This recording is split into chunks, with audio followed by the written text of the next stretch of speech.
lemon ice cream out of a frozen lemon, and it's fucking delicious. It's like phenomenal. And he had a face of actual disgust. And he was not interested at all. He was like, no, I would never eat that. And then he's like, the only way I would eat that, and this is, I mean, he was joking, but he did say this, is if they put beans in it. He's like, yeah, they should haul out the lemon and put frozen beans in it. So, literally, okay, he wouldn't have it. So we had to fucking figure it out. Anyway, we settle on a place. We settle on a place that makes pie. They're known for their pie. It's an LA place known for their pie. And we're like, okay, this is all a win. And it's a little far, but it's walkable, so we don't have to all drive. So we walk all the way to this fucking pie place, big group. We sit down. They let us in. It's a little, you know, there's a lot of, it's not that busy, but there's people there. And we sit down there and we wait for 45 minutes. They don't send a single person to our table to even ask for water or say hi or anything. 45 minutes. We're just sitting there and Connor's getting pissed and he's like he's like, is it rude? Is it rude to like go say something? We did say something. We went up there and we said something. We can't get them to get us pie. Finally, we go to the front. We leave our table. We go to the front. We're like, hey, we would like some pie. Can you please give us some pie? And he goes, don't worry about it. Sit back down. It's like, don't worry about it. I got a guy on the way. Sit back down. Okay. Well, we are a little worried about it because it's been 45 minutes. We're just sitting. No one's even come by. So then we sit down, and now it's like coming up on, I mean, literally like midnight. It's getting fucking late. You know, this is like a 24-hour place, but we're waiting. And nobody comes. And eventually, I don't know what time. It's like 11:55, we're leaving. It's been too long. It's been like literally an hour 20. So we get up to leave. I decide, fuck it, I'm too hungry. I have to have some fucking pie. So I get back in the line at the front. I'm just staring at the guy. I'm staring him down. Everybody else is walking out. I think they walk and go to the 7-Eleven next door or whatever. I sit in the fucking line. I get all the way to the front. I go, hey, I would like some pie to go. And he's like, oh, you want us to go to your table? Where's your people? I'm like, they left. They fucking left because nobody came by. I would like some pie, sir. And he's like, oh, okay, what pie do you want? I was like, I want blackberry pie. Give me a slice of your blackberry pie. And he goes, fine. Takes him literally 2 seconds. Because the pie is right fucking there. They're not cooking it fresh. He just grabs the pie, fucking cuts it, hands it to me. Takes him 2 seconds. We could have all had the fucking pie. And I'm furious. So I get the pie. I fucking tip him 19% to let him know. To send a fucking message, I tip 19%, okay? He will feel that. He will feel that 1% sting, okay?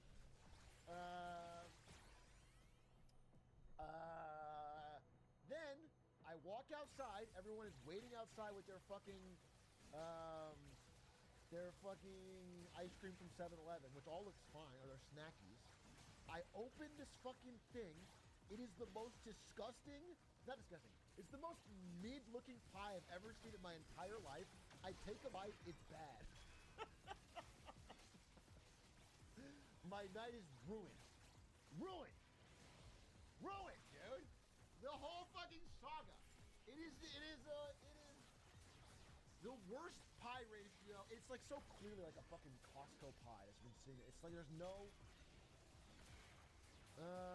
So that's my thought on Blackberry. And anyway, then we walk back, and then I played basketball one, and then I was all great.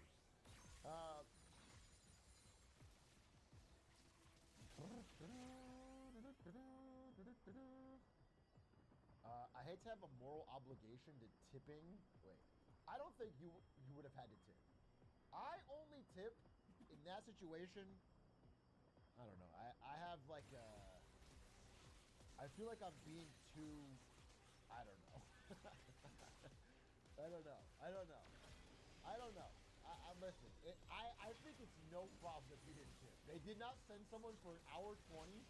Then they just gave it to you to go at the end. The guy at the front gave it to you. It wasn't even like a service you paid. I don't think you have to tip. When I tip.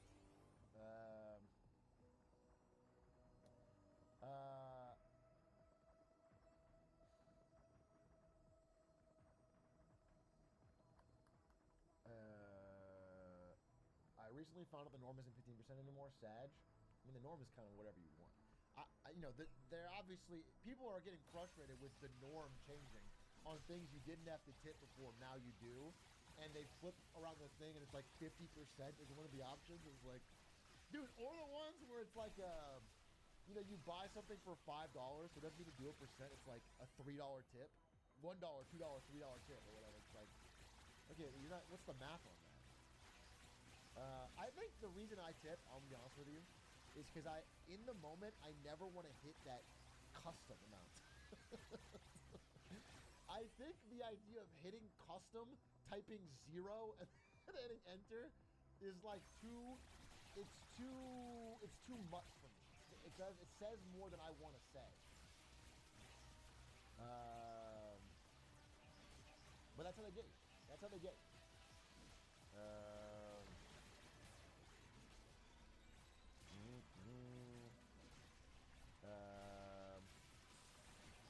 That's how they get you.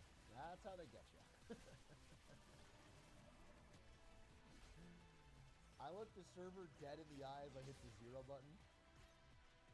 Chatter says that he's never left his house in 13 years.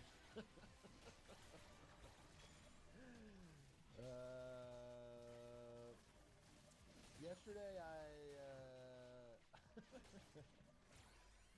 let's flip this script and ask the server for the tip. I probably should. I should have brought my own fucking iPad out and asked him for a tip for my fucking ability to even stay at this service of establishment.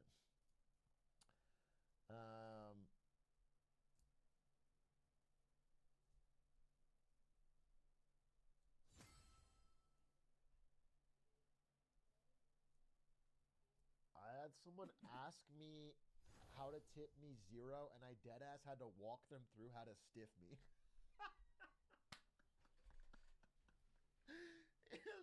It's funny to ask. It's funny to ask the like the waiter. How do I tip nothing? Can you? I don't know how this thing works. They're so tough to me. Can you?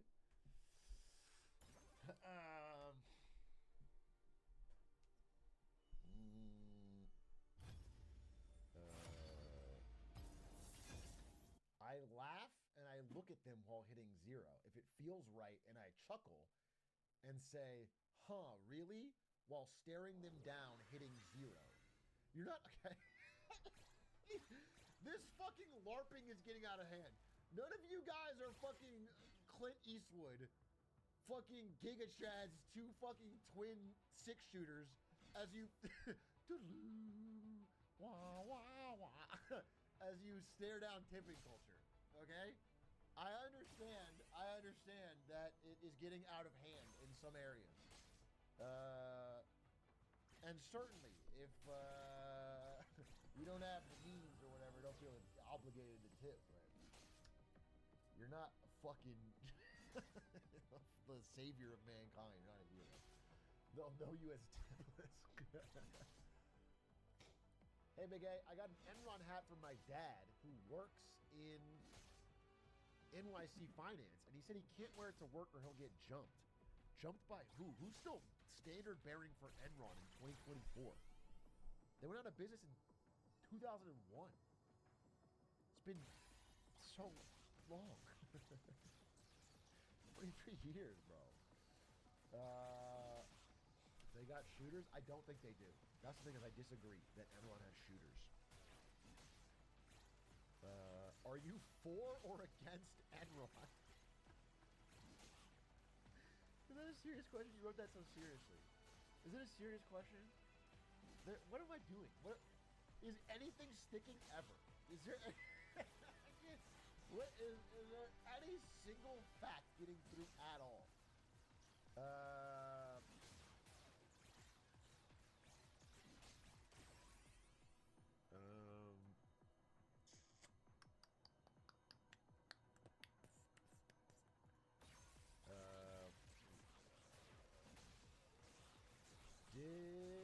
Did you have a guy get mad in the elevator? The guy that got mad at me was a TaskRabbit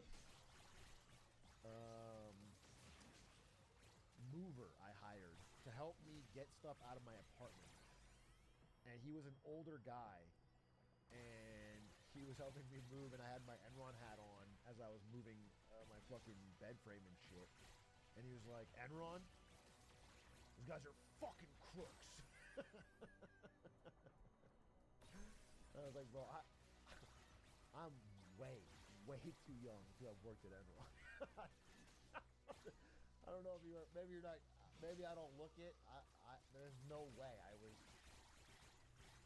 fucking 9 years old when they were very, so I wouldn't,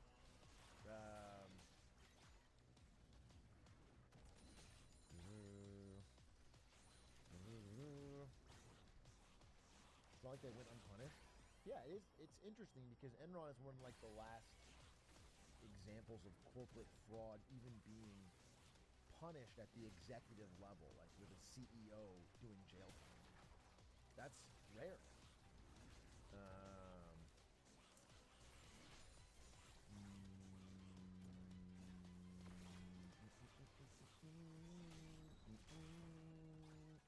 FTX is a great example. No, FTX too. FTX is great, actually. But then, it depends on what they give the other members of the FTX conspiracy, because they got a lot of it.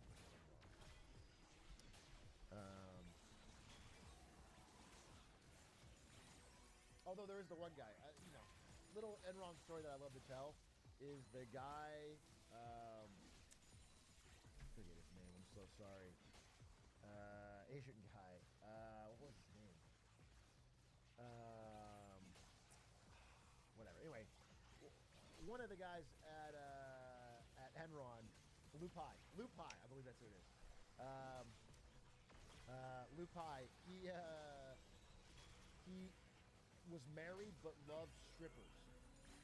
And so at one point his wife catches him going to all these strippers all the time, and he has to get divorced. And as part of the divorce, he has to split all of his assets. And so in order to split them, he sells all, 200-300 million of his Enron stock at the peak. At the peak. And so he also quits the company. He quits the company, deals with his divorce, sells all his stock, gets out clean. The stock collapses not long after. Everyone involved with the company at the high level starts getting tried for fraud and arrested or whatever. He gets out clean. He's now the largest landowner in Colorado. All because he loved strippers. He's now like incredibly wealthy, off the grid, insane twist of fate. Moral of the story, not a good one. Not a good one. Not a good one.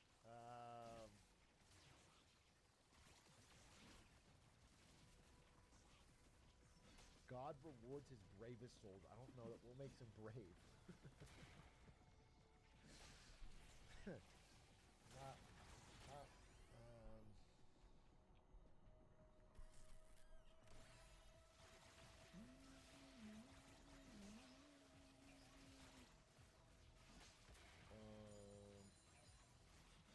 Talking to girls takes courage even when you pay them. That's the lesson.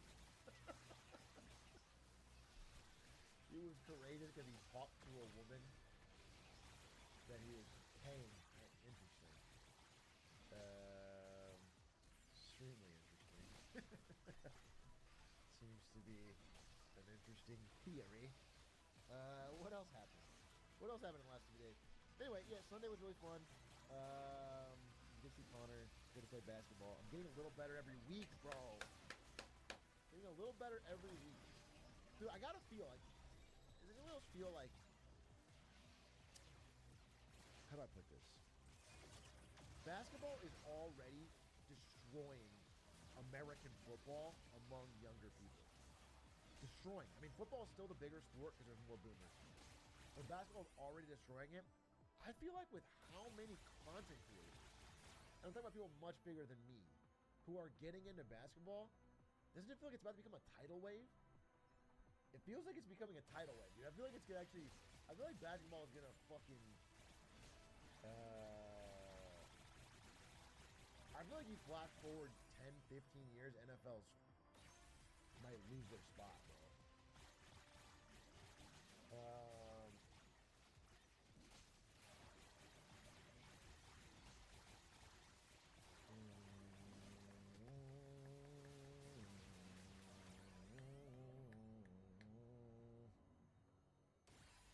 The Bulldogs have Caitlin Clark. What does that mean? Caitlin Clark, you're saying, is so bad for basketball that it'll keep it from passing football. It doesn't seem likely. That's your West Coast bias. I mean, for sure, I am in a basketball bubble, but I'm talking about. I'm talking about the fact that I don't see creators doing anything American football related, and like Mr. Beast plays basketball. That's what I'm saying. I feel like there's got to be something to that. Literally Sketch. I've already mentioned Sketch and Madden specifically, but Sketch is a Madden creator, are the #1 driver of youth into football watching. I've already mentioned that. I agree with that. It feels to me, I wonder if there's stats.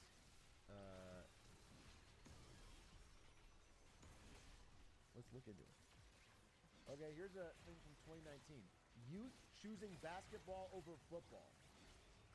Okay. There's something there.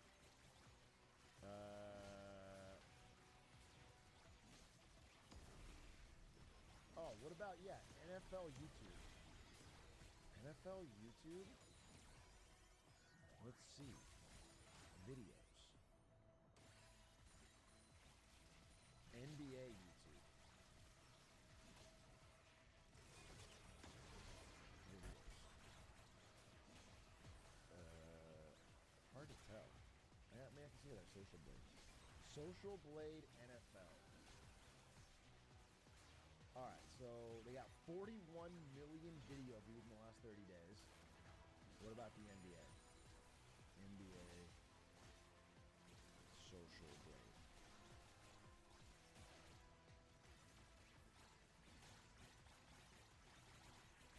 see. Double, bro!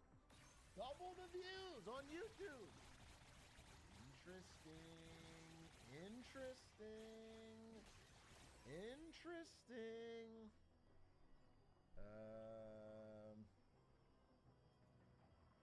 Then international success? True. I'm just saying, very interesting. I think there's some coke, is all I'm saying. I feel like it's coke.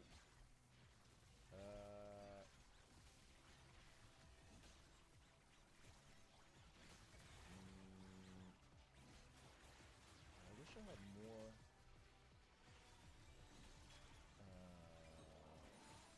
viewership stats versus football. Let's see. I mean, this is interesting to me. I would like to get the actual answer rather than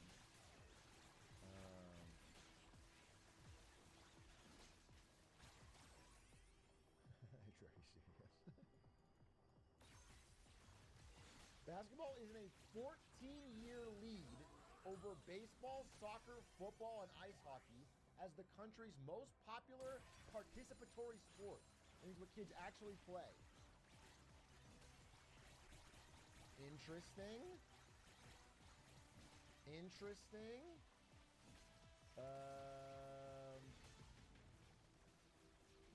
Global viewers. Dude, I can't find any, hard viewership numbers.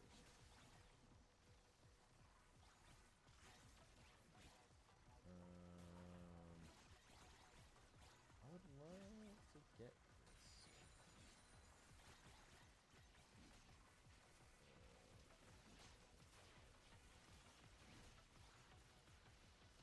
NBA final picture.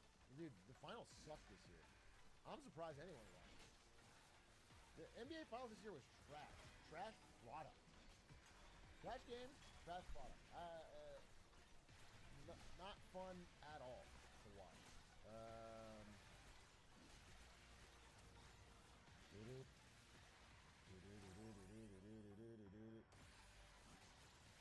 You can't pay me to care about Jason Tatum. Well, I just want to, dude. I think this is easier to find.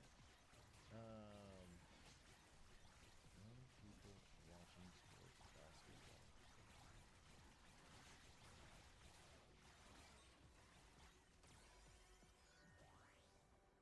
Gen Z viewers are losing interest in live sports.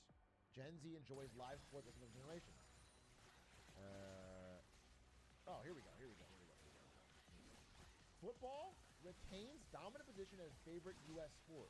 However, among young people,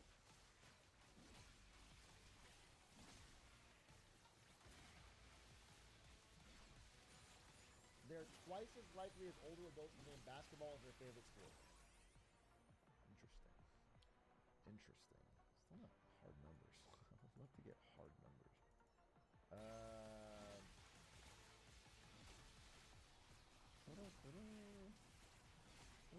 Gen Z is soft.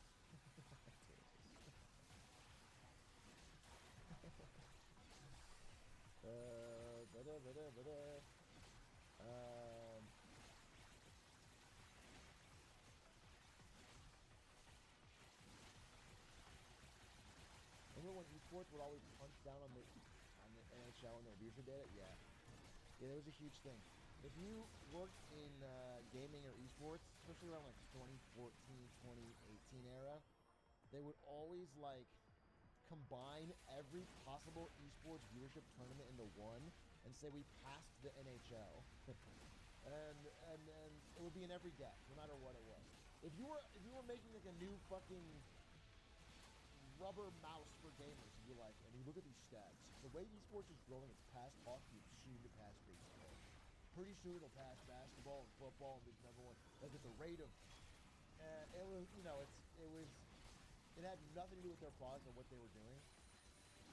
Did you just know that we would get decks all the time? We would get these cards that had that exact stat.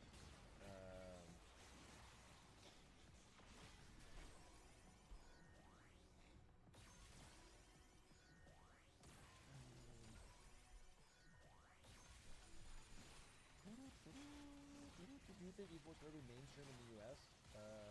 It's fairly mainstream already, bro. Big. You watch it? Big. It's just like a generational divide.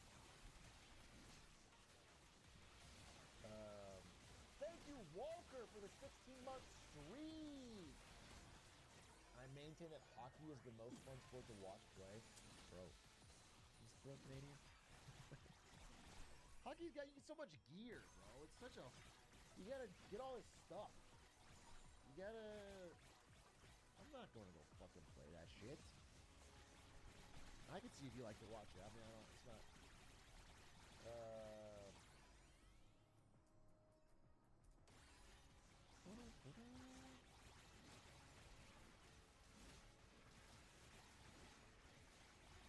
Watch one game of the AFL and you'll change your mind. I can tell you with sincere, deep, in my core honesty that I will not. Even if I watched it and I fucking loved it, there is zero shot in all the world that I would go out and buy fucking hockey gear and go play. It just wouldn't happen. But I appreciate your passion and your fandom, alright? Oh, AFL is football? We were talking about hockey. Wait, you think I'm gonna play what? I'm gonna play Australian football? I'm gonna find a Los Angeles group of Australian football players?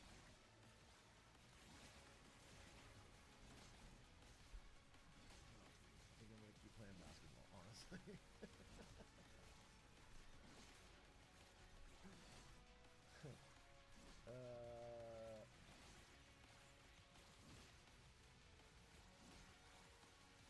I had two of them right now. funny because those two of them I saw them playing basketball. So, cultural victory maybe. The whole group wasn't playing Australian football, but they were playing basketball. This is interesting.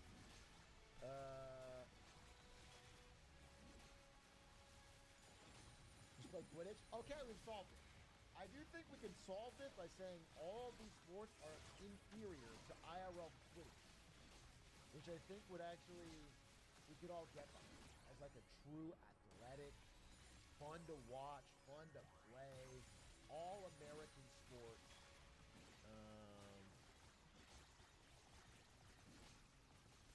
You see the Quidditch player AMA on your Reddit? No, I didn't. That's real? There's a Quidditch AMA on my Reddit?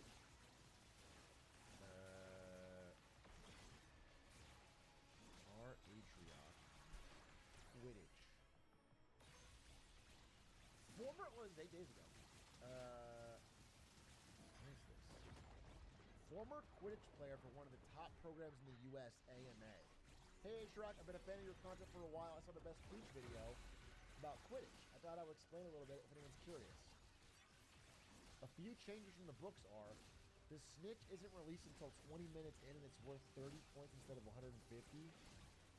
If you fall off your broom or drop it, then you have to tag back in at your hoop before you can resume participating. Instead of beaters trying to injure people, it's like dodgeball. Okay. They recently had an overhaul marketing-wise because of copyright issues, obviously. In order to be broadcast on ESPN, they changed the official name of the sport to quad ball. It's not even called Quidditch. It's quad ball? Bro, if you're gonna fucking have a fake broom and run around LARPing Harry Potter, then don't sell out to ESPN. What? You at least fucking keep the name, dude. Do it for the love of the craft. Quad ball. Here's an amazing highlight video of how the snitches play. Okay, let's see. Trey the Snitch Diamond Cup. This is like the GOAT snitch. One chance left. Oh, what a slimy move. The snitch is allowed to steal your broom? He's allowed to steal your broom? This is the snitch with his ball sack on that you have to grab. One chance left. Oh.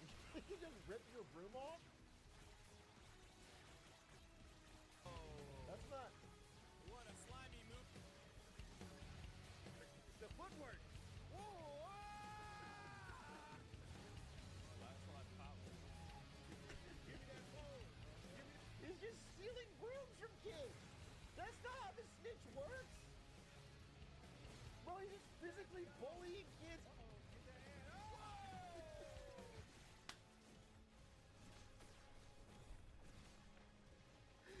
What the fuck am I watching? The GOAT snitch is just a dude with a ball sack attached to his back that walks around pushing kids off their brooms. Look at this. Get that hand. This is more dangerous than like basketball. Snitches give stitches, mother.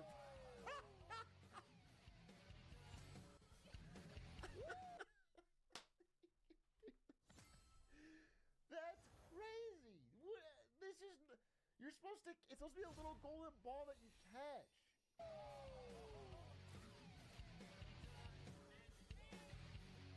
Tiger Snitch Spotlight. Ooh. Trey the Snitch. Starting early. That could either be like a prison name you get for snitching, or way cooler, it's a guy who fucking runs around quad ball. Bud's looking kind of flat, Trey. Watch out, Trey. Watch out. Ooh, the respect. Oh, my God.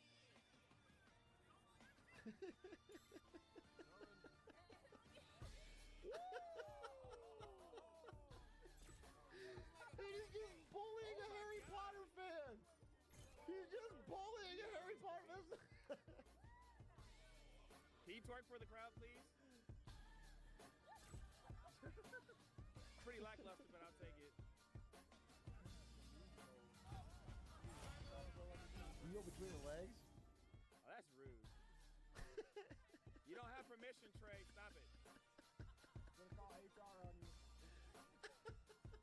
Take you with her. You don't have to put up with that. You can slap him. What are Sam the is not rules? impressed with you right now. What are the rules? Oh.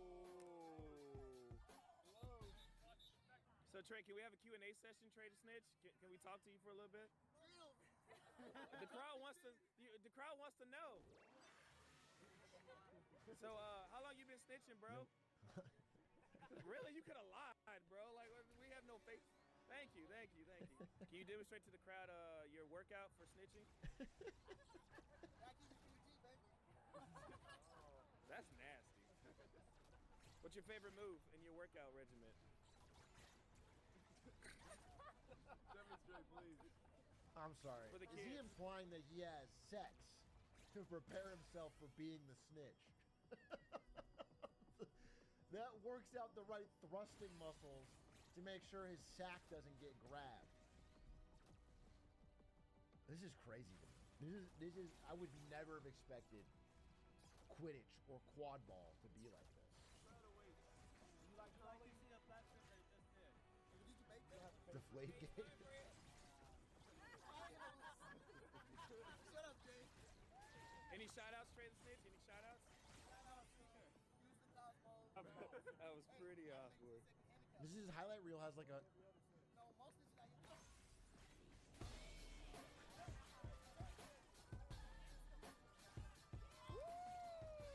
Got him in the gooch. I'm in the gooch.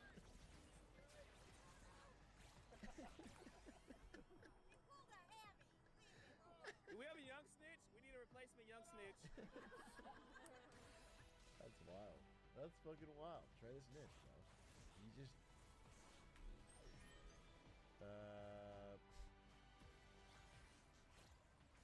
Ishraq, please listen to the song and see if it's the one you posted about 6 years ago. What is this?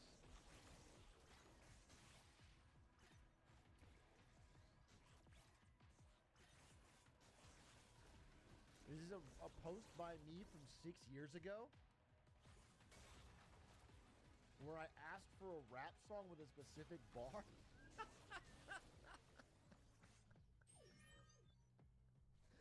I don't remember that. You found it? Innocence, in a sense, it's senseless. That's a bar. Is it Block Met Well by Word of Mouth? Came out in 01. I guess let's see.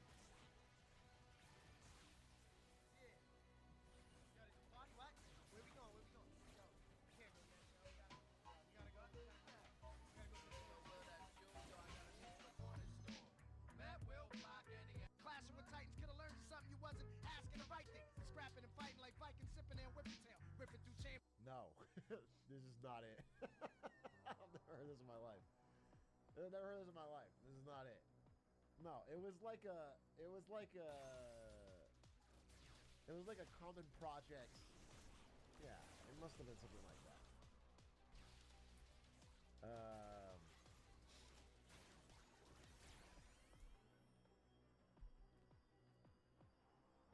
In a sense is senseless, dude. That's just a bar. It's just a fucking fire bar. What else can you say?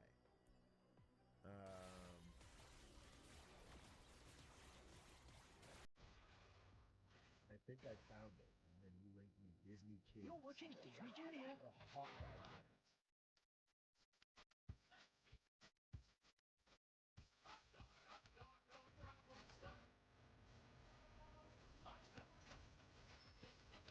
This is it. This was the song I listened to in 2001.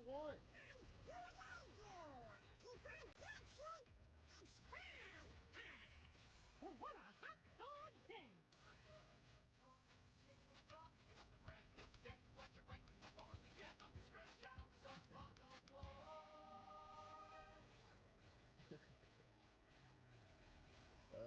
No, I have no idea. Boom, boom, boom, boom, boom, boom, boom. stop linking me songs because you guys are gonna find it. I already searched. When I made that post, I For searched. tonight, This is just President Bush throwing the pitch, which we will watch again one time. My goal!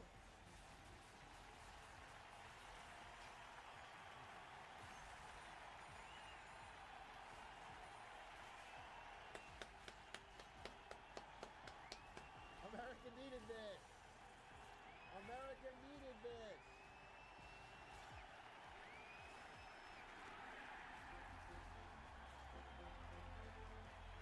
Bulletproof vest on. Heater down the middle. thank you, Mr. How could you President. not be a patriot after that?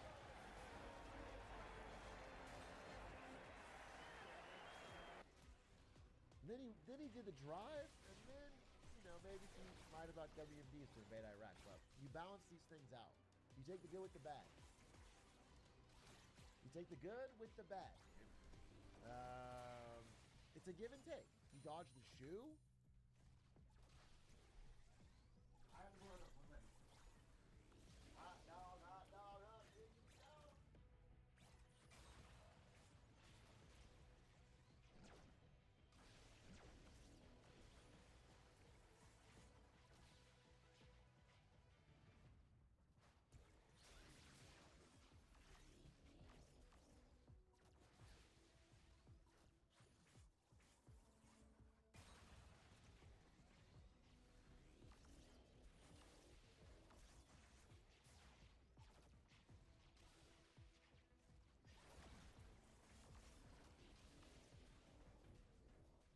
Hot dog, hot dog, hot dog.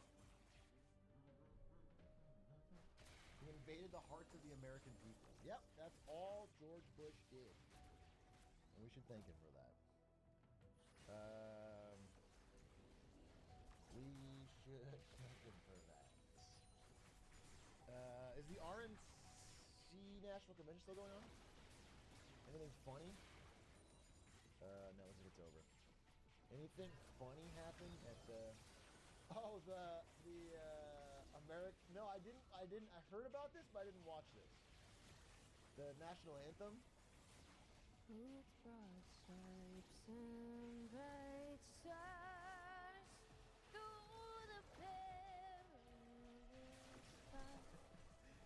For the ramparts we watched were so gallant.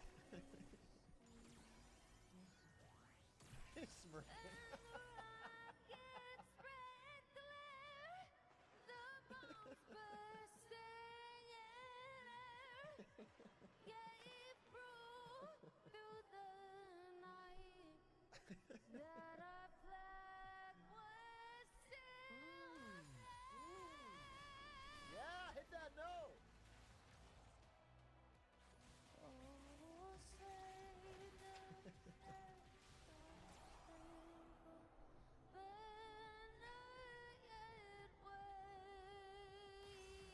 He's feeling it. He's feeling it. For the land of the free. I saw on Twitter that apparently she was drunk. Like, she admitted she was drunk. That's kind of base. Nothing more American than getting drunk and real confident. In front of everybody. Just being confident that you can do something while piss drunk. In front of national TV in the world.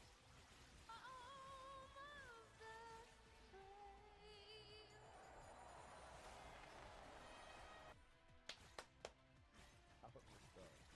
Presenting Powerful, powerful stuff.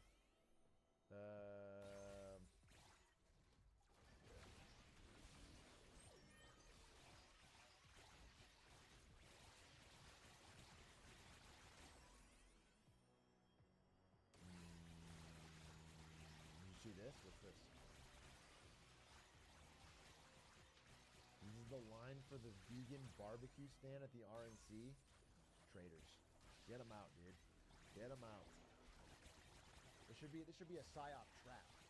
Okay? You don't eat meat. Now, one thing we can't agree on, though, is lettuce buns. Nothing more American than a lettuce bun.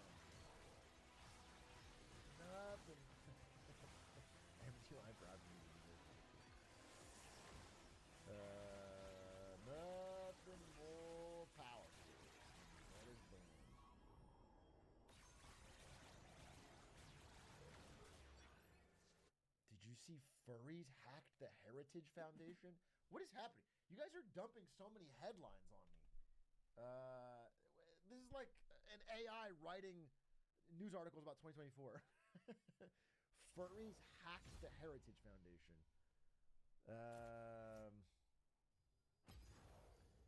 This is the hot news out of Milwaukee following the RNC. What is this?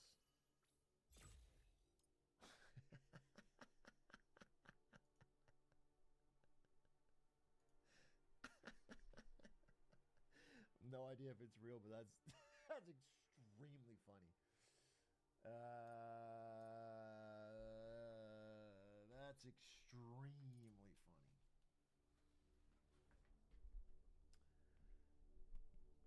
The CEO of Grindr said the RNC is like their Super Bowl.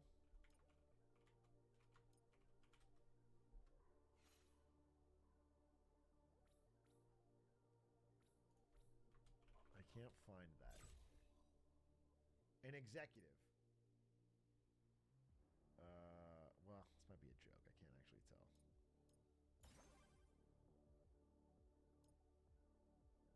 Yeah, I can't tell. But best RNC moment. It's awesome. Let's see.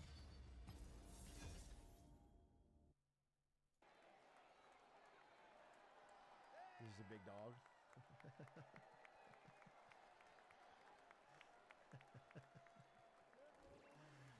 The most likable speaker.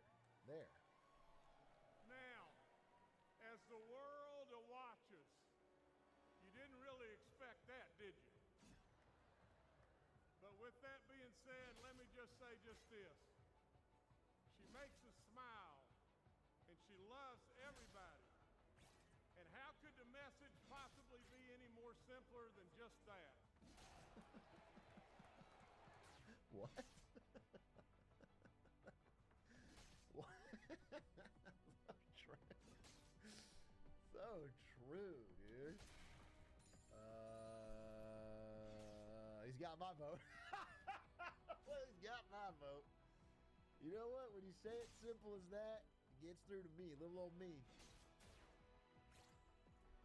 The dog is cute.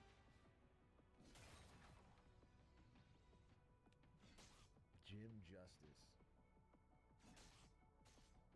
McCarthy calls You Matt yourself Gaetz a pedo to his face.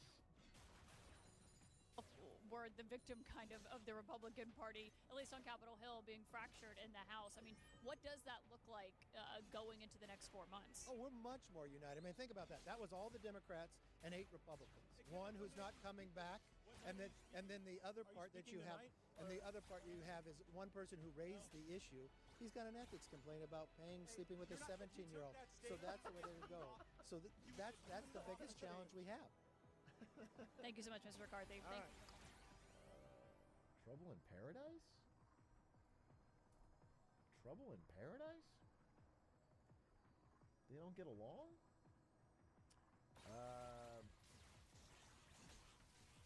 Big A, who cares about this year's election? What matters is the new sport,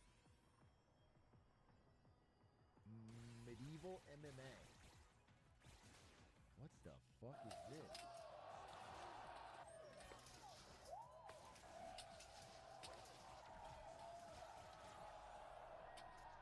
We're so close to bringing back the Coliseum. We are so close. We're so close.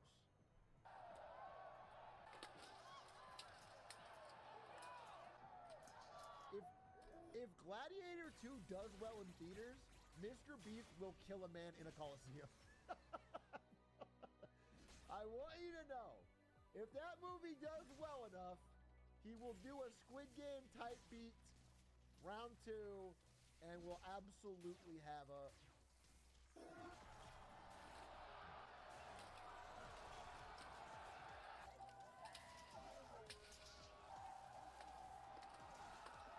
Jesus.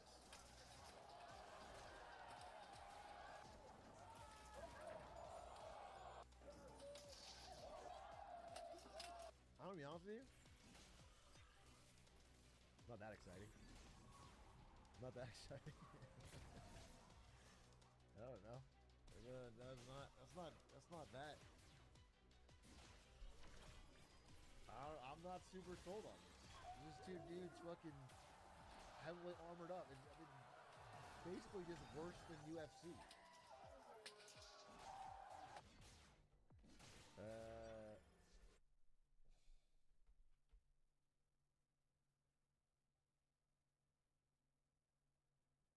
Jousting is better.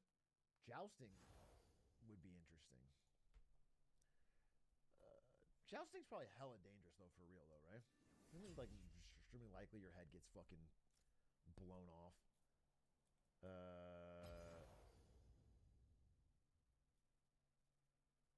Rudy Giuliani eats shit.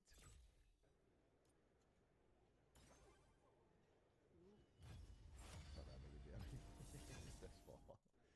He does fall. Maybe you just see something really good on the chair.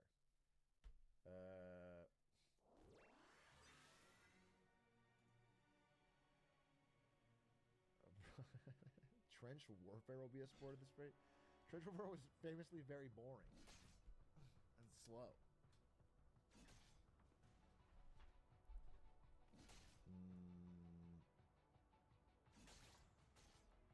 I want you to watch this funny TikTok because you're a millennial. Why would a millennial want to watch a funny TikTok?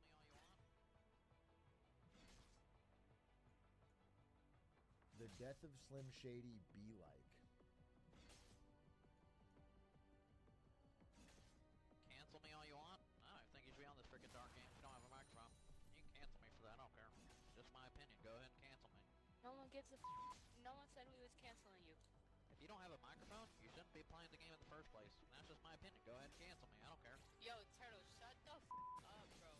Just an opinion. Think I care if I get canceled over an opinion that simple? I don't. Dude, we get it. Please, Turtle, shut the up. Jesus Christ. Freaking ranting about something that someone's trying to cancel me for and stupid, like stupid opinion. Bro, No one said they were gonna about it. Yeah, why cancel someone for their stupid opinion? Simple. Oh my god. Go ahead though, cancel me. I don't care. No one said they were gonna cancel you. Wow, they're canceling him. Bro, are you They're literally trying to cancel him right now. Drop him. Let him have his opinion. You're the one that's fucking dropping it? I'm not the one that's the problem with it. Just shut the up. My opinion. Christ. That's funny. That's a hoot. Yeah, some songs on the album are definitely that. Still like Fuel though.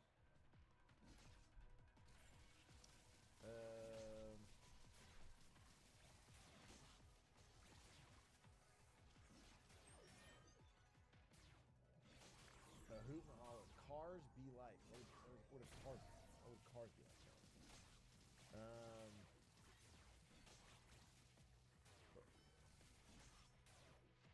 Give me, what is this?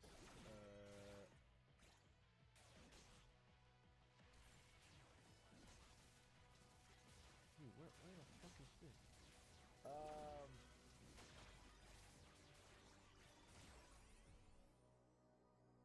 Bro, I'm just trying to get my shit in order. Okay. What? Thank you for the 38 months. A-Cove 1996. Oh, wait, sorry, confirmed?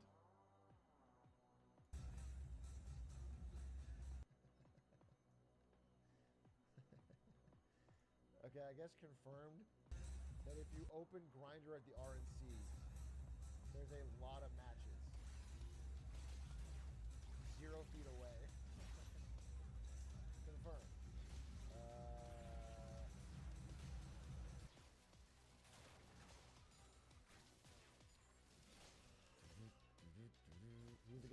Okay, so I did want to talk about the Iron. I did want to talk about JD Vance for a fucking minute. I want to talk about the fucking new VP, possible VP of this country. That's probably likely based on betting odds. VP of this country. Hindi wrestler ass name. And then I have a marketing that I'm going to do tomorrow with the release of tickets for our live show. So, 2 presentations. One of them I'll do now about JD Vance, and then one of them about our live show, which is available tomorrow at 7:17 p.m. Tickets go on, I mean, they're not even really sale. Atriarchy.live. Atriarchy.live. Tickets go live in 22 hours, 12 minutes, and 49 seconds. You can check it out, and tickets will be available. And if you are going to be at TwitchCon or just want to be in the area and not be at TwitchCon, it's not part of TwitchCon, you don't need to go. There will be a live music show. It's going to be really fucking fun. They've been working on a lot of fun stuff for it. And the ticket packages are basically like only people that can go.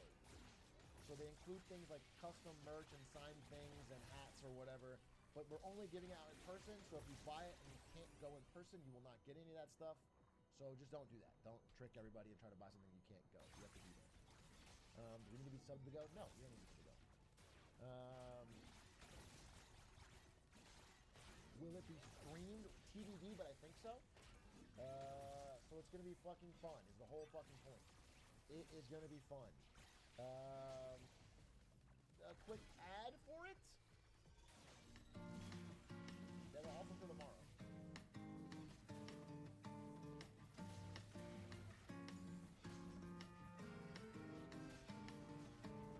Wasting away in town on a riverside every day, just the same as before. Thought I was fine with the life I had set aside And until we I all go to saw Chili's afterwards. that door. When your smile lights up your face, I'd follow you any place. With Hey, Monkey, son of borders and Quincy, spray and paint Asian 47's here. Oh, it's gonna be on Twitch as well. Okay, perfect. They confirmed it. You could build these walls that tear them down. Nobody between us, not that silly clown. You could build these walls that tear them down. So yeah, it's gonna be dope. Again, you're gonna get more in stuff than anything costs. It's just to make sure you're actually going in person and you don't buy it online. You can't get your stuff unless you're there in person. We only have a limited number of tickets. So San Diego, the day is 9/20/2024 during the weekend of TwitchCon. Check it out tomorrow. Tickets are on sale during Marketing Monday, probably at the beginning, right before I start. I'll announce it. And then no, it's all songs, all the classic greatest songs and other unique things. It'll be fun. It'll be fucking awesome. Just letting you know. And if you can't make it, don't worry. I think we're gonna stream it, so it's perfect. All right, we wanted to announce that. Wanted to let you guys know about that, and then I wanted to talk about fucking JD Vance and the RNC. Will it be in Ohio next year? No. First of all, it's a one-time. They were doing it. Well, I know we're planning a yearly show, and we're not gonna just tour the country and put it in Ohio.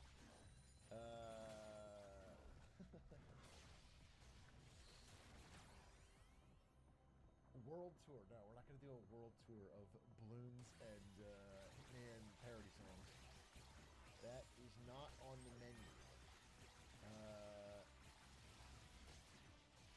Can I buy a ticket for JD Vance? Possible. I guess possibly.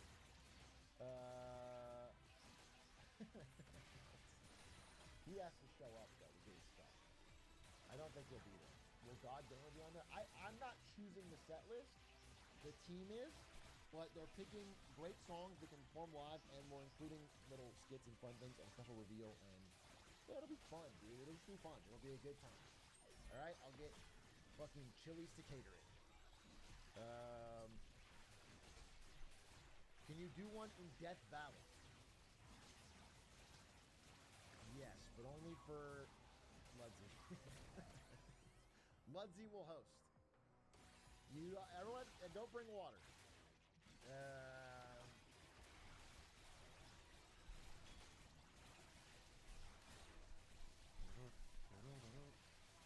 What about New Orleans? Stop naming cities.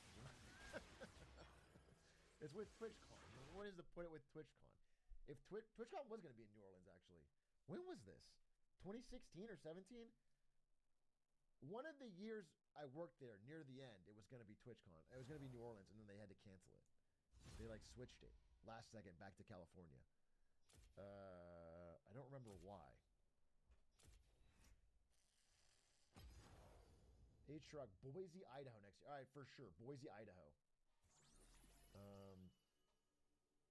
H-Rock, I live in San Diego. Want to have a sleepover? I have snacks and we can play GameCube.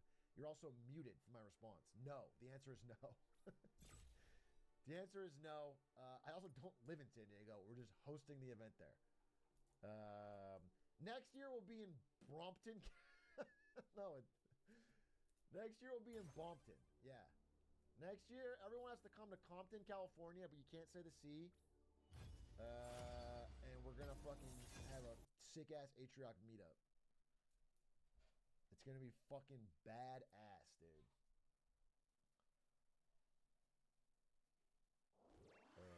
Guantanamo Bay next year? You could be there. I have no doubt, Crispy Waffles, that if you wanted to be in Guantanamo Bay by this time next year, you can get there. I believe in you. Atrioc, if you do it in Dallas, I got an air mattress for you. Hit me up. Surprisingly, the limiting factor is not whether or not someone's got an air mattress for me. That is not the decision swayer. If Atrioc ever come back to Denmark, I will hitman him. Smiley face. Are you threatening to murder me if I go to Denmark? Country I just recently went to. Interesting. Let's do it in Ukraine next year? Hey, maybe. Happy partner anniversary! Yep, Caleb for 38 months. Big Al on the 20. Partner anniversary! Actually, let me see what my actual partner anniversary is. I'll tell you what it is.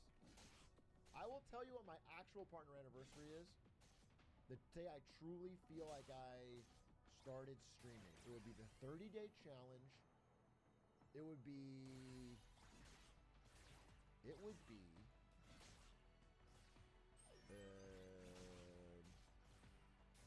May 10th, 2020. May 10th is my partner anniversary. That's what I would say. May 10th. It's not Mario Day because Mario is March 10th. It's Mayo Day. It's not.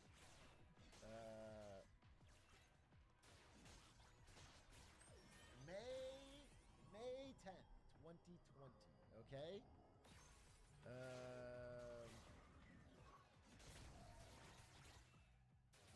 Okay. All right. Listen. Looking at this convention just ended. I want to talk about something. I want to talk about our possible new vice president, who the fuck he is. If you don't know, I'm going to give you a quick crash course and say what's interesting. Okay? So, wait, I was going to do the intro. And then skip to this. And then fill it up. He has, listen, all you know about him right now might be that he has an extremely punchable face. Like legendarily. Is that Photoshop? Nah. It's totally normal. Totally his real face.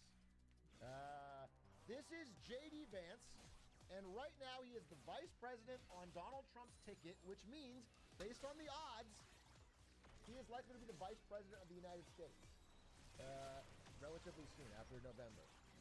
And so, a little understanding on who he is, okay? And I'm going to let him tell it in his own words a little bit about what he thinks about Donald Trump, the man he is now the vice president of. J.D. Vance, in his own words. I'm a never Trump guy. I never liked him. As somebody who doesn't like Trump, I might have to hold my nose and vote for Hillary Clinton. I didn't vote for Trump because I can't stomach... We're always talking about voting for Hillary in 2016. Trump, I think that he's obnoxious, him being really outrageous and offensive. On Twitter, Vance called Trump, quote, reprehensible, an idiot, and Vance loves Mitt Romney. I'm a never Trump guy. That's the real. Those are the tweets they could find, but what's funny is, like, he didn't delete it. He deleted his old tweets. He didn't delete his likes. He's got so many likes on posts that are calling Donald Trump, like, a sexual assaulter. You know, things that you can't just change your mind on for policy. Things that, like, Anyway, so, not a Trump guy at all until, in fact, so this guy, J.D. Vance, he gets famous. He's born in Ohio. His mom is addicted to drugs, and their parents divorce, and he's raised by his grandparents. And they teach him strong family values. He grows up, he joins the Marine Corps, he gets a degree from Yale, and becomes basically a tech guy, hedge fund guy. Okay? That's like his story and saga. And he writes this book. Well, actually, so he does a lot of writing about, you know, a path for the future of the country and the ways he sees the country could be better. Some of it for this guy, David Frum, who's on the other side of the political aisle. And he starts writing a book about serious policy discussions that could help solve America's opiate and drug problem. Okay? He's writing this book about this. And the book has a foreword where he tells a little bit about his own personal life story. He basically says, like, here's one chapter about my life, and the rest of it is like serious policy discussion about solving America's drug problem. He shows it to his book publisher, and they say, hey, this book is really boring. But if you take that first chapter and expand it to a whole book, people will like it. And he does it. So he drops all of the policy stuff, and he turns the whole book into a narrative about his life and about struggle and upbringing. And he calls it Hillbilly Elegy. Hillbilly Elegy is a massive success because it hits around 2016, and it basically is considered to, like, help This is the French Revolution oversimplified. This looks good. This has been my recommended forever, and I haven't watched it, so I want to watch it. So I said to the Marquis de la Fufayette, what do you think I am? Some dirty peasant? I've never worked a day in my life. Wow, that Marie Antoinette sure is pretty. Sure is. Wouldn't want to be Prince Louis, though. That's going to be a lot of responsibility when he becomes king, especially since France is in financial ruin. Quite. Thank you one and all for attending the royal marriage of my grandson, the future King of France, to the Archduchess of Austria. Now for the very awkward yet historically accurate part of the ceremony, where we all watch them get into bed together. Really? All right, now that's out of the way. Let's lead the royal couple to it. You better give us an heir, you fat, ill-bred boy. Nighty-night. That's going to be a lot of responsibility. France is in financial ruin. You fat, ill-bred boy. Quite. That's going to be a lot of responsibility. France is in financial ruin. You fat, ill-bred boy. That's going to be a lot of responsibility.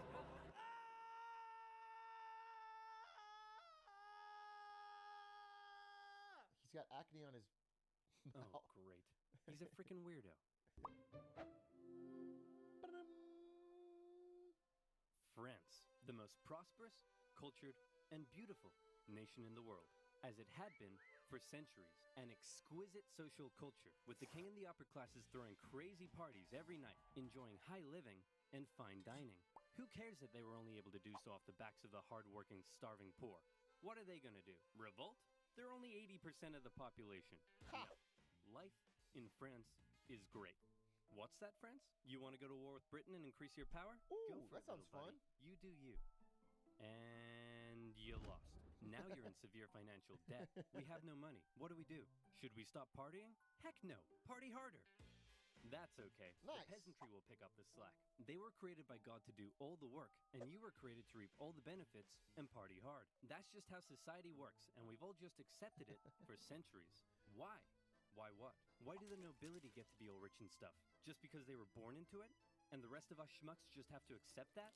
Hell, why do we even need a king? Who decided that? It all just seems very unfair and unequal, and I, for one, am starting to question it. Wow, that's very enlightened of you. And so began the Age of Enlightenment. Great philosophical thinkers across France and beyond began to question whether this beautiful nation was really all that beautiful after all. Hey, Prince Louis, bad news. Your grandpop died of smallpox this morning, Sad. which means good news, you're now the king. So just to sum up, France is in severe financial debt, and the angry populace are beginning to question how necessary you are. But hey, I believe in you, champ. You got this. I bet he saves France. Oh, no. Prince Louis Capet became King Louis XVI in May 1774. He was a notoriously weak man, and he knew it. He barely had the wisdom to rule a nation, never mind one in crisis, and he was easily manipulated by those around him. One of his first acts was to try to get revenge on the British by financing their American colony's revolution. Hey, we're an independent nation now. Nice. That was real swell of you, Louis. Couldn't have done it without you. Glad I could help. So hey, about all that money we lent you, when can we get that back? Yep, you're a great guy. I'll never forget what you've done for us. Real glad I could help, friend, but about that money, gotta go now, chum. Best of luck to you. Man, I'm glad. As an American, I guess I'm pretty fucking glad this guy didn't know what the fuck he's doing. That helped a lot. We definitely would have lost Revolutionary War without France's support and warships. There'd have been no shot. No. And now France was in even more debt. Get scammed, son. Poor, suffering under the strain of economic ruin, watched as the nobility continued to live as though nothing was wrong. In particular, they grew increasingly disdainful of the queen, Marie Antoinette, as she continued to spend all of France's money on her own luxurious lifestyle and fashion. While the peasants were breaking their backs in the fields, she was walking around like, hey, my hair is a boat. I'm not making that up. Her hair really was a boat. And her lavish spending earned her the nickname Madame Deficit. And speaking of the queen, there was also a long-standing scandal. Imagine trying to give a speech on austerity when your hair's a boat. We all need to tighten our belts. You know, it's going to be a tough couple seasons, and we're going to need to really pull it together to keep France afloat.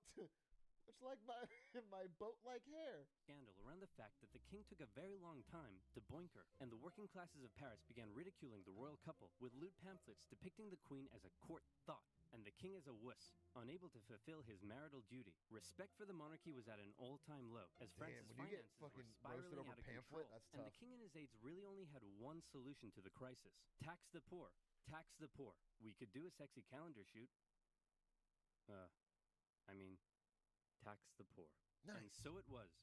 The poor, who were already struggling to make ends meet, found themselves being taxed from every direction. Hey, I'm the royal tax collector. Looks like you've yet to pay your income tax, head tax. By the way, how many windows you got in that house of yours? 3? Oof, yep. There's gonna be a tax for that. Hey, your local priest here. Have you paid your church tithe yet? Well, at least this one is going to the good work of God. Sure. God. I think this year, God wants me to buy a new swimming pool. Hey, private tax collector here. Oh, and I brought some goons with me. Just a few quick questions. How much salt did you buy this year? About 7 kilos, I think? Yep. Okay, there's gonna be a tax for that. Oh, what's that over there? And that's extra salt I held over from last year, so I wouldn't have to buy as much this year. Oh, yeah, there's a tax for that. And what are you doing with all this salt? Well, obviously cooking. On the table. Yep. And preserving fish and meat. Oh no. Yep. And there's a tax for that. Hey, how old is he? He's 9. And so he's purchased his required amount of salt for this year, right? What? No, he's 9. Uh-oh. Sorry, little Timmy. Looks like I'm gonna have to tax you for that. That's deserved, though, right? I mean, like, come on. This kid's not... Yep. Salty.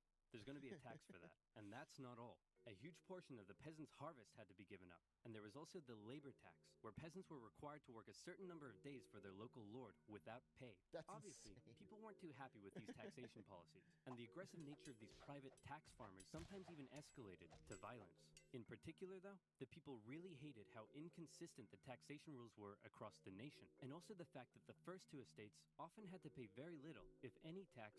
Anyone getting a sense of deja vu? Surely there's no parallels to today. Surely there's no fucking comparison to how taxation works right now. At all. And so, the anger continued to grow. France had a population that was just about ready to explode. What could push them over the edge? How about a touch of natural disaster? A series of harsh summers and winters left the peasants' harvests in ruin, meaning they had no food or money, and the cost of bread skyrocketed. Of course, the upper classes had massive stocks of grain and wheat, so they were virtually Nice. untouched by this new crisis. But now the poor really were starving, and they began to riot. Women took to the streets, bakeries were raided, and bakers suspected of keeping bread for themselves were sometimes even hanged. Jeez. Wow, this is really getting out of control. Your Majesty, we need some decisive action. You need to step up and lead us. What will you do? Okay, I've got this. I know. I'll summon the Estates General, and they'll decide what to do. You really are a fat, ill-bred boy. The Estates General was the closest thing France had to a government, apart from the king. It was a purely advisory body, and was rarely summoned. In fact, it hadn't been summoned for 175 years prior to Jesus. this. But with France in a severe crisis, the king felt the time was right to call on the government to help. The Estates General was made up of representatives from the 3 estates, that is, the clergy, the nobility, and everybody else. Okay, thanks for coming, everyone. The first order of business is regarding the clergy and nobility. You all get brand new Porsches. You get a Nice. Porsche, and you get a Porsche, and you get a Porsche. Everybody gets a Porsche. And now into the second order of business. France is completely out of money. Like, it's never been this bad before. Anyone got any ideas? How about we all get Lamborghinis next time?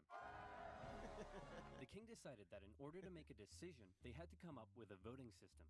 Okay, the clergy. You have a population of 130,000, so you'll get 1 vote. The nobility. You have a population of 350,000, so you'll also get 1 vote. And the third estate. You have a population of 27 million people and make up 98% of the population. Very impressive. You'll get 1 vote. The third estate were obviously pretty unhappy with this system because they kept on finding that this would happen. We propose to raise taxes on the third estate. All in favor? All opposed? 2 to 1. Taxes will be raised on the third estate. We propose a motion that says the first 2 estates are a bunch of poo-poo heads. All in favor? All opposed? 2 to 1. It's official.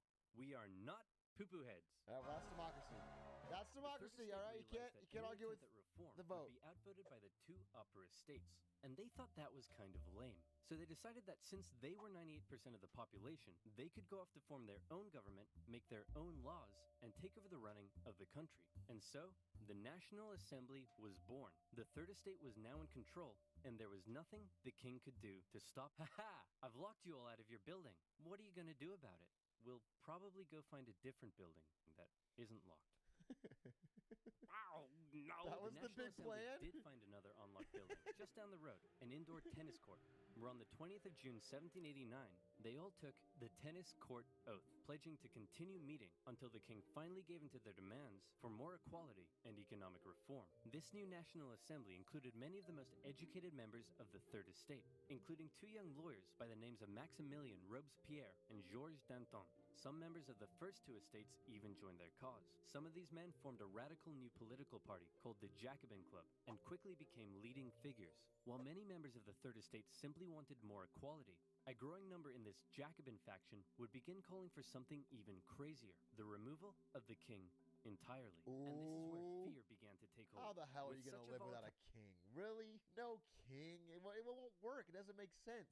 Who's going to be at the top, you know? Let's hear him out, though. Situation developing, everyone was afraid. Let's not of lose our something. heads over this The whole no feared king his thing. position was under threat, and he called in the military to take position around Paris. The Third Estate heard rumor of the gathering military force, and they feared the king was planning to round them up and arrest them.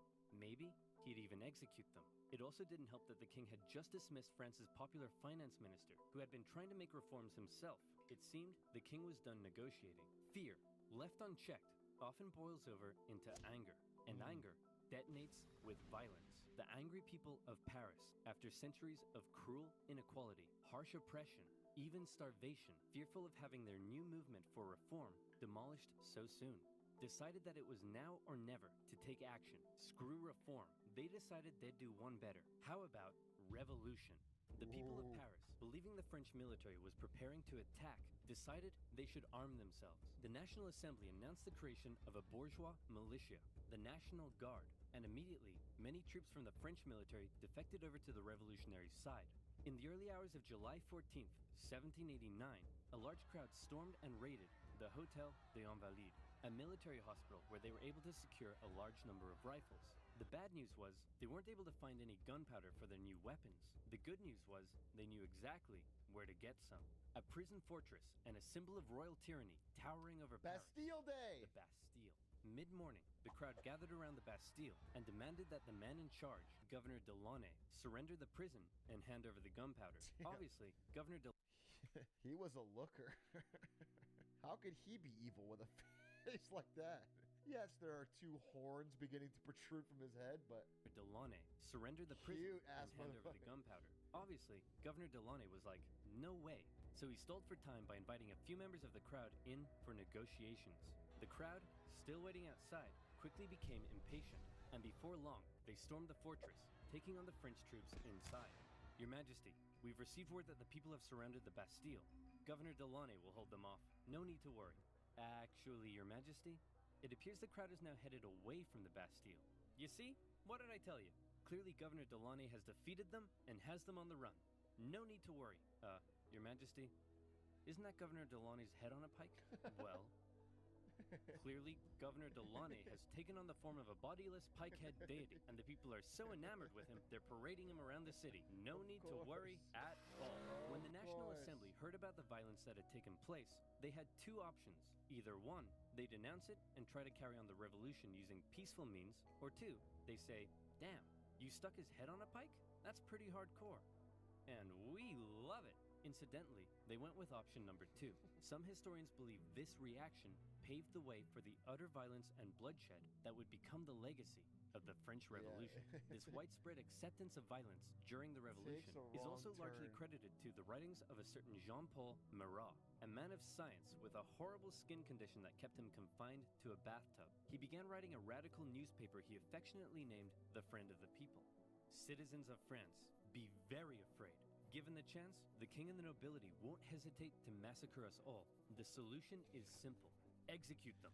This is crazy. This is like having your entire ideology defined by the crazy guy in the YouTube comments. You know what I'm saying? He is the equivalent of just some psycho in the Reddit, like the paragraph Andy on Reddit. He's the LSF Andy, and he just writes like fucking crazy. Everyone's like, yeah, well, take it as fact. Kill every last one of them. Cut off 1,000 heads, and if that's not enough, cut off 1,000 more. Oh, hey, Mr. Squeaky. What are you doing down there? You're so cute. It's got a soft side, I though. love you too, Mr. Squeaky. Mwah. Now, where was I? Oh, yeah. Kill them all. It became one of the most popular publications in Paris during the Revolution and succeeded in spreading ever-increasing fear and anger among the people. In August, leaders of the National Assembly, with help from a certain Thomas Jefferson, adopted the Declaration of the Rights of Man and of the Citizen, an incredible document that guaranteed liberty and equal rights to all men. And when I say men, I mean men. Despite its glaring shortcomings in gender equality, the massively influential declaration would go on to inspire the struggle for liberty and equality across the planet for centuries. However, back in France, the vast majority of the people weren't really so concerned with enlightened ideas of equality as much as they were concerned with the fact that they were still starving. Bread was still expensive as hell and hard to come by. The people felt that one reason nothing had been done yet about the crisis was because the king simply couldn't see the problem. He lived in Versailles, a full 20 kilometers southwest of Paris, and as a result, lived in comfort, separated from his dirty, stinking subjects. On October 5th, a crowd of women, 7,000 strong, decided they'd do something unprecedented. They decided they'd remove that separation and confront the king directly. Oh shit, I The didn't know women about this. marched all the way to the king's palace in Versailles. Along the way, They the marched crowd 20 continued to grow into the tens of thousands, and when they arrived, they demanded an audience with the king. What are those things outside the palace? They're poor people, Your Majesty. That's poor people? They say they're hungry. Hungry? Then let them eat cake. Wow. See, this is the exact BS that led to this whole mess in the first place. You're so out of touch. They're writhing around in the filth, breaking their back to barely scrape by, and they come to you demanding just the basic ability to feed themselves, and you think a slice of cake will sort them out? Well, then let them eat Taco Bell Crunchwrap Supreme. That would have worked. How do I? Wow. They're Not not too long ago. that desperate. Members of the crowd actually Crunchwraps managed are to good. break into the palace with the intention of killing the queen, who narrowly escaped through a secret passage in her bedroom. The enraged mob killed several members of the royal guard and raised their heads on pikes, which, if you haven't noticed yet, is something they were quite love fond the of pike doing. thing. the king had no choice but to come out and talk to the crowd. He agreed to accept his new position, sharing power with the revolutionary government, and to return to Paris with the crowd, removing the separation between king and subject. King Louis had a problem with people constantly raiding his palace, but one thing he didn't have a problem with was people raiding his computer, because he used Muse. You can take a VPN, simple.com. Part 2, part 2, part 2! King Louis and his family were now in the Tuileries Palace in Paris, where for the next couple of years, he watched as the revolutionary government began to strip away his power, and fearing 20 minutes? Snack pause! Snack pause, and then we watch part 2. Everyone get a snack! Get your snack, get your drink. We're gonna watch part 2, but I want to get a little snacky snack. For his safety, he had to stay on their good side. Hey, look who it is. It's my favorite revolutionaries. Yep, I'm your #1 fan. What can I do for you? Hey, King Louis. So we've made a few decisions. First, all of your friends in the nobility are going to have to pay taxes the same as everyone else. Great idea. I love it. And as a side note, the tax money can no longer pay for all your lavish parties. Great. I hate those parties. They're so awkward. And also, we're taking away your Porsche. Oh, come on! I mean, yay. The king continually found demand after demand being made of him to prove his support for the revolution. On one occasion, a mob would invade the palace and demand he wear the revolutionary bonnet. This is the face of a man who is definitely pretending he wants to wear that bonnet. Now around here, I want to mention that one thing King Louis had a problem with was people constantly raiding his palace. But one thing he didn't have a problem with was raiding noobs on this video's sponsor, Raid Shadow Legends. Now where was I? Oh yeah. Seeing the situation rapidly turning against him, the king decided it might be a good idea to leave France and mount a campaign to retake his country from abroad.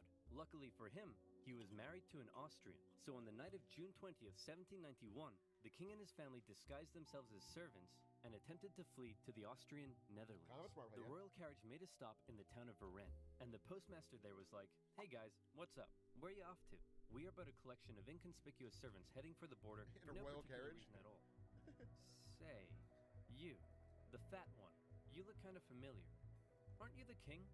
Nope. Let me see your passport. It says here you're King Louis the 16th. Nope, not me. Take him away, boys. The king was promptly returned to Damn, he tried. Paris, but now the jig was up. His lack of support for the revolution was clear to all, and many considered him a straight-up traitor who tried to abandon his people. As a result, the new constitution of 1791 completely reduced his powers to that of a simple figurehead, a constitutional monarch. However, radicals, such as those in the Jacobin Club, were outraged that the king wasn't to be removed entirely. So a month later, these radicals staged a protest on the Champ de Mars, calling for the king's removal. The government of Paris feared an insurrection was mounting, and they sent the military to disperse the crowd. The confrontation escalated and resulted in the revolution. Wait, someone said, fun fact, he was recognized because his face was on coins in France back then. that's crazy. Imagine someone holding up the fucking money.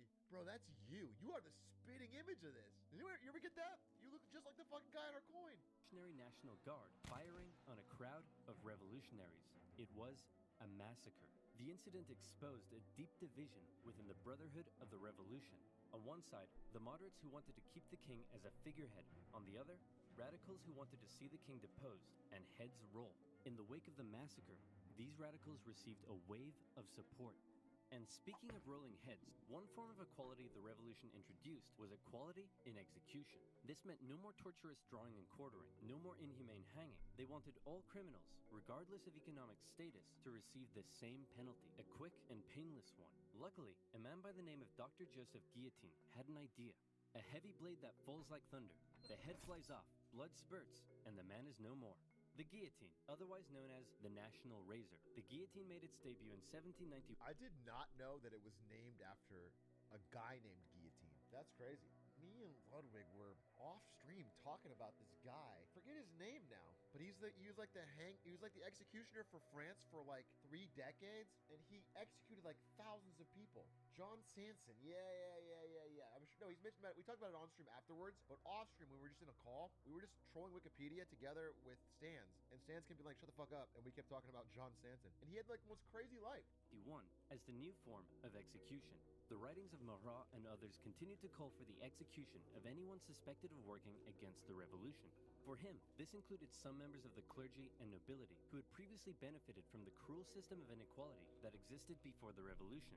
In many parts of the countryside, local lords had found themselves become a target. Sire, the peasants, they're revolting. Oh, come on, that's a bit harsh. Sure, they smell a bit, but I wouldn't say they're revolting. Oh, yes, I see what you mean. Increasingly, these French aristocrats began fleeing France to find solitude in other parts of Europe. And once again, fear began to take hold. The privileged classes of these foreign nations didn't like what they were seeing because they feared revolutionary ideas may spread to their own lands. The National Assembly, actually now the Legislative Assembly, feared that these nations may decide to attack. Then why don't we attack them first? No, you idiots, we are definitely not ready for war yet. Did somebody say something? France declared war on Austria in April 1792 and immediately got pummeled. It also didn't help that Austria's ally, Prussia, joined in the fighting. The Prussian Duke of Brunswick posted a letter warning the revolutionaries that if anything happened to the king, he would burn Paris to the ground. The Duke's letter proved to be a massive success in inspiring the people of Paris to do the exact opposite of what he intended. They were enraged by the threat, and on the 10th of August 1792, the tension in the city exploded, and a mob stormed the king's palace. Fighting broke out between the revolutionaries and the king's Swiss guard, with casualties in the hundreds. King Louis fled and took refuge in the chamber of the Legislative Assembly, where Robespierre and his radical Jacobins were gaining ever more power. Given the developing situation, the chamber decided to hold a vote, and in what some considered to be a second revolution, it was decided to suspend the monarchy entirely. King Louis XVI was now just plain old Louis, and he was sent to a prison cell where an eye could be kept on him. A month later, the newly established National Convention officially declared the French Republic, and society underwent a massive change. Enlightened ideas of democracy and equality were being implemented, but very quickly, these ideas seemed to become secondary to fear, paranoia, and a thirst for blood. The new republic began working to violently remove any semblance of the old royalist regime. The church became a prime target. Priests who refused to take an oath to the revolution were deported or arrested. A new state-sponsored atheistic religion named the Cult of Reason was created as a replacement for the Catholic Church. Notre Dame, along with many other churches, had their They were the original neckbeards? They were the original Redditors? Dude, they let their entire fucking ideology get corrupted by Redditors? religious treasures destroyed and were converted to temples of reason. Even the Christian calendar didn't survive, as a brand new revolutionary calendar was soon introduced. Hey honey, I'm home. Yeah, whatever, jerk. Whoa, what's wrong with you? You forgot. Forgot what? Everything. This entire year. My birthday was on the 3rd of Germinal, our anniversary was the 12th of Thermidor, and you promised that in Frymare, we'd go on a romantic weekend trip to Venice. No, I said we'd do that in December. December hasn't been a thing for years. The government of Paris, now under the control of the radical sans-culottes, began rounding up suspected enemies of the revolution and sending them to prison in the thousands. Naturally, a large number of those arrested were members of the clergy and aristocracy. As France's foreign enemies continued to close in, panic spread.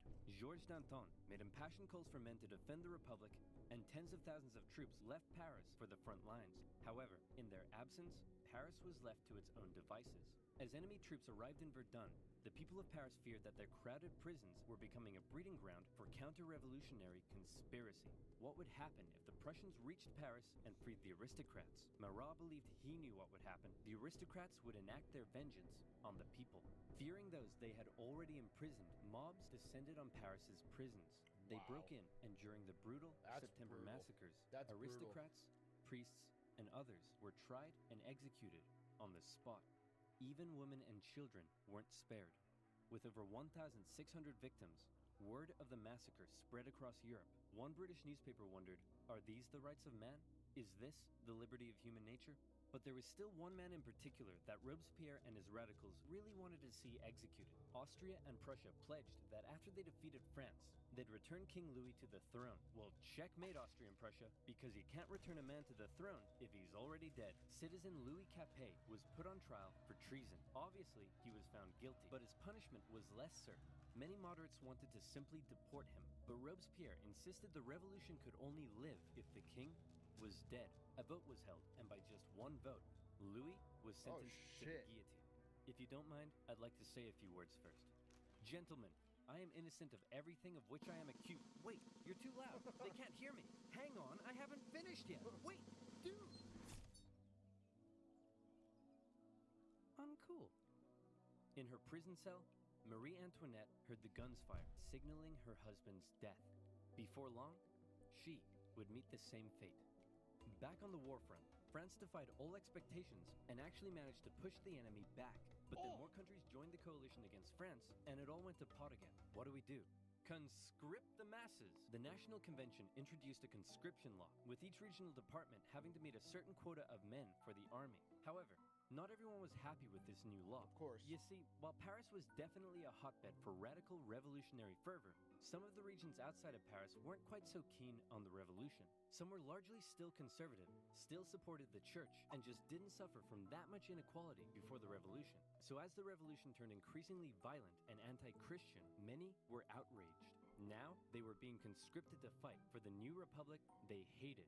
That was the last straw. Counter-revolutionary uprisings erupted in a number of regions across France. Some would last for years, such as in the northwest, where a large-scale uprising was led by the Owls.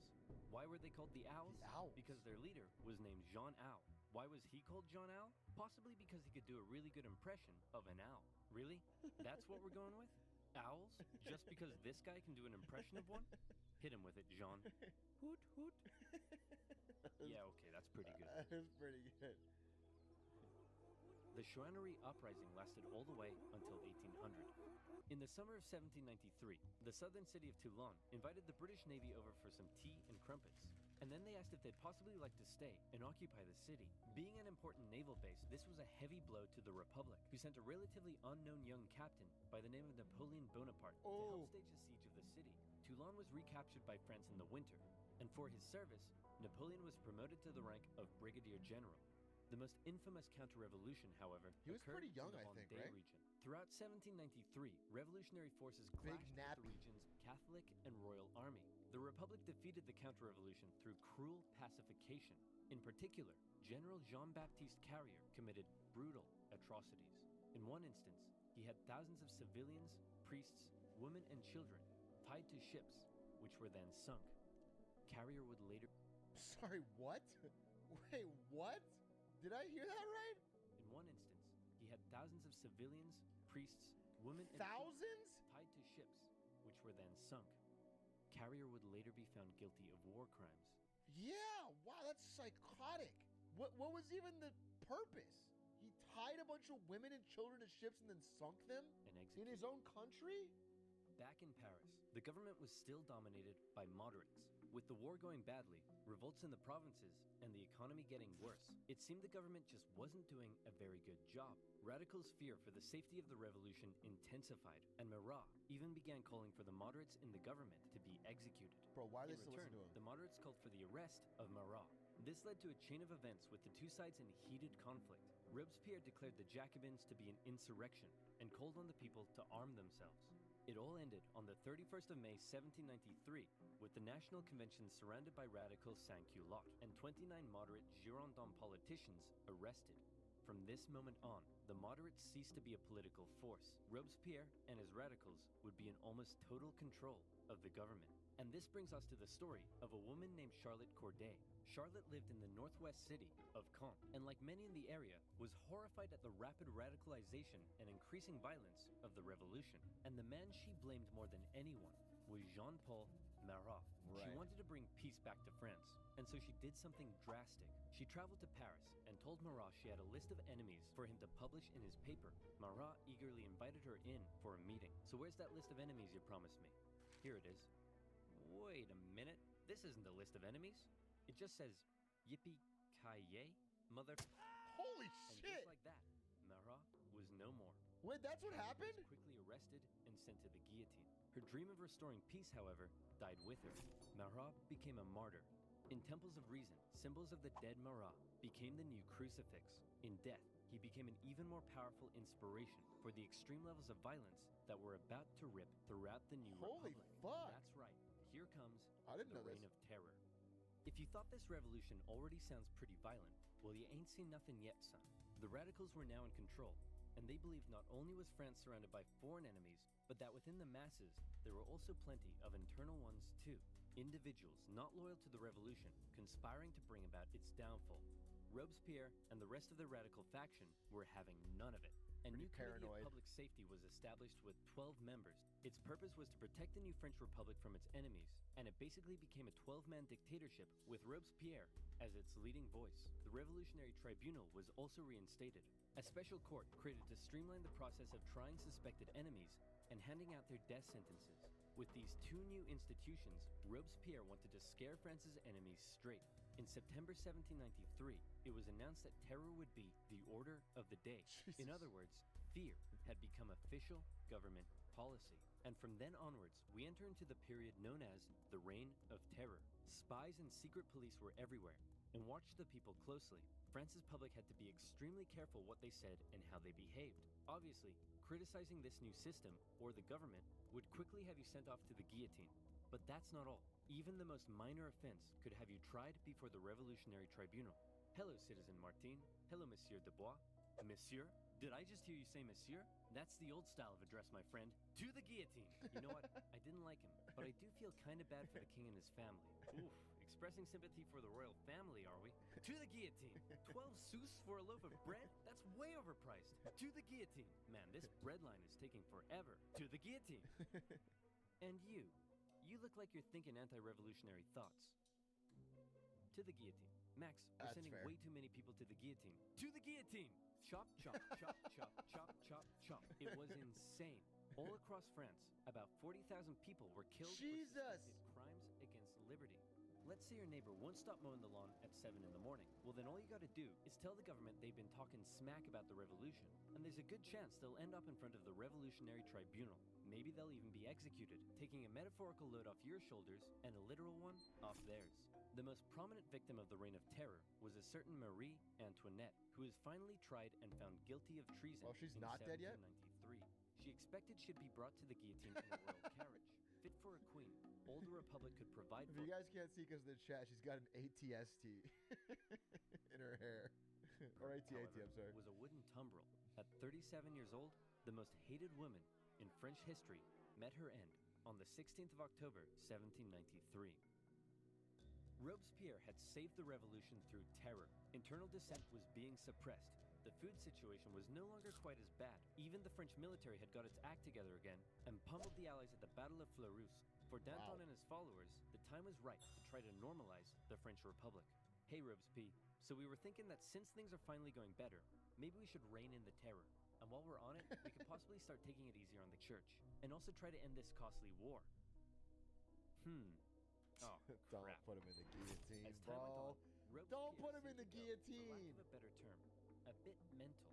He was hell-bent on creating what he called a republic of virtue. And for him, this meant amping up the bloodshed even more. Throughout the spring and summer of 1794, executions reached an unprecedented level during a period known as the Great Terror. Even those closest to him found their way to the guillotine if they dared oppose his ideas and actions, and he began alienating himself from the rest of the convention. He created a new deistic religion called the Cult of the Supreme Being, along with the new annual Festival of the Supreme Being. Man, I think Robespierre is really starting to lose it. He thinks he's a god or something. Nonsense. Sure, he's gone a little extreme, but he doesn't think he's a god. My children, bathe your immortal souls in the virtue of my republic. Okay, yeah, he's completely lost it. Robespierre's ultimate mistake, however, came on July 26th when he made a speech to the National Convention in which he said this: I have in my hand a brand new list of enemies to be sent to the guillotine, and many of you are on this list, but I'm not going to tell you who yet. What do you think of that? I think we should send Robespierre to the guillotine first. That's so stupid! That is such a bad idea! Everyone's gonna be afraid of you and they're gonna have to kill you first! You'd be the worst Among Us player, bro. All in favor? I know who the imposter is, but I'm not gonna 2 say it days at this later, meeting. Robespierre became the final victim of the monstrous terror and paranoia he had created. Many historical accounts of the revolution end here with the death of Robespierre and his terror. But the revolution officially continued for another 5 years until 1799. So what happened between now and then? Well, Napoleon! after the fall of Robespierre, a more moderate political group called the Thermidorians took control of the convention. They wanted to restore stability to the government. Now, Robespierre's allies and other radicals who had fueled the terror themselves became the target of political suppression. Bourgeois street fighters took on the radical sans-culottes in the streets during a period named the White Terror. In 1795, the Thermidorians drafted a new constitution and created a government. Dude, this is like just rapid fire. Everyone that comes into power is just beating the shit out and killing the people that were in power right before them. It's just rapid fire. Someone else comes to power and then gets their grudge out, and they cause new grudges, and then someone else gets in. Called the Directory, with the purpose of preventing power from being able to fall into the hands of a single individual again. As this new government was being established, royalists who wanted to bring the monarchy back to France saw this moment as an opportunity to strike. They staged an insurrection in Paris and battled with the National Guard in the streets. Luckily, one Napoleon Bonaparte happened to be in Paris at the time, and he took control of the situation, firing on the crowd and putting down the insurrection. From this moment on, the people of Paris would never again be able to stage a popular uprising and lost their control over the revolution. For his actions, Napoleon became a general and was sent to take control of the French armies in Italy. The new Directory remained a fairly ineffective government for the remainder of the revolution. It was plagued with corruption and struggled to keep the economy afloat, and as a result, wasn't very popular. For the people of France, with the strict social customs of both royalist France and the terror gone, they didn't really know what to do with themselves. Men no longer removed their hats when talking to women. Different classes began intermingling, and a publication began circulating that looked a lot like a modern dating app. It was social anarchy. Outside of France, the war continued. In 1795, France took the Netherlands, where they set up a puppet state. Then they negotiated both Prussia and Spain out of the war. The British attempted to land French royalists in the west to reinforce rebellion, but that plan failed. In 1796, the French planned a three-pronged attack with the aim of marching on Vienna and knocking Austria out of the war. The two northern armies were defeated and forced to retreat. However, Napoleon in the south, with groundbreaking military strategy, won battle after battle after battle. He pushed the Austrians out of Italy and began closing in on Vienna. The Austrians freaked out, and Napoleon oversaw the signing of a peace treaty. He had almost single-handedly knocked Austria out of the war, and by the way, he was only 28, so maybe it's about time you moved out of your mom's basement. Napoleon became a famed hero among the French people, but his aspirations were still higher. He briefly went off to Egypt and discovered a bunch of gnarly Egyptian stuff, but then the British destroyed his fleet and trapped his forces. Say, Napoleon, sir, you're not going to leave us here stuck in Egypt and return to France, are you? Nonsense, my boy. I would never dream of abandoning my loyal soldiers. Wow, what's that over there? On his return to Paris, Napoleon found himself to be extremely popular, and the government extremely unpopular, and he started getting some power-hungry ideas. Conveniently, a politician named Emmanuel Joseph Sieyès approached Napoleon and said, "Hey man, since you're so popular, do you want to help me stage a coup?" "Great idea. Let's stage a coup, and then I'll coup you." What? Napoleon, with the help of his politician brother, entered the government chamber, possibly got punched in the face, and finally his troops intimidated the council to dissolve the government and create a new constitution that basically made Napoleon a dictator. So there you have it, the French Revolution, born with the great promise of liberty and equality. The common people dared challenge an oppressive system that had existed for centuries. But before they knew it, they found liberty sidelined by terror, equality that possibly didn't quite hit the mark, and an absolute monarchy replaced by an absolute dictator. Napoleon began stabilizing French society. He restored the Catholic Church and got rid of that crazy calendar, among other things. But he remained ever ambitious. He was France's first consul, but he slept soundly at night dreaming of being something even bigger. Napoleon's expansionist aspirations, combined with the ongoing conflict in Europe, would eventually lead the continent into a huge conflict known today as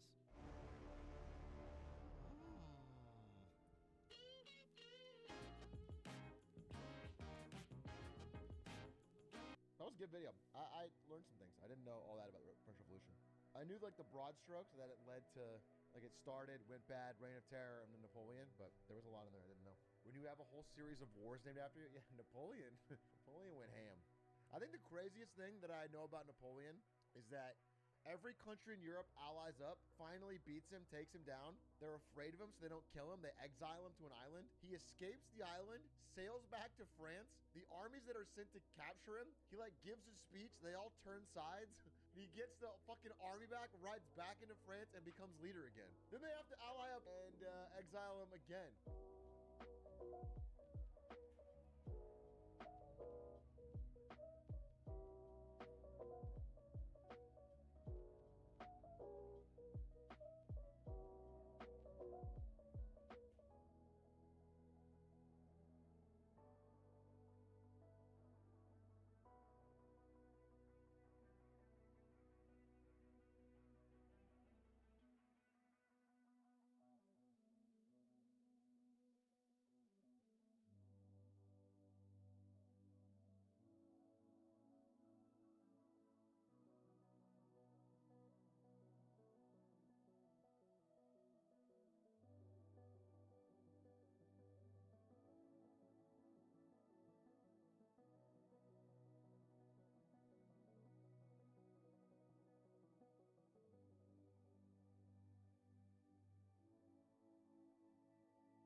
Easily done, easily clapped. We got the timer. We got our scenes. We got the computer set up. We got Marketing Monday set up. We got the PowerPoint. We're on time. We're under budget. We're crushing it. Holy, we're crushing it. Hello, good to see you. Hello, and good to see you. Welcome to Marketing Monday. As part of a week of on time and on schedule streams. Best tweets tomorrow, you better lock it in. No, it's not a cosmetic timer. It's like 28 minutes. 28 minutes, folks. Is your voice okay? No, it's not okay. Because I've been screaming in Elden Ring. All right? And yet, here I am. Lucky, Lux Guns, Arlo, hi Jared, Tim, Small, Sad, Off-Brand David. Hello. God. Good goddamn. Good to see you. Good to see you all. Mimi G, thank you for the 14 months. The Only Ordinary, thank you for the 34 months. God damn, that's a hefty amount.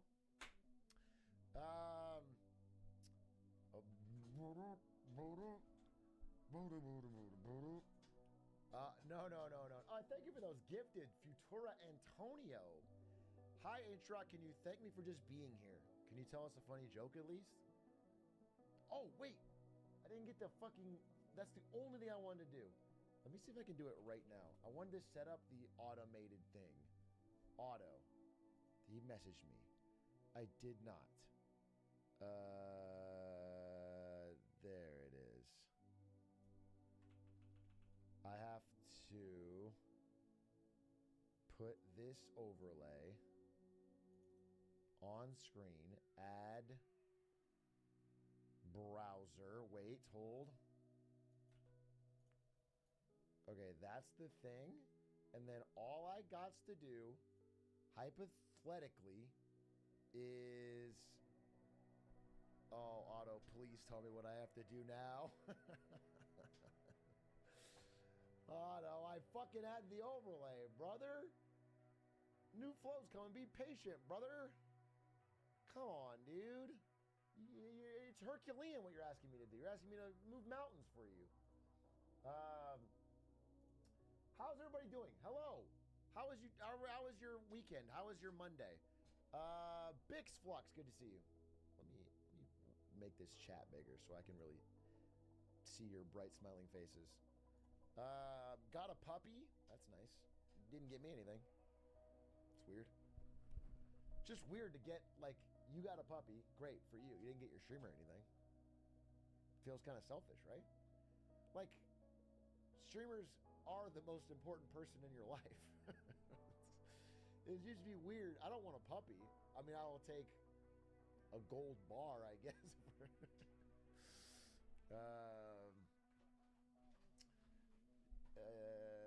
Hey, streamer, I'll give you 50% of the value of my Twitch Prime. Wow, that's really generous of you. That is actually really generous of you. Thank you so much. All my bars are gold. Bars, dude. Lil Hokey, thank you for 13 months. Got laid off and finally had great recs to get the new job I wanted. Shit's lit. Brother, put her there, pal. You got laid off and instantly had a new job that you preferred? That is not how that usually goes. Congrats to you. Got laid, Poggies off Sahech. If you do get laid, don't Poggies it. Do you know what I'm saying? It's not classy. Have some class. Got laid Poggies is like the wackest.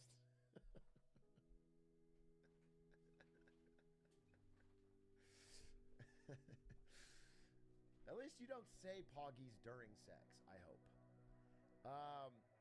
The one time in Arby's, thank you for the 9 months. Bix Flux, Big Meta, thank you for the 18 months. Jacoby, thank you for the 13. Much appreciated, much appreciated. What up, Big A? What's up, Retrogrades? What's up? Good to see you. Honestly, if they don't, it's a bad sign. It's a bad sign that you're having sex with someone and they don't say Poggies. Oh, I see what you're saying. Because it's like, if they're not saying Poggies, they're not having a good time. I mean, I guess you have to judge. If they're the type of person that would say Poggies and they're not saying Poggies, that is a bad sign. That is a bad sign because then it's like, wait, you're something's not going right. But I think most people don't say Poggies. So if you're not hearing it, I wouldn't take it as a slight. I think they have to prove they're a Poggies person. Splaxer, thank you for the 25 months.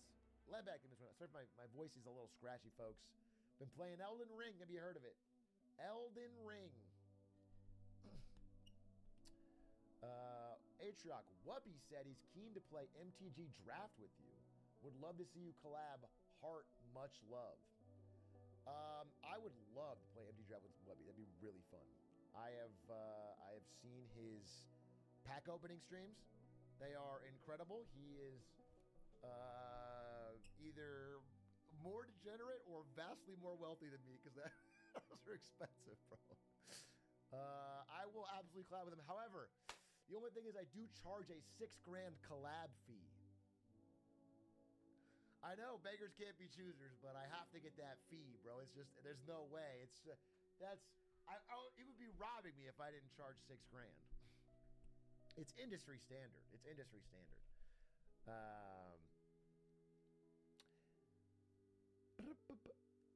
Atrioc, if you can't beat Elden Ring DLC by the end of the week, you have to do an Elden Ring LARPing stream.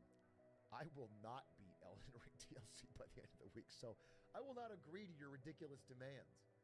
I've never claimed you know, the first game, which by all accounts is easier, I took 7 months.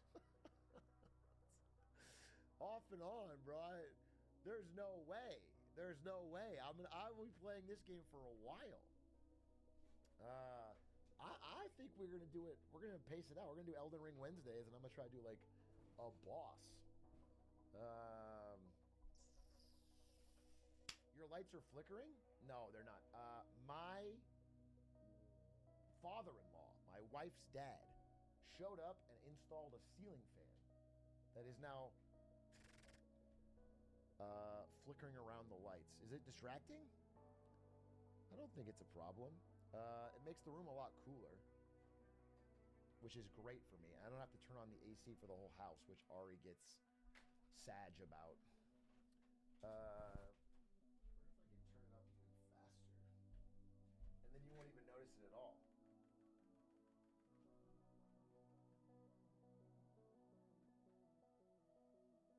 Damn, I have no idea how this remote works. These symbols don't mean anything to me. Like this wheel. 1, 2, 3, 4, 5, 6. Circle power. I'm assuming 6 is the most power. But how am I to know? I don't know. Maybe. Just use a freezer shirt? Brother. You couldn't catch me without a freezer shirt. Of course I got a shirt brewing up cold right now. But it's not cold enough. You got to let it freeze for a while to really get that magic out.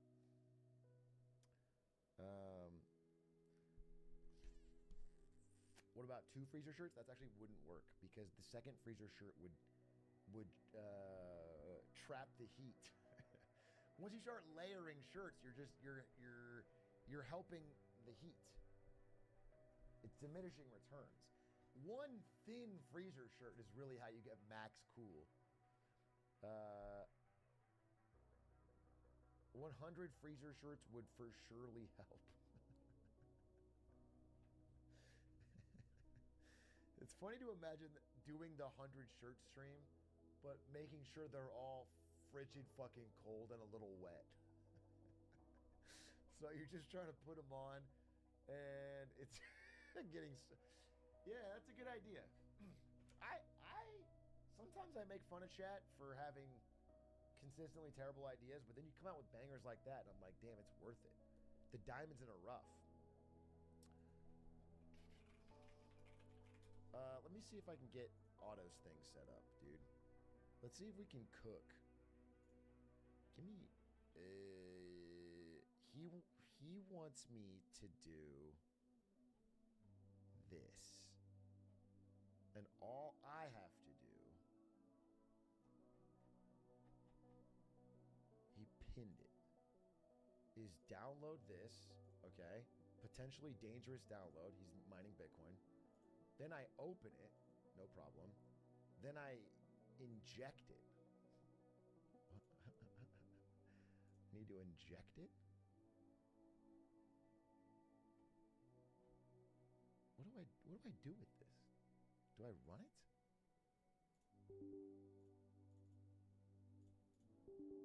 What do you do with this? I don't want to inject anything. I'm clean. Bling bling. No, dude, I don't know what to do with this, brother. Can I load it? Oh, hello. Wait, I might have got it. Now watch this. Watch this. Then we reload, right? So bam. Oh baby, we got it. Oh, easy shmoney. Except it's the wrong. How do I switch? It's back though, dude. Chat gets to be fucking spotlighted again. Now we are cooking. Dude, new computer was not very hard to get set up, to be honest. Dark mode. Uh-oh. Yes! Yes! I'm crushing today. I'm crushing today, dude. I got so much shit done. I got that computer set up. I got this computer set up. I got all my shit transferred over. Look. I really thought this would work. I was so excited to show you because it worked 1 second ago. Why is it not working, bro? I really thought this would work. I was like fucking pogging out of my gourd. In what world is it not working is the fucking question that I have for you. Why would this not work? Explain that to me. Riddle that to me, Riddler. Bro, the spotlight's too bright. The spotlight is too bright, dude. I was in the limelight. Christ on a cracker. How does this not? Okay, wait. I can fix this. Chat, bear with me for 1 Rico Segundo. I just simply need to click this button. Oh, it's 0.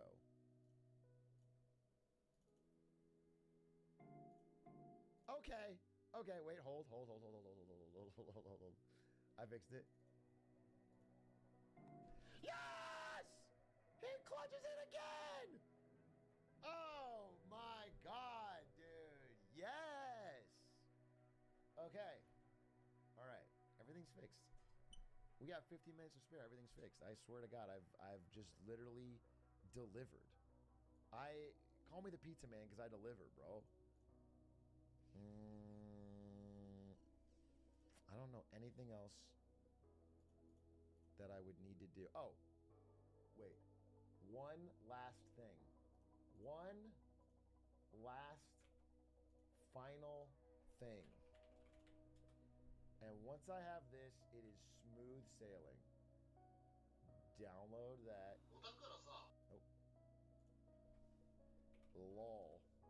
I'm already into bad naming habits, though. I swear to God. Everything I fucking want to put in a Marketing Monday, I just name it LOL or LOL123.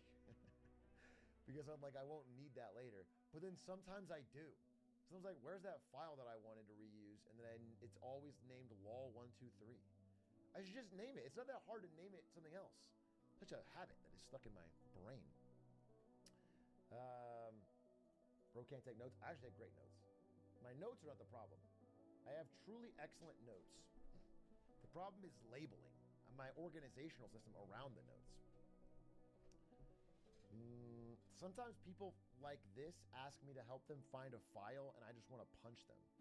Wait, what do you mean? People like this, like me? First of all, what do you mean people like this? You got a problem with Latinos? If you got a problem with Latinos, you better say it because we don't tolerate that around here. Secondly,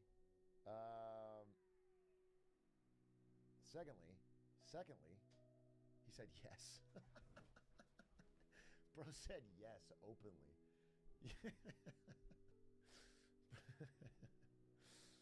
Jesus. Camera's out of focus?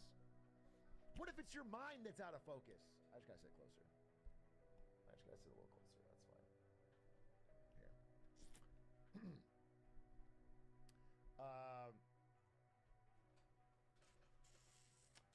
Here. I did not. Cake Triok, thoughts on the alleged new Valve game, which is going to be Overwatch-like? I saw this fake news and I wish to waste your time. It is not fake news. The game's called like Deadlock or something. Deadlock. Deadpool. Dead Triok. It's called something like that, and it's Overwatch type beat. It looks mid. That's my early take. I look at it, it looks big mid. But you take a look yourself. Let's watch that alpha footage. It goes in and then you just punch it instead of actually doing anything. Okay? Going in. Rejuvenator is descending. I'm waiting. Alpha footage. I'm waiting.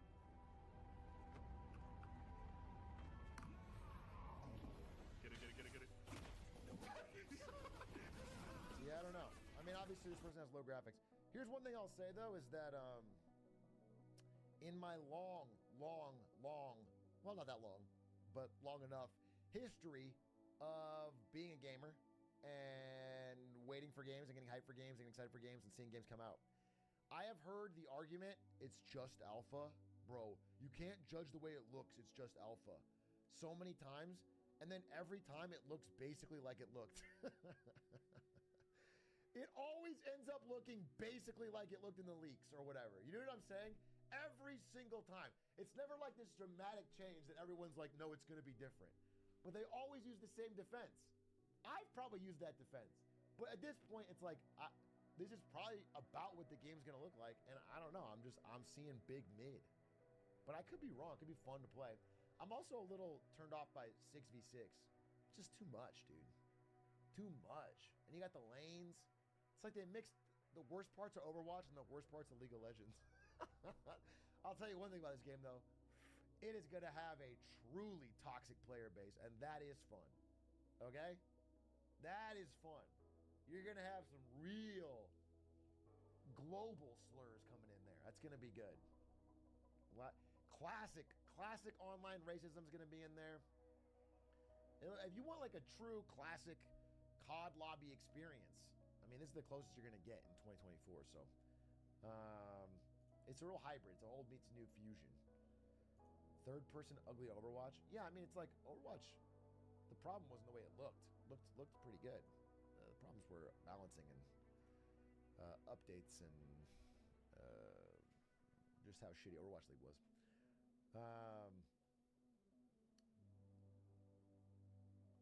Overall fun, though? Interesting. I know that Adish got a key and he's going to try it, so I'll wait to hear what he thinks. Again, I have not played it.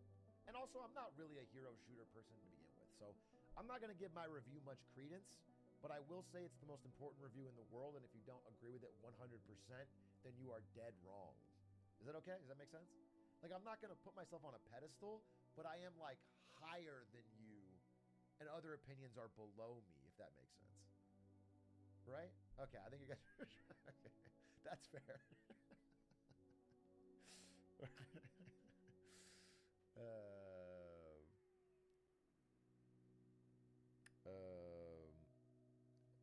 Rars, thank you for the 32 months. Aatrox must be smoking that Elden Kush. You mean the voice? The voice is gone because of the Elden Kush. I think it was screaming. No, I know it was screaming at Rolania, most likely. Although I also screamed, not screamed, but, you know, got vocal during basketball. So maybe I'm just fucking using the old pipes too much. Bam, bam.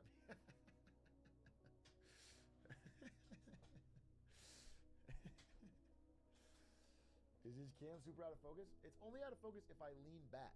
Look, right here. focused, crystal, clear, crisp. And then if I lean back, it's like, oh, damn, he a little fuzzy. Bro's fuzzing. Bro's fuzz maxing.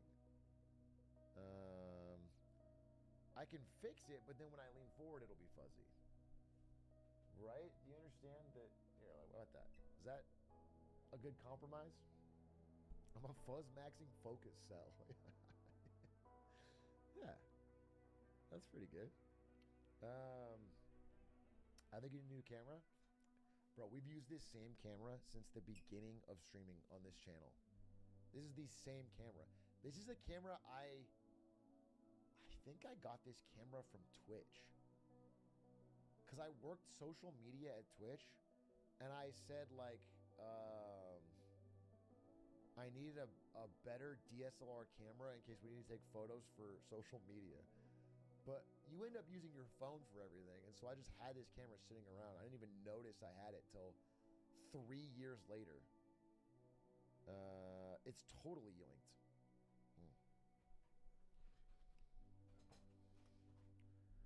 Ba-da-ba-ba-ba. Ba-ba-da-ba. Oh boy, I hope H-Rock talks about Nigerian land tax. This Marketing Monday, you are hoping it's about Nigerian land tax? I gotta be honest with you. It is. 200 slides about it, baby. All we do is talk Nigerian land tax. We're talking taxes, we're talking land, and the mixture betwixt the two. Don't even worry about it. Wait till the exact end before we get to that.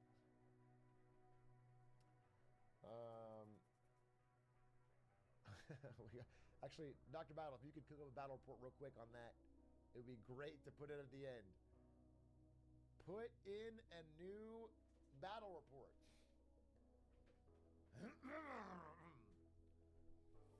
Big A, I wore my... Wait, hold. How come I can't highlight this anymore? Wait, it was working and now it's not.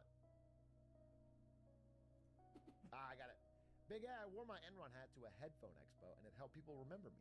They still know me from it. Let's go. Let's go. That doesn't... Here's the thing. I appreciate that worked and I'm happy for you. That is not a compliment on a hat. That is a compliment on distinct colors or assets. That's the concept of a brand in general. Then you're like, you could have worn blue shirt and you'd be the blue shirt guy. And it doesn't mean it. It's whatever you had that made you distinct.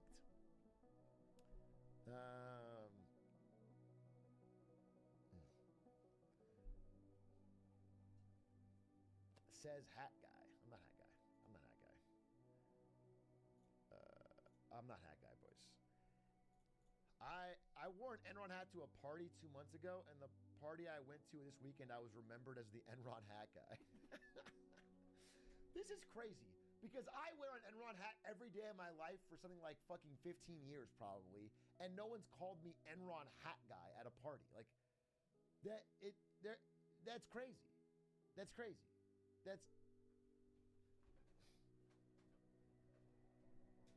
It's because people notice the hands first.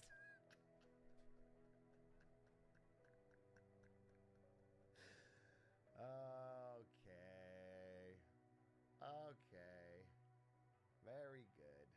Very good. Very clever. Very clever. I wrote your name down mentally, and I will be tracking your every move. I went to a get-together in Portland, and one of the guys I met found my Twitter later because you commented on my selfie post of me wearing the Enron hat, Omega lol. Oh, I liked your post. That's funny. That's funny people found it. I semi-similar. I didn't post anything like on Instagram or Twitter about going to the Kendrick concert, but some people that were also there found out that I was there because I roasted Shake Drizzle in the replies. I guess I always forget how much they surface replies on Twitter. Like, if it's someone you know and they reply to something, it'll show up in their feed, even if they're not looking at that post.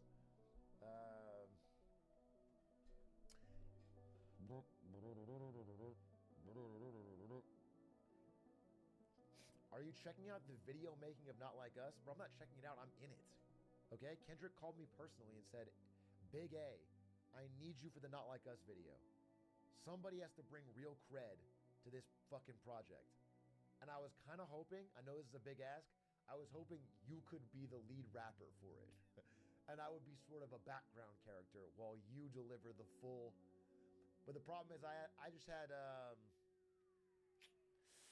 I had some reservations about some of the words I would have to say many, many times to get through the whole thing. And so I held back. I held back. Pulled back on that. He tried to give me the pass, but didn't work. Hockey is finished? Wait, what happened with hockey? You guys got me fucking Osmosis Jones interested. Even though I don't care about hockey in any way. I don't hate it. I actually don't care about it. You guys, the Game 7 had me fucking interested. Canada lost again. Florida won. What does that mean? Who was the comeback team? Who was down 0-3? Canada. Oh. So Canada was down 0-3, brought it to Game 7, then choked it. Is that what you're telling me? To America in their prime. Where was the finals held? In Florida or in Canada?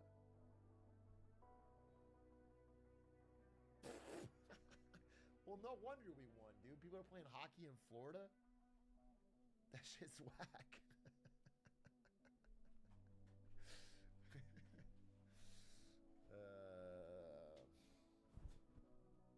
They're playing on roller skates, bro. They're playing on roller skates in a rink. No way. There's crocodiles coming out of the fucking net.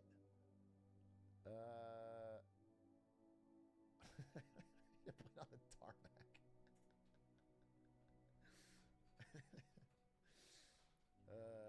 All right, well, that's cool. Good job, America. I mean, again, it's kind of like the Pakistan-U.S. cricket thing, where it's like, I'm proud of my country because Canada likes hockey more. And it's cool that we still won. But I personally, I can't get invested in it.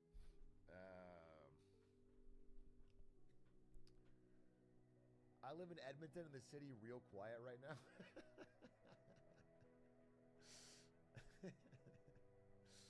Hey, Mr. Dunkaroos. That's not my name. I actually, here's a question. Well, we have a couple minutes. An honest question. When I was a young man, my father took me to the city to see a marching band. But before that, I was in school, and there's like a pretty clear hierarchy of snacks that you could bring in from home. And the number one snack, the top tier of all snacks, the best tradable snack was Dunkaroos. Better than Goldfish, better than Cheez-Its, better than... Dunkaroos was number one. I am under the impression that Dunkaroos no longer exist. Like, isn't it... Can you confirm or deny that they don't exist anymore? And then also, if they do, is that still hold up? Is that still top tier? Question number 2. And question number 3, do Zoomers or Gen Alpha, I guess, even eat Dunkaroos? They exist and they suck. So what will be the number one snack right now? That you guys wait.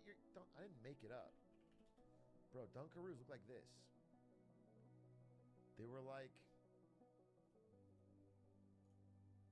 honestly, they look less good in this photo than I remember, but they were fire. I don't know if this is a new. I remember the crackers looking tastier, but the idea was Maybe they were never good. Is that going to be the fucking? You just ruined my headcanon. They were dunkable, you know? They were little fucking graham cracker type beats that you could dunk into chocolate and vanilla. I don't remember them. The cracker looks so bad in this, but I remember it not looking like that. I guess it's more like this.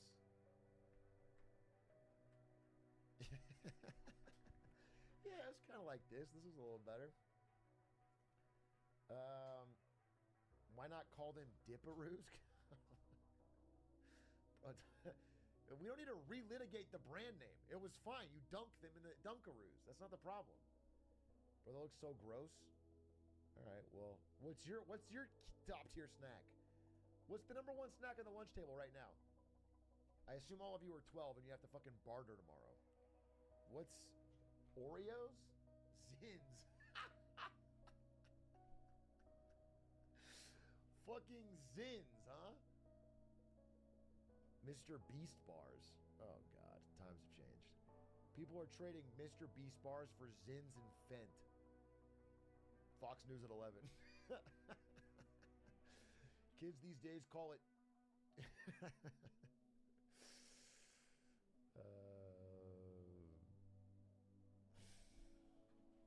Oh, shit. Don't. I'm one Zin short of a full horseshoe. Want to trade? I have no idea what that means. What is a horseshoe of Zins?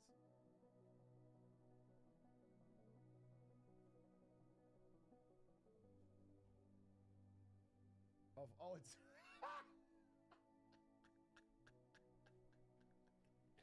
That's disgusting. That's disgusting. That's way too much. That's way too much, dude.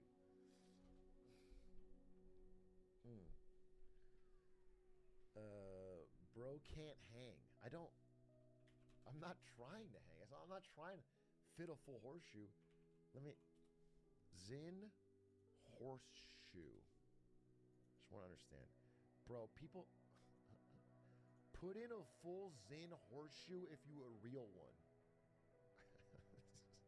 This is like deep Twitter. An hour into class and these two wolves are raging inside me. Tweaking and locked in. Put in a full Zin horseshoe if you a real one. I'm gonna like them both. Likes are hidden now. All right, I want to get more into the Zin side of Twitter. My algorithm needs to be...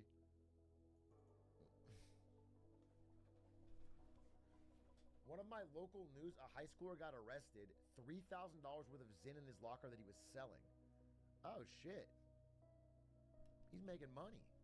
He's actually, that's entrepreneurial, to be honest.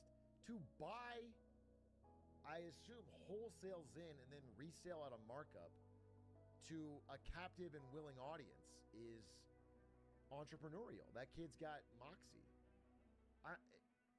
Here's my question. What is the legal age for Zin? Is it 21 or 18? It's 12? It's 21. All right, so he was committing a crime. 12 if you were a real one. When did it go from Jewel to Zin is my question. The Jewel fall off is legendary. There's many discussions on it, but basically Jewel got too big too fast and hit Johnny Law. Hit the moms of America. And they all collectively freaked out at once in one big voice. They broke glass. And there was big crackdowns on Jewel. They jeweled too close to the sun. But the addiction never left. So new things sprouted up.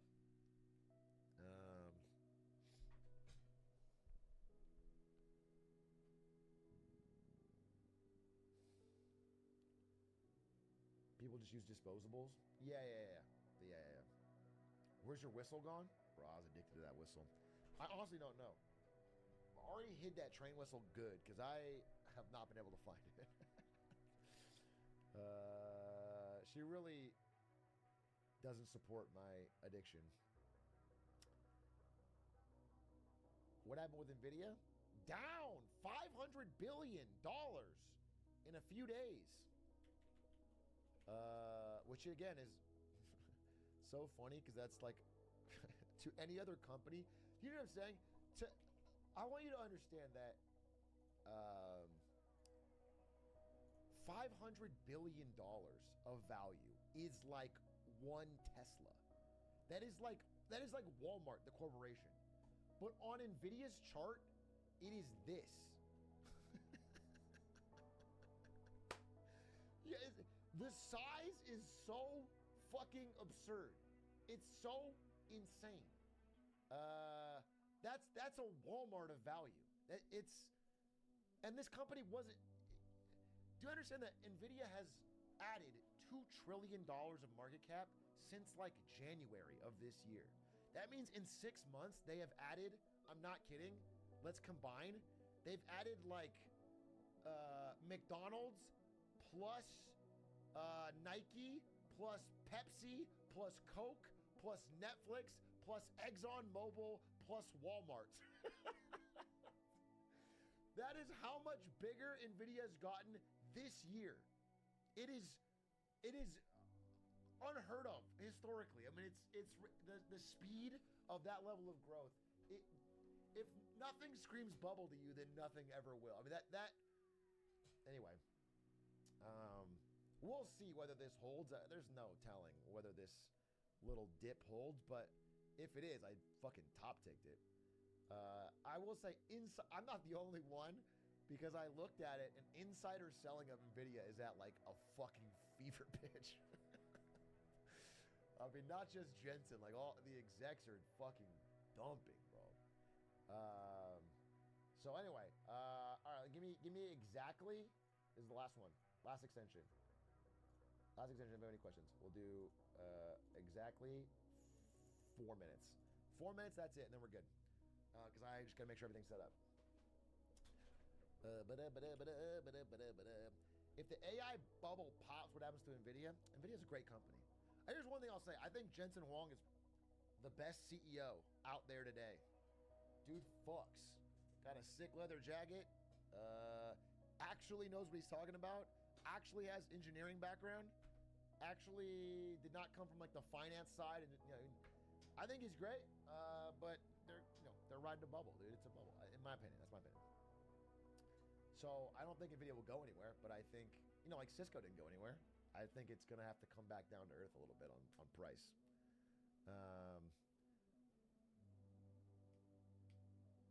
Yeah, I saw that video of Jensen signing the woman's boobs. He's a rock star now. It's so crazy, dude. When I joined Nvidia, no one in my family or extended family had ever even heard of the company. No one had heard of it. And now it's the biggest company in the world. He's signing fucking boobs. That's crazy. That's crazy. That was the week I sold, yeah. Yeah.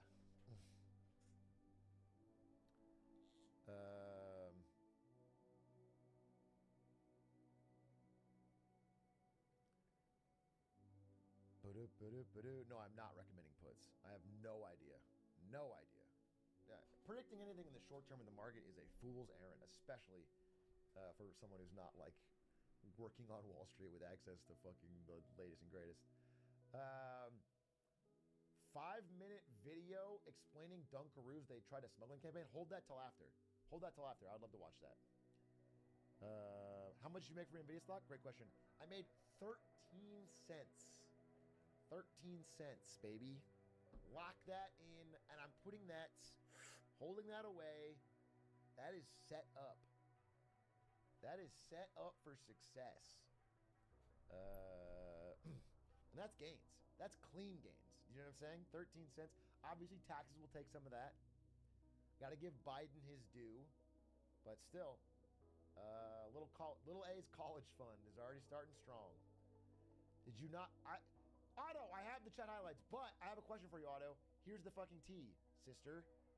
When I right-click on a chat, okay. I hate that it works when I say that. I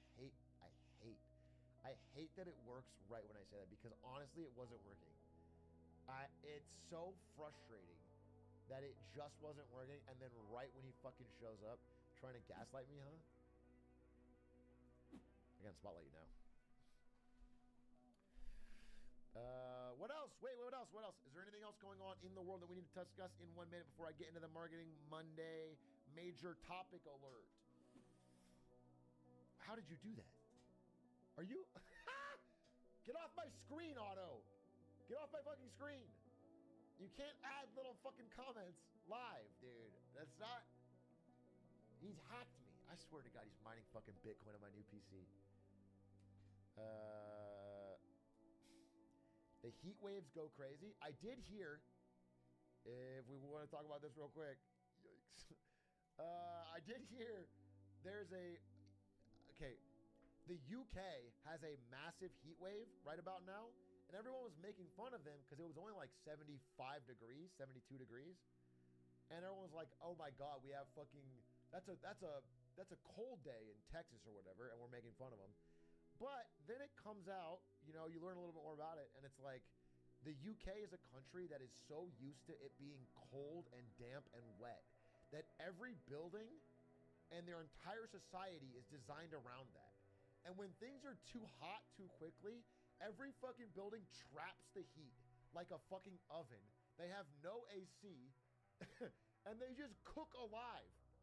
There's like old people in the UK melting alive in 75-degree weather because their fucking oven houses are just boiling them, and they're all doing that UK, you know, stiff upper lip, just power through it, shut up, ignore your emotions, bury it deep. And they're just sitting there in suffering and silence until they melt. It's fucking crazy. There's no country that's stranger to me than the UK, bro. They are strange. Anyway, honestly, the best British dish is an elderly person baked in their home. That's too soon. That is too soon. Too soon and too cannibalistic, bro. It's not like the Queen, okay? Maybe you could score one on her. She's 98. These are regular folks.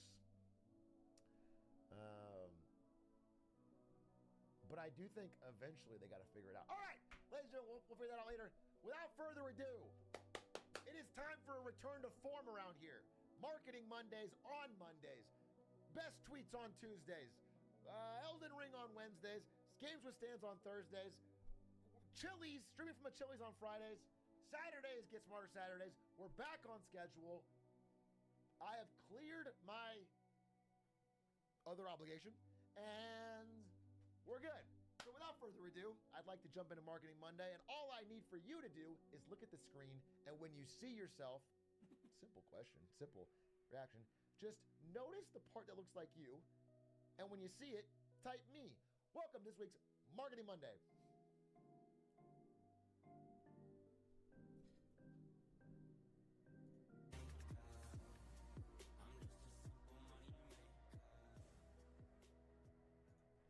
Ladies and gentlemen, welcome back to Marketing Monday here on a Monday. Apologies in advance for my voice. I've been playing Elden Ring. Now, before we get into today's wins and fails, all the wins and fails in the past week of marketing and business, I have to give you a warning. And that warning goes out to all true American patriots in chat. Today's Marketing Monday is going to deal with Europe. We're going to have to learn about things outside of America today for an extended period of time. We're going to have to learn actual things, nitty-gritty details about the political process in Europe. Oh! Normally, Europe is this strange foreign land that only exists to be in the background of action movies. You know, where Jason Bourne can be shooting in it or Tom Cruise can be, you know, doing a car chase. That's what Europe is for in my mind. But apparently it's also a place with hundreds of millions of people and an important economy to the world. And so we need to understand it.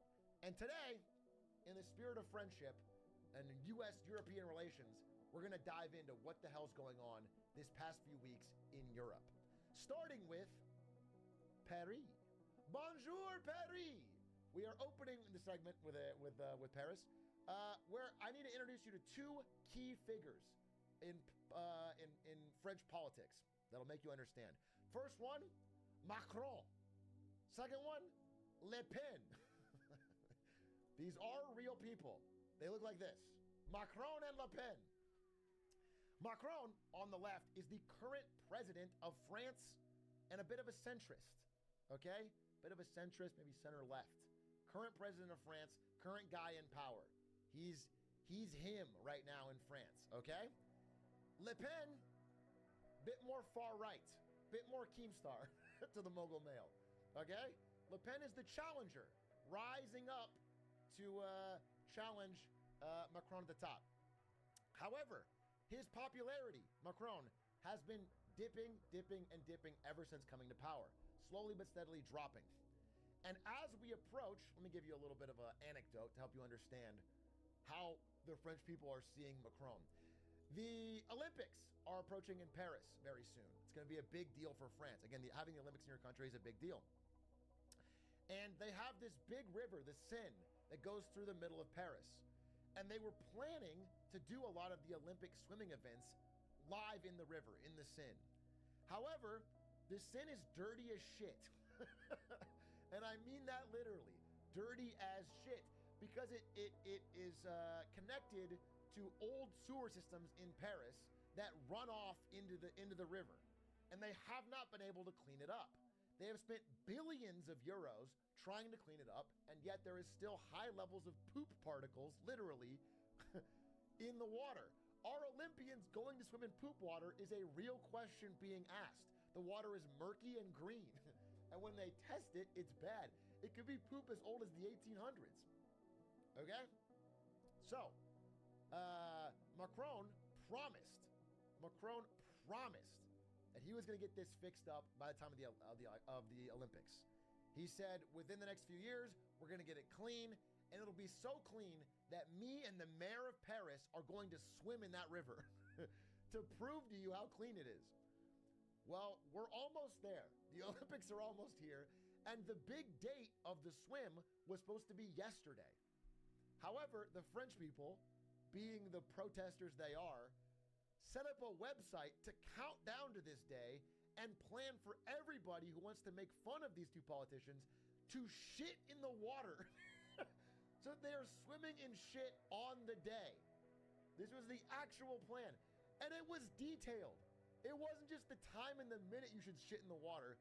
It was also, if you lived far away from Paris, where you should shit that it would flow down the river and hit the It's like, if you're north of Paris, shit early so that it... It was like a real fucking plan.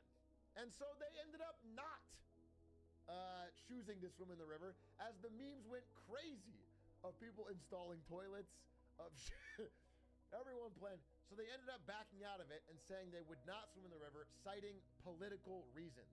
However, they said they will swim eventually.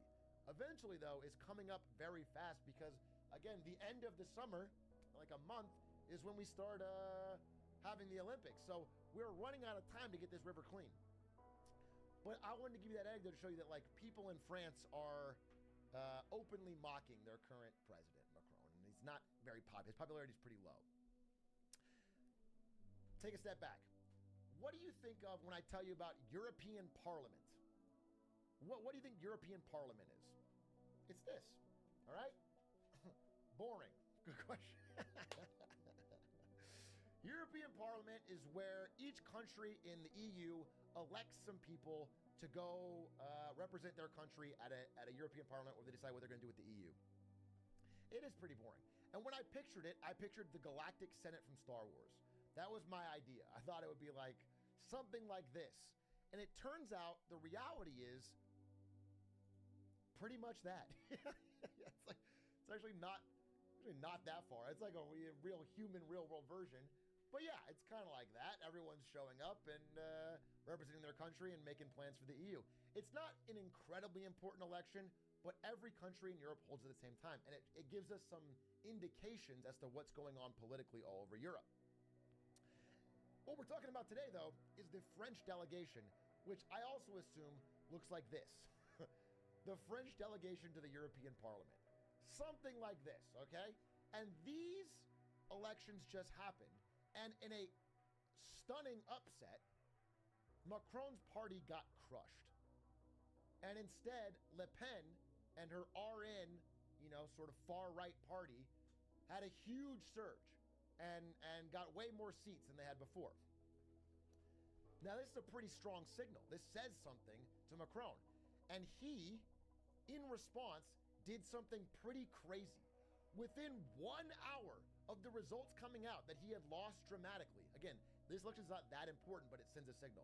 Within 1 hour, he went on TV and dissolved the French parliament and called a snap new election. Within 1 hour. Like, extremely,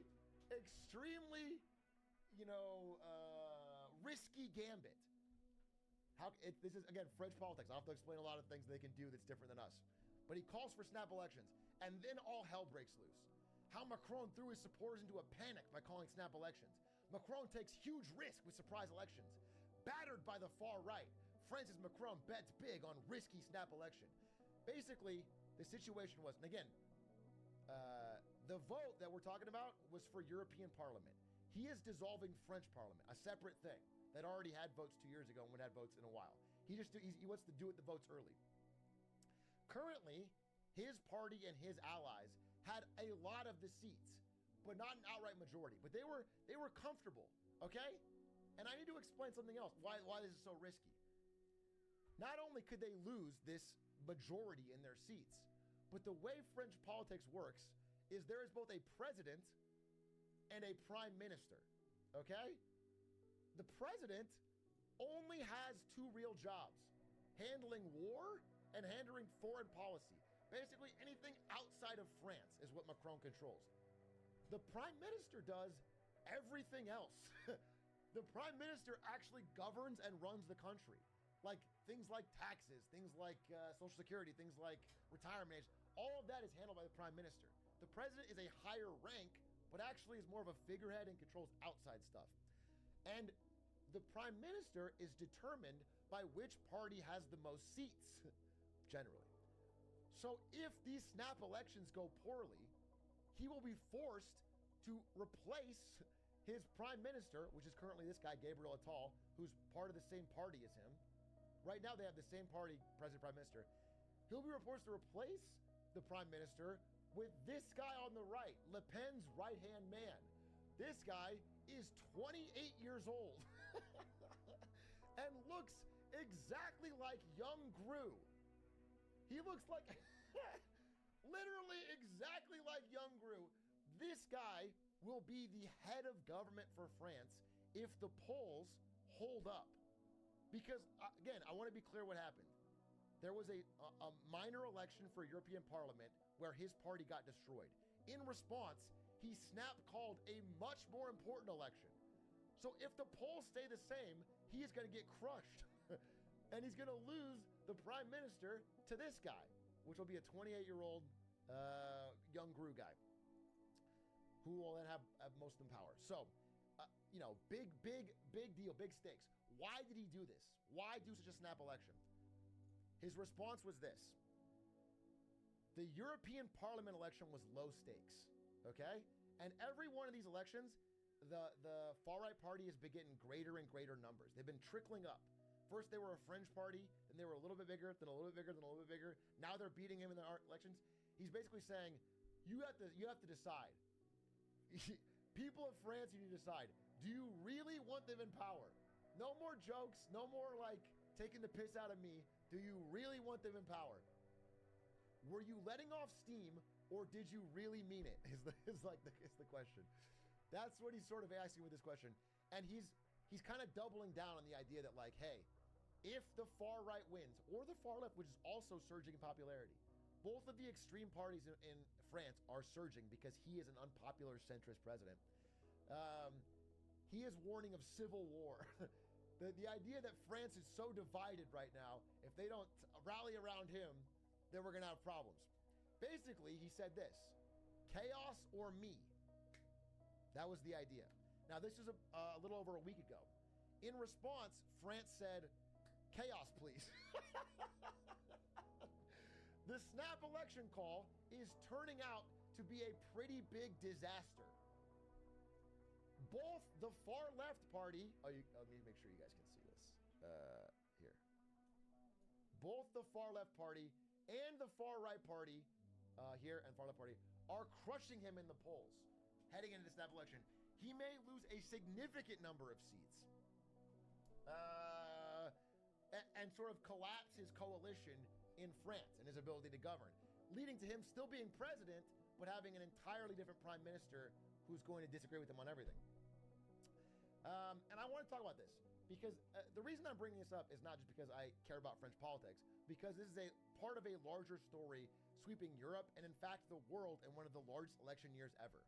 And that is that when people were asked why they finally, after all this time, decided to support Le Pen, who's been a figure in French politics forever, why finally support her? The answer was this. Having tried everything else, voters are finally willing to give the RN a try. That's basically it. Even Macron's campaign staffers are seeing this.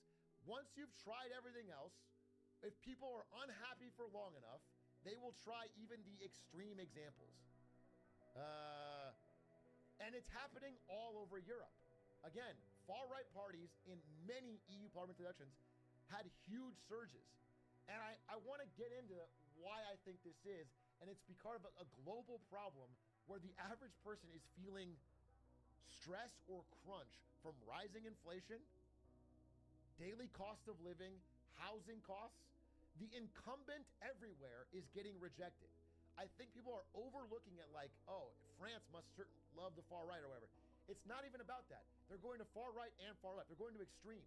And it's happening in every country because people are fed up with what they've tried. For whatever reason, whether good or bad, the incumbents are getting shellacked generally across the board. It wasn't just about embracing the right. Voters want to rebuke the policies that they felt weren't working for them. And I want to show you a specific thing that really brought that to light for me. See, in Germany, there has been a rise of a far-right party in Germany called the AfD. When America, we hear about a far-right party rising in Germany, we get scared. We don't know a lot. But that always causes us to get a little nervous. And I looked into it. So this was the results of the recent 2024 Euro Parliament election in Germany. Most of the country voted for their standard centrist party, CDU. The AfD, which is the far right party, saw huge gains in this part of Germany. And I wanted to see what would happen. So there's a map you can draw where you can cut Germany in different parts and see the different stats for each part. When you cut this part off the graph, you get higher hours worked per year, a heavier workload. You get lower salary, more hours for less money. You get fewer millionaires. You get higher amounts of graffiti. You get basically the problems that are left over from East Germany. And so it's not a coincidence. It's not crazy that the parts of Germany that are struggling the most are resulting in the most radical solutions. They are going in the most radical elections because they can't find a solution. It is not enough to shame people for picking a party that I think for many moral reasons I disagree with, but I can't just shame them unless we can find a solution that gets them out of a cycle of poverty. We have to find a way to get out of that. If there's no solutions promised, they're going to go for more and more radical solutions. And I want to illustrate this by showing what's happening in the UK, which is the exact opposite. So if we go oi bruv over to the UK, the Conservative Party, the right-wing party in the UK, is in power right now, and they are getting absolutely fucking shellacked. They are getting destroyed. It's the blue line here. They have switched colors. They are getting destroyed. It is preparing to be a complete electoral wipeout, one of the worst in the history for the Conservative Party in the UK. And it's because the person they have in power is deeply, deeply unpopular. People in the UK are very mad at their situation, and they want a change. And so they're seeing a huge surge of them switch over to Labour. By the way, this is the guy in power, Rishi Sunak. This is him when he asked, sorry. He was asked about his childhood and the different kind of friends he has. He's trying to seem more in touch with the common man as a multi-hundred millionaire, wealthy political leader. How is she? I have friends who are aristocrats. I have friends who are upper class. I have friends who are, working class. But I'm not working class. But I mix and match. And then I go to see.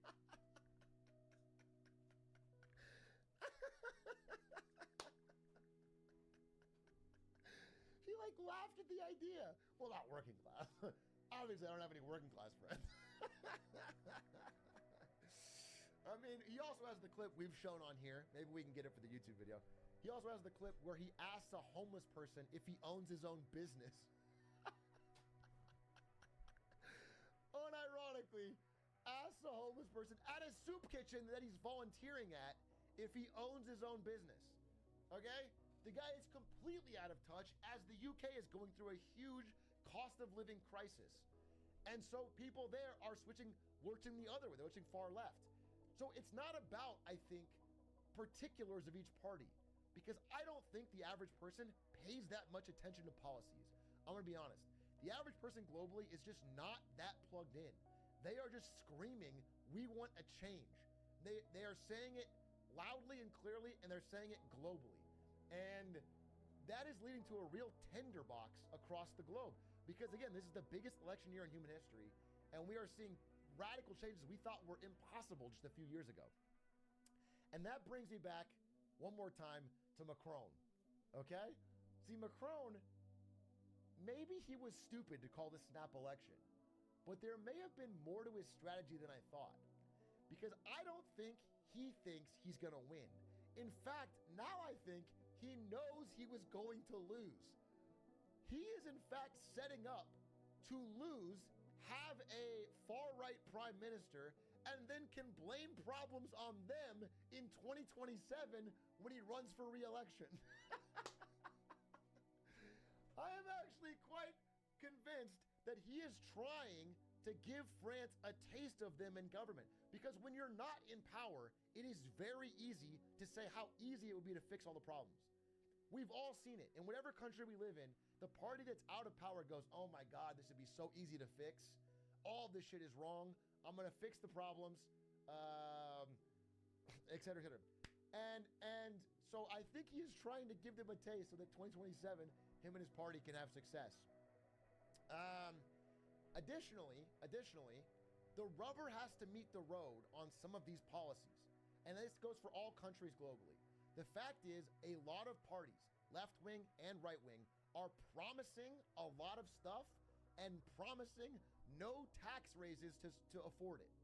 They are promising a lot of spending and not a lot of ways to make money. And already that is causing problems in France. Just the idea that Le Pen could win the election is causing French bonds, basically IOUs, the government issues, to be damaged. I'll just say, I'll explain it simply. Imagine France as a friend that looks like this, that keeps asking you for money, but they always pay it back. Let's say you have a friend, he's always borrowing money to buy baguettes. You go, okay, I'll give you the money. You always pay it back. You're fine. He even gives you a little interest, so it's always good. Now imagine that friend comes up to you and says, hey, I'm going to quit my job, which is basically lower taxes, and I'm going to start buying way more baguettes. Can I borrow more money? That's when you start to question, am I still going to get paid back? Am I still going to get paid back? You are not going to have an income, and you're going to buy way more. That is when people start to get nervous. That's when the bond market starts to go zero bid for some countries. And France, which runs a really big deficit, is going to run into this problem. And so I'm explaining this to show you that's going to happen in other countries, including America, going forward, as we refuse to find a way to balance our budget. We just refuse to do it. And it's starting to become an actual problem. Speaking of France and money, their stock market was a little bit hammered by all this political turmoil. But I looked into it to learn a little bit more about France and their economy. And what I found was very interesting. The vast majority of the French economy at the high end is luxury goods. Again, the 9 biggest companies in France, 5 of them are like luxury goods, luxury products. It's fashion for other countries. That plus tourism is basically their economy. That's like the majority of the French economy.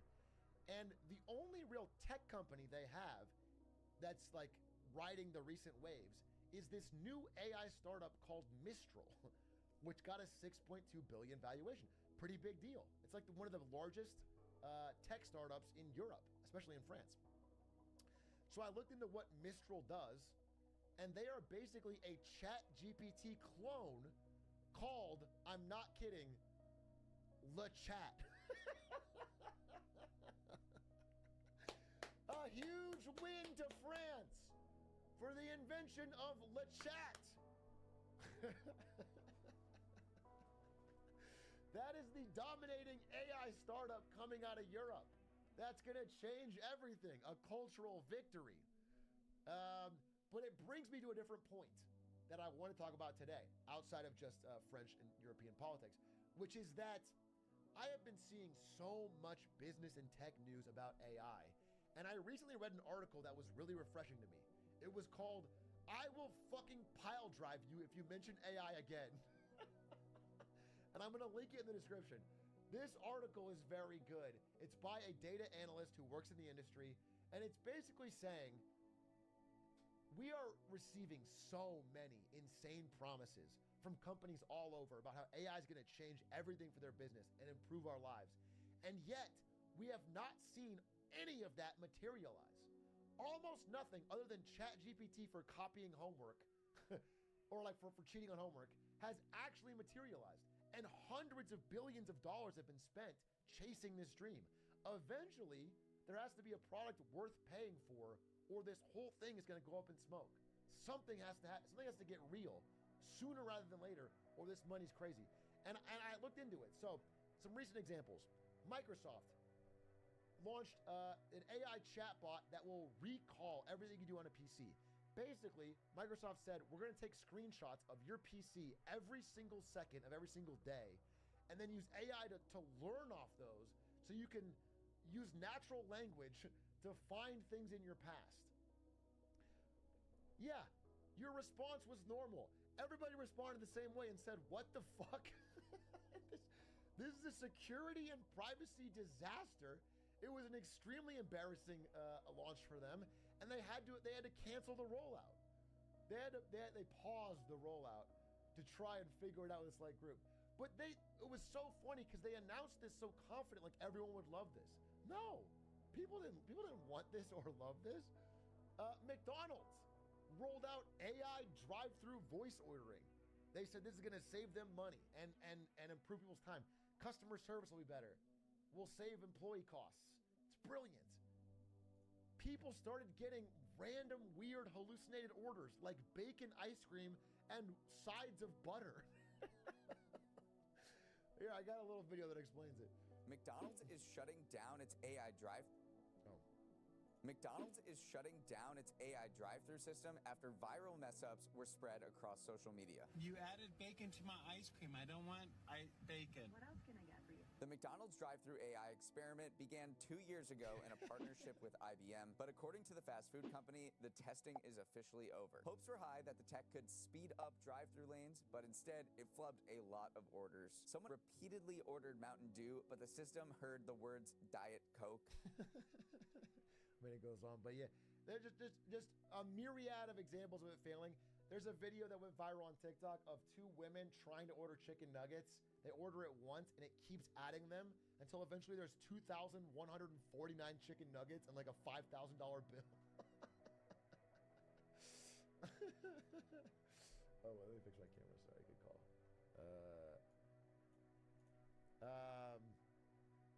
And so, you know, people are right to ask if they look around, what is AI actually bringing me? Where is the life improvements that I was promised? Where's the utopia? And that's when one company came with a true breakthrough. A Marketing Monday win to Apple and their new AI, Apple Intelligence, baby. Doing what Apple is truly great at, which is doing something someone else has already done, but rebranding it in a nice, clean way. Because basically, if you look into it, Apple Intelligence is actually just partnering up with ChatGPT that already exists and adding it to Apple phones. And then a couple little nifty Apple features on top. It's not like a big upgrade, but it was funny watching that conference because Apple, I wondered if they were going to mention their previous toy, the Vision Pro, which seemed to be designed just to fuck with Mark Zuckerberg. A lot of news is coming out that it's been gathering dust and not selling. They mentioned it for briefly, all of 28 seconds, and then immediately moved on to Apple Intelligence. This was clearly the toy they don't want to play with anymore. It was like they were so over talking about it, and they are moved on entirely to the future of the company, AI, Apple Intelligence. The only other thing we got from that keynote was a lot of the Apple Power Stance. Very impressed with that. Not so much anything else, but they had the perfect power stance for talking. Incredible that.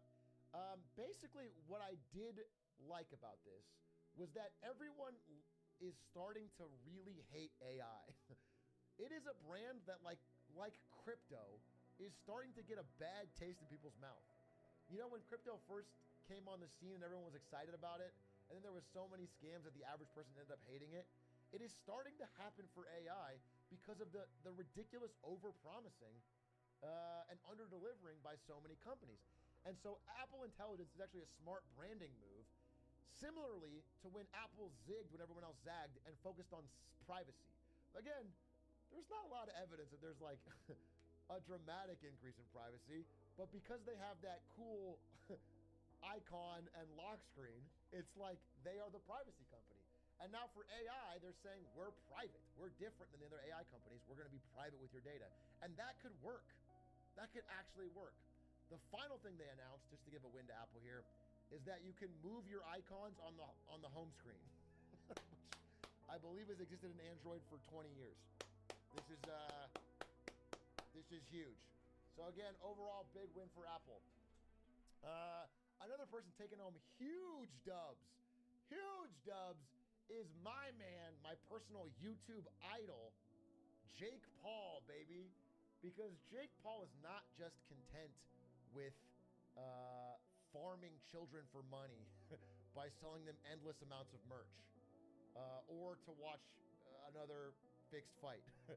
No, Jake Paul has figured out how to make the real cash, products, by rolling out a new line of skincare and shampoo for young men called W. W's in the chat, please, if you're going to go to Walmart to buy this skincare and shampoo. The reason I find this interesting is not because of his reasons, which he said, I want to make a new line that doesn't contain unhealthy stuff, quote. That's really passionate. I can tell he's passionate about skincare. No, the reason I'm interested is because YouTubers used to primarily make money from merch. That was like the only way they could monetize or productize their fan base. Again, Logan Paul and Jake Paul used to primarily drive merch. This is a 2018 article about YouTube being a merch plugging factory. But ever since the rise of The Rock's tequila and George Clooney's tequila, and lately, of course, Mr. Beast's Feastables, every big YouTuber is trying to switch into products where they can get a much higher margin and make a lot more money. Prime, another great example. Prime, Logan Paul and KSI's Prime. And what I thought was so interesting is why skincare? Apparently there's a great margin in skincare because not only is Jake Paul jumping in, but John Legend launched a skincare brand, Pharrell launched a skincare brand, and even the fucking Rock launched a skincare and hair care brand, which I have to give a dub for the audacity because he literally doesn't have hair, including this line, my hair would have loved this 2-in-1 shampoo conditioner. That is audacious. That is audacious marketing. Who is going to buy the Rock shampoo? How could he possibly endorse that with any confidence?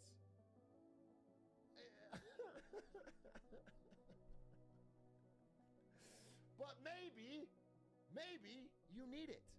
Maybe all you gamers out there, you greasy gamers, need to start using skincare and hair care products from The Rock or Jake Paul or whoever to go on dates, because we are not having enough dates, and we're certainly not having enough children. The world is going through a baby crisis, okay? All of you incels out there are part of the problem. This article came out 2 days ago. Suddenly, there aren't enough babies. The whole world is alarmed. Now, we've known about this for a while. We've talked about it for individual countries. But it really is stark when you zoom out and look at the global birth rate. In all developed countries, it is down dramatically. We are below the replacement rate in like every developed country, which means so many countries are going to be shrinking and having inverted demographic pyramids where there's too many old people and not enough young people. Now, the U.S. is bad, but not nearly as bad as some of East Asia, like South Korea. And the worst of all is Japan. Japan was the pioneer of not fucking. If you're looking for the true incels, Japan has got you beat. They've been doing it for too long. They are they were not fucking before it was cool, okay? They were way ahead of the game.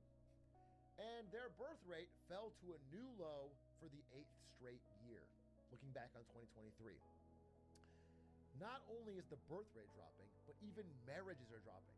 The entire social fabric is falling apart as too many old people try to survive off too many young people, and the weight is crushing. The number of Japanese is shrinking dramatically. Again, this is population increase, decrease in Japan. Look how it's growing every single year until about 2002, and then shrinking more every single year. It's getting unsustainable. It's getting out of control. And so Japan, facing the worst of this, is the first country trying to come up with a solution. We have a critical situation. The next 6 years are the last chance for us to reverse the trend. Again, if they don't turn this around, it's like the end of Japan as a functional society. They have 6 years. So what are they doing? They've created a government dating app. A government-controlled dating app to try and get people out there to have sex and have babies. This is the attempt. This is our Armageddon solution. This is the stop the asteroid with drillers. People need to have sex in Japan. And what's so funny about it is it includes, for some reason, AI.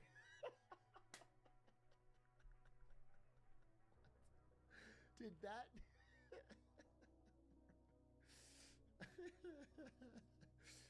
Some AI matchmaker that's going to find the right partner for you. We may be cooked, folks. But one more thing out of Japan might find the solution.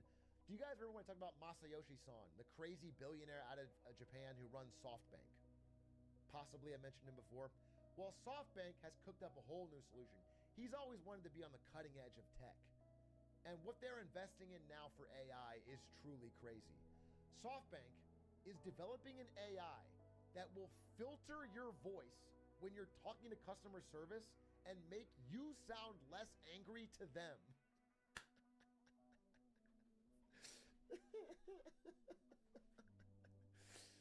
So if you're talking to customer service, it will change what you're saying into something nicer. Here's how it sounds. I'm going to give you an example. It's called the emotion canceling voice conversion engine. And an example would be like this.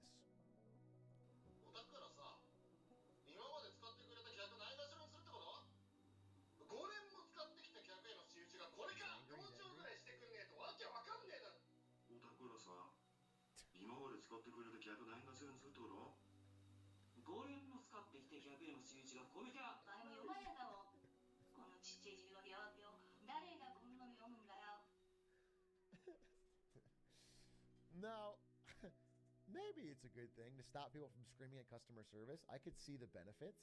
Again, customer service is a brutal job that can really make you burn out on humanity. However, some Redditors who are actually working customer service chimed in. This guy said, as someone who's worked in several call centers, let me just point out, there is no way faster to escalate a call than to try and calm the person down. If the angry person on the other end of the call thinks you're trying to placate and push them off somewhere else, they're only going to get more pissed. This feels like, to me, do you remember when there was all those workers at Foxconn in China who were killing themselves by jumping out of windows because the work was so grueling and depressing?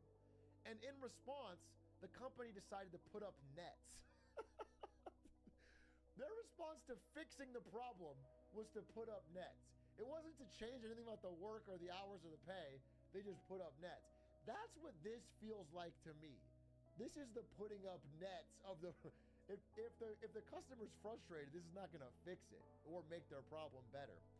But why I included this and why I thought it was so hilarious is back when I was working at NVIDIA, we had to do April Fool's jokes. And I believe it was 2017 or 18, I recorded this as a joke about the future. When dealing with weak teammates online? Don't get banned. Get Ron's patented rage converter technology. Oh my god! I got a question. How are the 4 biggest morons on Rage converter activated. Great work, team. This has been a stimulated confrontation. Wow. They literally did it! They literally made it real! I wrote that sketch! I wrote it as a joke for the stupidest thing you could do with AI. And Masayoshi-san made it real. So we can only imagine what more insane things are coming as this $100 trillion AI bubble continues. But as you know, no matter what it is, we'll be here to inform you about it on Marketing Monday. Thanks for watching. Yay! Appreciate it! We're back! We're back on schedule. Now there's actually like 60 or 70 slides that I didn't include because it was too long. So we can talk a little bit about one thing. One story that didn't make the cut, but in a second. But anyway, I hope you enjoyed. This will be live only, or maybe just for the clips. Nathan's, oh yeah, exactly, all that stuff. When does Marketing Monday start? You just mentioned. How do we transition into French politics? Through Mistral. It was a brilliant line. Anyway, hope you enjoyed. Hope it covered. I can talk about anything you have questions on from this week's show, but pretty crazy stuff. Canada, Trudeau sucks. Okay, but I am not versed enough on the specifics of what Trudeau has done to tell you whether or not he sucks. But do you perhaps agree that because he's an incumbent during a time of global inflation, that it doesn't matter? People are going to hate him no matter what? That's sort of my point. My point is that people are hyper-fixating on each individual election and not seeing the pattern. The pattern is that people globally are fed up with housing costs. They're fed up with cost of living. They're fed up with inflation. And so they are turning to, again, both far left and far right prices are surging.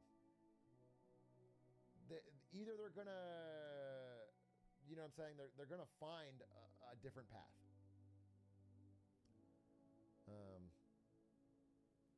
Have you actually seen, I'm sorry, you had a question about the French manifesto? Because I have. The far left. I actually liked a good amount of it because they actually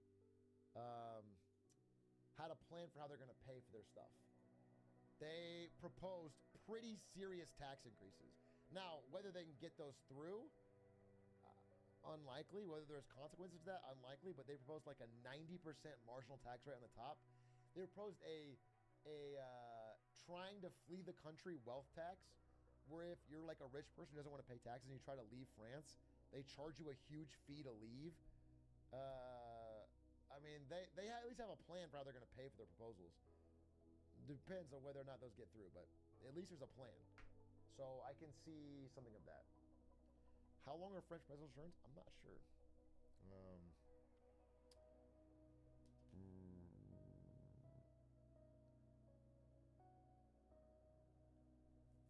I do think from a business standpoint, AI doesn't currently offer enough benefits as a product.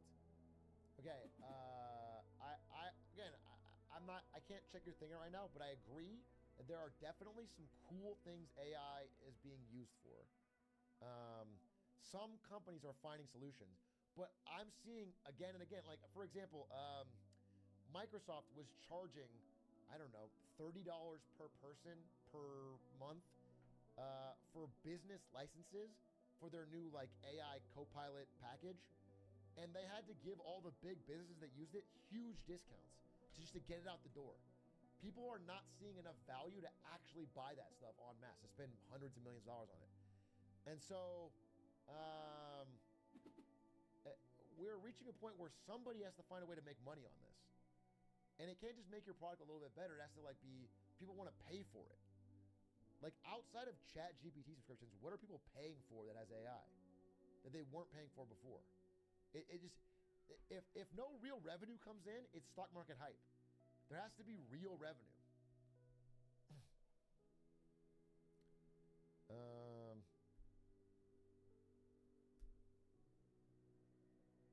Oh, there was a funny story though.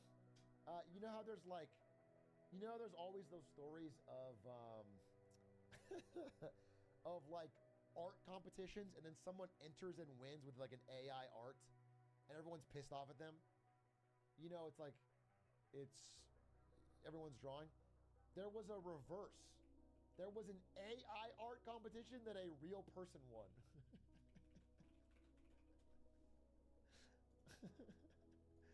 With this beautiful flamingo.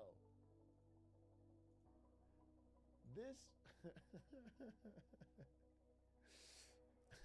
it's a real actual photo, and he entered it into a fake AI art competition and won.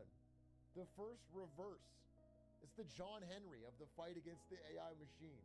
Humans on top, baby. Oh, that was very funny.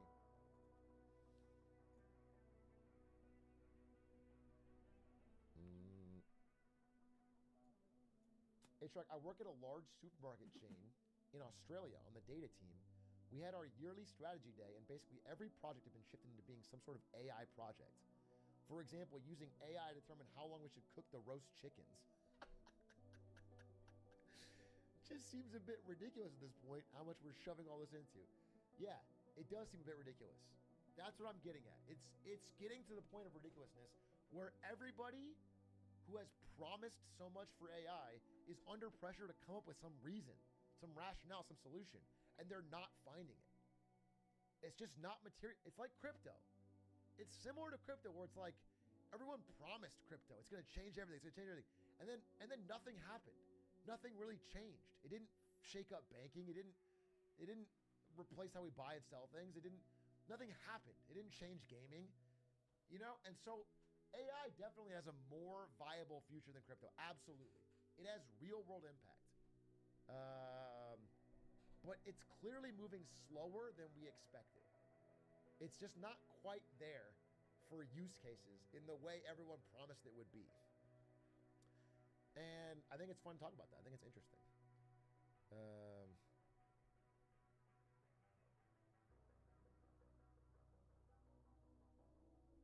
My 50,000 person software company just had a hackathon, and 90% of the projects involved AI, and almost all of them were glorified Excel spreadsheet automation disguised as AI. Yeah, I mean, again, the other thing is people just calling things that are not AI at all AI. That's another byproduct of this bubble, is like things that are just normal computer tasks. Anything being automated by a computer, which what computers already did, is being called AI when it's not. It's not artificial intelligence. It's not even artificial narrow intelligence. It's not even like ChatGPT autocomplete type. It's nothing. It's literally just like scripted, yeah, algorithms.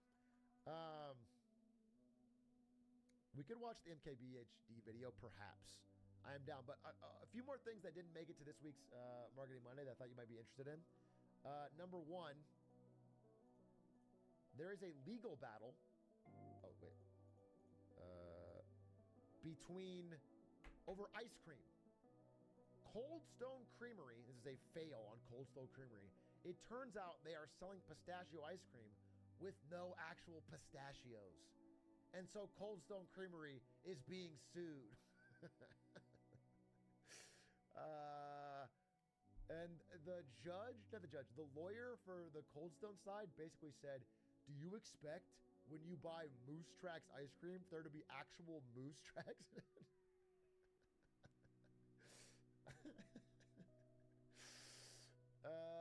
Other food news, oranges.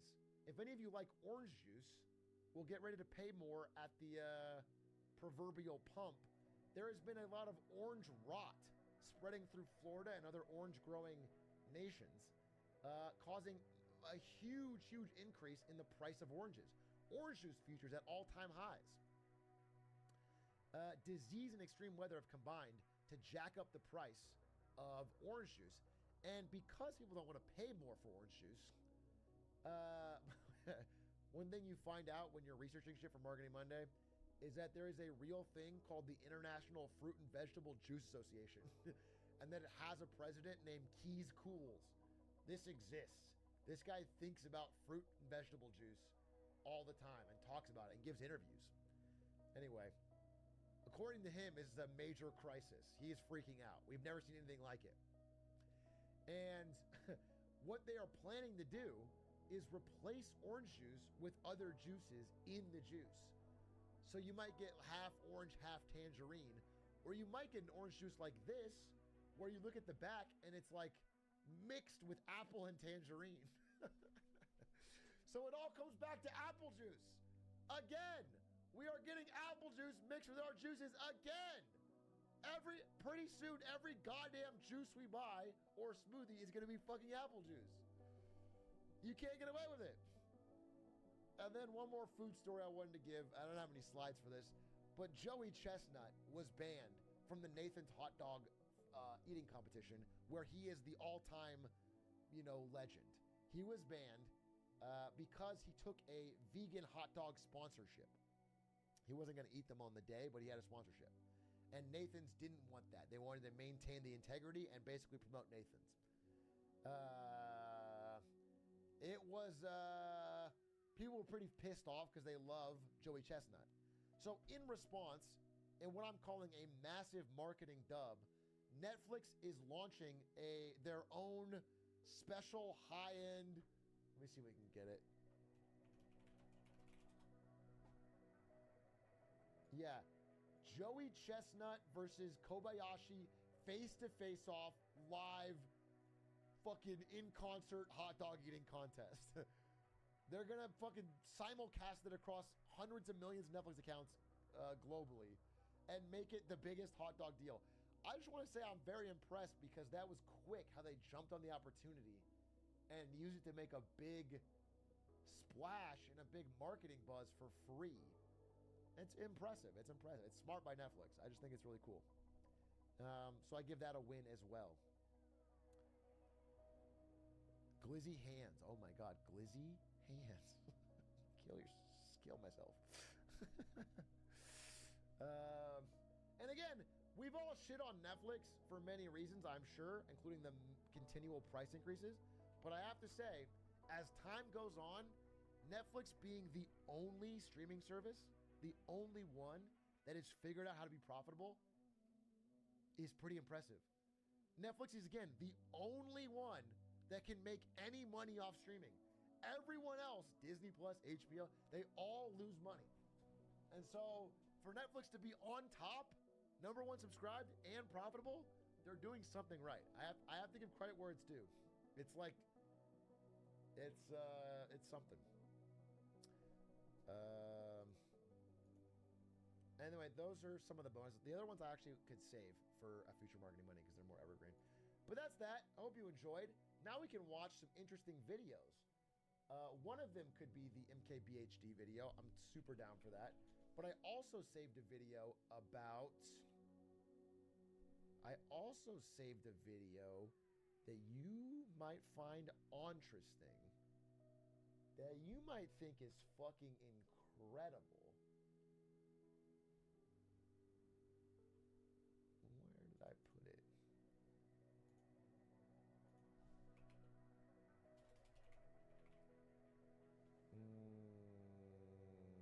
What's this video? This video is sponsored. No. What? It was just getting recommended to me over and over, so I fucking saved it. Now I can't find it. That's... How does that go? It was like... It was... Maybe it was this. Maybe it was this. Yes, I found it. Britain's economy is under... It's called Why the UK's Economy Stopped Working, and it just came out. We'll watch this and then figure it out. It's not that long. It's 7 minutes. Why the UK's economy stopped working. What the fuck is happening with Britain? We've talked about it many, many times. They are in trouble. They are freaking out. They are demanding a change. They're going to have the craziest political swing in this upcoming election to Labour, and we'll see what happens. Incredible strain, more than you may realize. Austerity through to successive, extraordinarily expensive and damaging crises has left the UK with an enormous debt burden.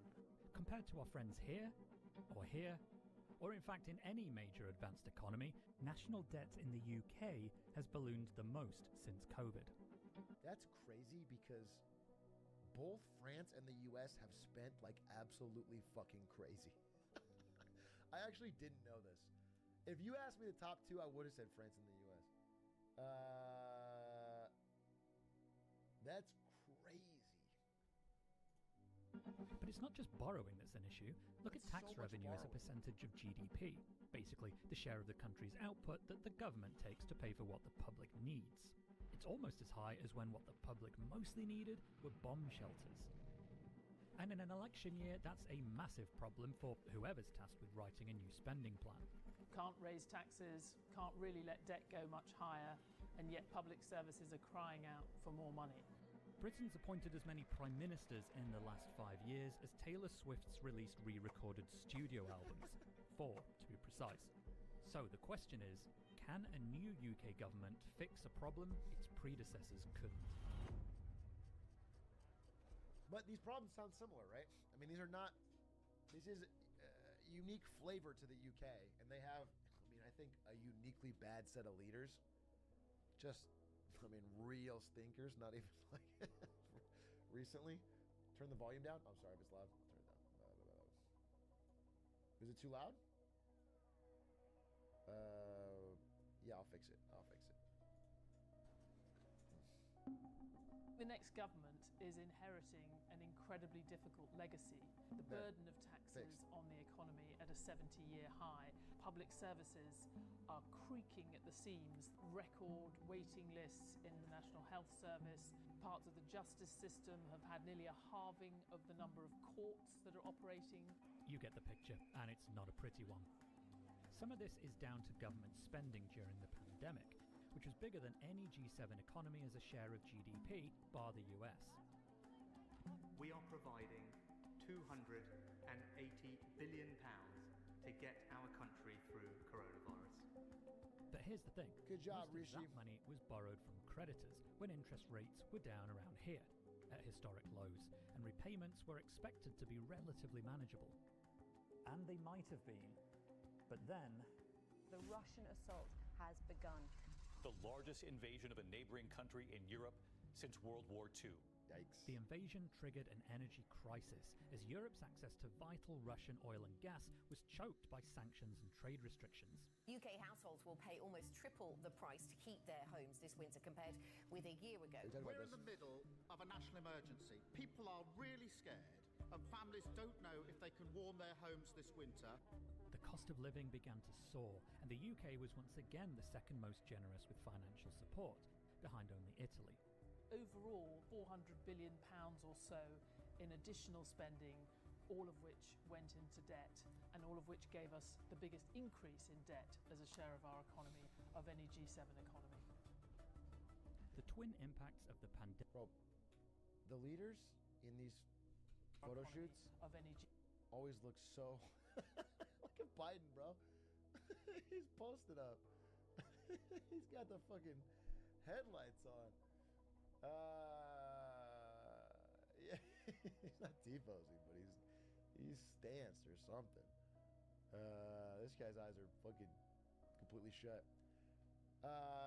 mean, yeah, I think, again, this is not just a UK problem. That's the thing, is we're just at the end of it feels like a debt cycle where all of the debt that has piled up for so many decades is finally mattering.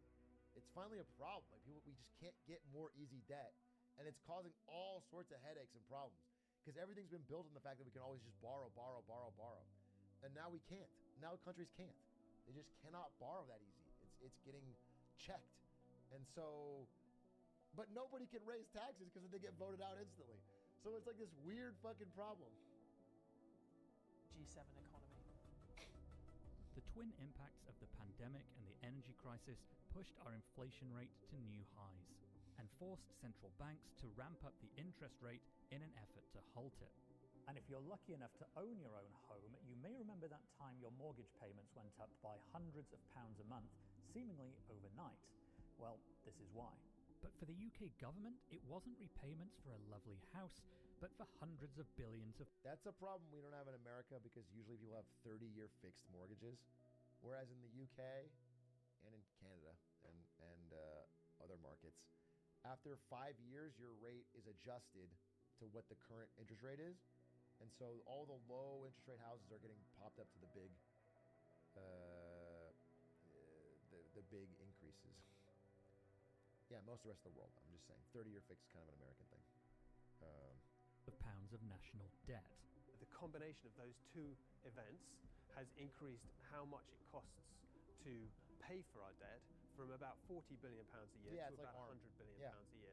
That £60 billion increase in spending just on debt interest is equivalent to the entire defence budget. As a result, there are tens of billions fewer pounds left to spend on anything else, from health to police to defence. But the extra borrowing on those crises didn't come with faster growth. In fact, the UK economy has barely expanded past pre-pandemic levels. You can see here, only And that's the real thing. That's the sign that leadership all over has been bad, because they've been borrowing money to spend on things that haven't worked. That's the main thing. Like, to simplify it, like, leadership here in the UK, but in all these countries, has been borrowing to spend on projects or things, and it could be military spending or interest spending or whatever, that have not increased growth. And that's what leads to the rot. That's what leads to the problem. Again, to simplify it, it's not crazy to take a credit card to, to borrow money to go to school, or to borrow money to get a suit for a job interview or whatever, because it can increase your income. But the money they've been borrowing has been spent on things that do not increase growth. Germany's grown less than the UK in that time, as it was so dependent on cheap Russian gas that it faced an existential crisis when the taps were turned off. Germany's also spending a far lower proportion of its GDP on servicing its debt. Yeah, it's bloat. So the challenge to the new government is, how do you pay off a huge pile of debt without raising taxes or borrowing or squeezing public services? Good even fucking harder? question. Well, one of the best ways to grow an economy is to make a nation more productive. What happens with improving productivity is that for the same amount of work, you get more out of it. It doesn't mean what many people think it means, which is just that you have to work harder. If you are working in an old-fashioned newspaper and you move to a tech company, the tech company is more profitable, has greater margins, and you could work less hard, but your contribution in terms of productivity to the economy could be greater because effectively you're working smarter. In the wake of Brexit and COVID, He's basically saying, like, you could gamble with your friends for like $5 or $10, but if you popped a Zyn and put an entire mortgage payment down on an app, you could gamble 100x the amount and 10 times as fast. Okay? You can use technology to get way more productive way quicker. It's like it's an intelligent. UK's in a unique position here. We did inherit a situation where output per head productivity in the economy had already been weakening quite dramatically after the global financial crisis in 2008, 2009. Which you can see here, altering a trend that had been in motion since the 90s. Bro, when I see this chart, I've seen this chart a couple times. I see this chart and it basically says productivity flatlined since the GFC. And I'm sure that is the big part of it, right? There's a dip here because there's a recession. But I also feel like, is this crazy ever since we got phones. I feel like ever since we got phones, the amount of output per hour has dropped globally for all people. I legitimately think since 2010 and the widespread adoption of the smartphone, we've fucking lost our ability. We just don't. I legitimately think it has changed our ability to be productive. Bro, I spent at least 4 hours of work day on my phone. Yes, bro. It is so much harder for me to like even read as much as I used to because of my phone. 1970s.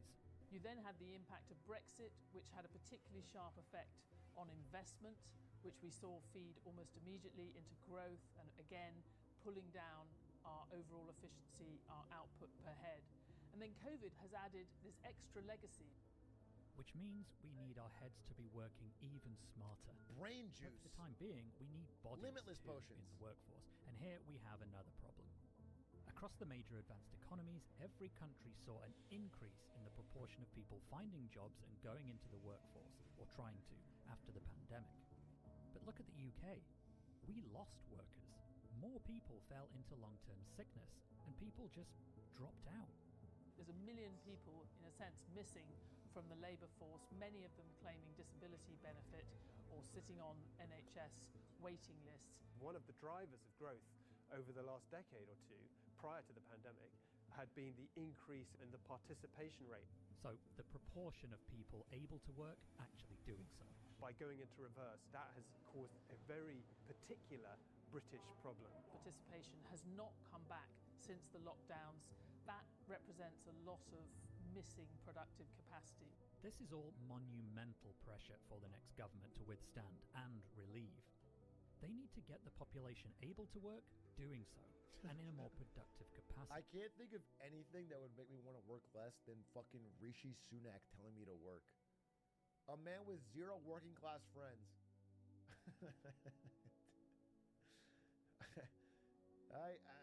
That is the least inspiring leader to get someone who's like opted out of the labor force to get back in.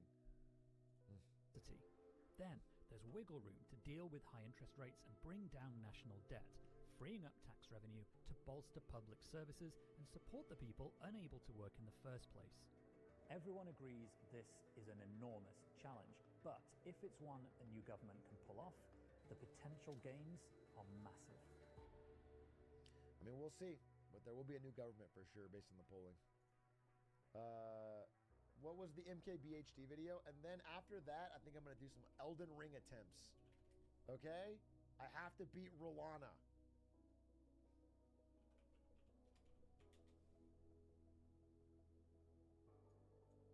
Actually, wait.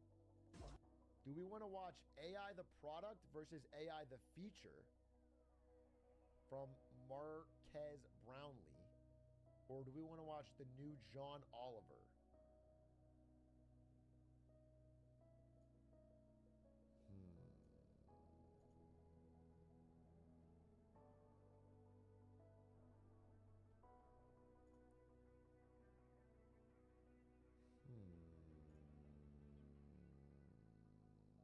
Any pollers? Any pollers?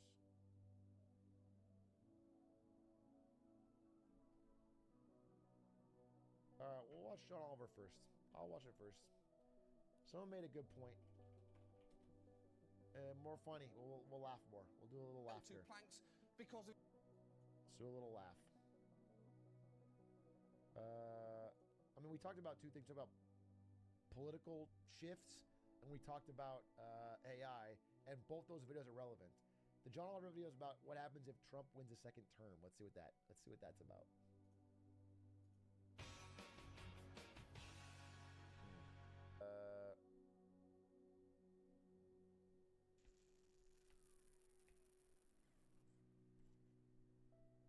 The 5-men Dunkaroos vid? What's this? If you're of a certain age, Dunkaroos were at the top of the cafeteria. I don't like being called of a certain age.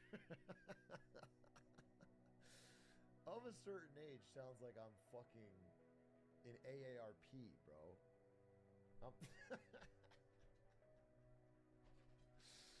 Bro, that's crazy.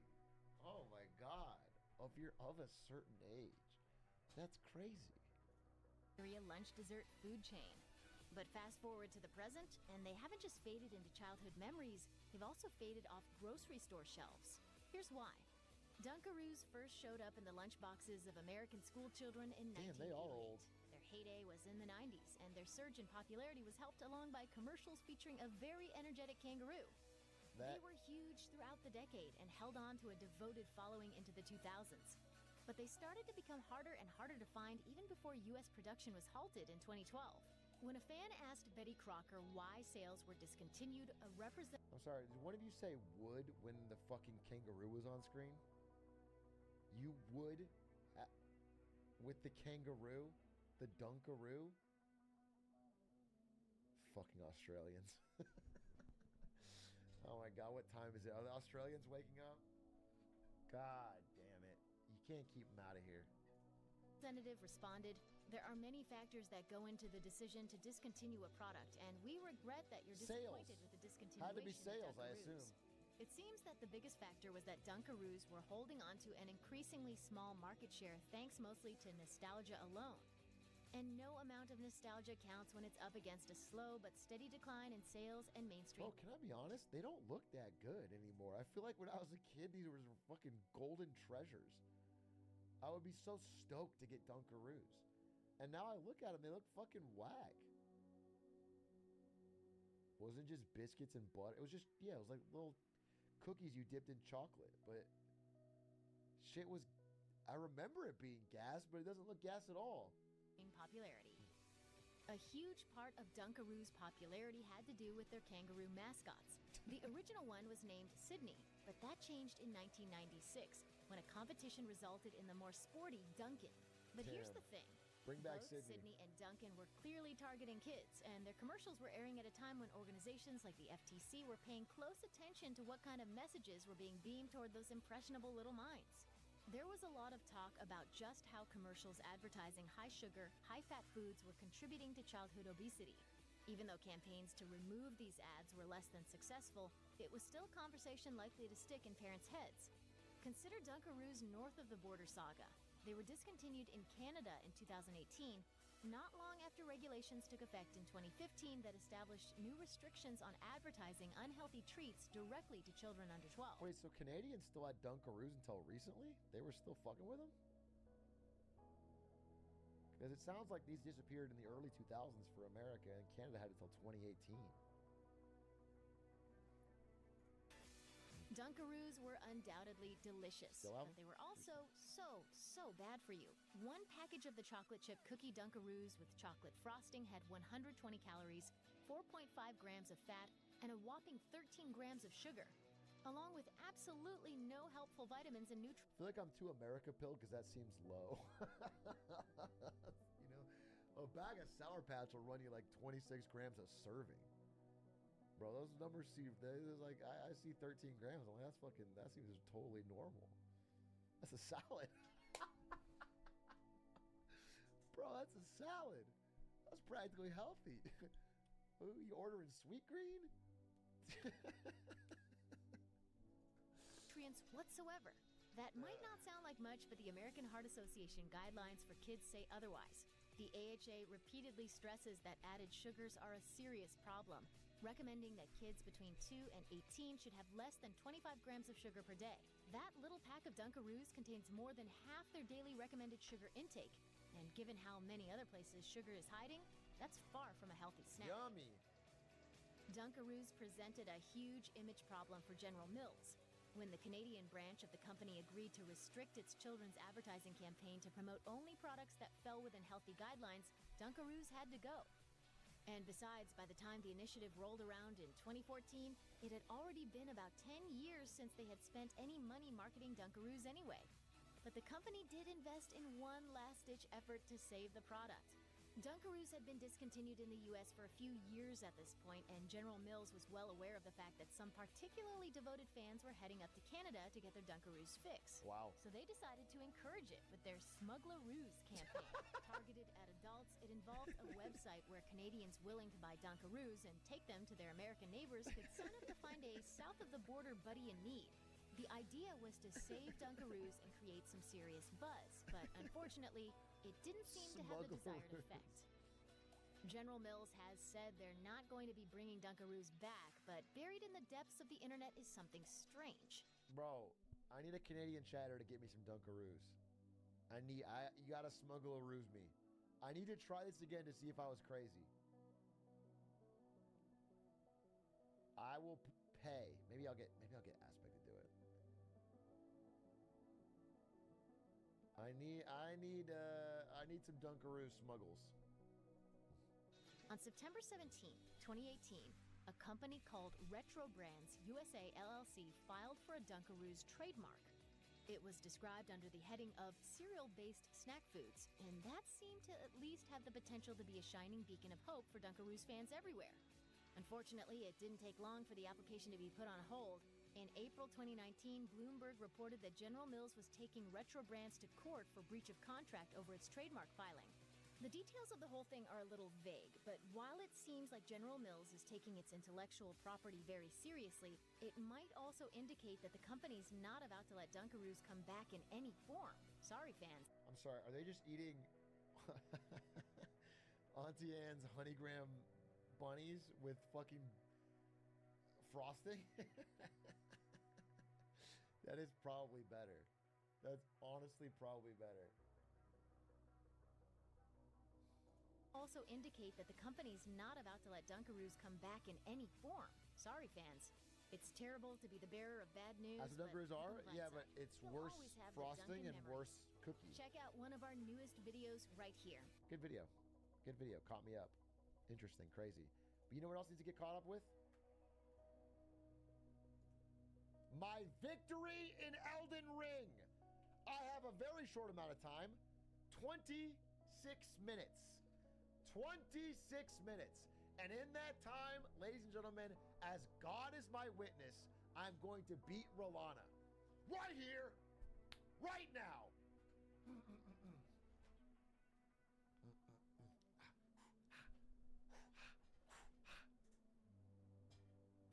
Time to clutch up. Let's make some history.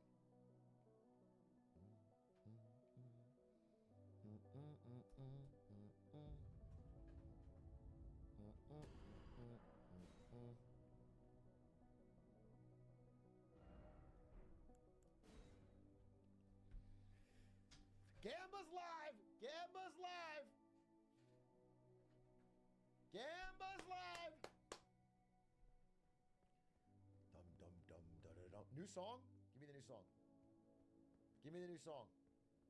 Woo, baby. Let me change my title while we're getting the song ready.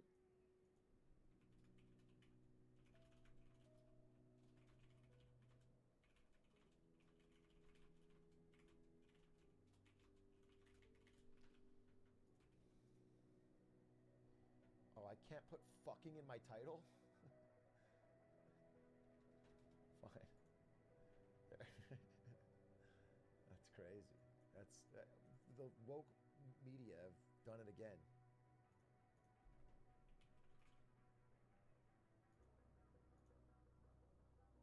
Did it change the games? Okay, I think so.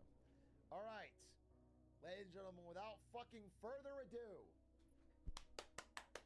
let's go! Are the bets in? Because I got some news for the bettors. There's been some tweaks to my build. There's been some tweaks. Okay? Now, I haven't improved my strength at all. I'm not any higher level. I don't have any more skadoodles. However, I realized that I'm a god gamer, and I can parry things. So I brought a fucking shield. I can parry things. Uh-oh. Boom. Boom. Uh-oh. Uh-oh. didn't practice. I just tested testicle weapons. And then I got a rapier that does actual fucking dot damage instead of my goddamn fucking shitty ass bleed. Uh-oh. Uh-oh. Let's see how it goes. Let's see how it fucking goes. No, we're not refunding no fucking bet. I'm not gonna beat it. I'm not gonna beat it. I'm not gonna beat it, so don't worry about your fucking bet. But my God, if I did. Oh, also, I went and I fucking changed my appearance to make my guy have more of a chin.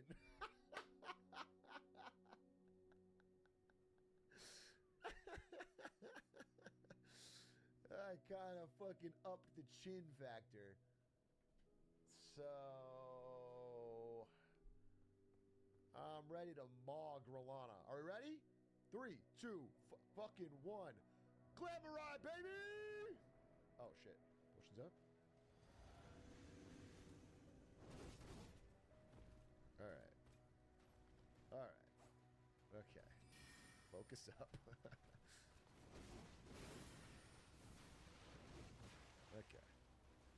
Just wait for that approach. I'm nervous. I'm nervous for some reason.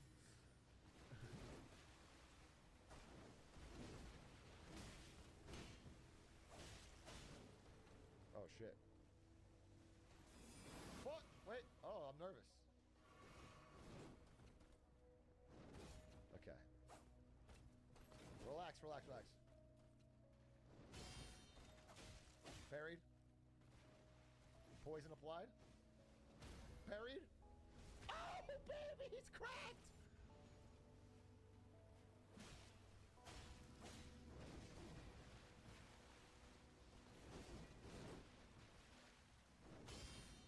Parried.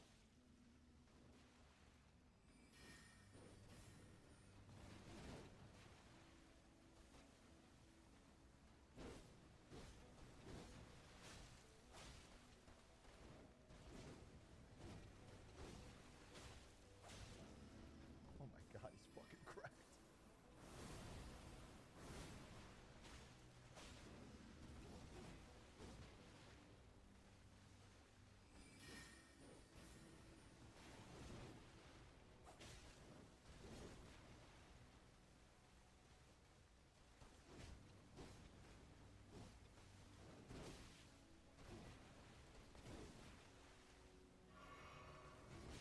Oh shit.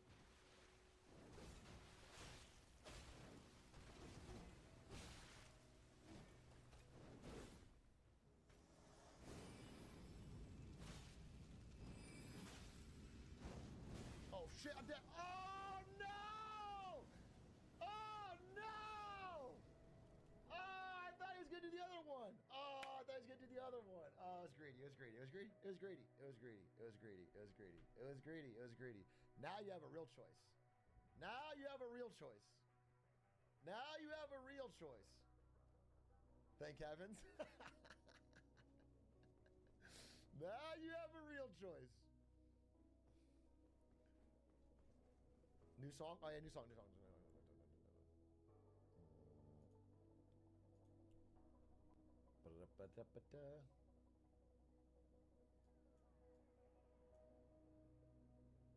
Okay, play it. Wait, what? Oh, wow, oh, wow. Oh, wow, wow. Sweet little samurai, this is your new battle cry. Dip-a-dip-a-doo-la-da, dip-a-dip-a-doo-la-da. Sweet little samurai, more than just a samurai. Dip-a-dip-a-doo-la-da, dip-a-dip-a-doo-la-da. My heart skips a beat when I see your webcam. You go bam, bam, bam, and I spam, spam, spam. You're my Gliz boy, streamer, my friend. I will believe in you until the end. I give my gifts and my bits to you. Wonder why you're through. We're gonna win for this! Believe that you will win. Won't you just lock in? Sweet little samurai, this is your new battle cry. Dip-a-dip-a-doo-la-da, dip-a-dip-a-doo-la-da. Sweet little samurai, more than just a samurai. Dip-a-dip-a-doo-la-da, dip-a-dip-a-doo-la-da. Oh, wow, oh, wow. Dip-a-dip-a-doo-la-da, dip-a-dip-a-doo-la-da. Oh, wow, oh, wow. Dip-a-dip-a-doo-la-da.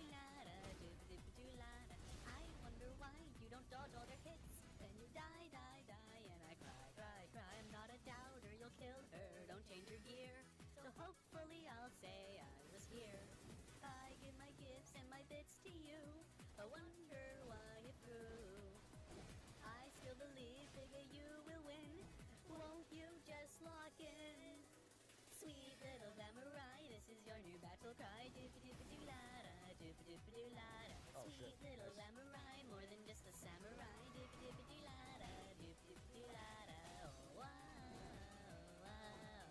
Doop-a-doop-a-doo-la-da, doop-a-doop-a-doo-la-da. Oh, wow, wow. Doop-a-doop-a-doo-la-da, doop-a-doop-a-doo-la-da. Doop-a-doop-a-doo-la-da, doop-a-doop-a-doo-la-da. Doop-a-doop-a-doo-la-da, doop-a-doop-a-doo-la-da. Sweet little samurai, this is your new battle cry. Doop-a-doop-a-doo-la-da, doop-a-doop-a-doo-la-da. Sweet little samurai, more than just a samurai. Doop-a-doop-a-doo-la-da, doop-a-doop-a-doo-la-da. Oh, wow, wow. Doop-a-doop-a-doo-la-da, doop-a-doop-a-doo-la-da. Oh, wow, wow. Doop-a-doop-a-doo-la-da, doop-a-doop-a-doo-la-da.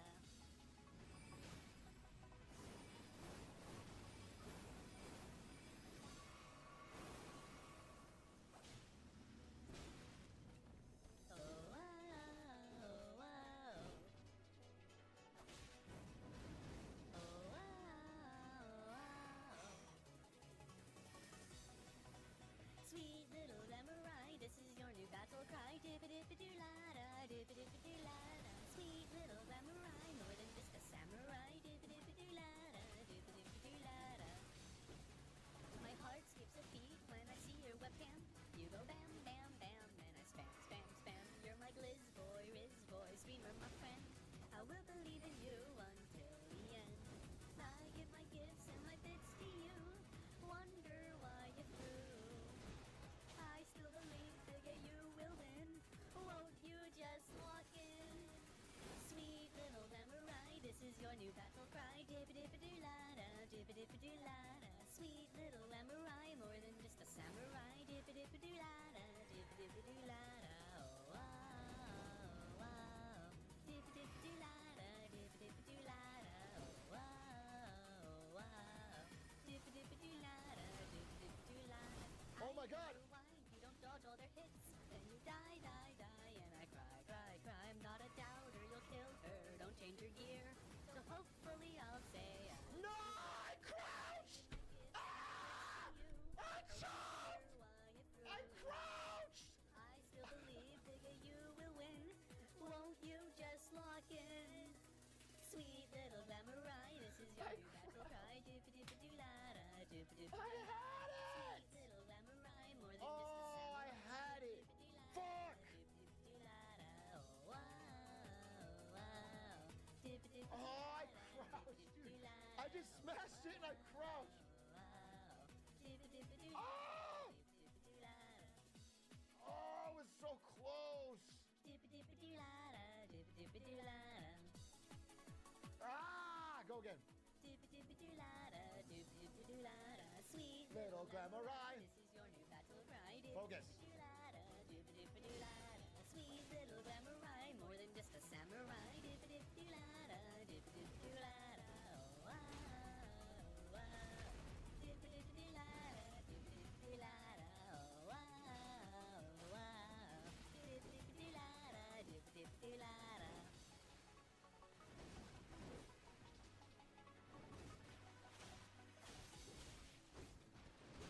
Oh, shit. Oh, wow, wow. Oh, wow, wow. Sweet little samurai, this is your new battle cry. Dip-a-dip-a-doo-la-da, dip-a-dip-a-doo-la-da. Sweet little samurai, more than just a samurai. Dip-a-dip-a-doo-la-da, dip-a-dip-a-doo-la-da. My heart skips a beat when I see your webcam. You go bam, bam, bam, and I spam, spam, spam. You're my glizz boy, Riz boy, streamer, my friend. I will believe in you until the end.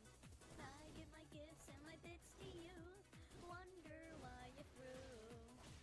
I still believe that you will win. Won't you just walk in?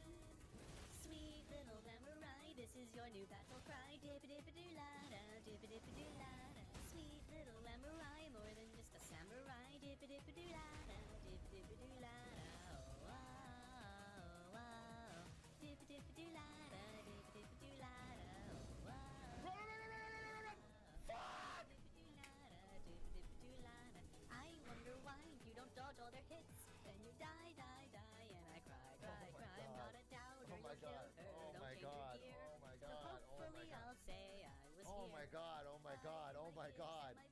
I just have to run away. Just run away. I still believe, Bigger, you will win. This one! You just lock in. Sweet little Glamorai, this is your new battle cry. Doop-a-doop-a-doo-la-da, doop-a-doop-a-doo-la-da. Sweet little Glamorai, Wait. more than just a samurai. Doop-a-doop-a-doo-la-da. Focus, hold up, focus. That was the best start I ever had. That was the best start I've ever had.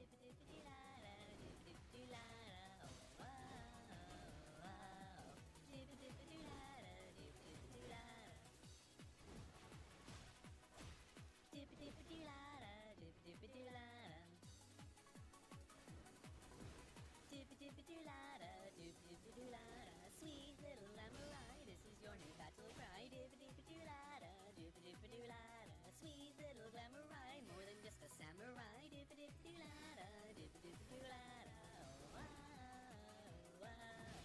Dip-a-dip-a-doo-la-da, dip-a-dip-a-doo-la-da. Oh, wow, wow. Dip-a-dip-a-doo-la-da, dip-a-dip-a-doo-la-da.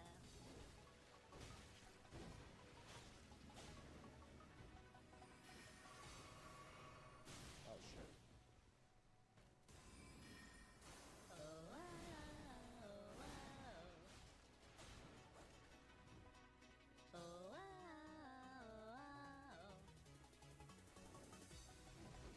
Sweet little Glamorai, this is your new battle Oh, cry. fuck. Dip-a-dip-a-doo-la-da, dip-a-dip-a-doo-la-da. Sweet little Glamorai, more than just a samurai. Dip-a-dip-a-doo-la-da, dip-a-dip-a-doo-la-da. My heart skips a beat when I see your webcam. You go bam, bam, bam, and I spam, spam, spam. You're my Riz boy, streamer, my friend. I will believe in you until the end. I give my gifts and my bits to you. Wonder why you're through. I still believe, Bigger, you will win. Won't you just That was close. walk in? Sweet little Glamorai, this is your new battle cry. Dip-a-dip-a-doo-la-da, dip-a-dip-a-doo-la-da. Oh, shit. Sweet little Glamorai, more than just a samurai. Dip-a-dip-a-doo-la-da, dip-a-dip-a-doo-la-da. Oh, Shit. That was it. Shit. Dip-a-dip-a-doo-la-da, dip-a-dip-a-doo-la-da. Oh, wow, wow. It's so close. It's so I'm not going to bed. I'm so close. I'm so due. Then you die, die, die, and I cry, cry, cry. I'm not a doubter, you'll kill her. Don't change your gear. Come on, baby. So hopefully No more I'll greed. say No I greed was run. here. One no greed run. Just no greed. I wonder why you're through. I still believe that No greed, you no greed. will win. Won't you just lock in? Sweet little Glamorai, this is your new battle cry. Dip-a-dip-a-doo-la-da, dip-a-dip-a-doo-la-da. Sweet little Glamorai, more than just a samurai. Dip-a-dip-a-doo-la-da, dip-a-dip-a-doo-la-da. Oh, wow, wow. Dip-a-dip-a-doo-la-da, dip-a-dip-a-doo-la-da. Oh, wow, wow. Dip-a-dip-a-doo-la-da, dip-a-dip-a-doo-la-da. Oh shit. Dip-a-dip-a-doo-la-da, dip-a-dip-a-doo-la-da. Dip-a-dip-a-doo-la-da, dip-a-dip-a-doo-la-da. Sweet little Glamorai, this is your new battle cry. Dip-a-dip-a-doo-la-da, dip-a-dip-a-doo-la-da. Sweet little Glamorai, more than just a samurai. Dip-a-dip-a-doo-la-da, dip-a-dip-a-doo-la-da. Oh, wow, wow. Dip-a-dip-a-doo-la-da, dip-a-dip-a-doo-la-da. Oh, wow, wow. Dip-a-dip-a-doo-la-da, dip-a-dip-a-doo-la-da.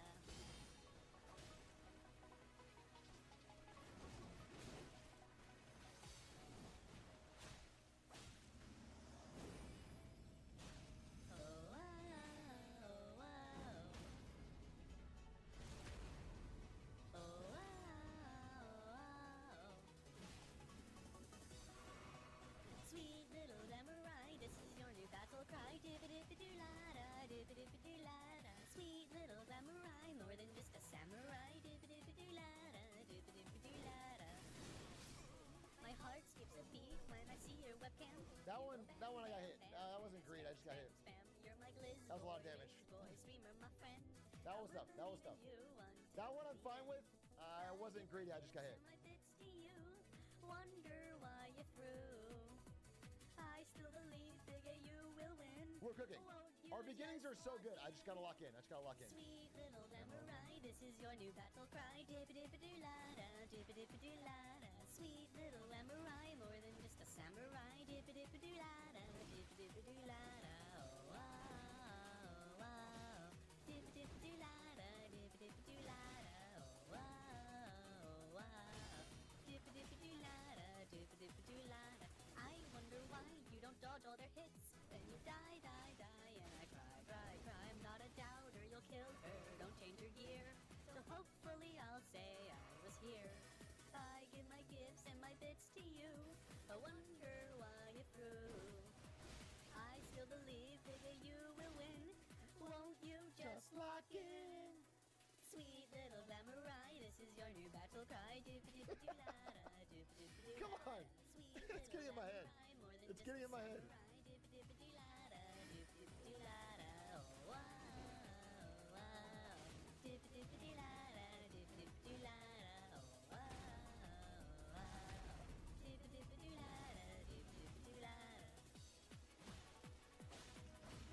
Dip-a-dip-a-doo-la-da, dip-a-dip-a-doo-la-da. Dip-a-dip-a-doo-la-da, dip-a-dip-a-doo-la-da. Sweet little samurai, this is your new battle cry. Dip-a-dip-a-doo-la-da, dip-a-dip-a-doo-la-da. Sweet little samurai, more than just a samurai. Dip-a-dip-a-doo-la-da, dip-a-dip-a-doo-la-da. Oh, wow, wow. Dip-a-dip-a-doo-la-da, dip-a-dip-a-doo-la-da. Come on, baby. Oh, wow, wow. Dip-a-dip-a-doo-la-da, dip-a-dip-a-doo-la-da.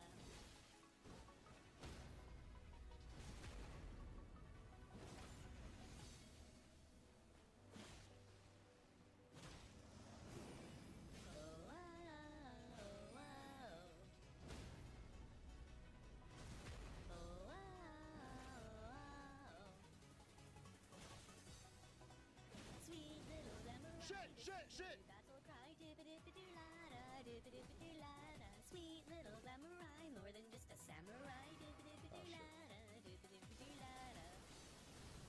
My heart skips a beat when I see your webcam. You go bam, bam, bam, and I spam, spam, spam. You're my Riz boy, streamer, my friend. I will believe in you until the end. I give my gifts and my bits to you.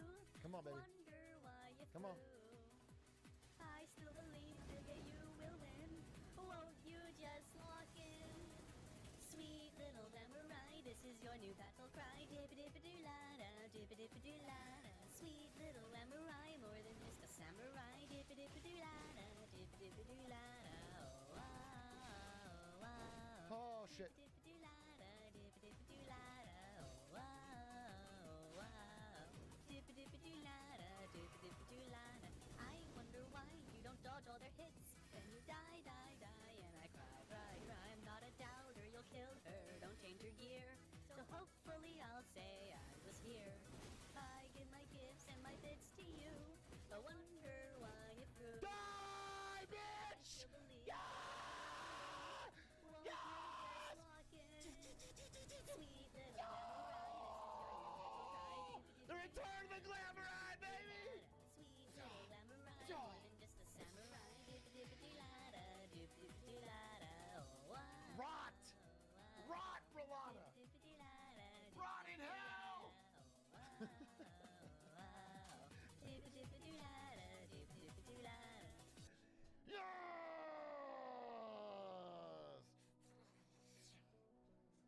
Woo, baby!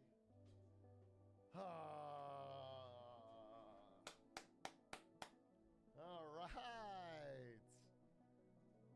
All right. Good song. Thank you for the subs. Legend Feld.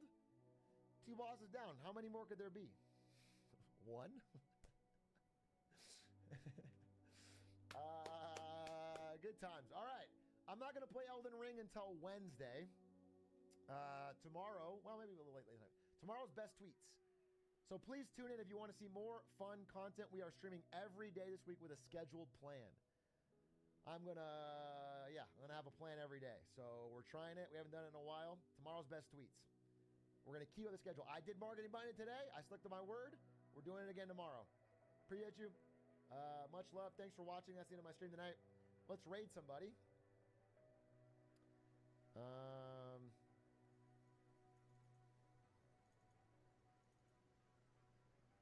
That was a that's a pretty good stream today. We got some good reacts, we got some good waffling, we got a good Marketing Monday, and we got a fucking Rolana win. Dude, I'll fucking raid Moon Moon again. I think Moon Moon is my new favorite streamer because he's the only person with the true heart of a grinder. I really respect how he's playing. Raid Moon Moon. I enjoy it. I like seeing someone just sit there silently and grind. It's fucking incredible. Show him some love. Thanks for watching. Have a great night.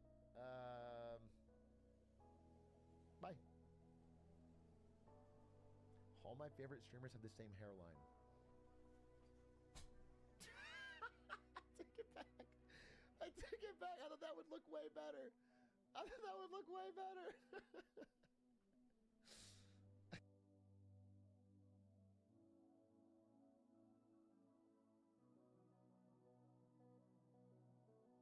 This is 2016 Hearthstone, okay? So last time I did this video with 2015, we haven't had a rotation yet. This time, we've had a rotation. Now, you might be wondering what cards actually rotated. I don't know how Magic does it, but Hearthstone was very keen on having a base set in Hearthstone. So classic cards are still here. You remember your friend Yeti? He's still here. I want you to know I put him in this one just for you, and I'm gonna wait to see what you say. Okay, all right.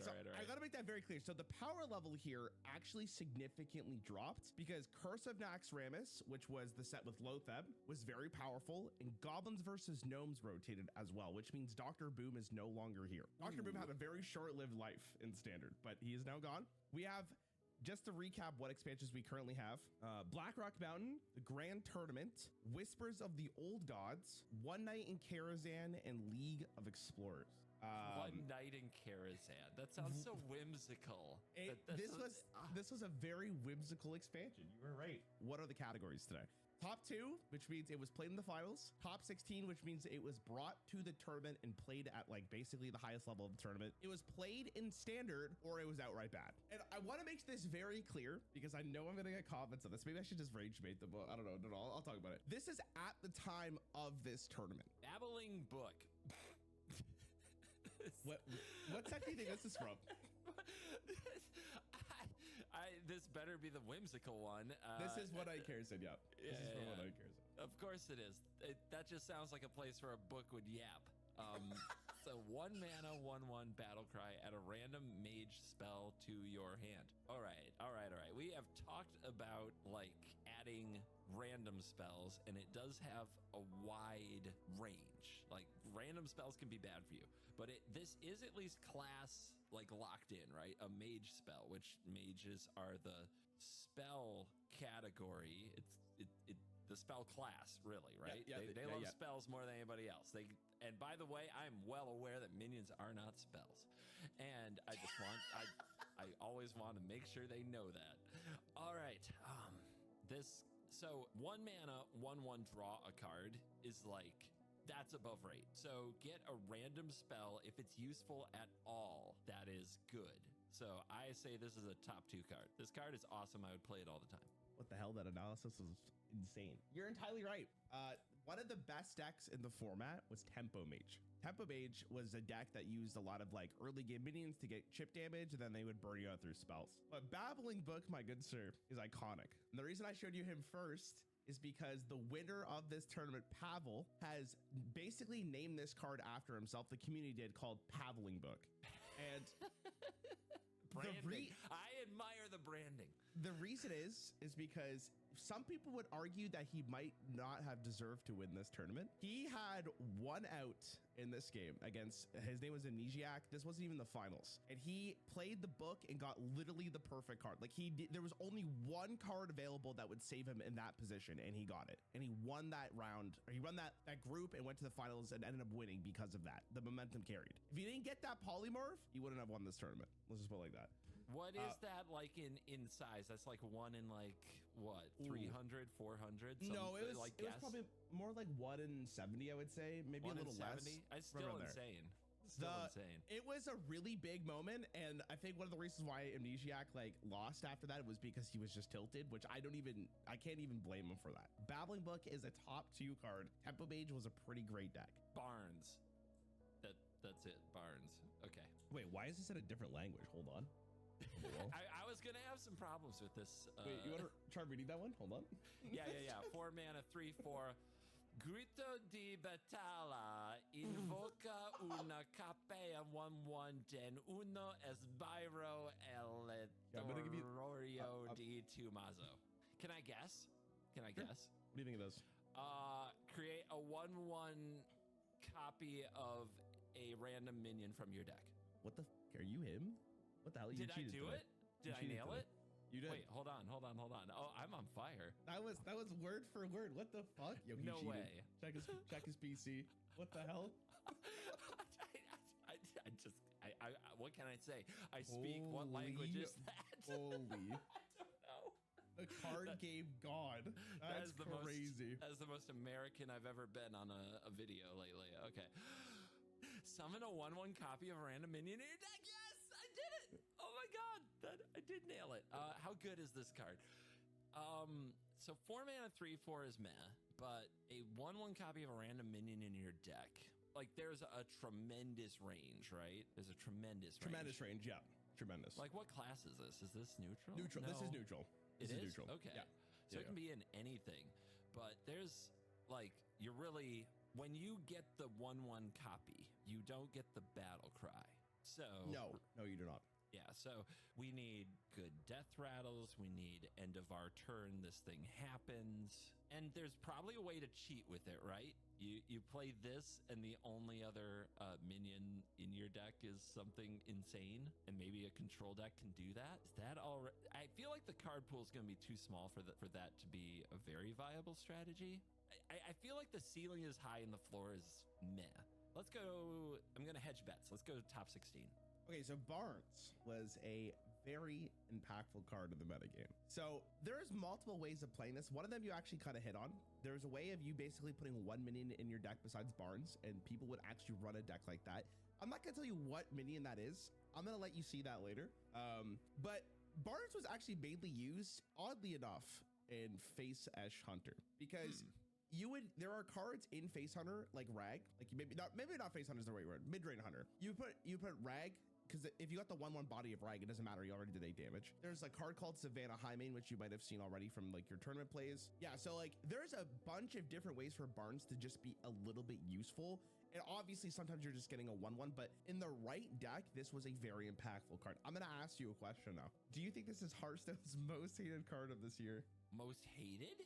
Most hated. It can't be. This was, I'm telling you, dude, there's something really spicy about quoting this card out on turn 3, playing this and getting a Savannah Highmane from it. And then you just lose the game from that position because you could never come back. It's just too much value. It's just too strong. He was played a top 2. He was a top 2 card. Arcane Giant. It is 12 mana. What? Okay, we'll get to it. 12 mana crystal, 8/8, costs 1 less for each spell you've cast this game. Oh gosh, I know about your Molten Giant shenanigans. And there was some other giant in there. Mountain, probably, or Sea Giant. They were all playable. Some other handlock gianty thing. So this feels like a very doable thing. I know that minions are not spells, but there's gotta be a deck that like gets it going on spells. Is this your? Let me think about like Freeze Mage, right? They really didn't put many things on the board, but they also didn't have access to a really cheap or potentially free 8/8 before, right? This is a card that's new for this meta. This is from when Iron Care is in. Yeah. This is new. Yeah, and I feel like that deck wanted more damage. I think that this card is good. There's got to be a deck that wants to play all those spells. Ooh, Rogue likes the spells. Rogue, Miracle Rogue does spells. Yeah. Arcane Giant, top 2 card. Write it down.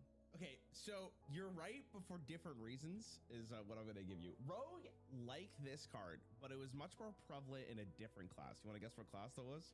Oh God. Okay.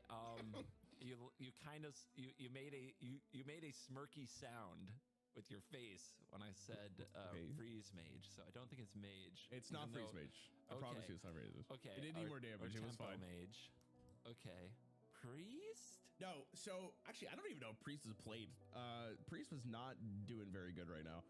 The class that wanted this the most was Druid. Druid really liked this because they were playing some kind of weird Malagos Yogg-Saron Druid. which went through a lot of different spells. So it all worked together in a beautiful package. And you know what's better than killing your opponent? Dropping a 0 mana 8/8 while you're killing them. What the hell is this? Look at this! Look at this squiddy butt! Look at this buff freaking squid! They should sell body pillows. That's all I'm gonna say. Flame Wreathed Faceless is a 4 mana 7/7 with Overload 2. Overload is basically you're gaining a tempo advantage to have a deficit next turn. So the following turn you would have 2 mana crystals locked. Ooh. Okay. I have trouble putting my finger on what shaman equates to in Magic terms. You know, they're kind of dirtly. You know, they're kind of grindy. Shaman? Feels like it, like with their totems and stuff. But then sometimes they have a big whack weapon. I don't remember. Yeah, what it's shaman. called. Shaman, especially in the early days, was very strange because shaman's almost like the jack of all trades is how I would describe it. Like they kind of do everything. They could be aggressive, they could be combo, they could be like board centric. So the question I need to figure out is like, did shaman make top 2? It is a weird class. It seems difficult to design for. Like you said, it's aggressive right now. It's like aggro shaman, so you'd think it would play this. But I have to decide on very limited info if shaman is a top 2 class. And right now, the only things you've shown me are top 2 cards, and none of them have been shaman. So the rate is good. Like if I'm not trying to meta this, I'm sure this card got played. You've only shown me top 2 cards. I'm sensing a trend. I think you're trying to like set the table. I'm gonna say this is a top 2 card. Okay, so I want to let you in that aggro shaman was a very good deck. It was absolutely played in like everyone's lineup. The class was very good here. They got a lot of very good cards. Flame Refaceless was a card that was dropped off pretty early on. When it first was revealed, you could imagine the community around it. 4 mana 7/7. What the fuck were they thinking, right? Like that looks broken. Yeah. But it ended up that a lot of people did cut it because of the fact that there were just better cards to be played in the deck. 4 mana 7/7 is fine, but there are better things you can do tempo wise or just burn wise. Like you don't need the 7/7 to kill your opponents. The main reason why this card was really good is another one I'm going to show you right here. Okay, we've got Tunnel Trog, which is 1 mana for a 1/3. Whenever you overload, gain +1 attack per locked mana crystal grows. So yeah, that was a card that would, oh my god, during that era. Remember Undertaker? I showed you Undertaker, right? This was almost the Undertaker of that era. Like very good card. Favorite Faceless really benefited off that card because Trog was released first and there was a huge resurgence of aggro shaman because of the Trog. But again, it was cut. It was only a top 16 card. The Boogie Monster. Oh, what's up, dude? I did tell you in the last episode, I have to show you this card. I don't need to read it. This card's busted. Just look at it. Oh my god. 8 mana, 6/7. Whenever this attacks and kills a minion, gain +2/+2. So it gets bigger with everything it kills. That's the Boogie Monster. It's not good. It's not good. Oh no, it's not good. It's too expensive. This has to like come out, survive a turn, and then it gets to attack and kill a minion because it has to be this. If it was whenever a minion of yours attacks and kills a minion, it would be epic. It would be epic. But it's not. It's it's bad, isn't it? This card is bad. Oh, I'm sorry. This card saw no play. This card is bad. This card is bad. Yeah, so unfortunately for the Boogie Monster, it's an 8 mana 6/7, and this is before Rush was introduced. So this card saw no play, and it was a very big meme in the Hearthstone community. I think your version of it might be a little broken, potentially if you drop it on like the right board. You're welcome, designers. Do it, you cowards. Well, if they printed this card today, it would be definitely 6 mana, and it would have Rush. More importantly, in classic Hearthstone, there is a card called Boulder Fist Ogre, which did not really see any play in World Championships, but that card was a 6 mana 6/7, which is very good stats for the cost. Now imagine adding 2 mana for that. On to the Questing Adventurer. 3 mana, 2/2. Whenever you play a card, gain +1/+1. That's very simple. It's very simple. Whenever you play a card, man, I want to compare it to the Shade. Remember the Shade? I do remember the Shade, yeah. Is the Shade still legal? The Shade has rotated. The Shade rotated. Okay, so they were like, here's Shade at home. And everybody and the people rejoiced. I bet so there's also a legendary, right? that is 3 mana, 2/2, but it gains, I believe, +2 for each spell you played this turn, or something like that. So you're talking about Edwin, yeah? 3 mana, Edwin. 2/2 combo +2/+2 for each card you played. Yeah. So that's in the format, but that's like a legendary. You can only have That is a one. legendary. And Yes. Yeah. So does this kind of make it as like Edwin's prequel, so to speak? You know, you play this first, and then you play all the spells, and you play your Edwin, and you made this huge, and you have huge Edwin. So like you have a good like 1-2 punch there. I'm nervous that this card is too bad the turn you play it, because at many points in Magic, especially competitive Magic, the turn 3 is the watershed moment of if it's 3 mana, it has to do something beyond stats. This is on turn 3, just stats, and they're not good. Like, I can see the potential for this card. This card strikes me as scam, though. I'm going to say this card was not played. Oh, buddy. I'm wrong? So, you were wrong. I'm so wrong? Okay. Okay. So Not played. it's actually funny that you said it's like Edwin's like prequel. This card was actually released in Classic. I just didn't show you this card. Okay. It took a little bit longer for Questing Adventure to really become a pop-off card, because here's the thing. In Classic, Rogue had Miracle Rogue, which was like the Leroy Jenkins Gadgetzan Auctioneer like combo, which was infinitely better than what they were. Well, actually, I would say infinitely better, but that was the real deck in Classic. During Old Gods, Questing Adventure became a little bit more prevalent because of cards that also came up, but most importantly, people realized that, I think I've showed you this card before. I just don't know if you remembered it. I'm going to show you it real fast. Oh yeah, Conceal. Yep. So a lot of classes didn't have an answer if you went Questing Adventure into Conceal. You would just play this, you would chill for a turn, and then the following turn you would absolutely pop off and hopefully kill them in one blow. Cursed Blade is 1 mana for a 2/3 weapon? Question mark. Double all damage dealt to your hero. You can play this for 1 mana, but as long as it's there, anything dealt to you is doubled. That also means, by the way, if you smack into a minion, it does do double damage to you. To you. Yeah, because that's right, because your face comes out of the thing, goes over, and punches stuff. Yes. The fuel of my nightmares. 3, and the 3 armor means you use it 3 times and it dies. Yeah. Yep. If you equip this on turn 1, like if you just have this from the get-go, though, it's probably at least your opponent's first 2 minions are like dead. Probably. Maybe. And that makes me think it's good, because that is good. That's good. I'm very worried about drawing this late in the game and just be like, if I play this, I'm dead. That scares me. This card scares me. I'm gonna say, oh god, this is gonna be one of those things where I mean, I could be really wrong. I shouldn't hedge. I should not hedge. I should not go like top 16. I should go hard one way or the other. Top 2 card. Let's go. Hey, oh my god, sorry, I was praying there for a second. Oh my god. This card is ass. No, come on. Equip it on turn 1. Who cares? Listen, Who gives a fuck about life? I showed you this card in particular because I knew your magic goblin brain could not ignore how good this card was. I hate goblins and I disresemble that a mark. So here's the thing. Cursed Blade, in theory, is really good, just like you said, right? You're trading your life to get a tempo advantage, right? But what if, like, you're going against another aggro deck, and they're also trying to kill you, so that therefore you don't want to play this card, and you're kind of down a card, because, like, you don't want to take that extra damage. Also, like, what if, you draw it later in the game, you don't really want to play it against bigger minions? Also, why would you want to double all damage to your hero? There's just a lot of things that don't make this card great. In fact, this is probably one of the worst cards they designed during this time. Not designed. Was added to the game, because there was just no way for you to play. I think legitimately the way that they wanted you to play this was either A, you get a board advantage, but also you just go super aggressive. Like you're racing your opponent was the motive, right?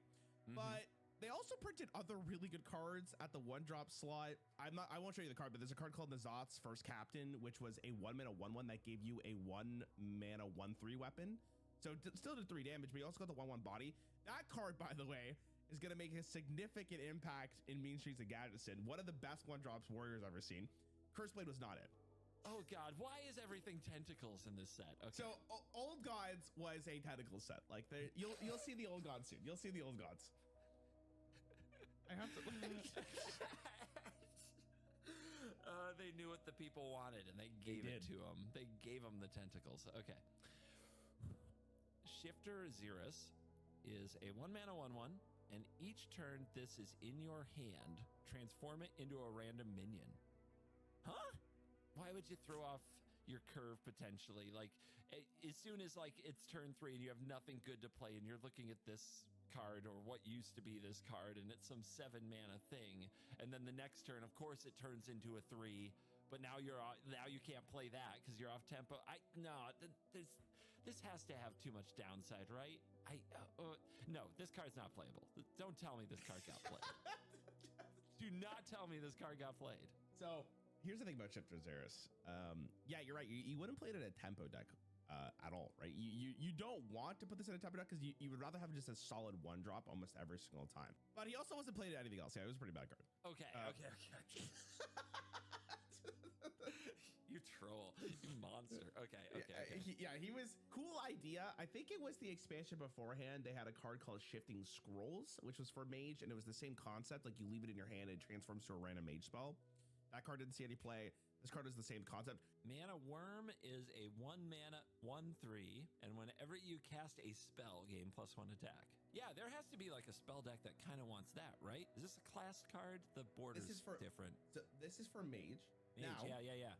Let me add something here for you, because you've now watched World Championships before. Yeah, I'm experienced here. You might have seen this card already. This is a tempo mage card from Classic. Well, when you put it that way, it's confusing, Rarin. It's like you know something I don't, and it feels unfair. Yeah, it seems like it's just a good buddy. It's just a good card. I think I played this card in my brief forays in Hearthstone with my free-to-play account. I think I've played this card. But God, did it get played at the World Championships? I believe the question with this card really is about, like, are your early spells good compared to, like, early minions or other things you can do? And it's not +1/+1, it's +1 attack. I don't know. At the World Championships, that's the thing, the prestige. Like, is Mana Worm have that quality to it? Does it have that pedigree? Is it seen in the Hall of Fame of Hearthstone, or is it just some little worm? So let's go with not played. Oh, God. Dude, this card was nuts. I knew it. I knew it, too. So there's Believe a card. in the worm. There's a card in Mage called Sorcerer's Apprentice, which is, you probably have seen it before. 2 mana, 3/2. Every one of your spells costs 1 less. That card with Mana Worm, especially if you played it 1/2 and you had other spells in your hand, was nuts. Also, the coin is a spell.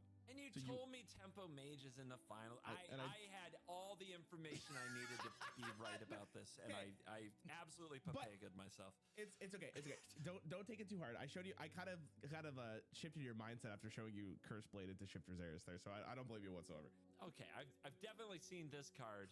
I've seen this card in my I saw this card in duos. Okay. Oh, in Battlegrounds. Yeah. Fun fact for you, by the way, Boogie Monster, when the first iteration of Battlegrounds came out, he was in it, and I think he was still bad. Mm-hmm. That makes sense. I can't remember, but yeah, I'm pretty sure he was bad. Okay. Kindly Grandmother is a 2-mana 1/1 beast with Death Rattle. Summon a 3/2 Big Bad Wolf.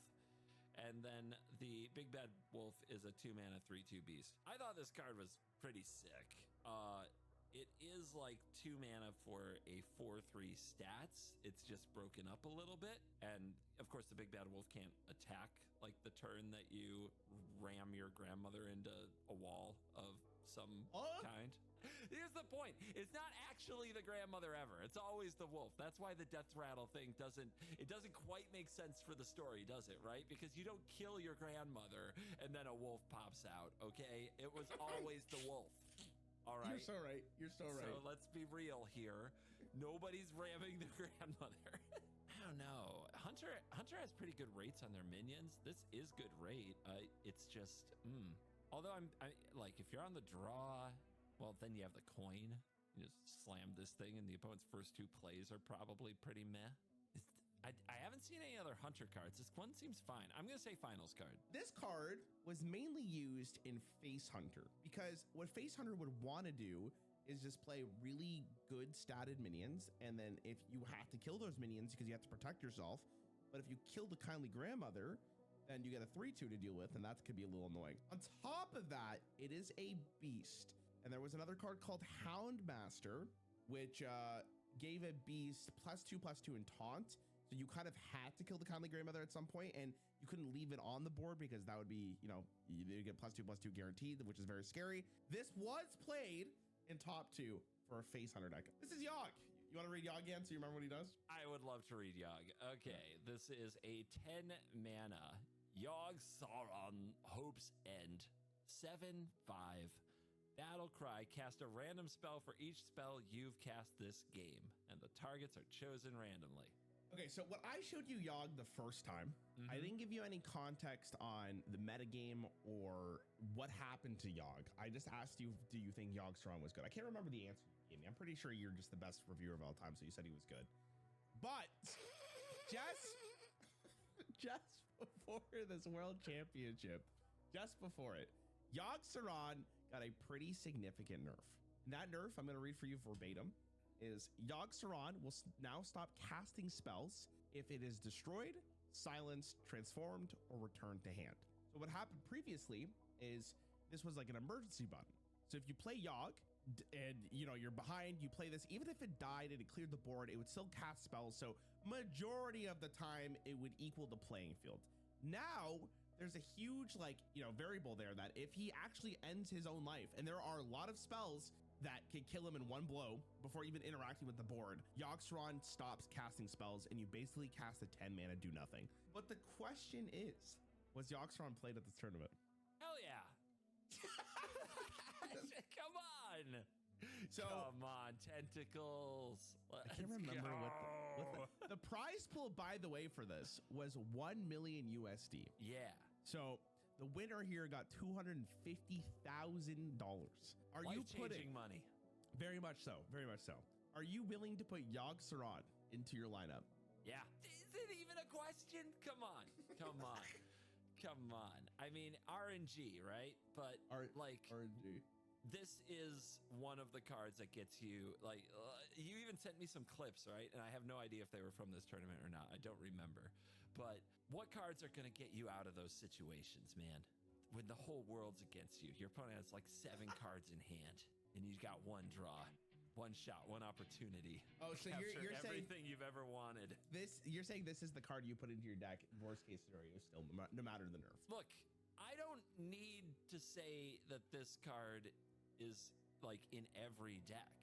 I just need some druid gamer with too much mana to play it. Okay. And they're gonna, and they will. So this is a top 2 card. Yeah, this is a top 2 card. It's funny though that I can't remember how much. I showed you the one tournament where he was the most iconic card, and they nerfed him pretty significantly after, because that's very, very frustrating. To lose your entire world championship potential to one card. So they nerfed him because obviously they didn't want it to be as competitively viable, but he was still really good. It's so funny that Yogg Saron was so prevalent amongst all of these old gods, which brings me to the old gods, other than Yogg. Why Sharj? Y'Shaarj. What? Y'Shaarj. Rage Unbound. I can relate to the rest of it. All right. 10 mana, 10/10. At the end of your turn, put a minion from your deck onto the battlefield. Exciting. Again, I'm trying to think about cheating, right? So is there a minion that goes so perfectly with this? But it's 10 mana, right? So almost any minion you would have, if you only have one minion in your deck that you want to pair with this, you would have drawn it by now a lot of the time. Oh, is this card good? Oh, I mean, it is value and it is thick. I don't know. Same argument with Yogg, right? I need one druid gamer to be this is the tits. Let's say top 16. I just need one maniac to think this card is good enough. So as far as I could tell, I did not see Y'Shaarj get played in this tournament. Yeah, okay, fine. But let me give you some history here. Can you go back and scroll to the second card I showed you? Okay. When I showed you Bards the first time, I told you that there was one card that worked really well with it, and this is the card. So what people would do in the early days of Old Gods and Barnes is they would play Barnes on turn 4. This would pull the copy of Y'Shaarj, And then because Yashiraj is the only card or only minion in your deck, it would pull the 10-10 on turn 4, which in those days of Hearthstone was really good. And that was a scam every single time unless you had an immediate removal for Yashiraj. N'Zoth. I'm just N'Zoth. N'Zoth. Yep. Okay. N'Zoth the Corruptor. 10 mana, 5/7 battle cry. Summon your death rattle minions that died this game. This one's a battle cry, so scamming this one doesn't get you that thing. No, you need to play it from hand. Yeah. I mean, what happens? So I don't actually know the answer to this. You have a max amount of slots on your board, right? What happens if you summon more death rattle minions than you have slots on the board? Do you get the death rattles for the ones that don't fit? No, it would only fill up to 7. So it would be completely random, by the way. It just pulls it from the random death rattle pool. Like it's not consistently in order. So Okay. There's a little bit of randomness to this. I mean, it depends on your death rattle minions, and there's a handful of them that I know, but like 10 mana seems like too much for this. This card seems not good to me. And maybe there's some context I'm missing of like some really A+ like death rattles, right? Maybe there's the Dr. Boom of death rattle, but I just don't like this one. I don't see it. This one I want to say 0. You call this card bad? Yeah. In Old Gods, before One Night in Karazhan was released, this was actually a really good card. Really good. And N'Zoth actually only got better with more death battles added to the game, obviously, because the better consistency of death battles, the more likely you are to play this. The class that really liked this is Warrior, because Warrior liked to protect themselves, it would tank up, and then eventually drop N'Zoth, and then you probably couldn't kill them past that point. In this tournament, N'Zoth didn't see a lot of play, but at least he saw play compared to Yashiraj, because this was a top 16 card. I think one person brought it. And obviously, I'm not giving you the context of death rattles, but I think you could see just as a card game player that like this is a win condition in itself. It's a 1-card win condition if you have enough good death battles. And like Sylvanas is still in the game. You probably remember Sylvanas, 6 mana, 5/5, steal a random minion from your opponent. Like those type of effects are still around. So N'Zoth Warrior wasn't a horrible deck. But I'm going to just show you the Old Gods so you have a context of like the last one here, because this one was actually probably the most prevalent other than, there's a great image here. This is the last one. Top left card is the one I'm talking about, but that's like its full package. Wait, that's the package? That's what the every hell card. is this? So this is Cthulhu. Yeah. Cthulhu is Yogg-Saron ended up being the most iconic for sure, but Cthulhu was like the poster child for this expansion. And he was given to every single person for free if you play during Old Gods. In fact, if you go open an Old Gods pack right now, you can get this card for free. And Cthulhu, like obviously I'm not going to tell you to rate this card because this card was very good. Probably the second best other than Yogg, especially after the nerf. I think it was definitely like neck and neck with Yogg almost. Most decks could run this, but this was a really good deck in slower matchups. Right? Cthulhu can build up to a good win condition. You have the ability to shuffle another one back into your deck. And most importantly, it did a lot of damage from hand. I mean, they didn't give you a card. They gave you a deck. They like gave you a go forth and do this. Yeah. They give you Cthulhu and Beckoner of Evil, which is the one next to it. The rest of them you had to open, but like the great thing about Cthulhu was the playable ones were usually commons. And yeah, there was, that's like, what the I'm one looking at. Yeah, they're not. It doesn't look like it's that hard to get these cards, and obviously they're going to be in a ton of packs. So you don't need that many packs to have a Cthulhu shell, right? Yeah, I love it. I love it. So Cthulhu was great. Cthulhu was a really, really good card. It's just tough because I wouldn't have you rate it on its own because it is like an entire package. Like it really needed to see the entire thing, but we don't have time for that because I have to show you 2 other cards. Okay. You know, I came in so hot in this video, and I have tanked hard. It's okay. You just finish strong. That's what people remember at the end of the video. Yeah. 3 mana, 3/1 charge. That's a Wolf Rider. It gets on a wolf, and it rides the wolf, and it go fast. It go fast. Why would you show me this? It's so obvious. Is it obvious? It's 3-phase damage on a minion. Charge seems so much better in Hearthstone than like haste in Magic, and haste is already like insane in Magic. Charge, they just can't interact with it. And then you have hand buffs, right? You make this thing big and it hits harder. This is generic, right? This is neutral. Yep. Yeah. So sure, I don't look like I belong in some tempo mage strategy, but I'll get the job done So yeah, let's go with top 2 Wolf Rider, 3 mana, 3/1 face, easy. Best card, right? You're right. By the way, charge, I think in Hearthstone's history has been the best mechanic ever. Like it's really, really, really good because you can't interact with it like at all. Like you in Magic, you have ways to interact with your opponent's turn. Like if a charge minion is played, like you have to be pre-set up for it, which makes Leroy Jenkins like a really powerful card. Wolf Rider was played in that face aggro deck I was speaking about earlier in the top 2. It was played as a 1-of.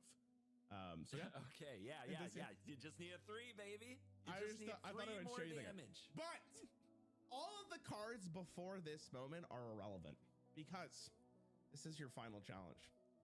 And in fact, this is the most difficult card to evaluate out of all of this. Are you ready for this?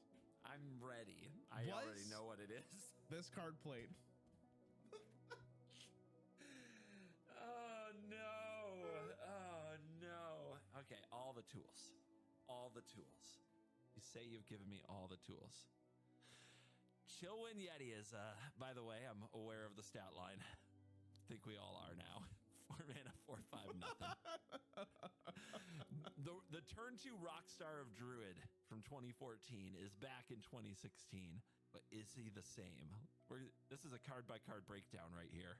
1/1 versus 4/5. Doesn't matter what random mage spell they got. Probably can't deal with a Yeti. Right. Soloed.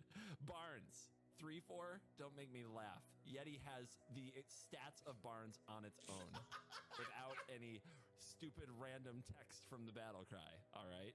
Just trades with both of them. No problem. Dead. Arcane Giant, don't make me laugh. You're casting spells. I'm punching you with a Yeti. All right. Okay, 4 mana, 7/7's a bit tough for a Yeti. Let's be real. The Faceless is giving Yeti a bit of a hard time, and it was barely played in this. Okay, and it was a 1-of. Okay. Oh no, that's not looking good for the Yeti. I mean, a mana worm has no chance of ever trading with a Yeti. A mana worm has no chance. So true. So true. You could never do it. You could put a big bad wolf with the kindly grandmother, and they've got nothing on a Yeti. All right. After rotation, did this come back? I know you put this here to troll me. I know you did. If it were ever going to be in another tournament, it's very likely it would be this one, because this is the first rotation, and you mentioned it got powered down quite a bit.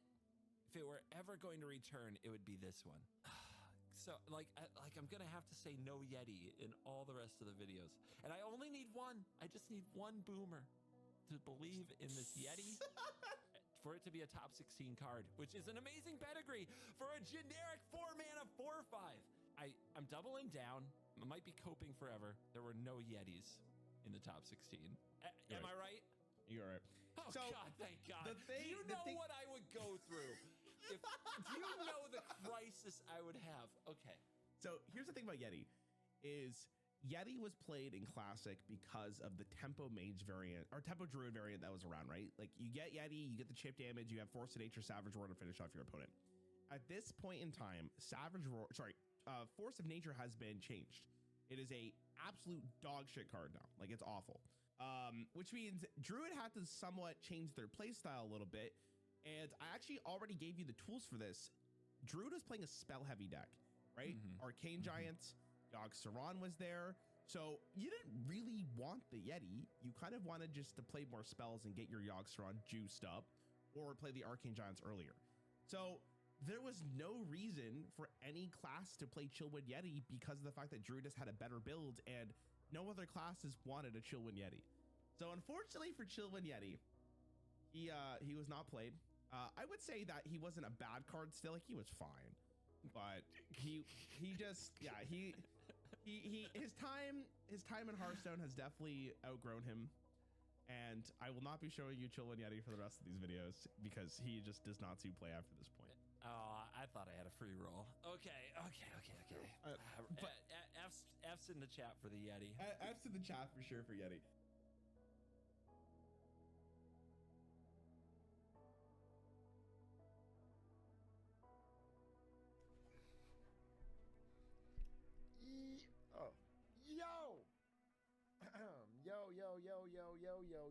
Yo. We are live and direct. We are live in the flesh. We are cooking. We are fucking. We're not fucking. But there's gas on this fire.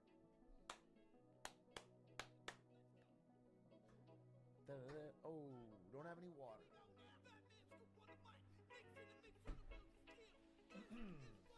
Maybe you aren't? You're having sex right now, Yeti? That you're fucking? While chatting? Don't fucking chat. Pick one. Fuck or chat. It's disrespectful, really, to whoever you're copulating with to be chatting at the same time.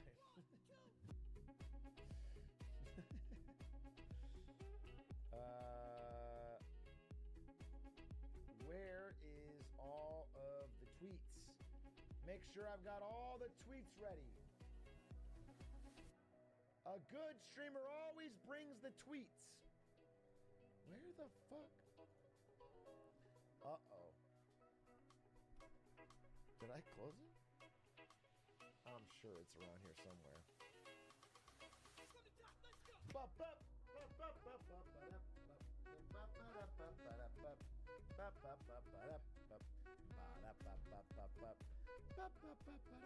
Something in my teeth?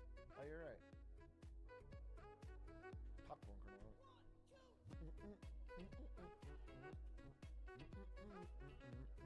Hello, Off-Brand David. Hello, Vinny. Hello, Dog Car. Hello, Yukeen. Bro has teeth in his mouth. Got me on that one. There's no getting around that. There's no getting around that fact. He really does, though. He really fucking does, though. Da-da-da. Get the audio right. Get the fucking... Go. Hello, Voodoo McGobo. Big A, I just beat the Glizzy Lord, final DLC boss. I don't believe that is the final DLC boss. I'm going to say it. I don't think Miyazaki would do that. I don't think he would make the Glizzy Lord. I think that would be... It would undercut the seriousness of the expansion. Do you know what I'm saying? It would make it seem almost comical. And instead of like a really a powerful epic story. Hey, Big A, just wanted to say it's really rude you stream on West Coast time. Even East Coast is better. Even East Coast is better? All right, man. Disagree. Copium. Fucking copium. East Coast, cold. Whack. Dude, I still fucking want to throw on my teeth.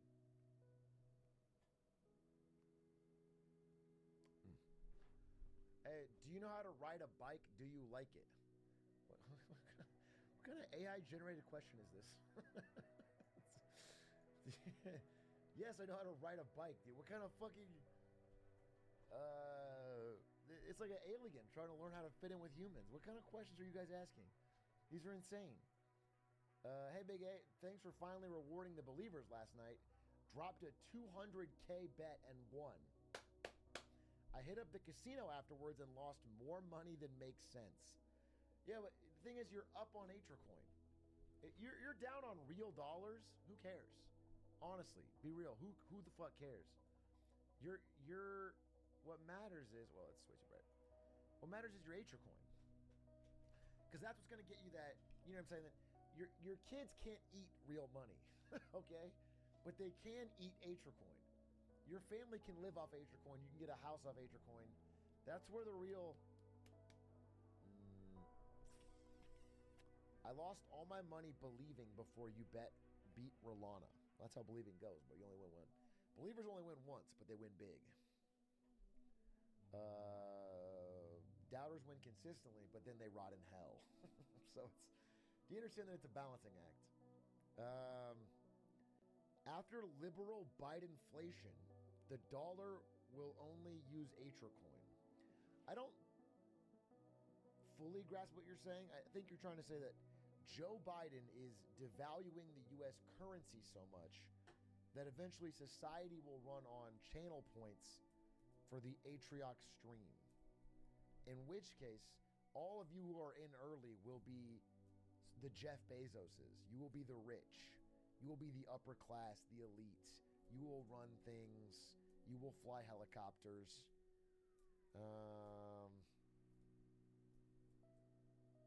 That sounds good to me. I don't really see a downside. Are you playing Elden Ring after Best Tweets? Maybe. A couple things we can do. A lot of options. But Best Tweets is a must. Does that mean we have a class action against Yeti for the scam payouts? Are you going to sue my moderator? The case of Chat v Mod brought before a real judge because you didn't get your points. Is there a new Boys episode, or are you asking in a stupid way? Redberry, answer the question. Is there a new episode since we last did it, or are you asking a stupid question? Stupid way.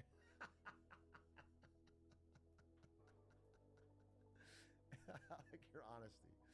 I like your honesty. I like your honesty. That is a true caught moment. Thanks for the compliment. I'm a bar of soap. Thank you for the 10 months as well. Is it just my end, or is the video like weirdly washed out looking? Washed out. Look at these normal sized fingers. I don't know that it's washed out. I could turn the light down a bit. Does that... Oh, I know what's the problem. Fuck, I was like, it is a little different.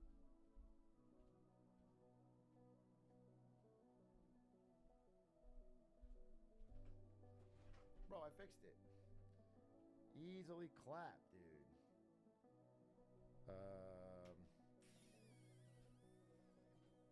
It's not flickering, bro. There's a ceiling fan. You fucking...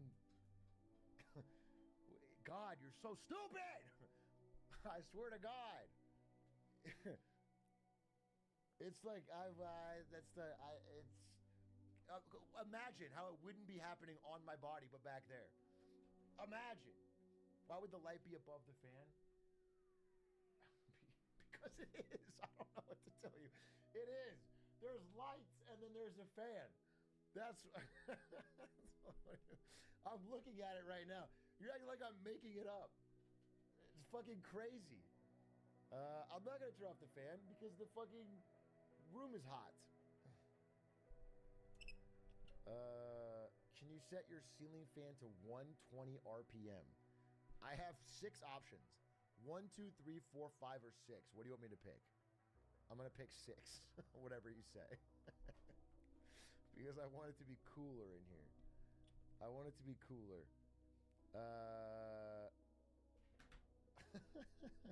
69, dude. Yes. Can you show the remote?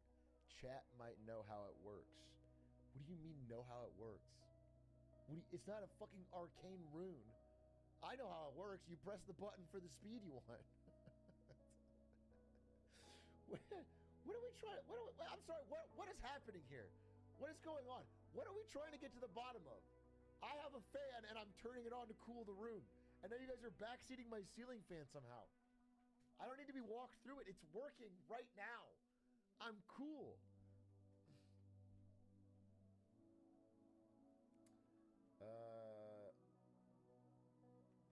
Did you see the new reveal trailer for Super Vive?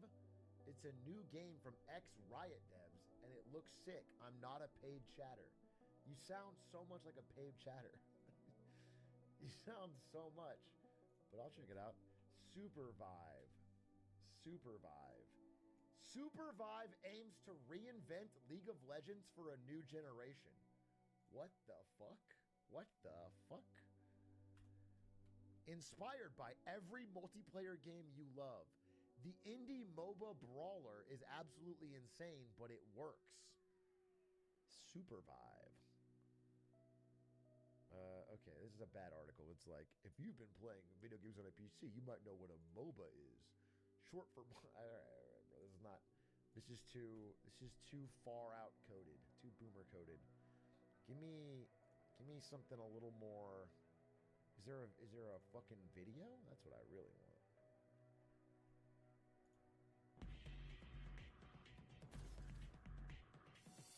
Hey everyone, Joe here. You might remember me from the time I spent leading League of Legends at Riot. Okay. Or maybe, if you're a real Grizzled Ancient, you recognize me from my Halo days at Bungie. Okay. But today, I'm here to talk to you about something new.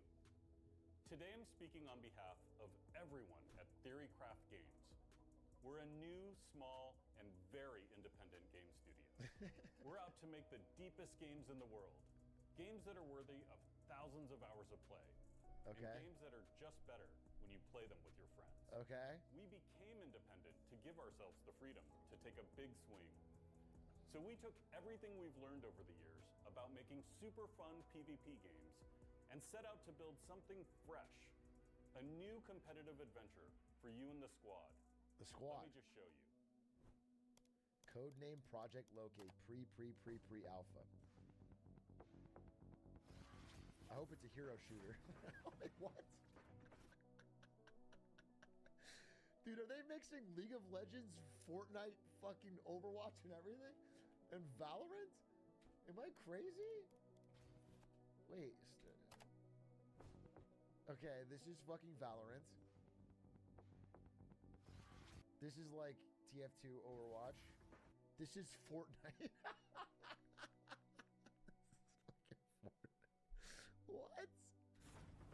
And then this is kind of like fucking League. Oh my god. Oh, I'm not for this. Big stuff. What the hell? You get on there? Okay. I'm coming in with ult. Good. Got him. Coming through.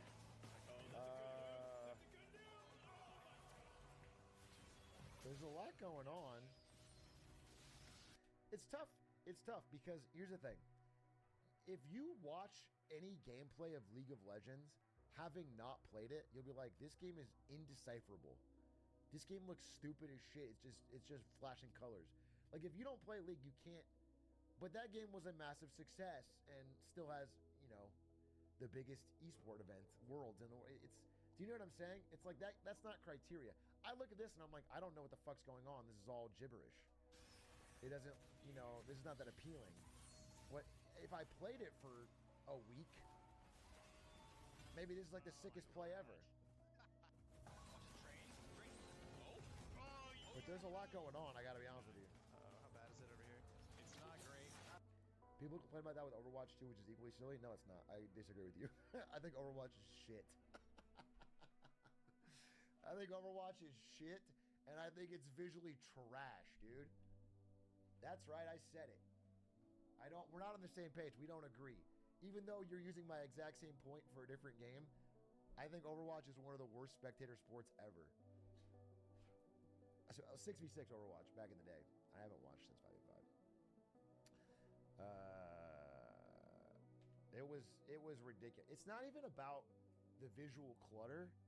It's about the pacing. It's about how it's just all one big fucking smorgasbord. There's no je ne sais quoi. I'm good.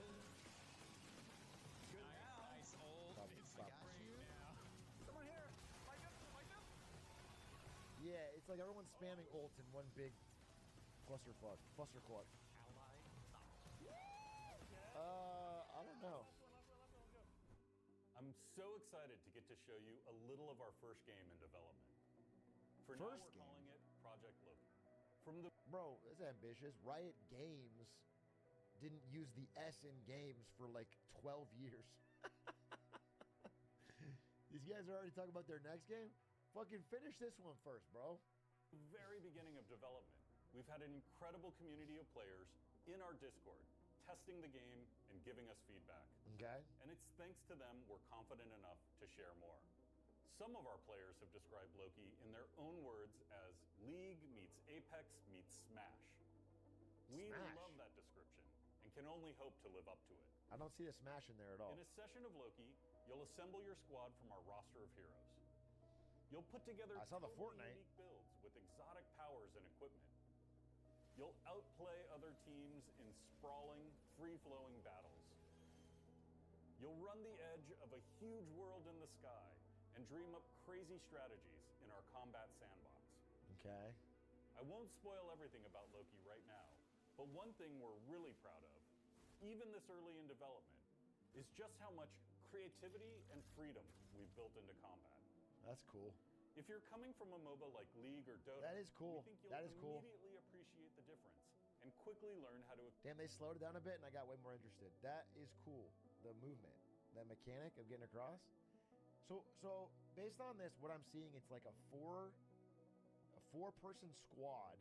You drop in like Fortnite into a big map, and then you fight other four-person squads in kind of like a more fluid MOBA style. Which is kind of cool, I guess. It seems like it'd be, I mean, it's a bad esport, right? Because it's not 1v1. It's not like team v team. But could be really fun to play. Express your own unique play. Like a MOBA battle royale. Yeah. The founding principle of Theorycraft is to be community-driven in our approach. Hi, Maisie. We think there will always be a need for game studios who are willing to go to war with the industry on behalf of players. We think you deserve to be involved early, to be listened to, and to be the center of the games you choose to play. In the past, we've championed Bro's these values pandering to on me. games you've loved, and at Theorycraft, you can expect Making me us feel to like a carry hero. that same spirit forward. To our current playtesting community, I really can't tell you enough how grateful we are for you. If you're meeting us for the first time, what we're showing today is just the beginning. We hope you'll sign up to playtest. Come play some games with us and join us on the journey. Thanks so much for watching. I can't wait to share. All right, well, playtesting's open. I'll sign up, see if I can get in. It'll be fun to try out. I think the movement looks really cool. It's definitely a battle royale. Interesting. I'm looking at some of the text. It's a battle royale. Getting killed is you get killed a lot, but there's a lot of ways to get revived. As long as there's even one member of a team left standing, there's a way to revive everybody else. Interesting. Well, I give it a tentatively excited. That seems kind of cool. Supervive. It'll be so funny if this drops like the same time as Deadlock and Riot Devs cuck Valve again. It'll be so funny. It'd be like this eternal thing where every single time Valve has tried to drop a game in the past fucking just a brighter, more colorful game from Riot comes out and then takes all the players.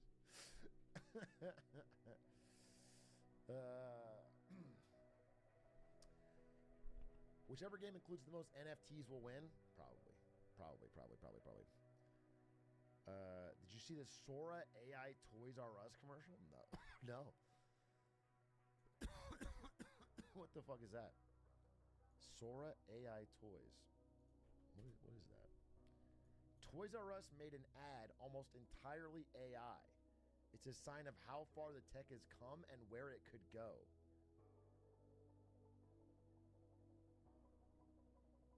Let me see this terrible fucking ad. Well, I guess I'll go into it with an open mind.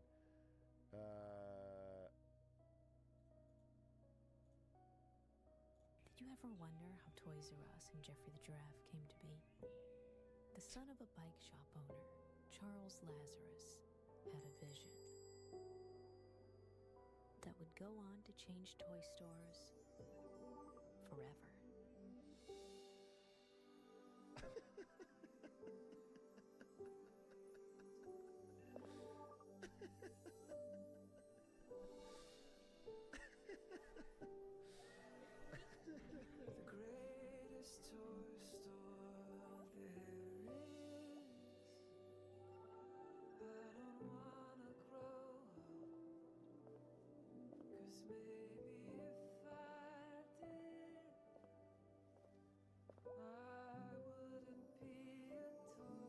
So did they?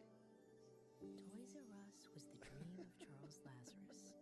May all of your dreams come true too. Yeah, I mean, that's super weird. All right, it's like, I have a response to Terrence Howard from Neil deGrasse Tyson. Do you ever wonder how Toys R Us... Where's the CNN article? Let's see. Toys R Us is proving artificial intelligence could have a future in film. The retail brand premiered a short promo film at the Cannes Lion Festival in France this week, created almost entirely by OpenAI's new text-to-video tool. I wonder how much they added, because there's no way it would do the exact giraffe. They used corrective visual effects, and of course they added the text and the voiceover. Interesting.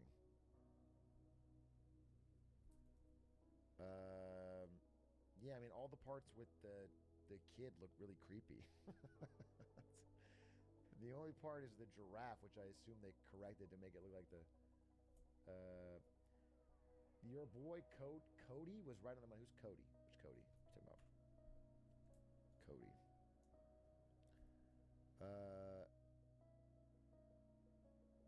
Oh, Cody Connors. Yeah, Cody Connors. That's what I said. Told you. I fucking told you. That's what I said. People saying he was lying for clout. Fucking, if anyone knows Cody Connors, is like the craziest fucking thing to say. Big A, my country lost to Canada in soccer today. I'm sorry to disappoint you. I don't judge your country, but whether or not you lose to Canada in soccer. I judge them whether or not you mention Canada as a real country, which you did. That is your big mistake. If you want to beat Canada, simply ignore them. Do you know what I'm saying? Simply ignore them. If they don't exist, if you don't pretend they exist, they can't hurt you. Ripap Franku, thank you for the 12 months. Awesome Meal, thank you for the 50 months, dude.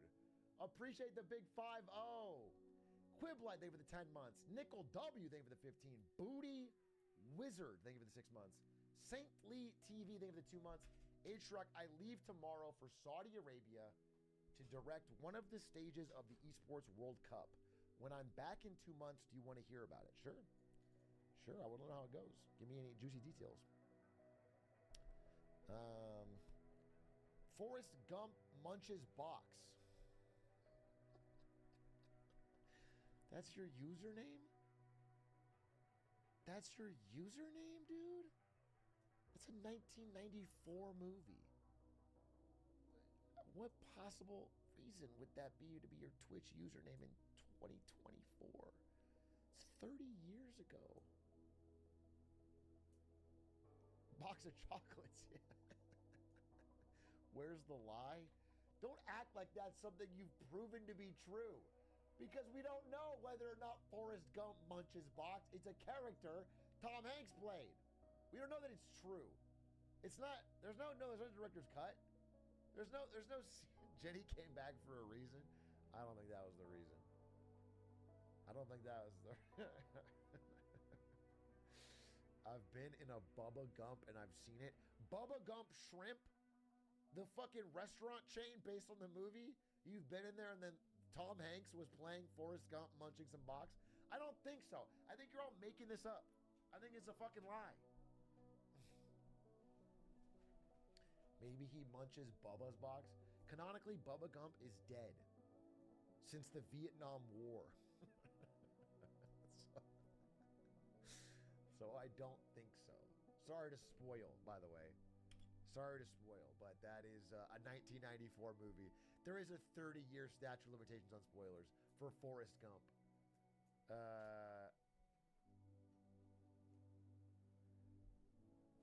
Patty Daddy, thank you for the 4 months. I'm a bar of soap, thank you for the 11. Maybe it's the friends we made along the way. This is not a response to what I said. This is a generic platitude that has no, it's like just a generic thing you could say in response to me giving a point. Is just like, it's not right or wrong. It's not even relevant. It's irrelevant. Okay?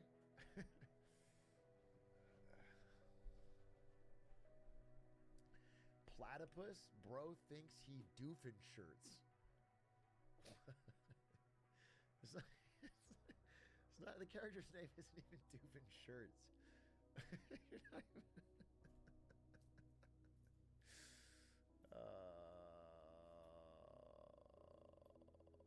Bro, that's not a response to what I'm saying. Can you read my first message, please, smiley face? I don't think this is something you should be allowed to ask, right? You can't just spam asking. I'm going to look at your message, but if it's bad, it's over for you, my king.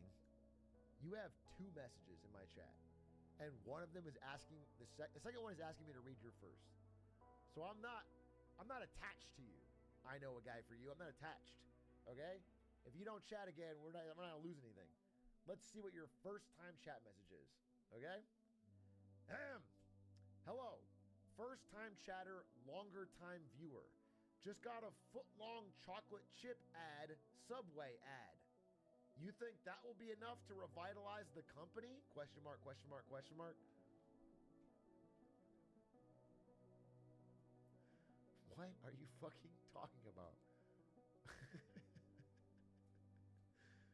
What are you fucking... You thought that was so important that your second message was asking me to read your first? A foot-long chocolate chip ad, Subway ad. It's not even a... You didn't even write it correctly. No. I don't think that'll be enough to revitalize the company, bro. But they already sold. They cashed out the private equity, so they don't need to revitalize the company. They're in the decline phase.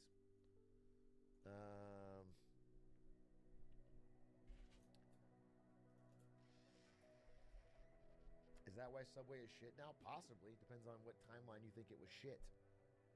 But yeah, they cashed out. They sold.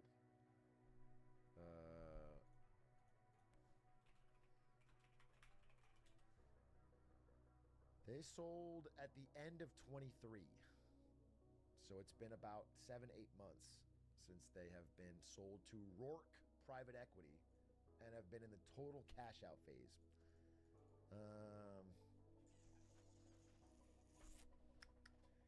They need a new spokesman to lose a bunch of weight just eating Subway. Dr. Disrespect. They need to clean things up after Jared, okay? They need to clean things up, and that's why they need to get someone more focused on the gaming audience. A clean slate. Ishrok, has there ever been an example of private equity making a company better? Atrioc Private Equity makes every company better that it acquires. And if your parents have a company they want to sell, I will buy it and improve it.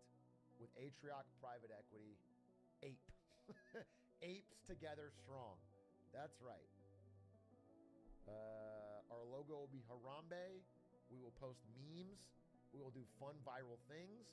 And then we will secretly siphon off all of the cash from my private jet. GameStop gonna make another run pretty soon? But based on what, OT Reapy? Based on what are you saying this brilliant... did you have a vision? Vibes. I see. What was the... wait, silence.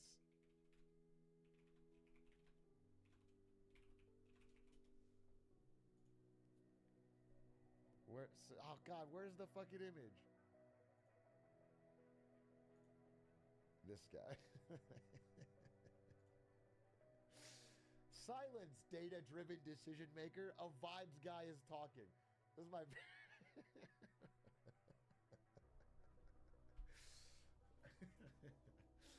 I fuck with this meme heavy. Good movie too. Kingdom of Heaven. At least good battle scenes. I actually don't remember the movie that well. Hey Big A, I work at Chili's, and apparently on the Chili's subreddit, we might get assigned our shift via AI. Genius. Genius, genius, genius, genius, genius. Finally, artificial intelligence. We can ask ChatGPT how to assign shifts at a fast casual restaurant. That is what AI was built for. There's a Chili's subreddit is the... I might save this for when I go to Chili's on Friday. And I can read the Chili's subreddit and really try to get Chili's pilled.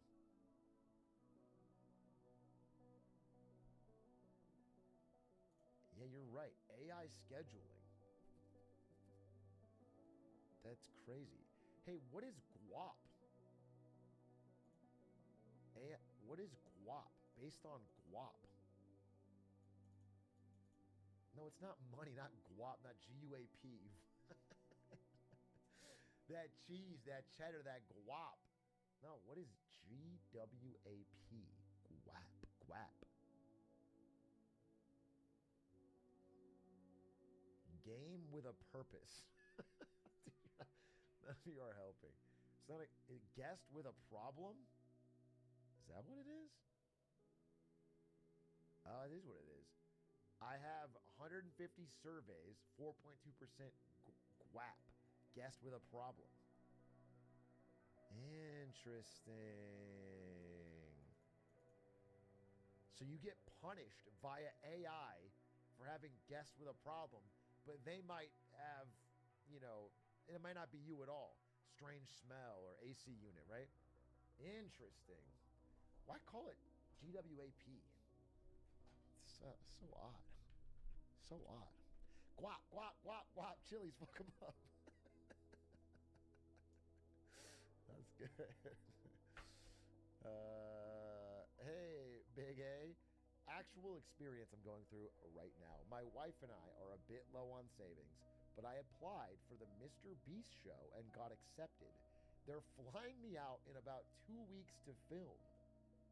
Do you think it's smart to risk missing out on expenses for the opportunity to possibly make money on the show? Bro, of course you should go on the show. What fucking sad sack of buzzkill would recommend, no, you should stay home and... Nah, bro. You should chill at home and fucking read The Intelligent Investor by Ben Graham. Because every minute counts, dude. It's a fucking Mr. Beast show. There's a chance you could win ridiculous money. And if not, it's a hilarious story and a good time. Bro, of course you should go. I actually know someone as well who is in the second round, at least, to go to film that event. We'll see. No, not Ludwig. It's not a content creator. Low money would make for great bags. Yeah, you know what you should do is you should... you said you have kids with your wife or something? Maybe your wife can fake a debilitating illness. That's always good. And then that will help you have a sob story. Do you know what I'm saying? On Mr. Beast. And that it increases your chance.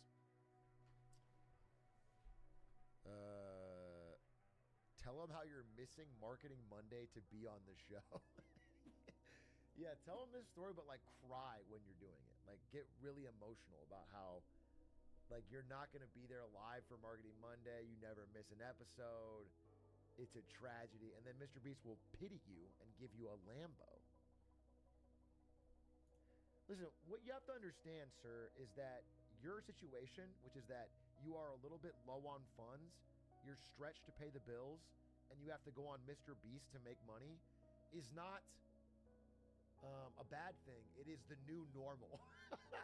By 2035, that's most of America. By 2040, everybody's default plan for retirement will be to get on a Mr. Beast program. Okay, so you're ahead of the game. If anything, you're leading the pack.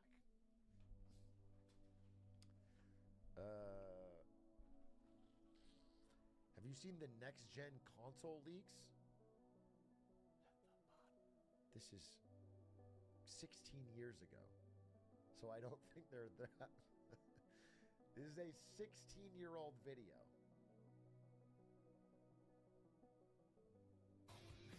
Please subscribe. Wow, that was truly brilliant. Thank you for sharing that. That got 15 million views, more than anything I've ever done combined.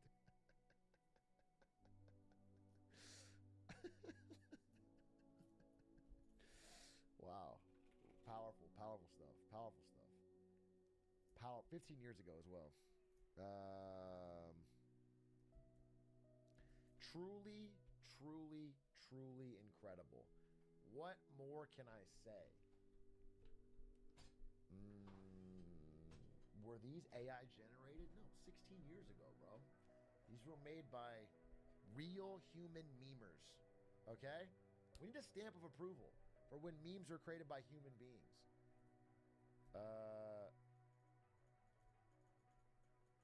Read the description. I don't really want to, but if you insist. What I forgot the fucking title of it. I don't have it. I don't have it anymore. I don't have it. I lost it.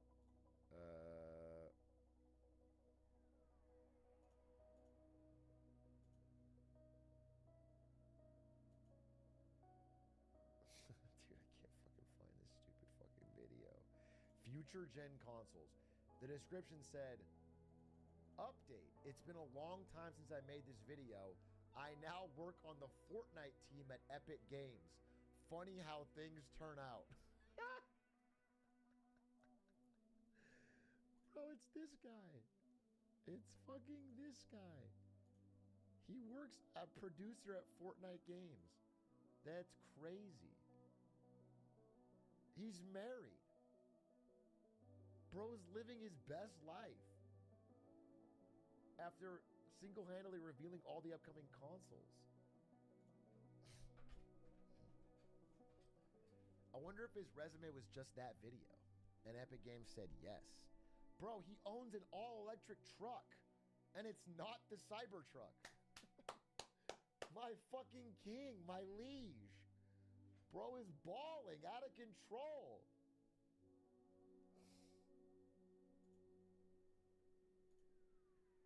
What are those? He's wearing gladiator sandals as well, dude. Dude, it's a fucking gladiator of life.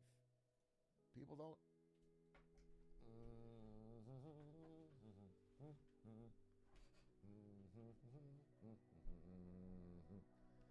Bum bum ba bum bum ba bum bum.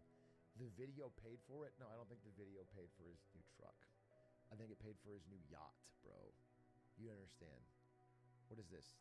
All right, let's talk about. No, I don't want to watch about this. I just saw a full matte black Cybertruck, and it tragically still looked terrible. Well, luckily they're on their 4th recall today. Also, you sound like you are a hater and a fake, dude, who doesn't believe that Elon Musk is the GOAT. Sounds to me like you don't even have, like, I bet you only have one Elon shrine in your house, which is embarrassing. Even a regular person should have at least 2 or 3 Elon shrines.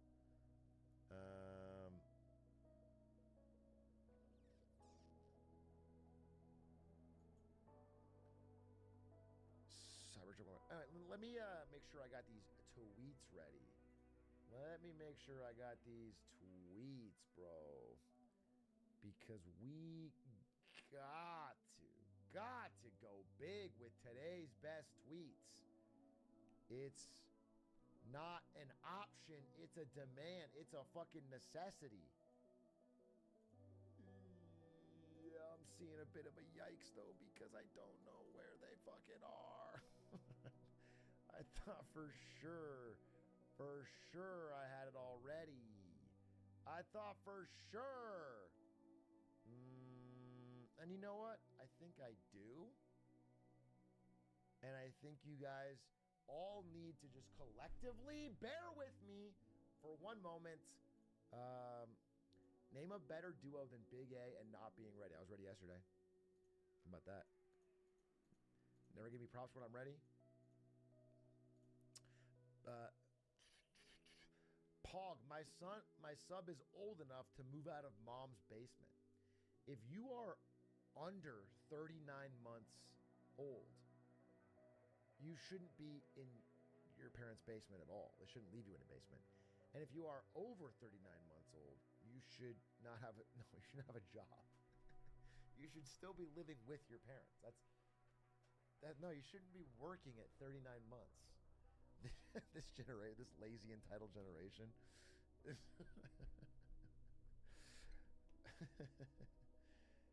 If you're over 42 months old, you should own a house.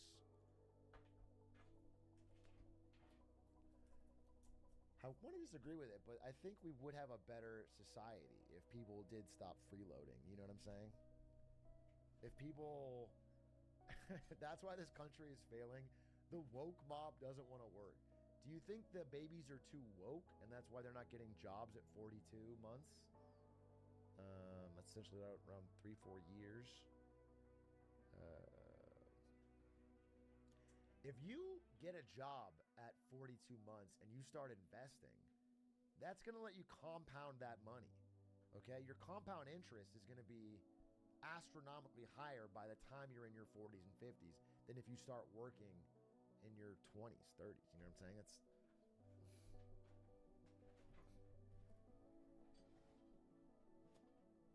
I salivate at the thought of compound interest. Imagine if you set up a drop shipping company at 42 months. You're going to be a billionaire as a preteen. I don't know the math if that works out correctly, but I love your energy so much you should do it.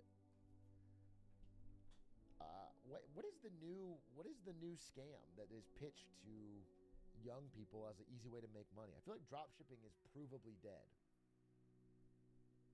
What is the TikTok shops? Maybe. I did see a course. It was like it was on Reddit showing like an ad.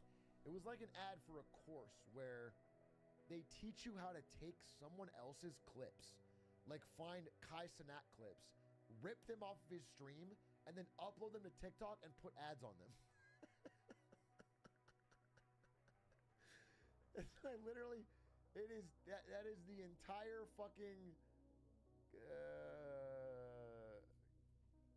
plan, is to just steal big creators' clips and try to upload them before they do, so that you can farm them briefly. It's a crazy. And the course was literally like how to use CapCut. It was literally like go to stream, hit the clip button, put it into CapCut. It's crazy. There was librarian in chat. Librarian, a platinum member of that course, bro. He bought the diamond package. He's fucking assistant teacher now. That's funny. It works for Adish. I mean, Adish did it and I hired him. So I guess what are you going to do? What are you going to do?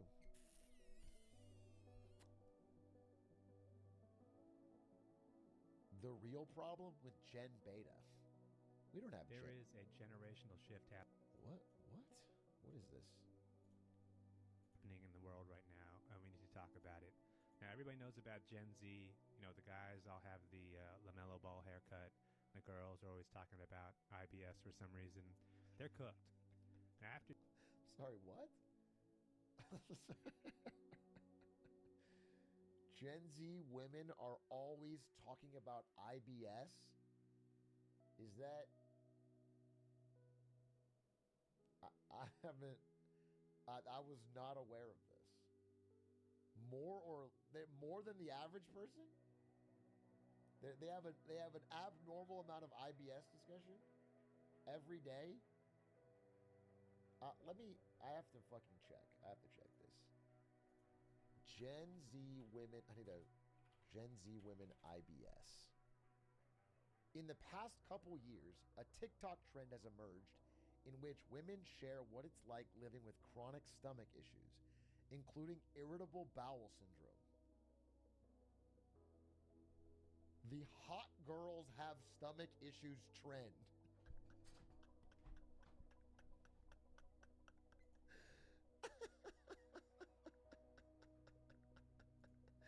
That's what it's called? Wait, I need to see a fucking video. That's crazy. Gen Zers aged 11 to 26 have the worst reported mental health of any generation ever. Yikes, bro. Literally hashtag hot girls with IBS. That's crazy. Here's the TikTok. I took it off. I gotta solve a Paper Mario puzzle? I gotta solve a fucking Paper Mario puzzle to watch TikTok? Can't escape it. Haven't pooped in over a week, but my bloated, poo-filled belly is coming in handy for tonight. This is disgusting. People are too comfortable sharing everything. We share too much nowadays, bro. Bloated, poo-filled belly is a sentence I did not need to hear. That's not good. That's not good.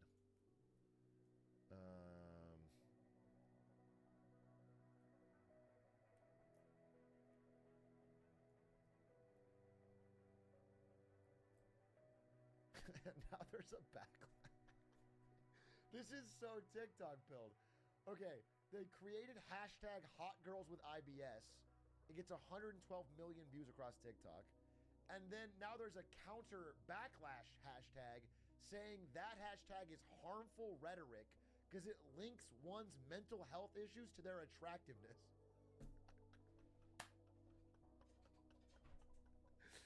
Bro, this is so cooked. This is so cooked.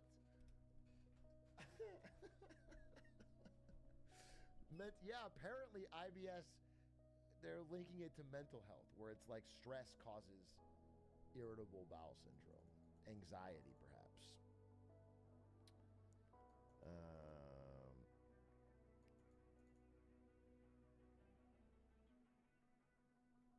I be smart. Yeah, crazy. That shit's crazy. That's cooked. That's cooked. IBS is all in your head, kid. Get over it. Okay. Oh, we were talking about that. We were talking about that 40-year-old Asian guy. Wait. Okay. After the girls are always talking about IBS for some reason. Yeah. They're cooked.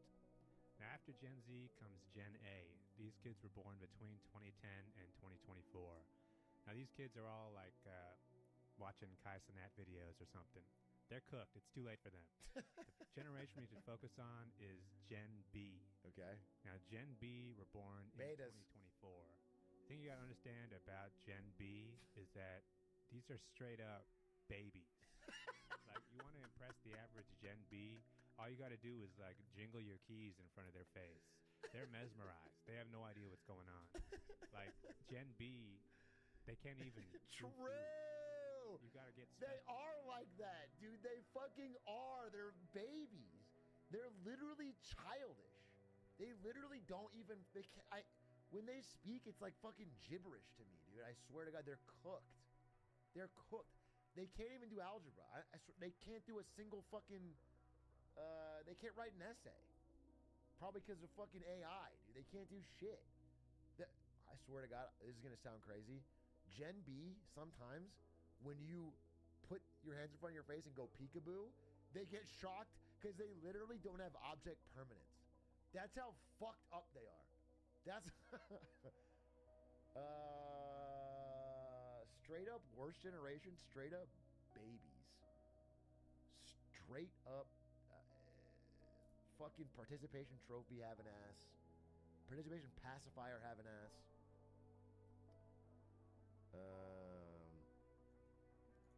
Special food that's already like soft, and then you got to feed it to them through a spoon. The average Gen B doesn't even have object permanence. You can just kind of go up and cover your eyes, and then uncover your eyes, and they freak out. They have no idea what's going on. Pre-watch just. Next thing you know, they got to take a nap or something. You guys understand? Let me tell you something. Every time you say pre-watch, you understand that if I were to pre-watch, the worst thing I would do is say the joke right before they playing it. If I would pre-watch, I would be smart enough to not do that. That would be the worst way to do it. That is the worst. I would have set up. I would have spent the time to set it up and done the worst outcome. This also was linked from chat. Kick puncher. Those are community weapons. Babies these days don't even goo goo gaga. Facts, dude. Babies these days stop saying goo goo gaga. They started saying coco melon. Dude, it's embarrassing. It's fucking tragic. That's deep. Hey, good luck on your interviews. I believe in you. Coco Melon has to be old news. Oh, really? Oh, you think so? Nah, you're probably right. You're probably right. You're probably right. You're probably right. You're probably right. 200 fucking million times in the second half of 2023. You're probably right, though. It's fucking dead. It's gone, dude. This thing's beating out fucking Bluey.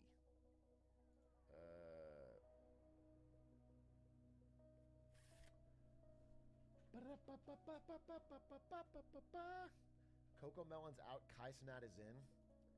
I don't think babies are watching Kai Cenat, bro.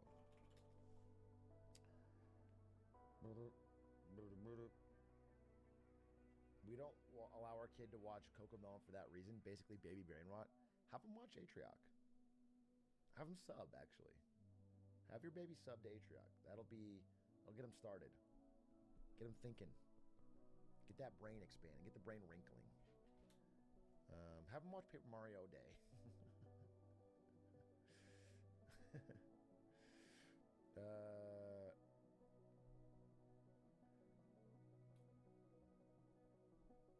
The fat.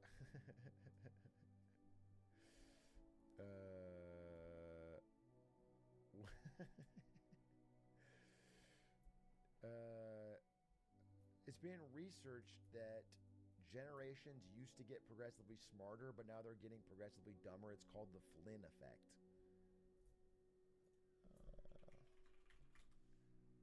Flynn effect.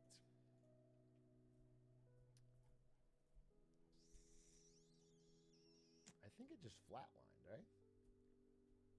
I've seen the Flynn effect, but I don't think it describes what you're describing.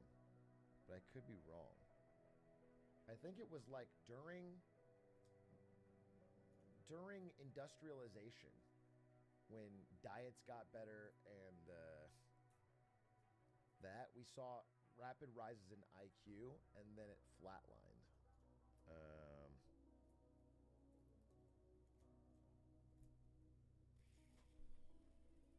Gen Alpha was the first to be dumber, meaning Gen Z is the peak of humanity. Come on, bro.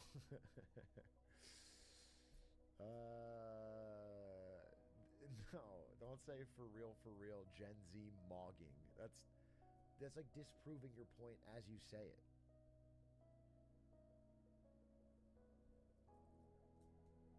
Wait, what? A man won $4 million in a casino and then died?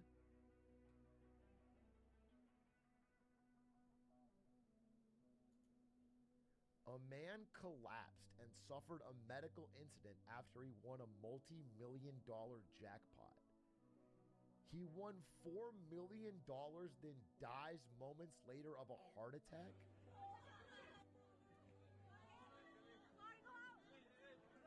He didn't die. He didn't die. All right, so not only did he win $4 million, he also got a viral tweet, so he's E-famous. Get fucking mogged, other boomers. Dude's fucking crushing.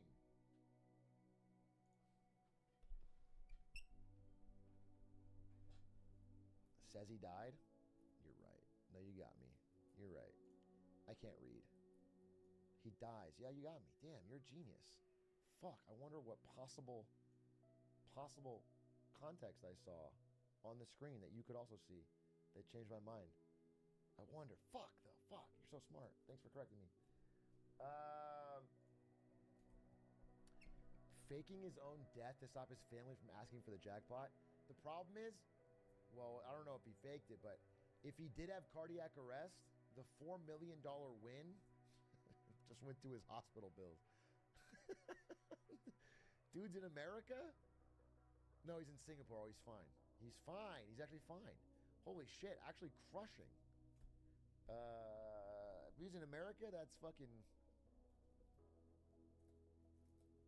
That's gone. Singapore is funny. Ari went and described it as like the entire country is like clean Las Vegas. It's like the most surveilled place in the world. Everything is like extremely locked down, but it is like very nice.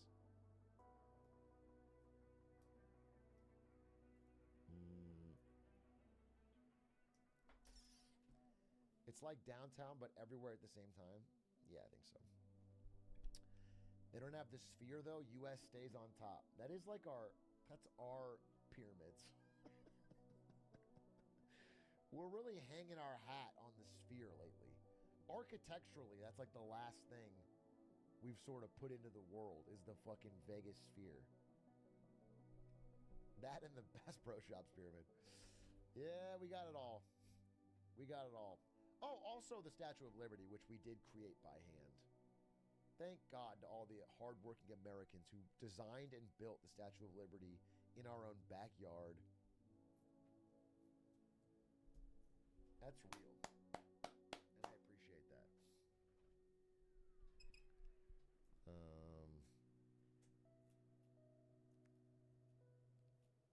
Built in the Midwest, yeah.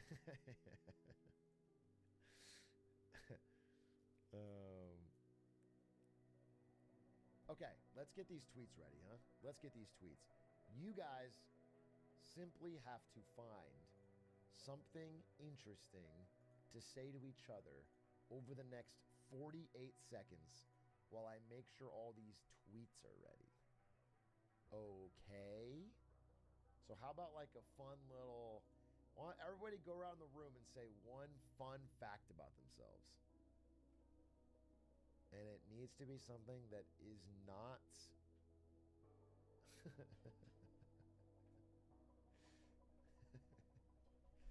You guys gave it... You said I have IBS. I like to play Fallout. What would you guys answer if you had to do this in real life? You're all choking. It's not...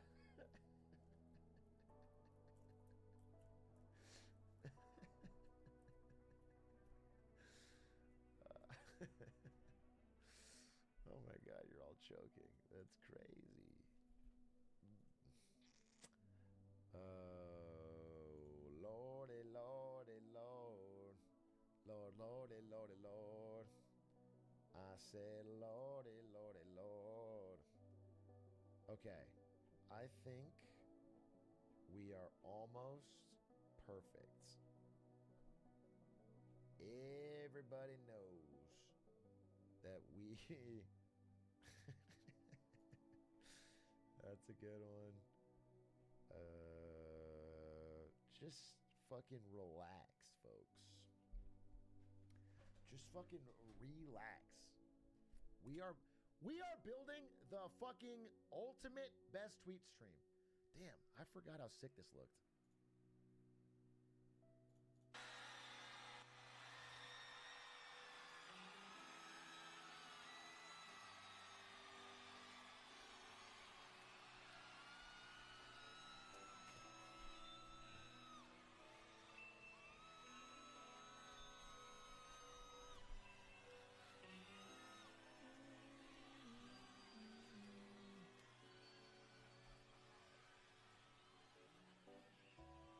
Superpowers get neutralized like a homely rocky silence. The first artist we once knew was looking paranoid and now spiraling. Too much with the phones. Too much with the phones, dude.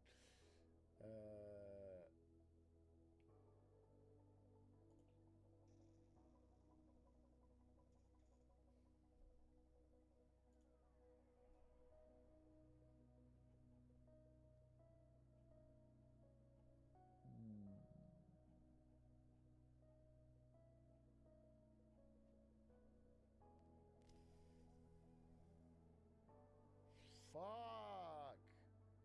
I already had this all set up, bro.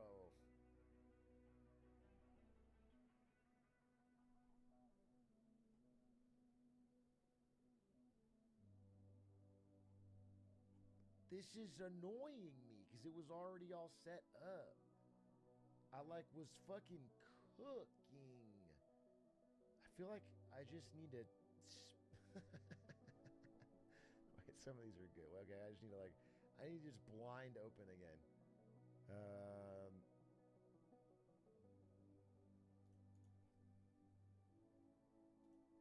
Opening.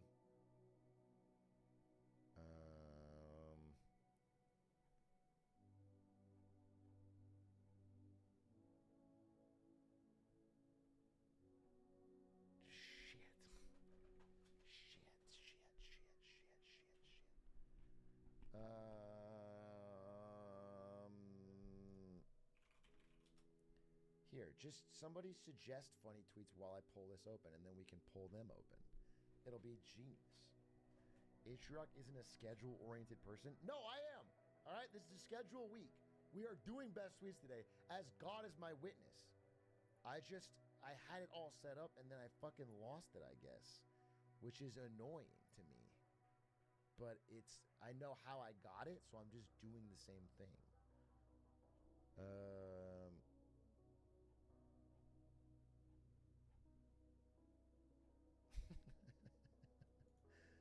Okay. Okay.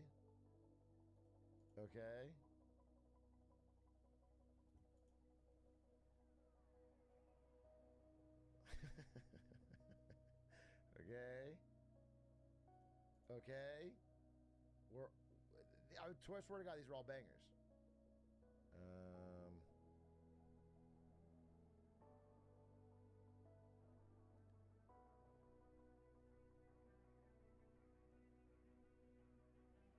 How am I supposed to eat without content? Bro, you're brain rotted. I don't know what to tell you. What's this? A reminder that if you are not a true FromSoft fan if you use cheesing, spirit ashes, co-op summoning, magic, fast travel, swords, leveling up, armor, a controller, a television, or electricity. That's actually true. That's actually true. It's not even a joke. You have to use smoke signals and carrier pigeons to carry the information back and forth to Miyazaki himself to progress through the game.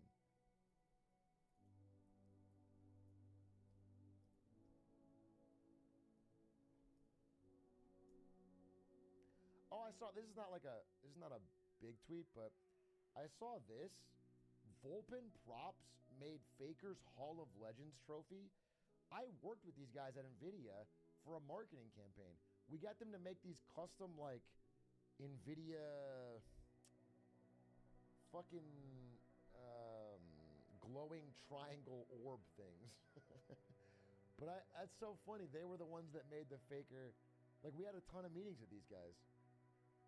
I thought that was really cool. So, and I was just following them randomly because of that, and then they tweeted this out. It was cool to me. Why does NVIDIA need triangles? It was like a campaign where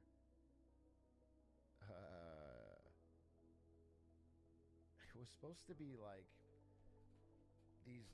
they almost look like Sith holocrons, if you know what that is, if you're a nerd. Almost like this glowing green triangle. And they were going to be in the background of a lot of streamers' streams. And they were all going to glow green at the same time, was the idea. And then it was going to be an announcement. But I think something happened in the world. We had it all set up, and then some tragedy happened or something. I'm not memeing. I don't think it was COVID. It was something else. And then we had to fucking delay, and then I ended up leaving, so we didn't do anything. No, it wasn't 9/11. This is within the past fucking 2-3 years. Damn, something happened. No, it was. What was it? Fuck. It wasn't 9/12. I wonder if it was January 6th. It was something big, and it was all right, we just call it off. We were we don't.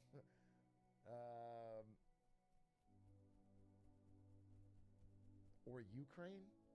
Damn, I have to look it up. I should have emails what time it was, but it was something. Stop guessing things that are older than me. Stop guessing things from the 70s or the 40s or the 20s, okay? It was between 2020 and 2023. It was that. We did not cancel the NVIDIA fucking rollout campaign because of the War of 1812 between fucking America and Britain. The Hindenburg.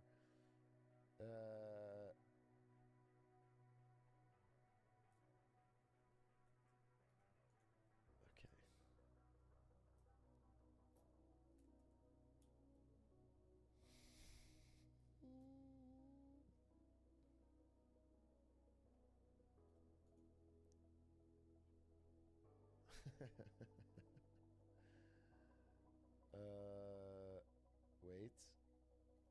All right. Do you think 30 tweets is enough? Because we have 30. We have 30. Do we need 50?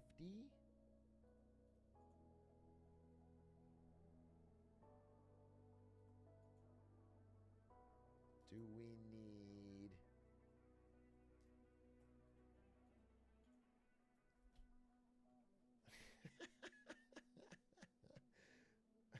Oh, dude, this is great. Okay. All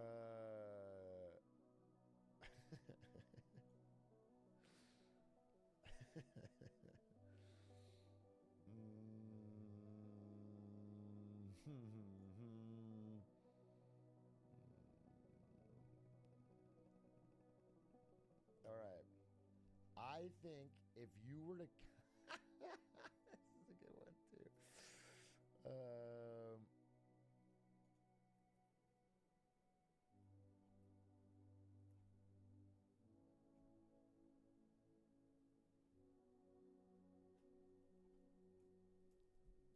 We are currently at 40 tweets. We are currently 40 tweets. We are getting very close. We are actually almost there to a perfect day of hilarious tweets. Guys, the reason I'm setting this up is to give you fucking time to get your fucking laugh muscles ready. Because these are gut-bustingly funny tweets. You need to be on the edge of your seat. You need to be getting ready, okay? This is important. This is like, you might hurt yourself laughing so hard. Some of these tweets are fucking so damn funny. You might need insurance.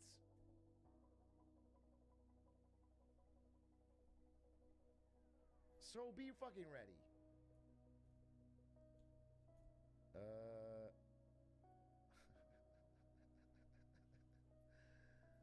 Okay.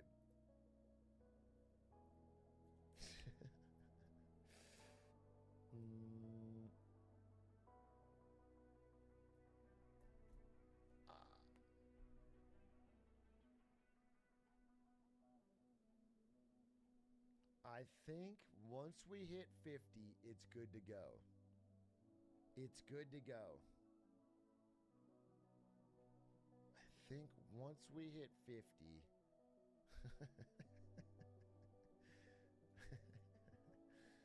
yeah.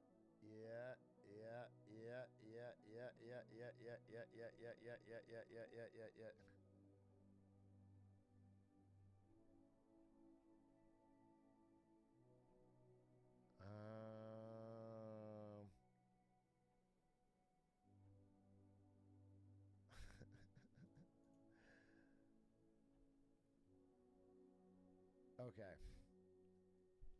I don't think we need any more. I don't think we need any more. But if you guys have any funny tweets, let's add 10 random tweets. Post your funniest tweets right now. I'm going to add them. I'm going to add them to the fucking pipeline. Okay? I'm just going to add them. I'm not going to look at them. I'm not going to look at them. We're just going to add them. They got to be actually funny, though.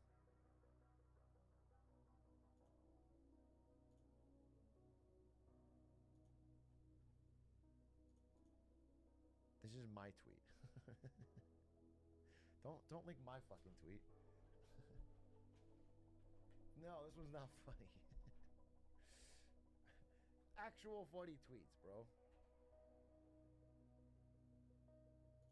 This one's just an interesting photo of tigers.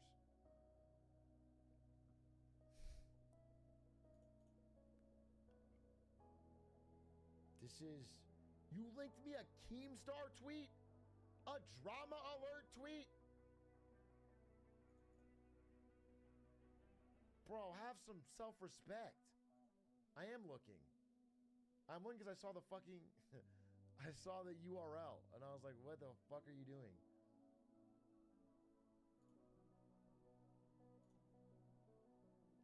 What?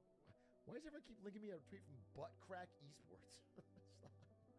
I don't know what it is, but stop. I don't want Butt Crack Esports' fucking tweets. This is a Prezzo tweet? Is it going to be something around... I got into Harvard or...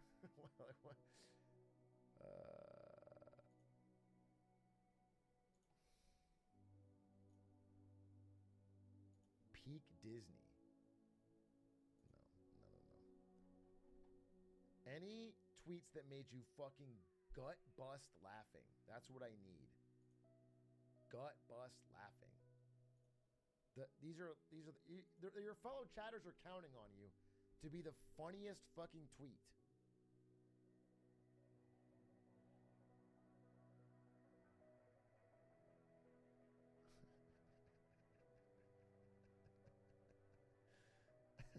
That one's pretty funny. That one's pretty funny. That one's pretty good. You guys are going to enjoy that one.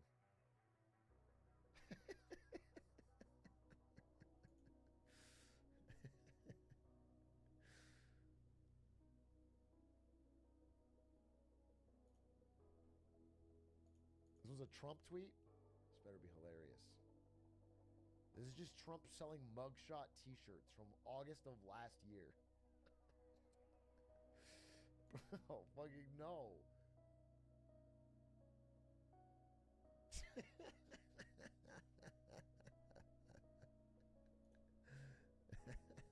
a good one.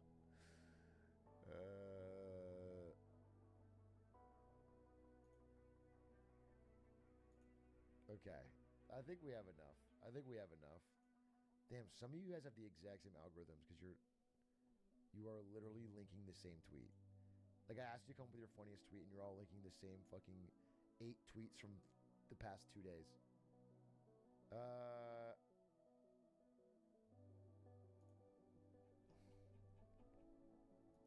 There's a tweet from Quack. The video evidence is crazy. I'm not going to watch this one. That's 10,000 likes. It's called The Video Evidence is Crazy. We'll see. We'll see. I'll leave that up to fucking life.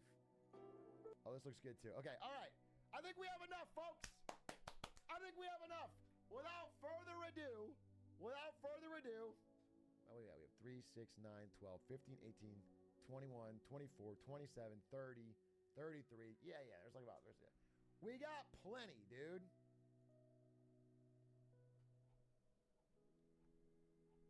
Plenty.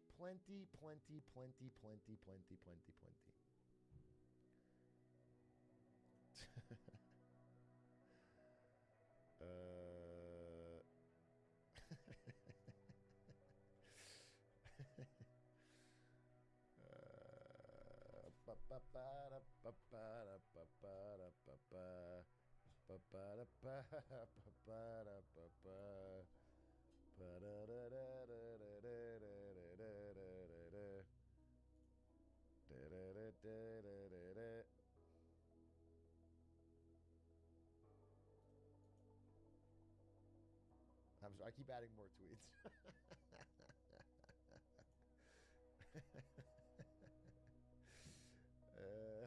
Keep adding more tweets.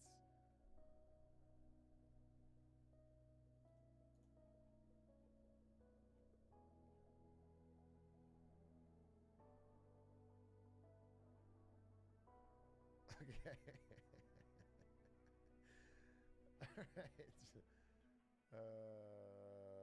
All right.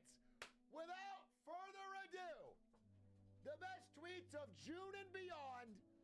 We're starting out with absolute bangers. I need to shuffle it. We just need to shuffle it. Okay?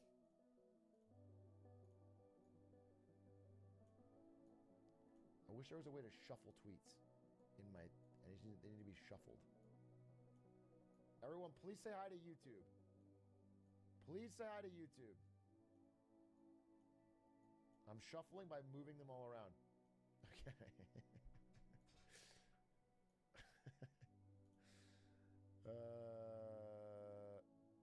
Okay. Perfect. Oh, wait. I left the ball and props one there.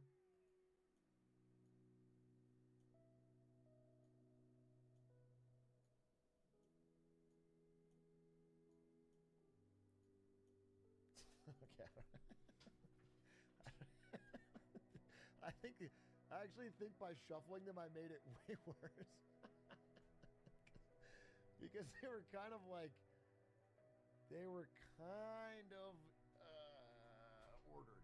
We're not stalling. I'm not stalling, bro. I just need a fucking... All right. Fuck it. Here we go, baby. Here we go. Let's jump in. Everyone say hi to YouTube. Hello, YouTube. How you been? Welcome to Best Tweets. We're looking at the best tweets of the past month, starting with... right here. Boom. A scammer just tried to buy an Apple Watch with my credit card. I talked to him, though. We all good. And the message is, use someone else's card, dog. I'm going through some shit. And the dude crying, laughing emoji responds and says, I got you, dog. Just make sure you keep your shit more private, gang.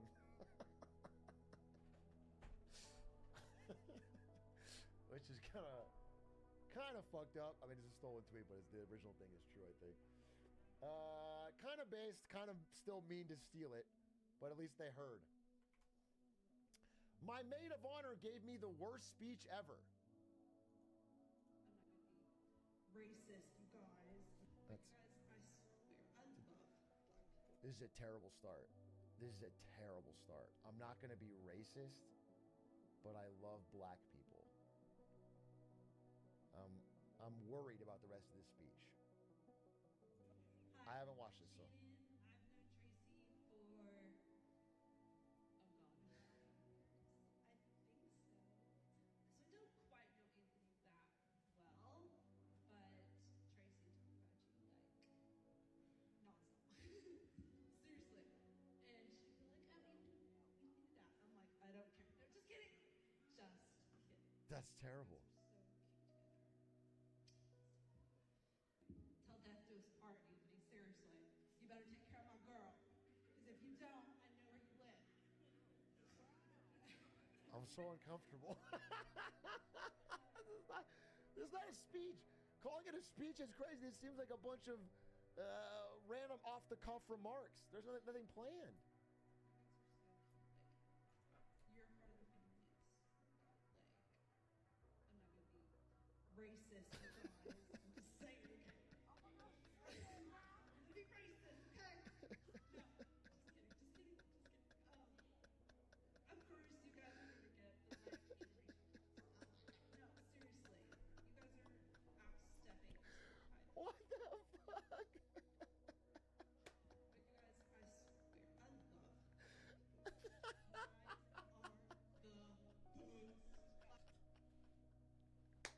Queen! Queen! Wow! Slay!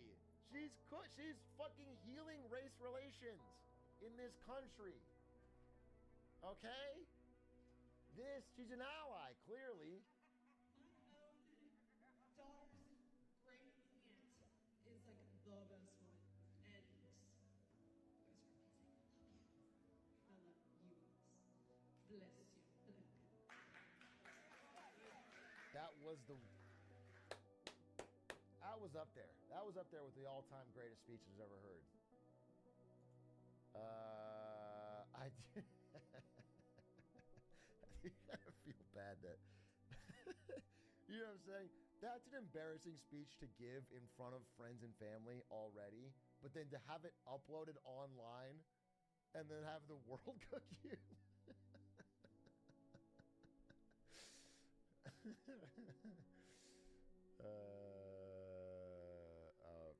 Dude, the problem with Twitter replies now, I mean, you might get fucking insane bots or weird fucking porn shit, but also in the replies, the first 50 are just memes. It's just like auto-generated. You can't even, just blue check set, like spamming it for memes. And they're completely cooked. Silence! Person who told the joke first. A person who told the joke louder is talking, which is already a funny meme, but it's extra funny because it's in response to the first person that tweeted this joke. And they got way more likes.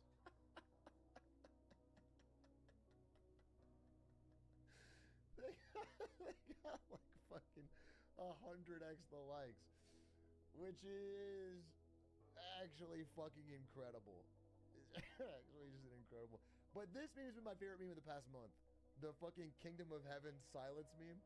We were just doing it earlier for silence, data-driven decision maker. A vibes guy is talking.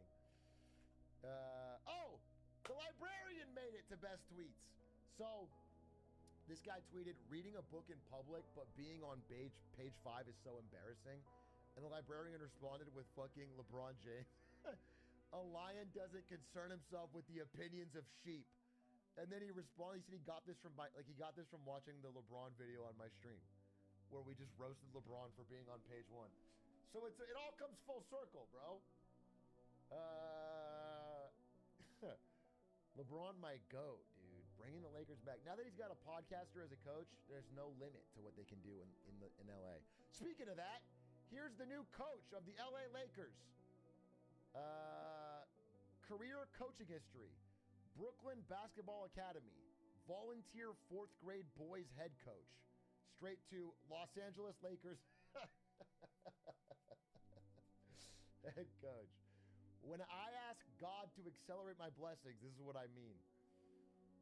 Facts, dude. Hell of a resume. Hell of a resume, baby. Progressive ass op. What is your pronouns? I'm on your block. Her, him, they, them, fuck it. Everybody get shot. What is your pronouns? I'm on your block. Her, him, they, them, fuck it. Everybody get shot. Holy shit. Holy shit. We're not going to barbecue our way out of this.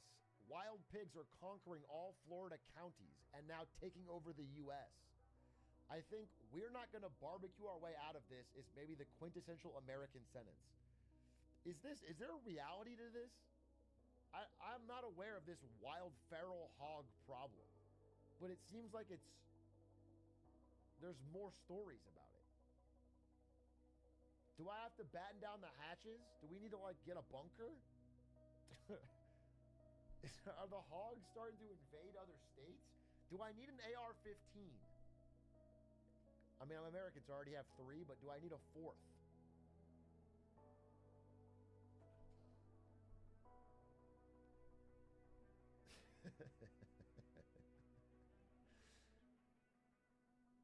Interesting. All right, we'll get to the bottom of it. Bro pissed off every Italian he could. Every Italian I pissed off in the year 2023. Let's see. Every single Italian I pissed off in the year 2023.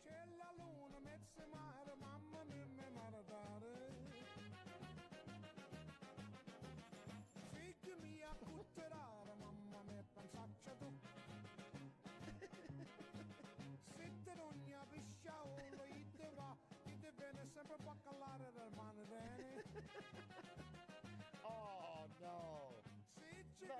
No.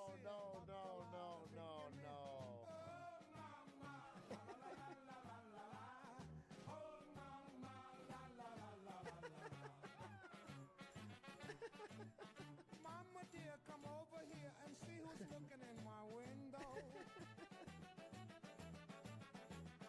It's the baker boy and look.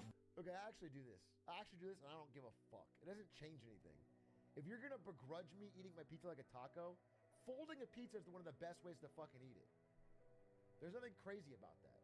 Now, usually I would do it with one slice, not a whole fucking pizza like this, but you take a pizza, you fold it, you take a bite. Yeah, that makes total sense. You're fucking insane if you think that changes the pizza somehow. No, that's good. I fold 2 slices like a pizza sandwich, you're not folding it then, are you? If you take 2 slices of bread, you put them on each other and eat it, you're not folding the bread. You're just making a sandwich. That's not folding.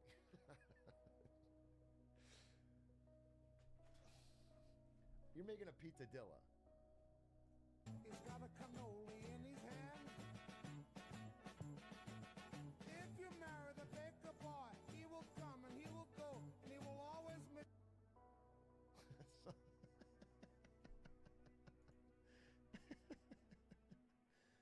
That's so stupid.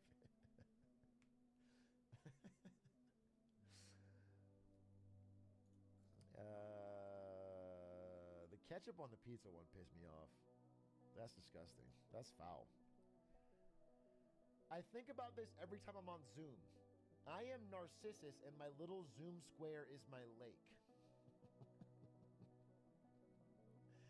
Yeah, true.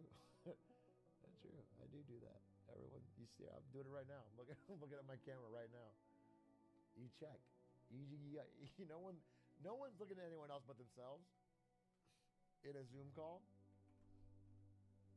Wow, babe, you're really good at staying up incredibly late and barely sleeping every night. The Riz, dude. The fucking Riz. I'm sure a lot of you have this Riz out of control. You're so good. You're so good at vaping consistently and having and having a completely degenerate lifestyle, and you're so good at packing a whole horseshoe of Zyn in your mouth.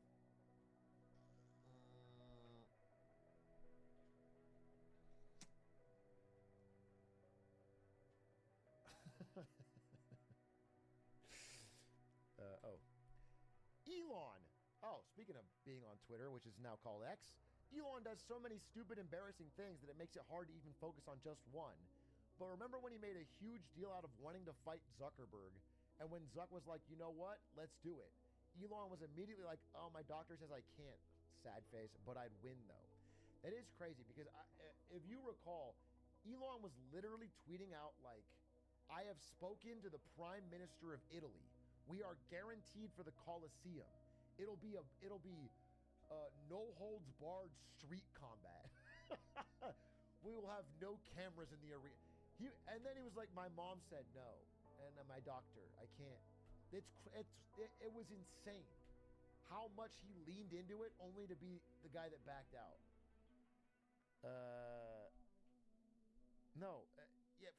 It wasn't they both backed out, bro. Zuckerberg was fucking ready. Like, Zuckerberg fights MMA for real. He's done it. He of course would have. Okay.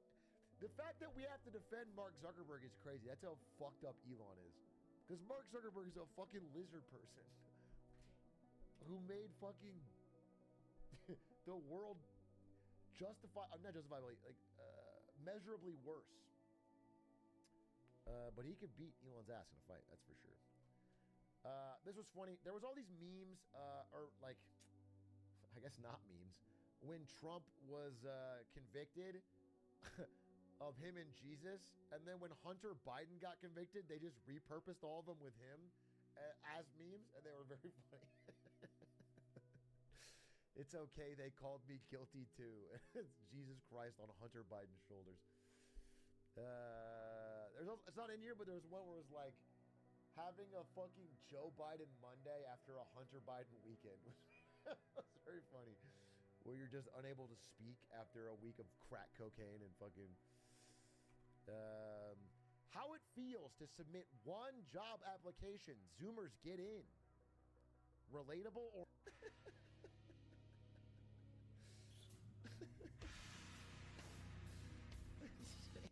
Insane thing to do. It slips either way. You're so fucked. Very raw. Very raw. Very raw and very real. Jake Shields tweeted coincidence, and it's a menorah, looks like Congress. And then he says, I am furiously anti-Semitic, but this is a reach. And then Swan Market says, thank you for injecting some sanity into the discussion, Rapist Hitler 420, which is his username. This is Twitter. This is the fucking default Twitter experience. Making your username Rapist Hitler 420 is fucking crazy. Unskilled labor is a capitalist myth. This was chat submitted. Let's see what it is. I already know, man.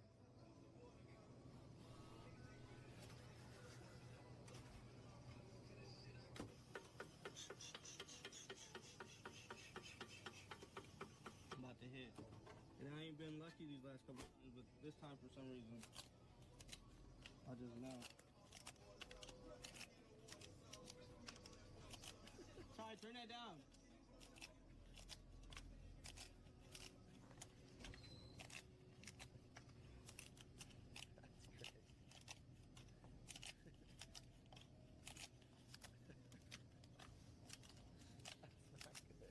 It's coming.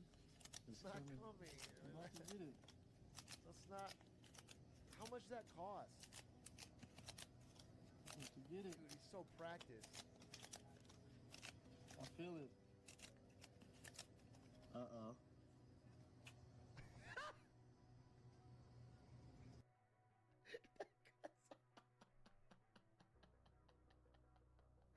We'll never know. I like to think he hit, dude. I like to believe he hit. I like to believe he won fucking big. He got diamonds. He kept digging at the end of the fucking tunnel and he found the diamonds. Fuck! Yeah, that is a Chris Nolan ending. Ah, wow, we'll never know.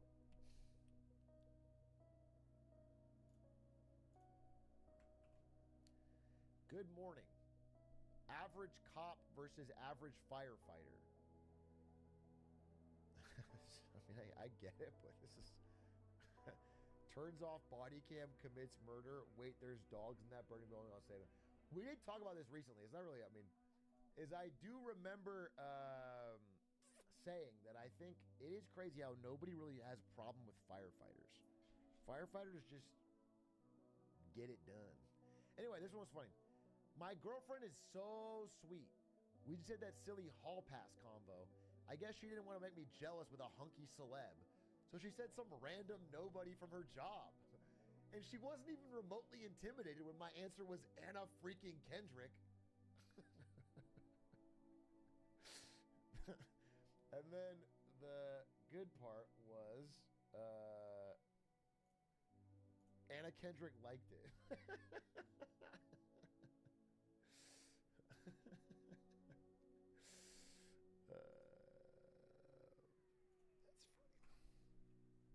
Did you guys know they make an all-natural, plant-based alternative to vapes?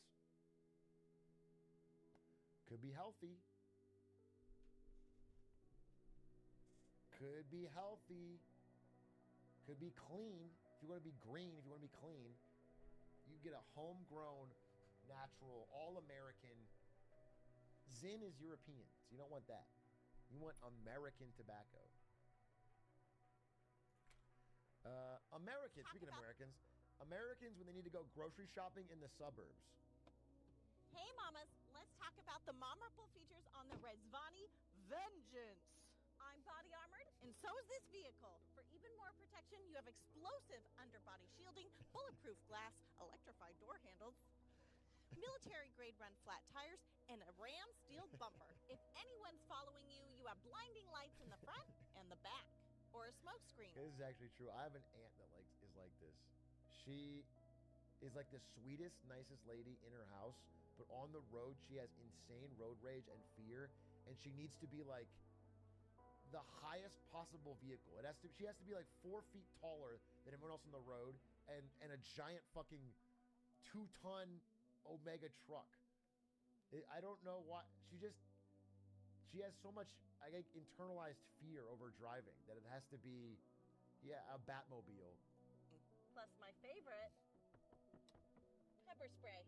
If you're picking your kids up from the mall, let them know you're there with strobe lights and your intercom. Hey, Bobby, it's your mommy. Your kids will love that it was styled by a video game designer. Vengeance is based on the Cadillac Escalade, so mama gets heated and ventilated leather seats, curved OLED display with augmented reality, a digital rear view mirror, which is necessary. Oh, God. Vengeance is only yours, and so is everything in this built-in safe. Parents might need to help their kiddos open the door, but it's a breeze to get in. You have heated seats, a third zone of climate control, cup holders, and 2 USB-Cs. Bring the kiddos along with 5 top tethers, 2 sets of lower latch anchors. It's a 3-row SUV that seats up to 8 people. It's got a gas mask in there? I fit, and I'm safe. Let's see if the stroller does. Stroller test. It fits, and it's powered by a V8. It's a fucking tank. 810 horsepower. That's like if you want to go through Fallujah. That's crazy. Smallest American car.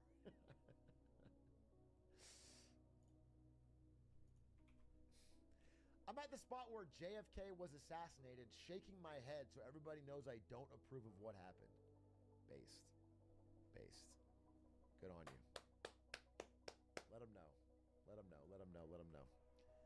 My roommate is so unserious. And you still went to see her? I know my worth, but sometimes I go on sale. That's a bar. That's a bar and a half.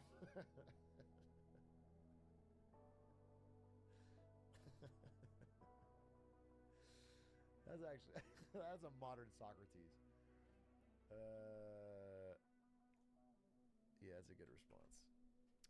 Realist YouTube comment. Hard times create nicotine men. Nicotine men create good times. Good times create weed guys. Weed guys create hard times. Does that line up?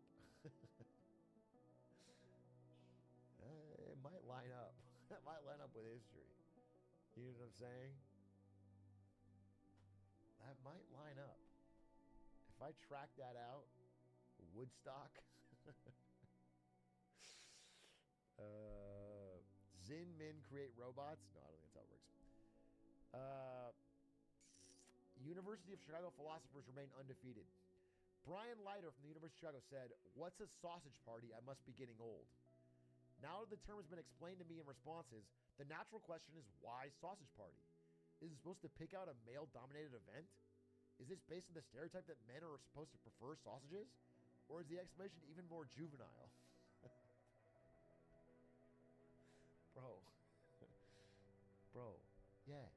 It's like a dick. Like, how do you not...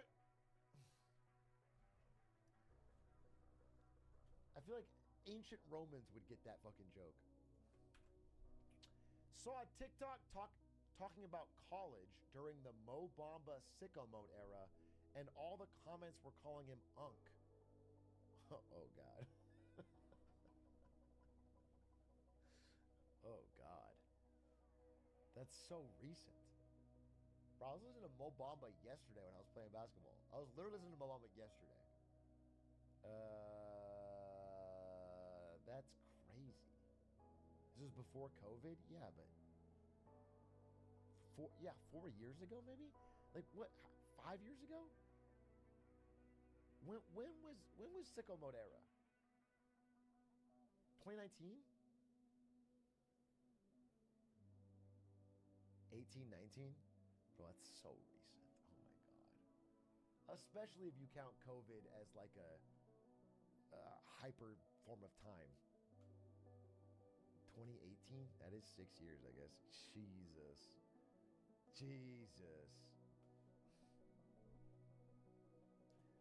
COVID time doesn't count? I guess it does.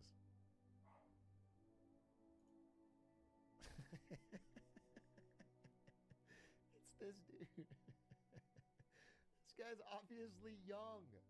This guy is young. They're calling him Unk.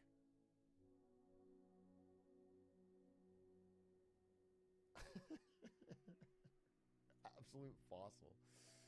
That's crazy. Grocery stores should have more twists and turns and dead ends to make it more rewarding for experienced shoppers. Okay. That is sort of like IKEA. Yeah, there's an IKEA grind to that. I could I could see it. I'd actually like some sort of PvP system implemented for high-ranked shoppers to really put their skills to the test. it would be cool if you could not fight someone physically, but like if you and someone else both want the same item, if there was like a game you could play with your grocery carts, like some kind of RPS style game, you know, like a Pokemon battle or something. And then the winner would get, not jousting, nothing that would hurt them. Just like a thing where you could go around and if you want to collect all the rare stuff. It could be cool. I introduced my 6-year-old Gen Alpha nephew to Pokemon, and he pronounced Gyarados like Gyat. Gyarados. Gyat. How would you even say it? Gyarados. That's stupid. That's stupid. That's stupid. We're not cooked because there's no frame of reference. Read the reply. What's his favorite so far? He isn't real. I made him up for the purpose of this joke. He will never know existence. He cannot suffer, but he can also never laugh. That's actually better than the fucking joke. New. Chinese officials are forced to apologize after a hiker discovers a secret water pipe feeding China's tallest waterfall. Millions of tourists visit the waterfall annually, attracted by its ancient Wizard of Oz ass scandal. 跑到云台天空源头，却看见一个水管这件事情。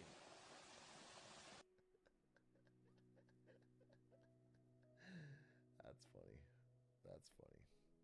The water's got to flow, bro. The water's got to flow. People come there and they want to see the attraction.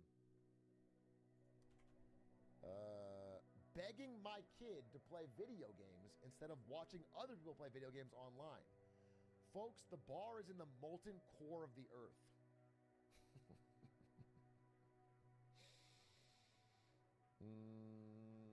Caught. Everyone in chat caught. Everyone in chat caught. Guilty as charged.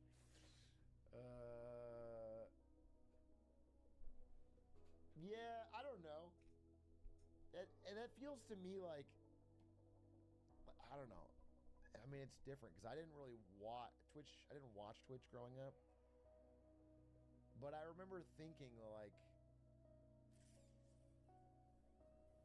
when my parents would complain about me playing video games, it's like, you sit there on your ass and watch sports all day, Dad. Like, that's culturally normalized, but I can't fucking play video games. And I think there's some relationship there. Where it's like, what the fuck is wrong about watching someone play video games if you're gonna watch someone play sports? There's no different. Or watching TV, or watching, like, it's fine to go watch fucking Game of Thrones or something, but you can't watch The Reply. This left containment. So let me clarify, this is from my 6 and 10-year-old sons, and I'm concerned about attention span issues. And YouTube algorithms, along with the dude broy content. Not necessarily against the concept in theory. I'm gonna go crazy if my kid watches another Minecraft challenge build by random dude bros he's never met.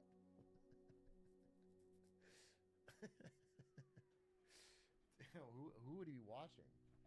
He's watching fucking Hermitcraft?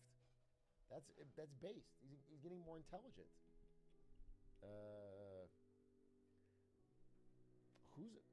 If he's watching Sunday or something, maybe there's a problem, but or Dream. The video evidence is crazy. Okay, I haven't watched this one. We're going in totally blind to this one. The video evidence is crazy.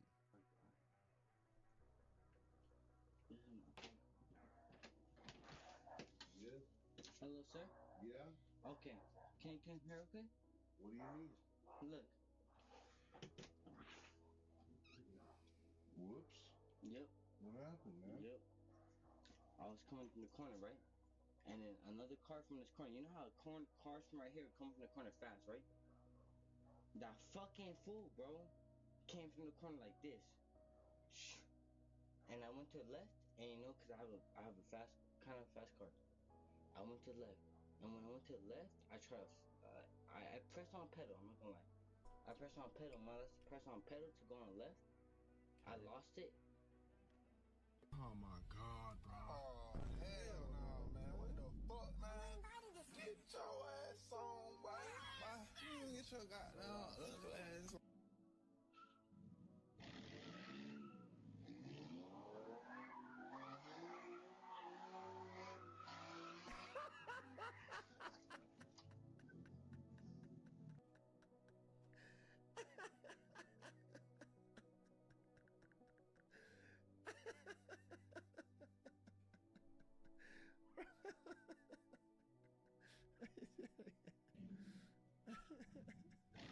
Like a ghost car when he's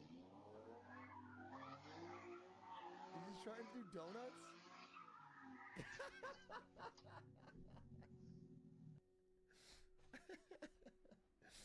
What crime did he commit?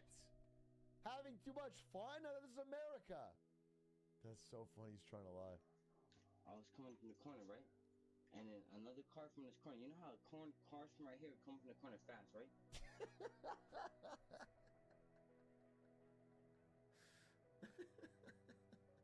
You know how... that's fucking funny.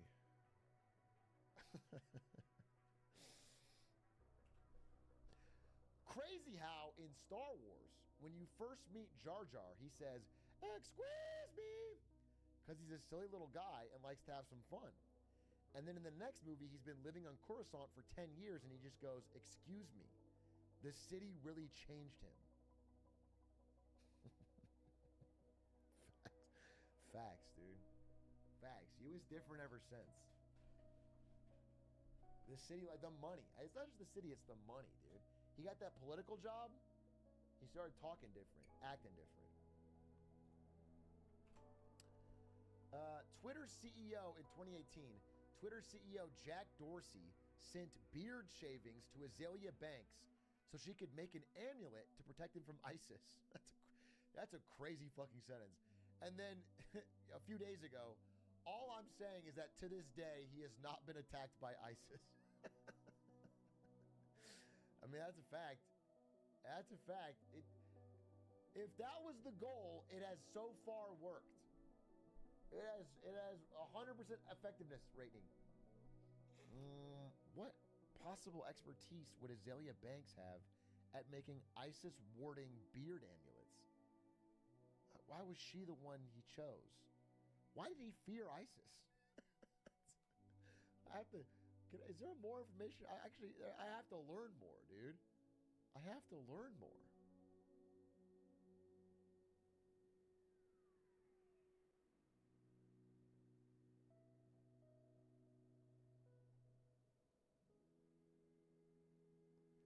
Wow, he really did do this.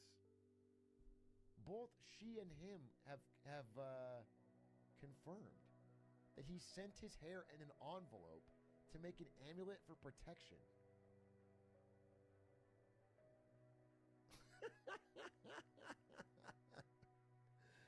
And in exchange, you know what he gave her? He promised to promote her mixtape Slay Z. That's crazy. He never tweeted about the project once. Bro took the amulet and didn't tweet about the project. What a scam. What a fucked up scam.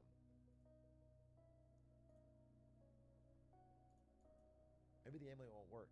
Maybe ISIS will get him now. Here's your laugh for today. What's the biggest life change you had? I was addicted to perks, right? So I'm on the toilet. So I'm listening to that New Blue World, on the toilet vibing. And I thought about it. I'm like, damn, I'm on like the 7th track. And I ain't even used the bathroom yet. I was like, man, something ain't right. Now I'm panicking. I try to get up. It hurt. I fall right back down. Like I called 911. Like, yo, I'm finna die like Elvis. I ain't famous or rich. That's crazy. So I'm like, the dude in the ambulance, he come in there. He was like, Percocet. I was like, yeah. He was like, when the last time you used the bathroom? And I thought about it. I couldn't even remember the last time I used the damn bathroom, bro. Is that a side effect of laying perks? down on my stomach in the bed. And that thing, it hit me. And I ran in the bathroom. Then it just dropped. Man, when I say that's the size of the biggest 2-liter soda bottle you ever had. Like, ain't no way that they came out of me. That's the closest thing to being gay. And I don't, I'm not going to speak on that. I'm not going to speak on that. But no, now, one thing I can say, that community is the strongest community ever. Because if you can say that, man, ain't no way, man. Ain't no way. You strong. You strong. You got to be a strong individual. My hat's off to him. I thought I was going to get fished up. Yeah. Real. I'm like, oh my God. I'm like, Happy Pride. Like this? Yeah, happy Pride. Ain't no way. Ain't no way. Great Is that a side Great effect thing. of perks? That you can't fucking, that you have constipation? That's crazy. Extreme constipation. Ugh. We are at an adult pool party, and my husband put on his bathing suit before we came here, and I tried to explain to him that no one was actually going to be swimming. Anyway, he is now in the pool by himself while everyone else is standing around the edges sipping cocktails. Yeah, that's tough. You guys are giga chatting that? Bro, it's probably cold. It's nighttime. There's no one in the pool. That's not what. No, dude. It's for you stand around the pool. People are usually dressed nice. Don't call it a pool party. Bro, there's so obviously a difference between like summer daytime pool party and fucking nighttime pool adjacent mixer.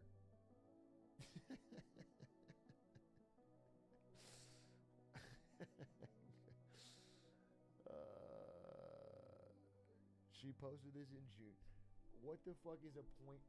It's just someone that has a pool and wants to be outdoors for their party. They'll make it clear. Bro.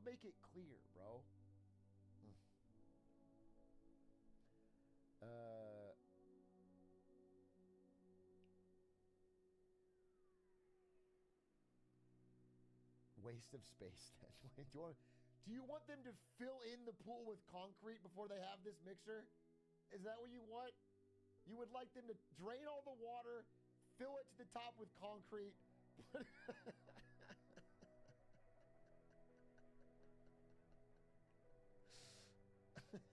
More parking space. All right. Thanks. Speaking of pools, this is what driving the speed limit on the highway feels like. And everyone else has pissed in the pool and is shaming the one person who didn't.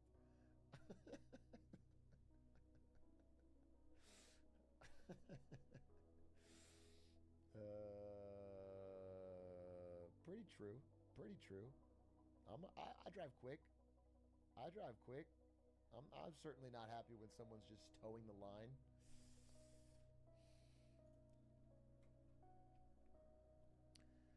Gen Z is quiet shitting, sitting at their desk fully clothed and just fucking emptying out against their employer's wishes. I do think that every time there's so many articles that come out of, this is obviously a fun parody, but like anytime a TikTok of one Gen Z employee doing one thing, there's going to be like a think piece on it the next day about Gen Z is quiet breakfasting, where they eat breakfast for lunch. This new fucking trend of Gen Z. It's whatever. Everything is now a fucking hyper trend when most people are doing the exact same thing most people have always done.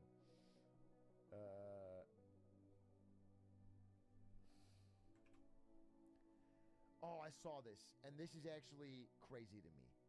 So 17 years ago, the Charlie Bit My Finger video was uploaded to YouTube. I assume all of you know what this is. But what's crazy is watching it again now. The cultural context collapse here is phenomenal. This was so big that Bin Laden had it saved on his hard drive when they killed him. It would scarcely get one like on TikTok today. I'm struggling to remember the feeling of novelty that this evoked at the time. The internet is so different. What's crazy watching it now is how, like, imagine when you would swipe away watching this now.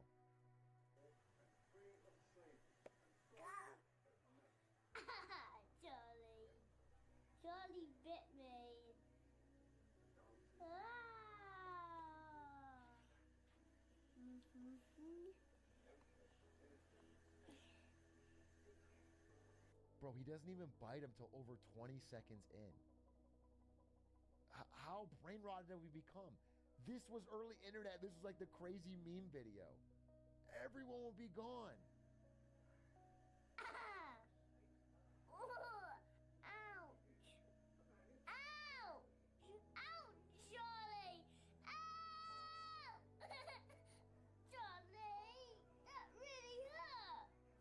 The peak still rules, though. The peak still hits. No, Johnny bit me. And that really hurt, Johnny, and it's still hurting. Yeah, they would have cut this down so hard for modern TikTok. But either way, this would never be one iota as big as it is now. It's crazy. It's crazy how big the early internet videos are, and we can't really get that back. When you're back at your desk, this meme was viral in the past month of Phil Ivey. No, it's Tiger Woods. I'm sorry. Tiger Woods is playing with Phil Ivey. He's over there.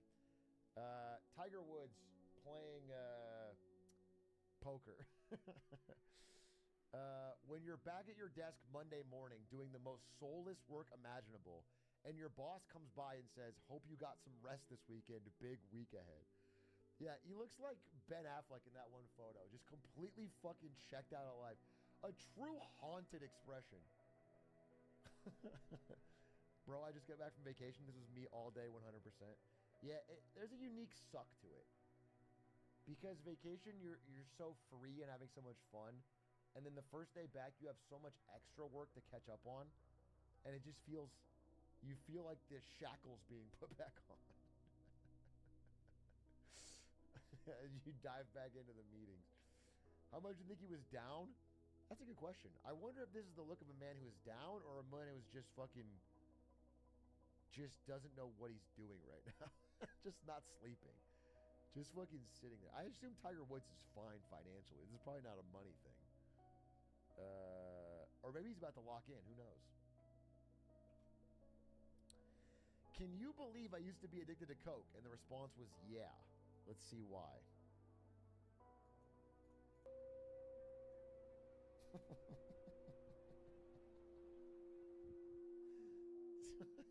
Such a funny video to be like, can you possibly imagine that I used to do drugs? Look at me now. There's just no...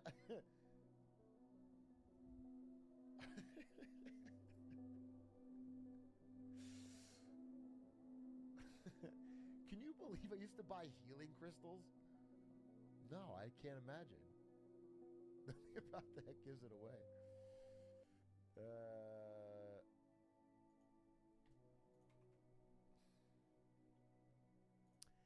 Elon, let's allow porn. Software engineer. Okay. Elon walking back into the room 5 minutes later. Hey, can everyone see your likes?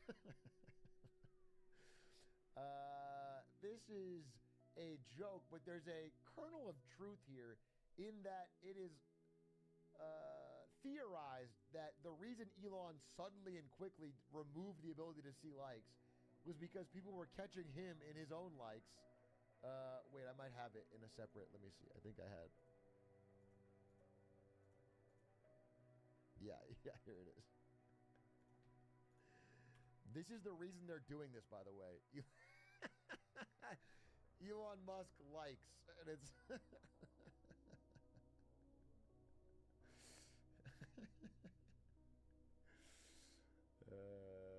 Caught!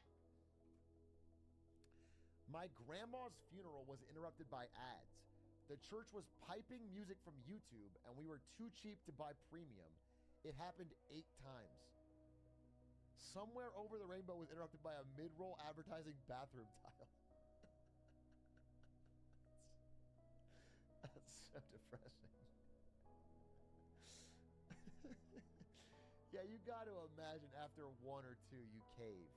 You cave for grandma. You buy and then cancel, or you get or you just put on like a 10-hour playlist or something. That's crazy.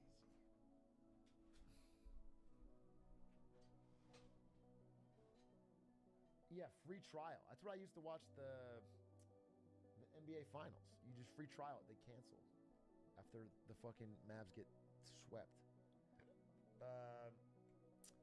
Sorry, I'm not interested in watching The Boys. I'm too busy listening to women. Based. In fact, usually we do a boys watch party on this stream. I am replacing it now. We're going to sit in silence. Not in silence. That wouldn't be sense. We're going to sit in a Discord call, and we're all going to listen to women, okay? We're going to watch The View. We need to get smarter, okay? We need to expand our viewpoints. Who's we? You're required to be there. Mandatory. It's mandatory. This is finally a kid without a cell phone.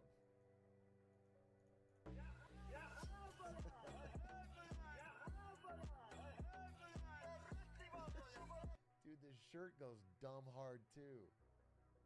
Just fucking chugging a Corona with the gamer shirt.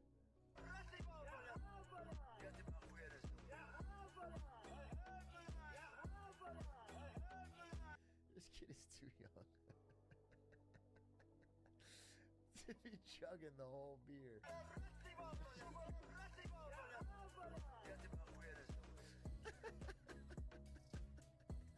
He's having a great time.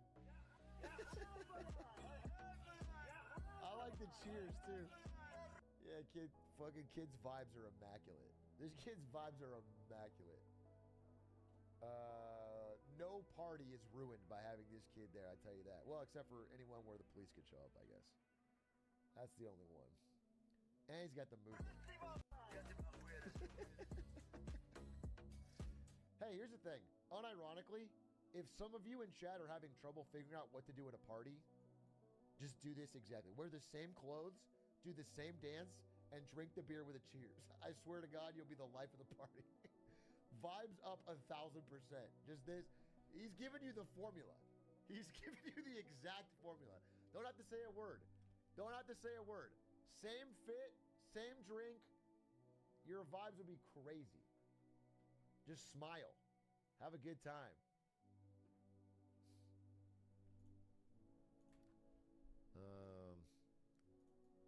If you're currently working on a video game, take a short break, pick a number in your code or data files, multiply it by 1,000, and then post the results. And Germ Food posted this.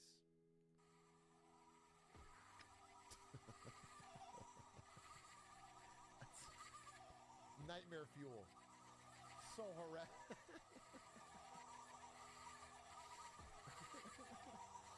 So horrendous. This is how it feels to stream on Twitch.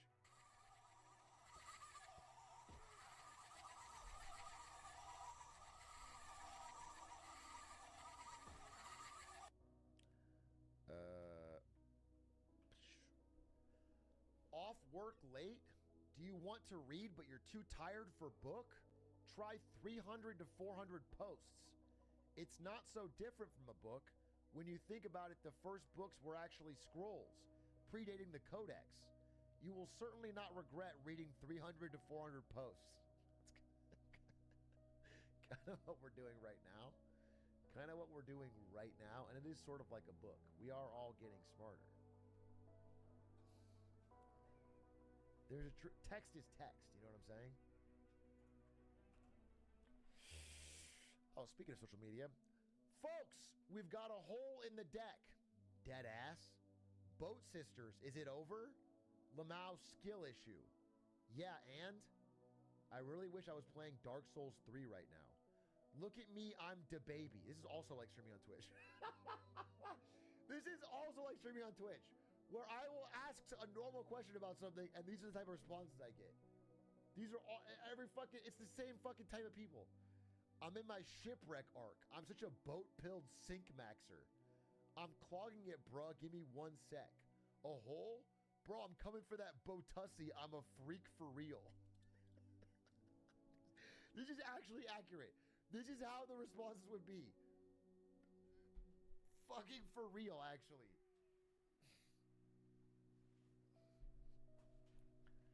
Me, I'm the water. Yeah, that's what also he's out in the water. You would say, and Glizzy.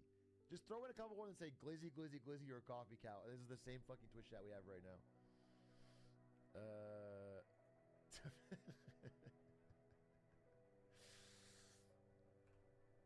POV, you spent all your money on Pokemon cards and can't afford rent.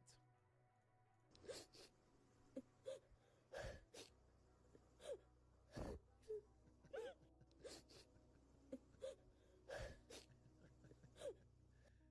pretty clever. It's pretty clever, I do give it that. It's not a 200 IQ joke, okay? You don't need to be Einstein. It's actually pretty self-explanatory. People can figure it out, okay?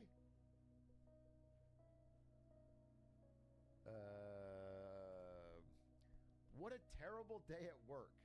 Time to relax and read what thousands of mentally ill strangers all think about every single contentious topic around.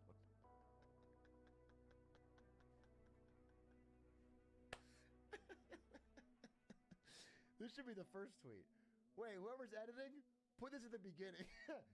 Put this at the beginning. This is the first tweet. This is a great kickoff to a best tweets. That is what I feel when I read Twitter every fucking day. I open up Twitter and it's just fucking the worst people in the world giving the worst takes on everything, all the worst things that are happening. The worst people with the worst takes on the worst world events. And I mainline that shit. Every day I put that right in my brain. Oh, dude. Did you guys see the hobby horse girl stuff? We'll start with this. A TikTok horse girl who competes in hobby horsing is slamming critics who tell her that riding a fake horse is not a real sport. I want to say, for something like this, I'm generally in the camp of let people enjoy it. But I have one caveat, which is, if it is objectively funny, people should be allowed to enjoy laughing at it, at least in a non-malicious way. Like, we both should be able to enjoy things. You can enjoy hobby horsing, and I can enjoy laughing at it. Because, like, I'm watching this, and it is crazy.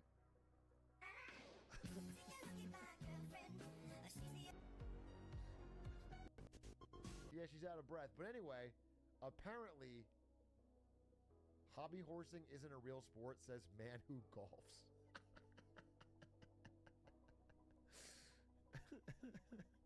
Anyway, let's look at the apparent GOAT. The GOAT of hobby horsing. Sheesh! No way!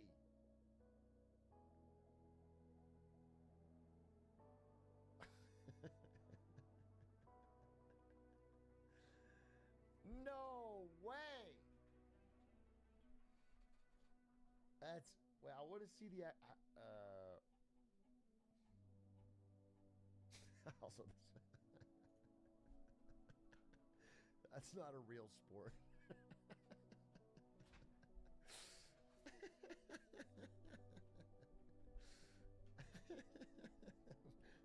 me as fuck. It is a bit odd, I must say. Oh yeah, it's gonna give me something fucking crazy. Let's make sure. I want to see an actual video of hobby horsing, bro, is the problem.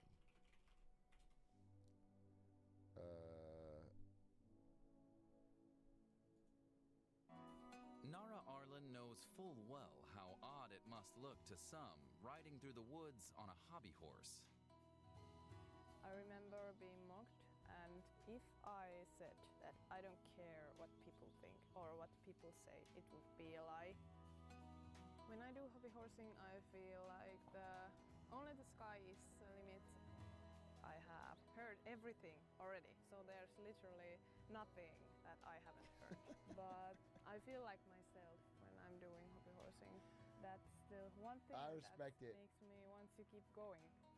My name is Nara Arlen, and when I do hobby horsing, I feel like there's no boundaries. Hobby horsing is in fact a sport with fixed rules and even various disciplines, such as show jumping, dressage.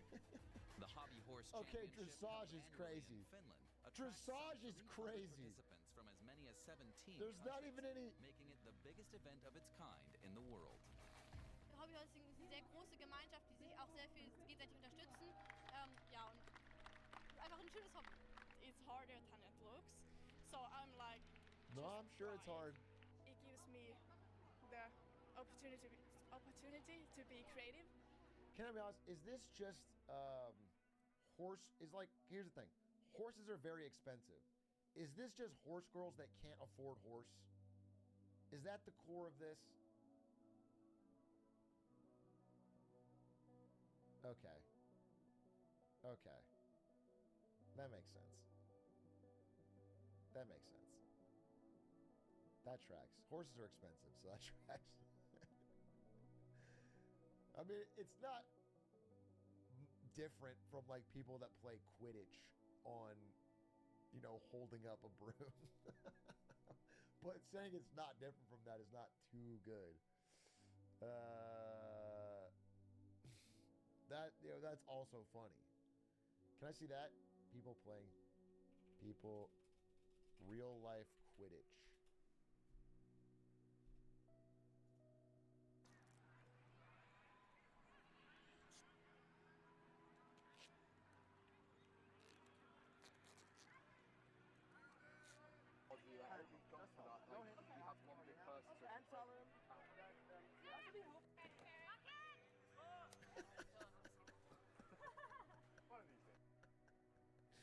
Bro, imagine your Tinder profile says I'm the fucking seeker on the Canadian Quidditch team. The amount of fucking, oh my god, dude, you'd be swimming in it.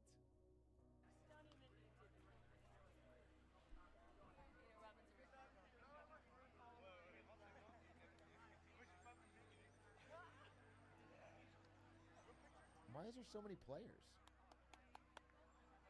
I would say real life Quidditch is a cross between rugby, dodgeball. You have elements of sort of Olympic handball. And then when you have the snitch on the field, there's even an element of wrestling involved. Who's going tonight? Let's get back to bed. Team UK. All the crowd say UK.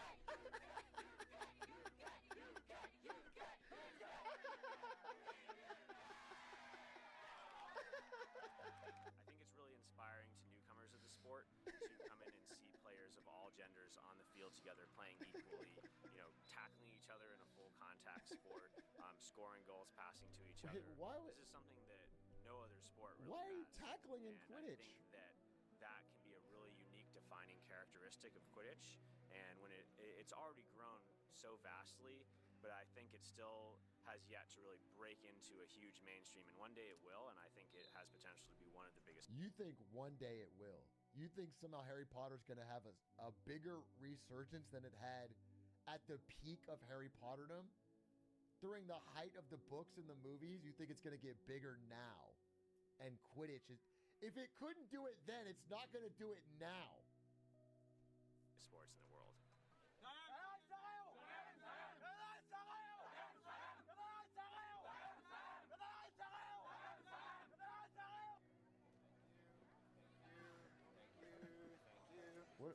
What is he doing? Thank you.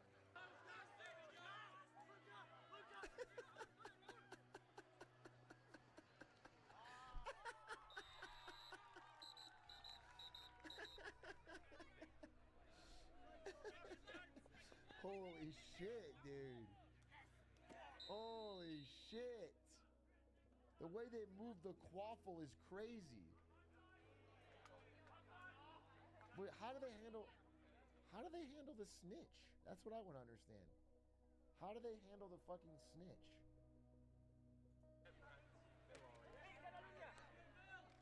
J.K. Rowling did never tested it out as a game. She kind of thought what might be fun to describe, and with just a few tweaks and adjustments, it just really works.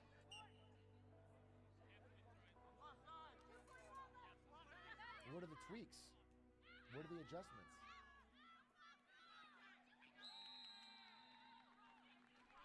I don't understand. You can just literally run up to it and throw it right into the hoop.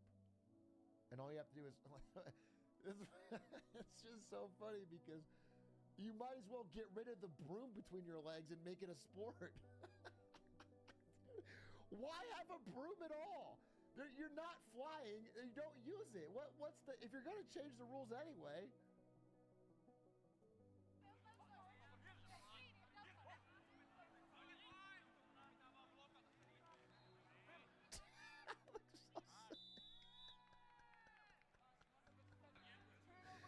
It looks so.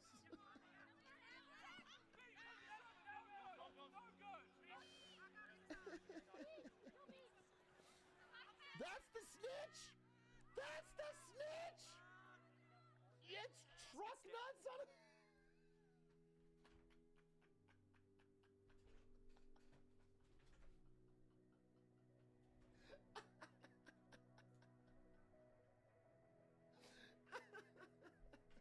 Dude, that's actually hurting me.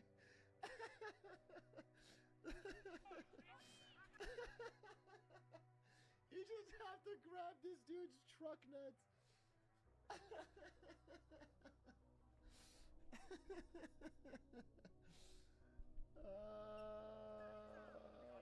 That's so funny.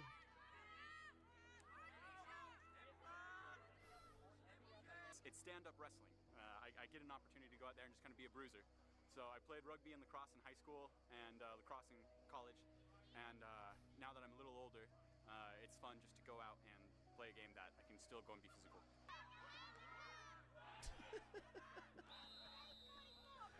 What the fuck are you doing? Why is the golden snitch dragging a woman across the ground? Why is he just bullying a catatonic woman? That's not the rules. Why is he saying I get to be physical, get to be a bruiser? You're supposed to run away. Isn't that insane?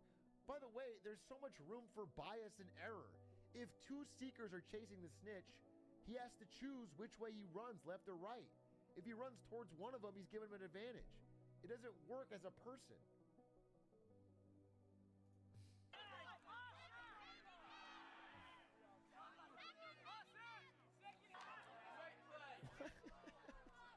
Why did he just take her broom?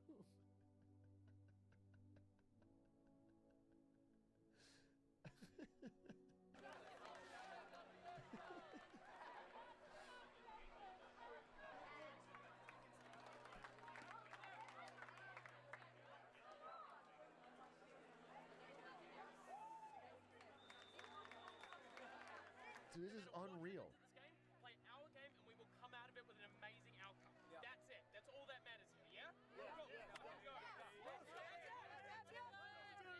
bears on 3! 1, 2, 3, drop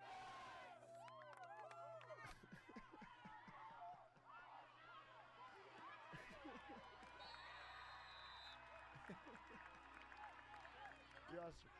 I mean, I can't. It's like a World Cup of Quidditch, dude. There's teams from every fucking nationality.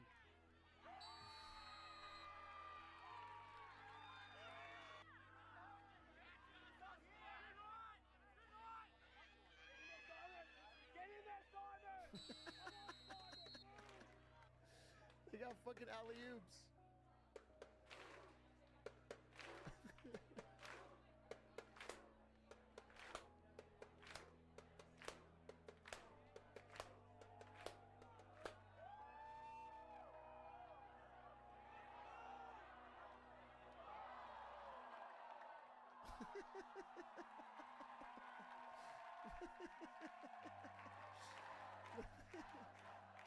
Oh my God.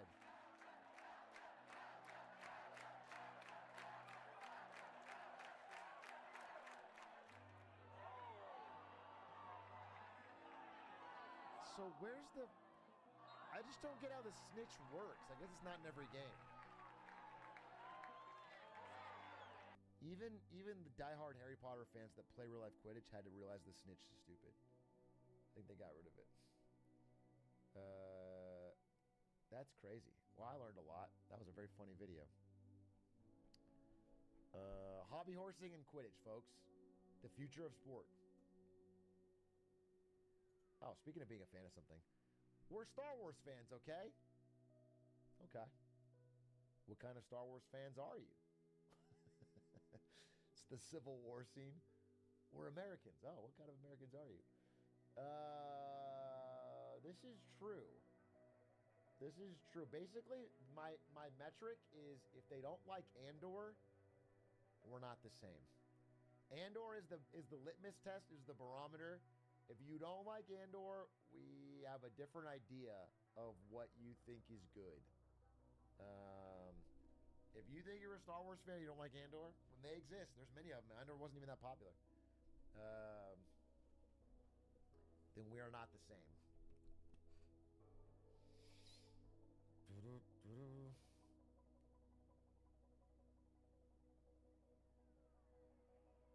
Andor may be the best Star Wars ever been. Maybe. Maybe it is. It's probably the most I've enjoyed it because it's very. I don't know. It takes it serious and it's adult and it's good. I don't know. I mean, like, you know, I have to give credit to the fact that, like, when I was a kid, episode 1 and 2, even though they're not good, they banged. You know what I'm saying? They banged. I definitely wasn't judging them. As a child, I fucking loved it. It truly brought me a lot of joy. I would read those. What is the name of the company that makes the big cross section books? Is it DK? DK? Or does anyone know what I'm talking about? They're like these big, tall books, and you would open them up, and they'd have like a picture of like a spaceship in Star Wars, and they're like you could see inside it. I fucking love those books, dude. I love those books. They turned me autistic. I think chicken and the egg, brother. I'm pretty sure the books didn't.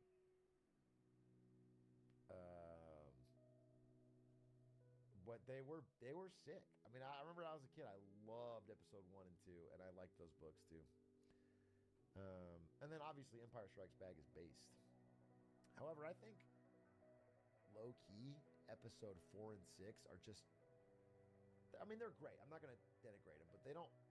I don't even say they don't hold up. They're just. I'm not like rewatching them with a huge amount of joy. They're, you know what I'm saying? It's like whatever. It's like fine. 3 greater than 6? Maybe. If it wasn't for the awful dialogue, 1 to 3 would be better. Because unlike 7, 8, and 9, 1, 2, and 3 at least have new stuff. They're like packed to the brim with new original stuff. New characters, new worlds, new ideas, new ships, they're cool. Like George Lucas was creative in them. 7, 8, and 9 are so soulless and like trying to recapture like 1, 2, and 3 have a lot of heart. He just couldn't write dialogue. And also he was obsessed with the Iraq War. And so it's so ham-fisted into those movies that make them kind of dated to that exact period of time. But yeah, that's the problem. But yeah, I think Andor has like all these problems fixed. Andor has great dialogue, great setting. Dude, the part in Andor, spoilers, plug your ears. Kind of minor spoilers, but it is a spoiler. Plug your ears. The part in Andor when they break out of the prison and he goes, I can't swim. And he's like, what? And then before he can hear the next word, he gets knocked off the side. It's like the fucking most powerful scene in all of Star Wars, bro. It's actually the most powerful scene in all the movies and the show. It's incredible chills, dude. It's so good. It's so sad. It's so good. It's so earned. You know what I'm saying? You can't have a moment like that without setting everything up to earn it. And they did. They do it for episodes and episodes. They set it up and set it up and set it up, and then they earn it. They earn the payoff. And they don't. And you know what's fucking crazy? That Disney didn't make them bring him back to life. They just never show him again. They don't show you what happened to him. They don't show you if he lived. They don't show you if he died. They just leave it up to you and move on. It's so brilliant. It's so brilliant. I can only imagine that some executives like, and let's make a spin-off show about him where we show him crawling out of the water. It's just so fucking... I hope he never comes back. I hope he never comes back. It would be such a brilliant choice. All right, you can unmute. You can unmute. Okay, next one. Yeah, I like this one because I thought it was fucking true. This just resonated with me. Long pressing your power button to force shut down a laptop feels like choking someone with a pillow to death. I don't know why this resonated with me, but it's actually so real. Because I have to do it sometimes with the fucking old crashing computer. There's something about it where you're just like, you're squeezing the life out of it. And I never thought of it like that, but you're like, shh, go to sleep, go to sleep. And then it just cuts.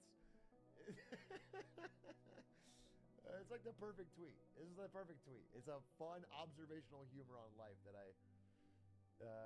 there's a rush to it. What are you doing in this situation? When we got a gator with some money. I'm going band for band with him. It's cool that he's touching a little paper, but I gotta remind him it's levels to this. Yeah, facts. The same, dude. The same. It's like what he's doing is he's doing new money. You know what I'm saying? He's flexing. And I'm gonna show him what it's about. You need to keep that shit diversified, private, off the grid. Don't flash the cash in public. That's how you get it lost. Okay?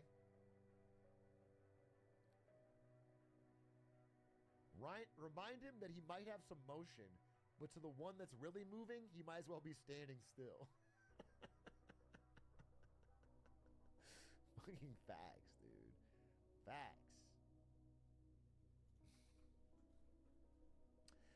Nick Cannon wants to give all 11 of his kids the opportunity to connect with him on Father's Day. Bro is going to send them a Microsoft Teams link. There was a lot of memes on this. This is the one I picked. It is fucking crazy that he wants to give all of his kids the opportunity to connect with him. Yeah, less kids than Elon, or about the same. By the way, Elon, they found another hidden child, in case you were wondering. Another one with an employee. Another employee, separate employee of Neuralink, that he had kids with.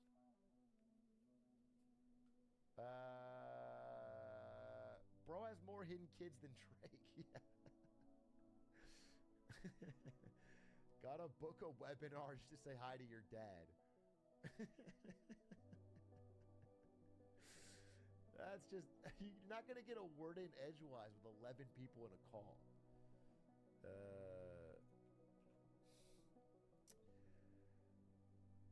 Photo from 1930 shows Adolf Hitler taking a nap in Bavaria.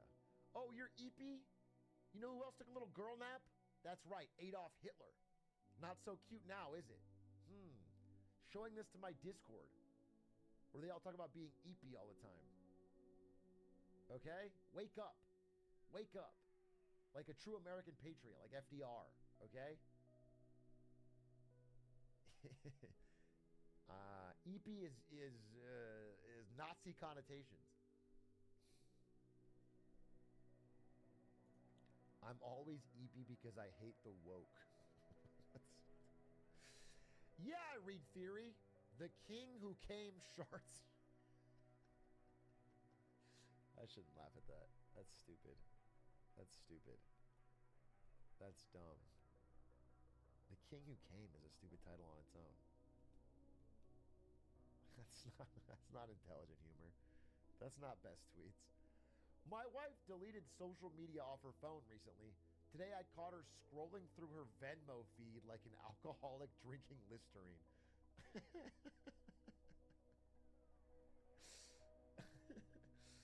Ari sorta does this. Ari deleted, what did she delete? She wanted to quit Reddit. She was like scrolling Reddits. So she deleted Reddit off her phone. But then I saw her like, I feel like she was reading Dig again or something. She was doing something. I mean, she was definitely like trying. She still had her phone at the same fucking time. You know what I'm saying? She was still, she hadn't replaced the need to be on her phone reading something mindlessly, so it didn't solve the problem.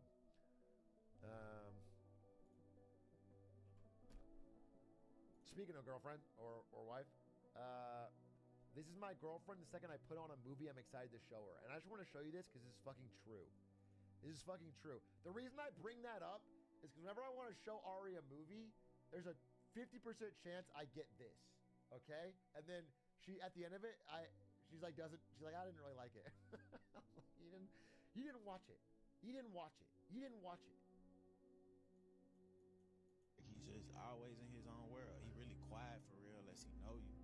He's funny as hell though, but if he know you type shit, you know what I'm saying? Like he's just always in his own world. He really quiet for real unless he know you. He's funny as hell though, but if he know you type shit, you know what I'm saying? Like, bro, what's funny though is sometimes she'll do it on her own. So she watched. I'm roasting Ari for some reason. Ari's my queen, by the way. But she watched like I forget. Maybe it was Killers of the Flower Moon. I don't know. Like a 3-hour plus movie. Obviously a real fucking slog of a movie. But she put it on by herself. Like I was streaming. She watched the whole thing. At the end of it was like, I didn't really like it. Too much talking. But she didn't watch. She was on her phone the whole time. She did. Like nothing happened. They were just talking. And I was like, but you didn't. Is there a scene you even remember? Nah, she's right. I'm guessing the movie. I don't think it was Killers of the Flower Moon. Oh, this was fucking crazy.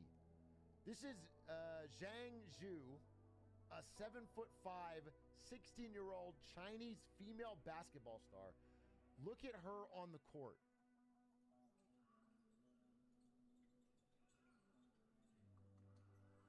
Look how OP she is.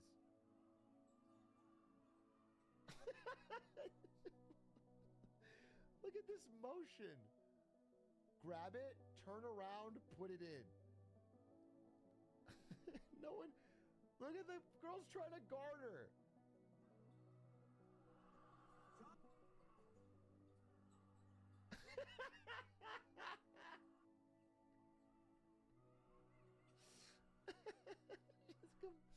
It's completely unstoppable. Look at all three. There's 3 of them, and they can't do anything. It's like little sister, little brother. There's nothing they can do.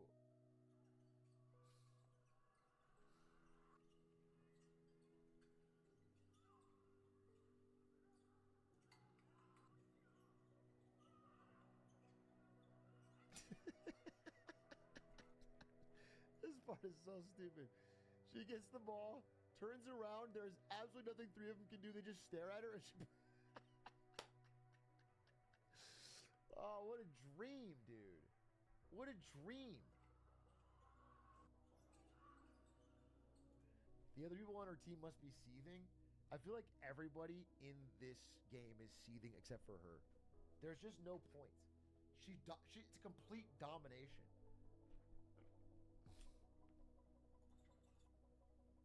There's just it's such an outlandish physical gap. Anyway, her dad is 7 feet tall. Her mom is 6'6". She's 7'5", so taller than both of them. That's 7'5" is crazy. 7'5". Oh, speaking of Harry Potter, speaking of Quidditch, this AI Harry Potter drill mix is a banger.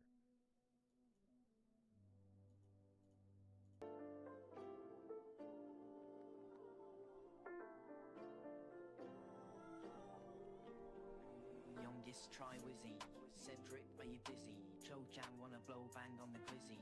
Pesky Pixie waved a fire whiskey. Cho's too busy so a Snapchat Jenny. 687 stacking bands up in Gringotts. Lumos open the vault when the boy knock. Ron already said stop acting silly. It's Hagrid and Harry. Brolly in my palm when it's calm. Now I open carry. Nocturne alley, no valley. French ting in the sidecar. A revoir when I put the long drunk snouting a patty. I'm in the mountain scouting, making them wet like a fountain. Sitting half-made wine, think it's tiny and so corn. Got the whole of hogs meat bouncing. Defendo, Redocto, Skirt in the benzo. Accio, Hole, Cause these crocs need a quick blow. Aragon, Buck feet, Gal on the up me. back to the hut on her knees like a cowpea. You're a right foul git, did you know that? Dilly we blitzed off the blowback.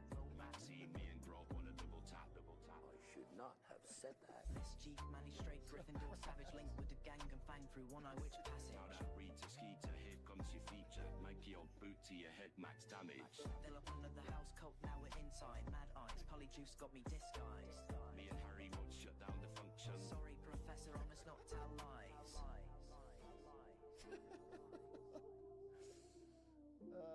I'm enjoying the references. I did enjoy a millennial is going to enjoy the references. Don't get me wrong.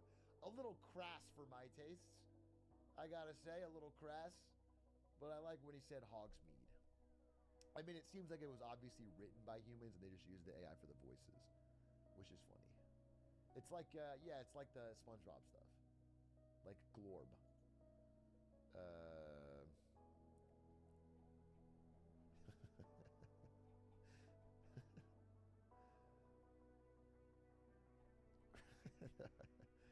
Apparently there's more.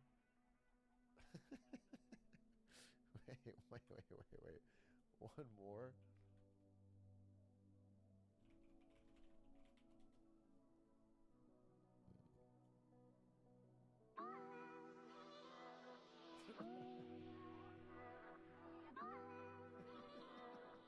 Millennial Skibbity?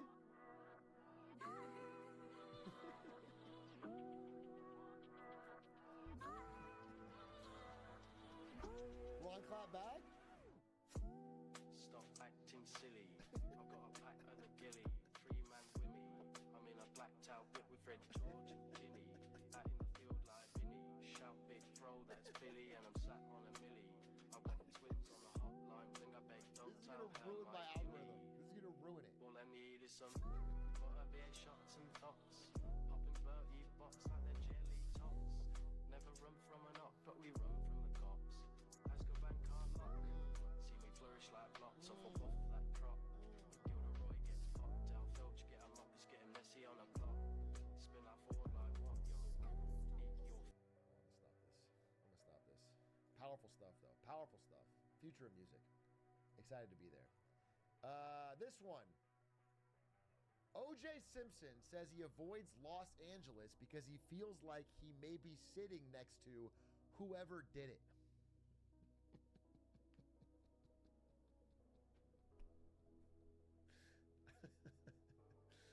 I feel that. That's actually... I'm afraid every day in LA because they never caught that killer. You know what I'm saying? That he's still at large. And I feel like he or she could be walking the streets next to me. It sucks to OJ have to go through the world without ever finding his wife's killer. Hopefully Twitch Chat can find it. First time in a cinema, USSR 1924. Wow, look at all these Willem Dafoes. I don't really see it. I only see that one as Willem Dafoe. I guess it's kind of different eras of Willem Dafoe. Okay, when do you guys link this? Insane Facebook AI slop. So much going on there. Baby's adorable. Happy birthday to me, but I haven't received any blessings yet. Today is my birthday because I'm poor. And it's an AI-generated soldier without legs in the middle of a command station next to an American flag. With gigantic shoes. That's crazy. Probably 100,000 likes. And the comments being like, wow, great to see in a true American hero.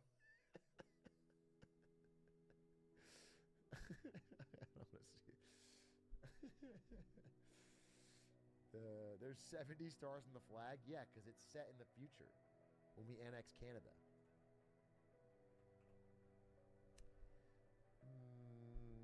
I'll skip this one.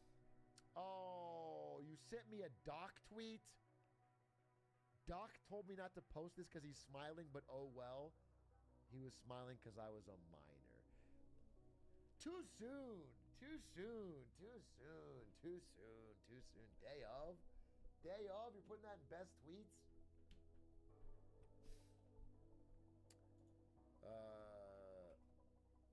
And that's it. And that's our best tweets of the month. That was our finale.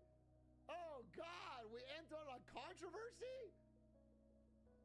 Good luck editing that one, Quack. Good luck editing that. Does anyone have any more? Oh, we can check out. Yeah, wait. What's the let's see if there's any more on that Facebook AI slop account.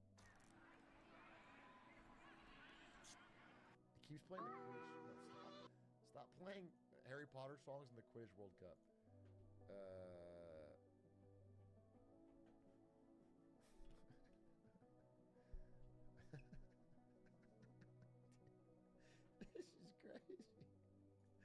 This is crazy. This is crazy. It's an image of babies in the womb and they're wearing diapers. They already have diapers on. It's like probably some anti-abortion thing. And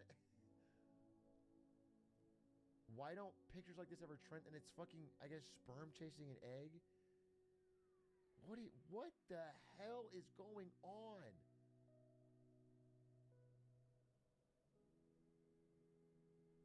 I can't watch. This is going to be bad. Beautiful cabin crew, Scarlett Johansson, and it's a fucking helicopter lifting up Jesus Christ's legs. I can't click this anymore. There's no.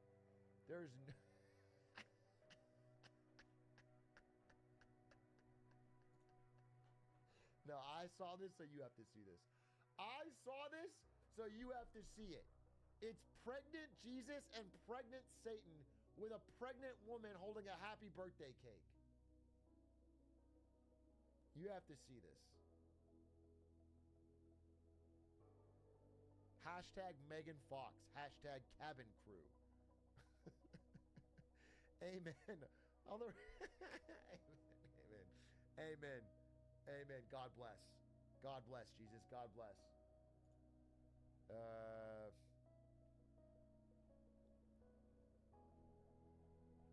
Oh my God. These are horrendous.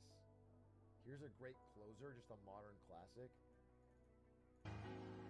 This is a great closer and a modern classic. Okay. That's stupid. No, it's stupid. It's not a great closer nor a modern classic. Obviously. Obviously.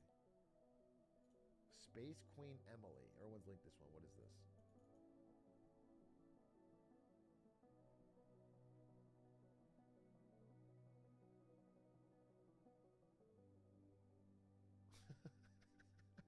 Oh, it's based on the hiding of likes. They translated this Japanese man's post. Gone are the days of bookmarking by scouring the like section of insidious anime icons. From now on, the age of the samurai will only survive those who retweet pornography. A real fucking Ronin. A real fucking samurai warrior publicly sharing. Very 21st century photo, yeah. This one is relatable. No, that's stupid. I'm not even...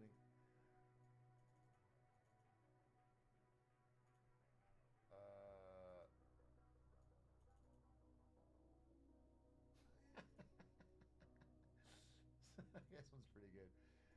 Yeah, I'm switching to Apple Music, and it's the new Spotify playlists. The Standing on Business mix, the Riz mix, the Gyat mix, the Freaky mix, and the Delulu mix. Jesus Christ.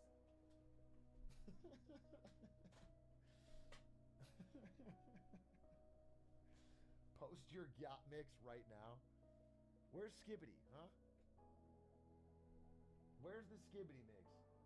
What is Delulu? delusional, bro. What's on the Delulu mix? I have to know. I'm gonna play my. Let me open this up. Let's see what it gives me when I play. I don't have Spotify installed on this fucking computer.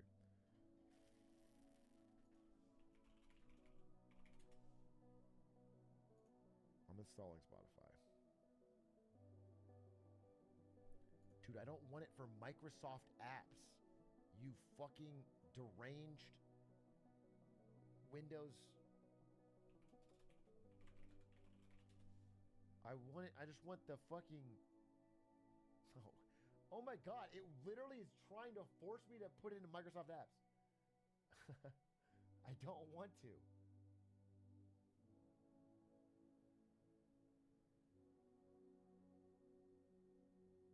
Okay. New login. Login. Okay. I'm logged in. Oh, dude. Yeah. Oh, okay.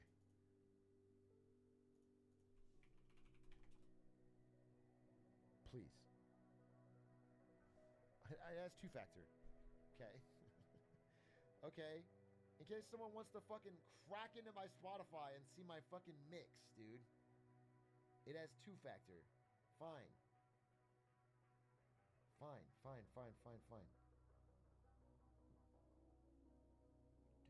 Give me the code then.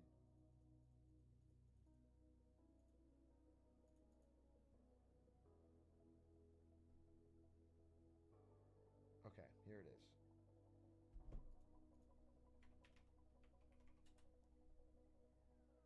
Okay. Now we are officially logged into Spotify. Now I can open it, right? Yeah. Continue to the app, yeah. Allow. Okay, now where do I see my Delulu mix? Where do I see it?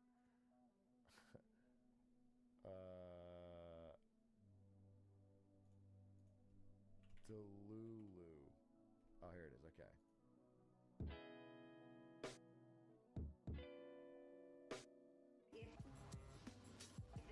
The VOD's getting fucked. Oh, hopefully Quack downloaded the VOD.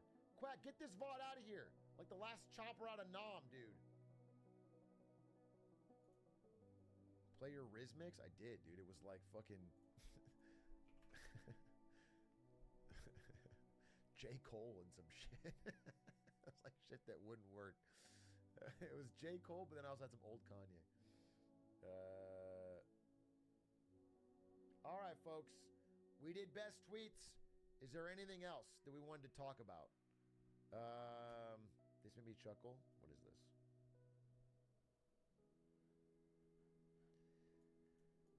The unique aspect ratio of The Lighthouse 2019 was deliberately chosen so that a Subway Surfers video could be viewed beside it and still fill the full 16:9 frame. Smart. Very smart. Very smart, very intelligent. Okay? That's what forward-thinking directors have to think about. I know this is a meme, but The Lighthouse is one of the least boring movies ever. That's a bold claim. I haven't seen it. Does that hold up? Is it one of the least boring movies ever?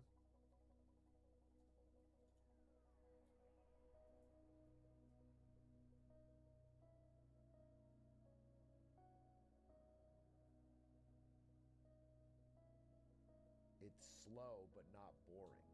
Okay.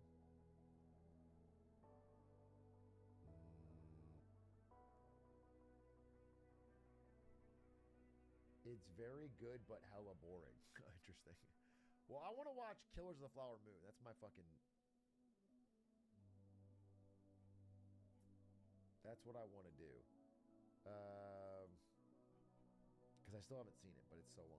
May tweet, but it's still good. What? Some guy was bothering me at work at my pizza place. So I carved his stupid fucking Roblox avatar into a parsnip so my fish could eat him.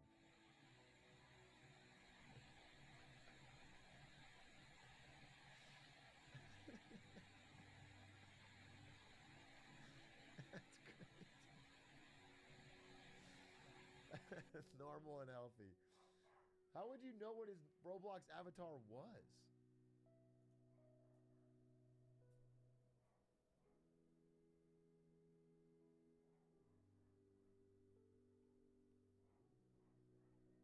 That's crazy.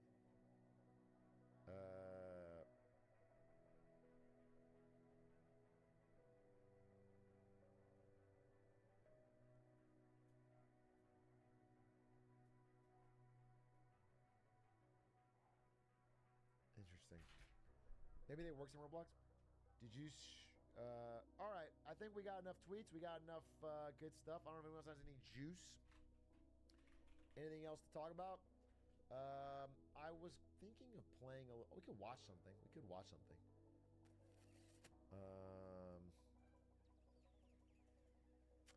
Problem is, there's not really enough time to play Elden Ring. Maybe we watch that MKBHD video. I'm doing Elden Ring tomorrow. Wednesdays, here's the plan. I'm trying to stick to this schedule, and I think it's going to work. We're 2 days into the schedule, and we've crushed it. Okay? Marketing Monday and fucking best tweets. Wednesdays and Thursdays are gaming days. I just game on Wednesdays and Thursdays. And I want to game because I want to play more Elden Ring. I played a little Elden Ring today, to be honest. I didn't do any bosses or anything, but I played today.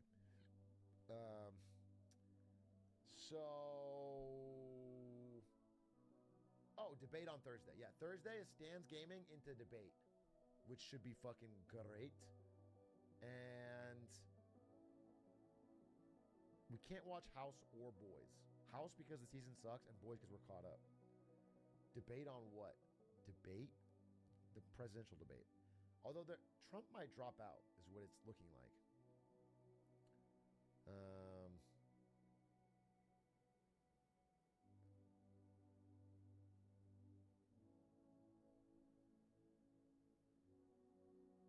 $5M? $5M? Wait, what? Did someone just gift $5M? Oh. Watch Community. Bro, I should have removed that a long time ago. Tusk, I appreciate that you are a doubter. That's all that shows me.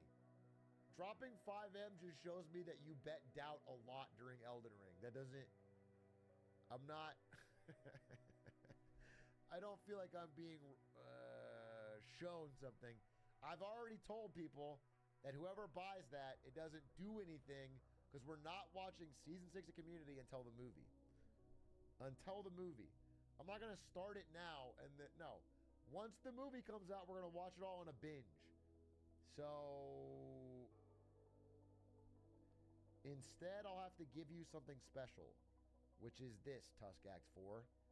You get...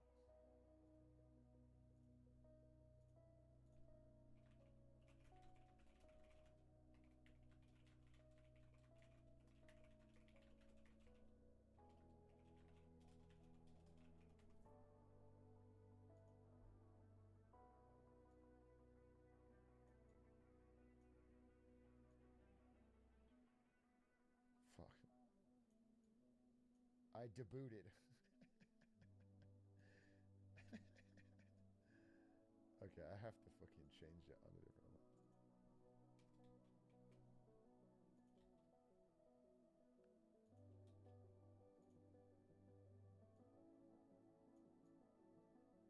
There. You get that until end of stream.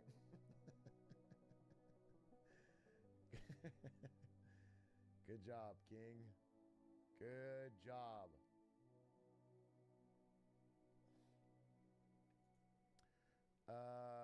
Let's watch.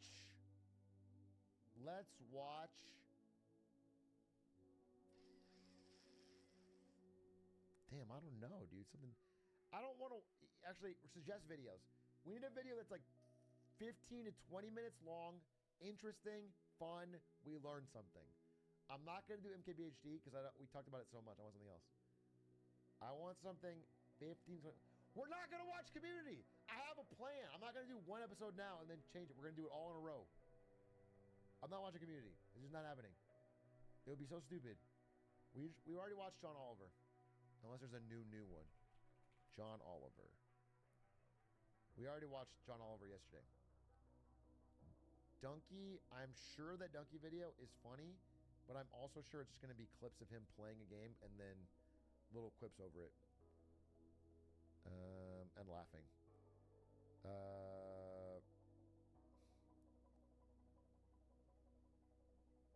Is there a New Japan analysis?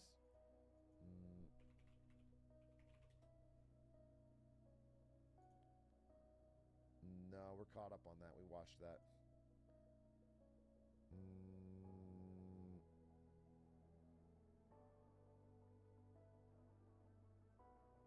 This trust. What is this? When I was in how a high school dominated esports?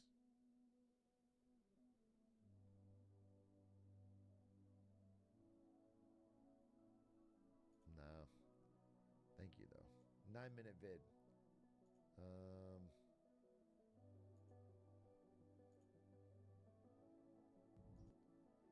Nike's facing its worst performance in years? Could be interesting. Could be interesting. I just spent a year of that one's too long. Please watch the Donkey video. It's so funny. Bro, that means you already watched it. And it came out today. That means you just watched it, you laughed at it, and you would like me to rewatch it so that it's psychotic. That's psychotic behavior.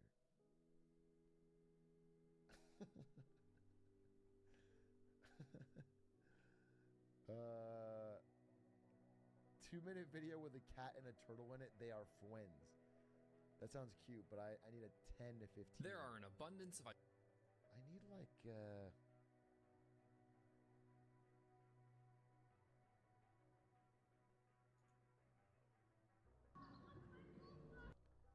Monopoly Go's evil strategy to make you poor. All right, we're going to watch this.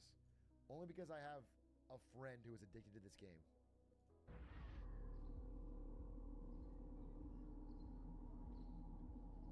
And it has 1 million views, so. Why do we have French subtitles? In a world of illusions and temptations lies a silent predator that promises you connection but thrives on deception. Monopoly Go, the latest mobile game app of the classic board game, so it seems. The industry hails it as a phenomenon, as this free game made over $2 billion in under a year. But this staggering amount didn't come from game sales, but instead from its nearly 8 million daily players, or payers, spending money inside of it. They don't know that this board game is in fact a cunningly calculated system designed to hook and deceive. This isn't just a tale of a mobile game.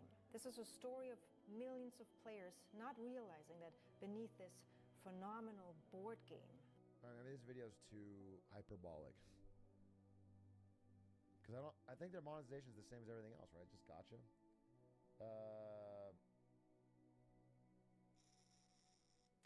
What is crazy is how much money it has made, though. They should spend more time on talking about just the sheer scale. I mean, Monopoly Go has been such a phenomenal, insane success.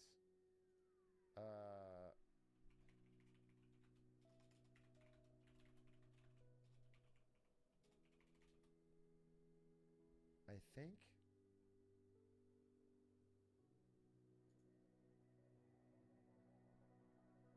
Yeah, $2 billion in 10 months. I mean, I wonder how much the actual board game has made in its fucking lifetime. $2 billion is such an absurd amount in 10 months. Okay.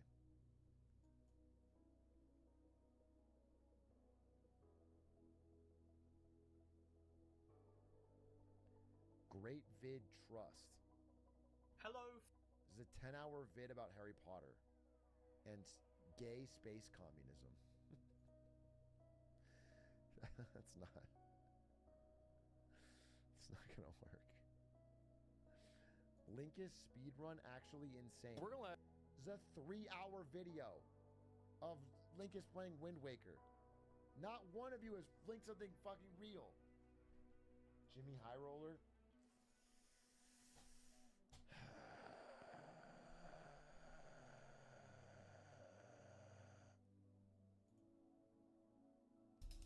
This math problem. Bro, what are you guys' algorithms? You got anything that's banger? There's no denying. Banger, banger, banger, heat, heat, heat. What happened with NVIDIA? This is my fucking video.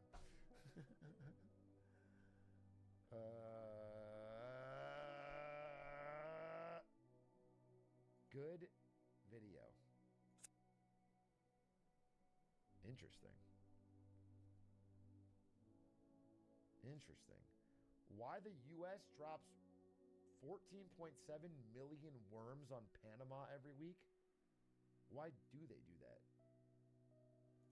It has 2 million views in 2 weeks. It's probably a heater. All right, I'll try it. Fun fact, there's a roughly 86% chance that today, the day you're watching this, the United States airdropped millions of live flies over the Panama-Colombia border.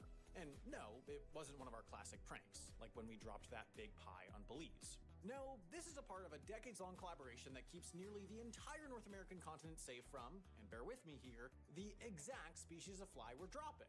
But this massive, intricate, and deeply weird, quote, idiotic insect sex scheme is actually working. But how? What, on a day-to-day basis, does it take to keep flying, flesh-eating freaks out of this much space? The short answer, a 24/7 bug factory, planes, boats, trucks, loads of inspectors, x-rays, cow blood, wound paint, and, this is true, donut holes. Also, grit and gumption and the spirit of a champion.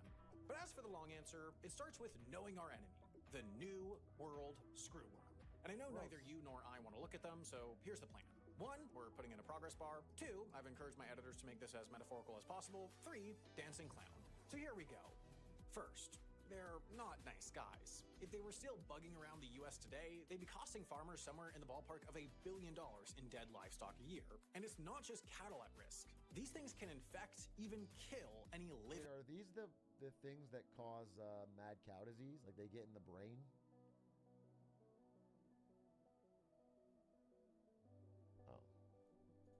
Warm-blooded mammal. Yes, including people. Yes, including your dog. Yes, including Gritty. These bad boys are about twice the size of a normal housefly and 1,000 times as rude. Their 10 to 30 day lifespan begins when females lay their eggs hundreds at a time in a live animal's open wound. Tick bites, scratches, fresh belly buttons. They hatch as worms and hook into the animal's flesh, which they then eat, which is extremely painful and often deadly for the host animal. Once the wormies are fattened up, they drop to the ground, pupate, emerge as flies, and the cycle repeats. Okay, we're done. This is Edward F. Knickler. He grew up dealing with screwworms on his family's farm and went on to spend most of his career researching them. And here was his big finding. Female screwworms only mate once in their lives, which means that if you can mess that up, they destroy themselves in a couple generations. And after many years and many Thursday afternoon trips to the military hospital with his buddy Raymond to blast worm larvae with x-rays, Knipling learned that you can sterilize a fly if you x-ray it 5.5 to 5.7 days into its pupal stage. That discovery is the backbone of what I'm calling the Great American Worm Wall. You can't see it from space, or from the ground, it's invisible, but it's nevertheless an extremely tight border. Here's how it works. Here in Pecora, Panama, this factory employs 115 people to cook up and churn out sterile screwworms, 20 million of them a week. The young flies are raised in a series of humidity and temperature-controlled rooms that mimic the warm and inviting atmosphere of an open wound. They eat a nasty brown goop made of reconstituted milk, egg, and powdered cow's blood thickened with some cellulose. Which is actually good to know because I have all this powdered cow's blood in my cabinet, which I bought for like one recipe, and now I have all this left over and nothing to use it for. So annoying. Where do they... Once the worms are old enough, they each get hit with radioactive cobalt-60, and it's off to the airport. The sterilized pupae arrive in coolers, then get sorted into trays, and once they grow into adult flies, they go to a cold room where they get nice and sleepy before what is sure to be one of the craziest possible days any creature on this planet can have. But now, the fun part. Airplanes. I felt something on my back of my neck. The Joint U.S.-Panama Commission that runs this whole thing, and also a heavy-lifting acronym, uses retired military turboprop planes that have been specially retrofitted to drop flies through the floor of the plane at an adjustable rate. Once upon a time, technicians just threw cardboard boxes out, but those didn't always open on impact, which defeated the whole purpose. Over the course of a 4-hour flight, the plane will drop 2.1 million flies over this region of Panama. Flies that will wake up as they hurtle down to Earth to eradicate their own species. Or as I like to put it, the screwworms to screw screwworms. Now, the math whizzes among you may have worked out that 2.1 million flies over 6 weekly flights doesn't add up to the 20 million the factory produces weekly. But there's plenty of use for the leftovers. See, the New World screwworm hasn't actually been eradicated from all of North America. Cuba, for example, still has them, and they're still rampant in South America. So all those excess worms fight outbreaks when they happen. Aruba had ones in 2004 and 2011, and when they popped up in the Florida Keys in 2016, the USDA rocked up with 190 million flies, released 3 generations, and re-eradicated them in a matter of months. Also part of that effort, they had 200 people trawling around the Keys feeding infected deer anti-parasite meds stuffed in donut holes, which implies the existence of a federal donut budget, or FDB, which is exciting to me. So they make a bunch of sterile female screwworm flies, then release them so that the males can't find an actually fertile female, or they make sterile males.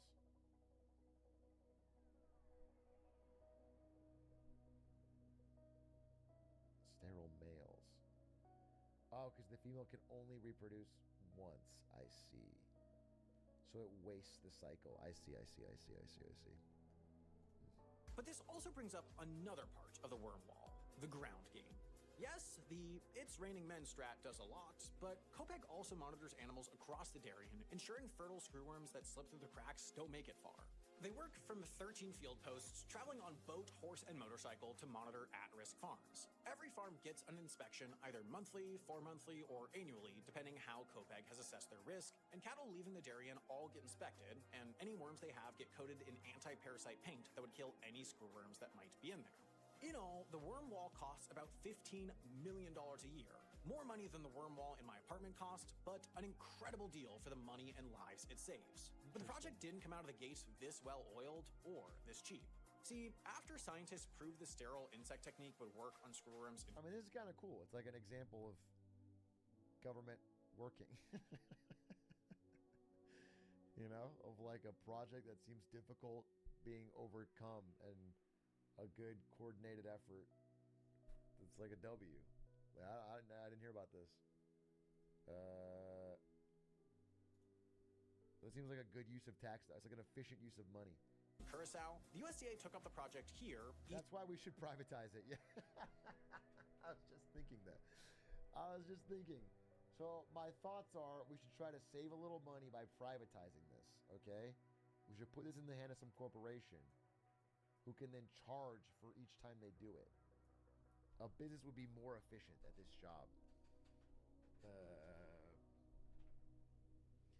And if the business suddenly realizes that letting the screwworms through and infesting all of America would increase their profits, because then they could then they could charge every state individually to clean up, well, that's just a bonus, because they'd be fucking raking in the cash, dude. It would create more jobs in the screwworm protection industry. East of the Mississippi in 1957. 2 years later, screwworms were gone from the southeast, and the effort moved west. We declared ourselves screwworm-free by 1966 and had a sterile fly factory up and running in Texas. But maintaining the border in the west proved challenging and expensive. Maybe because while the eastern range of the fly was bordered by water, the western range was bordered by, well, more range. With that in mind, in 1972, the US struck up a deal with Mexico. Instead of having to maintain a 2,000-mile Great American Worm Wall at the US-Mexico border, how about we eradicate all the way down to here, the Isthmus of Tehuantepec, which is only 120 miles across. The two countries agreed to split the bill based on the value of the livestock it would save in each place. Mexico paid 20%, while the US paid 80%, and by 1982, the Texas worm factory was closed, replaced by one in Tuxtla, Mexico, and Mexico declared Sonora and Baja California Norte worm-free. But why stop there? If you're going to move the worm border here, why not move it here? And so began the not always smooth process of trying to work an agreement with every individual country in Central America, having them work alongside the US, with whom they didn't all have awesome relationships at the time, to go screwworm free. And it worked. From 1987 to 2006, they eradicated the screwworm from all these places, with the Central American countries splitting costs with the U.S. at a ratio of 15 to 85, and the U.S. and Panama ending up with shared responsibility for staffing the border, and Colombia still having to give monthly permission to COPEC to drop a bunch of screwworms in the part of the buffer zone they control. All to say, the Great American Worm Wall is a pretty amazing thing. It's effective, it saves tons of lives and money, and it does its job so well that most of us don't even know it's there. Put another way, it's a great example of what's possible when you combine passionate, if slightly wacky scientists with government agencies that are actually willing to foot the bill for weird, expensive, but ultimately great solutions to big problems. Too bad that lesson isn't applicable literally anywhere else. Oh well. Yikes. Okay, so remember earlier when I said I had a bunch of powder... Interesting.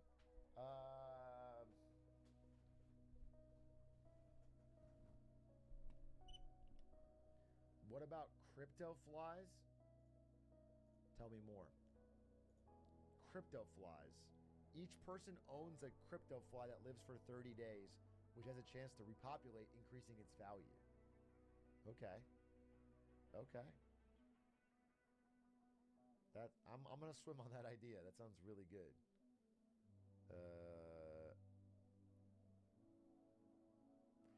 Oh, you know what I want to watch is fucking Elden Ring lore.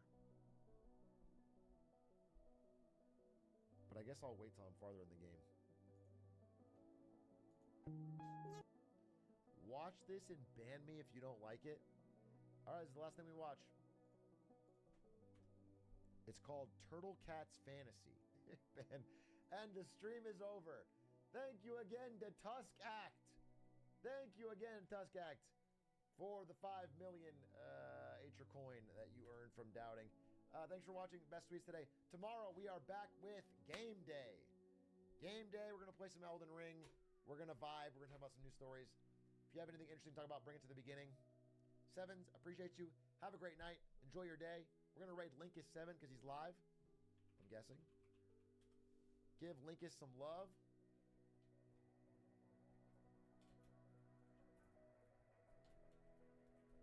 And then Thursday, we are back with a little bit of games with stands. Bye. Good night. Appreciate you. Adios, amigos.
I'm live.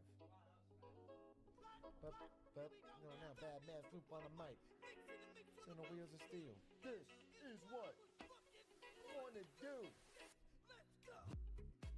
What's up, Small Sad? How you doing? Just be with me for the next minute at least. Dead Squirm, what's good? What's going on in your vibing lives and times? 2. Clay, Alfredo, Chestizi, Alchemical Feats, CSGO Sigma, EJ Hardy, Clockmas, Paco Itos.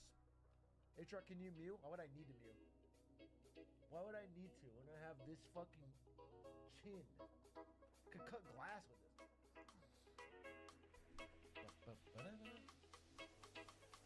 Been binging your vids today? That's dope. Thank you. No, I haven't been mewing. This is all natural. I don't gotta mute once.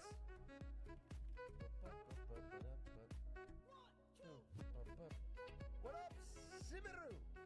What's up, Carter? What's up, Son Bean? What's up, Chestizi? What's up, Maxtronaut? What's up, Master VK? Hard to see West. Good to see you. How did I pause this?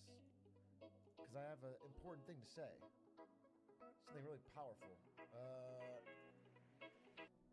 What's up? Tayshrug, I want a hackathon because of your Chinese scratcher video. Wait, what? Wait, explain to me. Explain to me what that you made the idea into an app. Speak to this. Speak to this. Wait, I want to hear about this. You made a lottery ticket scratcher daily video into an app? And won something with it? Do you want me to give you a presentation? I guess. I don't, it feels like a free ad for your app. I want you to just tell me about it, but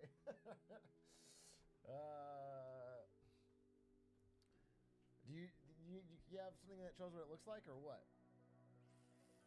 It's not a real app. Oh, I see. It was for a hackathon. Show don't tell, they always say. Show don't tell. Can you play League tonight? Oh, fucking hell yeah, dude. You haven't been here for League nights? Chet, tell Mezclite about League nights. They're fucking wild. We've been doing them like 4 or 5 times a week. 6, 7 hours of late night League. We've been going fucking crazy with it. They've been wild. I mean, remember that game I played versus Faker? That shit was wild. H-Truck, I was in a TFT game with you an hour ago. You cannot imagine the amount of self-control that took me to not say glizzy hand and coffee cow. You didn't really have that much self-control because 1 hour later you're in here saying it. it's not like you deeply avoided it. You just delayed it. It's like saying, I'm going to go on a diet. I'm not going to eat this cheeseburger. And then you just stop eating the cheeseburger for an hour and then come back and devour it. The calories still in your body, bro. I did play some TFT with Yeti and a Spectacore right before stream. It was really fun. I like those guys, you know? Itchrock, how much are you selling your used Enron hats for? Glizzy Sweat and all. What the fuck is Glizzy Sweat? Question number 1. Number 2, I'm not selling them because I wear them. I wear them almost too often. Too much of my daily routine is wearing an Enron hat. Now that I have this new green, I feel like I'm wearing it all the time because I fuck with the green. So I will not be selling them unless you want to offer me 5 racks. If it's like a bathwater situation, then I'll sell it. It's like basically we made an app that lets you play the lottery every time you go to class. I won lunch with a Google engineer at their Venice campus. Bro, that's fucking sick. Congratulations. Smart idea.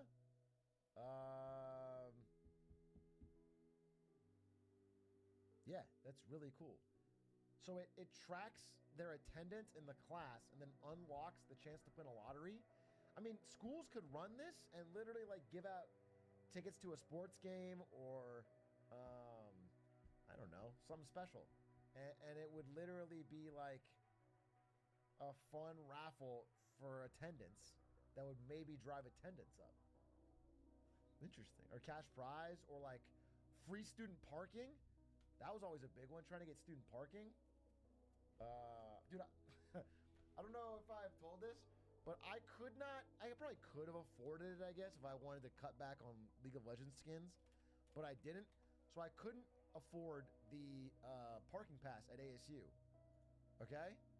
But the parking pass was like a few $100. How much did it cost? Dude, I feel like it was like $500. I'm not even kidding. 500. Wait. How do I fucking? Oh, this one's gotta be white. And you want it to be a little thicker too. It was like $500,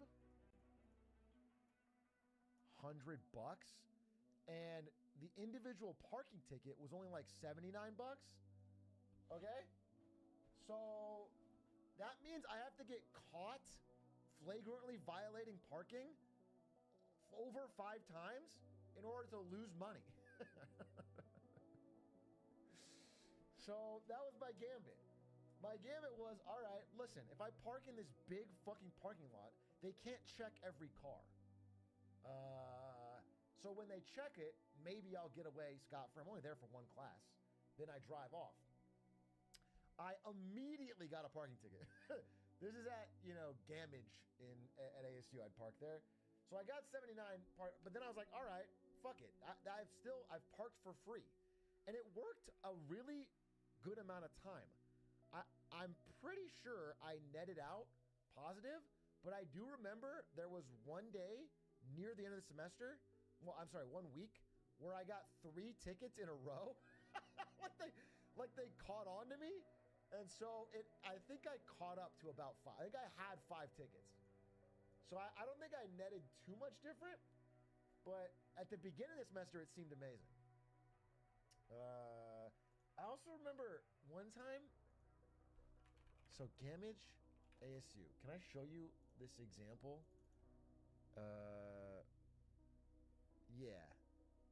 Yeah, but I need like an aerial view. I need like an aerial view so you guys can see what I'm talking. Gamage is like the orchestra hall that ASU has. Okay, yes, you can see this on this one. Okay. This is like the best place I could find to park because they didn't check it as often. So you could park here. One time they put a barrier up here. I parked during a show or something, or I parked early and then it filled up for a show, and then they put a barrier up so you couldn't get out. Like you needed a fucking ticket or a permission thing to get out. It was like, so I couldn't get out. So what I did was I took the car and I drove over the median thing. It was like this on the other side into the street. Okay. I backed up, then I drove down the hill, and then I pulled out into an active street of people driving by. Because I was not paying, bro. They were not going to catch my ass paying that price. I have just escaped. Poor car. Hey, worth it, dude. Worth it. I mean, that would have been a big charge.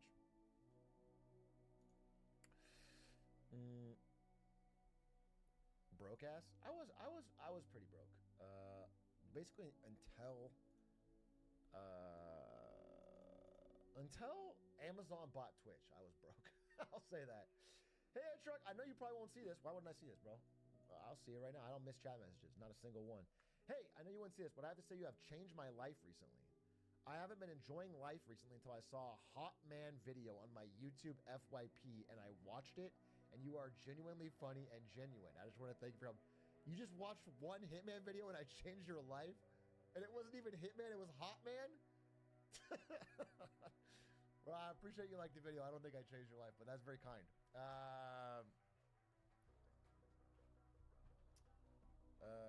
We have a good Hitman video of the Mia Spectacor Linkus Hitman 4 game coming out.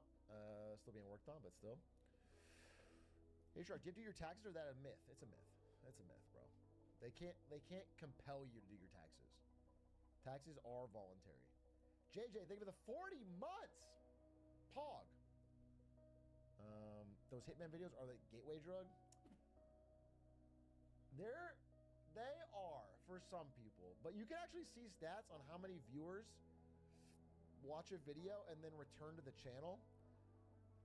And like, if like a marketing Monday that gets 400, 500K, like a high-performing marketing Monday, will bring a lot more people permanently than a Hitman video, which is just how it works. However, the Hitman people sometimes will just watch 50 more Hitman videos from your channel. So it actually does, I mean, revenue-wise, probably work out, but I think the marketing Monday people will watch anything. Hitman people only really want to watch Hitman. Mr. Chicken, I did not skip you. What? Ixidor, good to see you. 41 months? Did I skip a 41 monther for a 40 monther? That does feel like a big dog situation. Thank you for the 41. Much appreciated. Mega, you changed my life too. I was inspired to disregard work today and instead climb to top 500 in Marvel Snap. I stay grinding. How old are you? How old are you? Because honestly, that is something I would inspire you to do. If you're 22? Yep, that sounds perfect. That's exactly what I would do. That's exactly what I would do at 22. So I don't blame you one bit, bro. Sometimes you got to get your grind on. You just got to grind.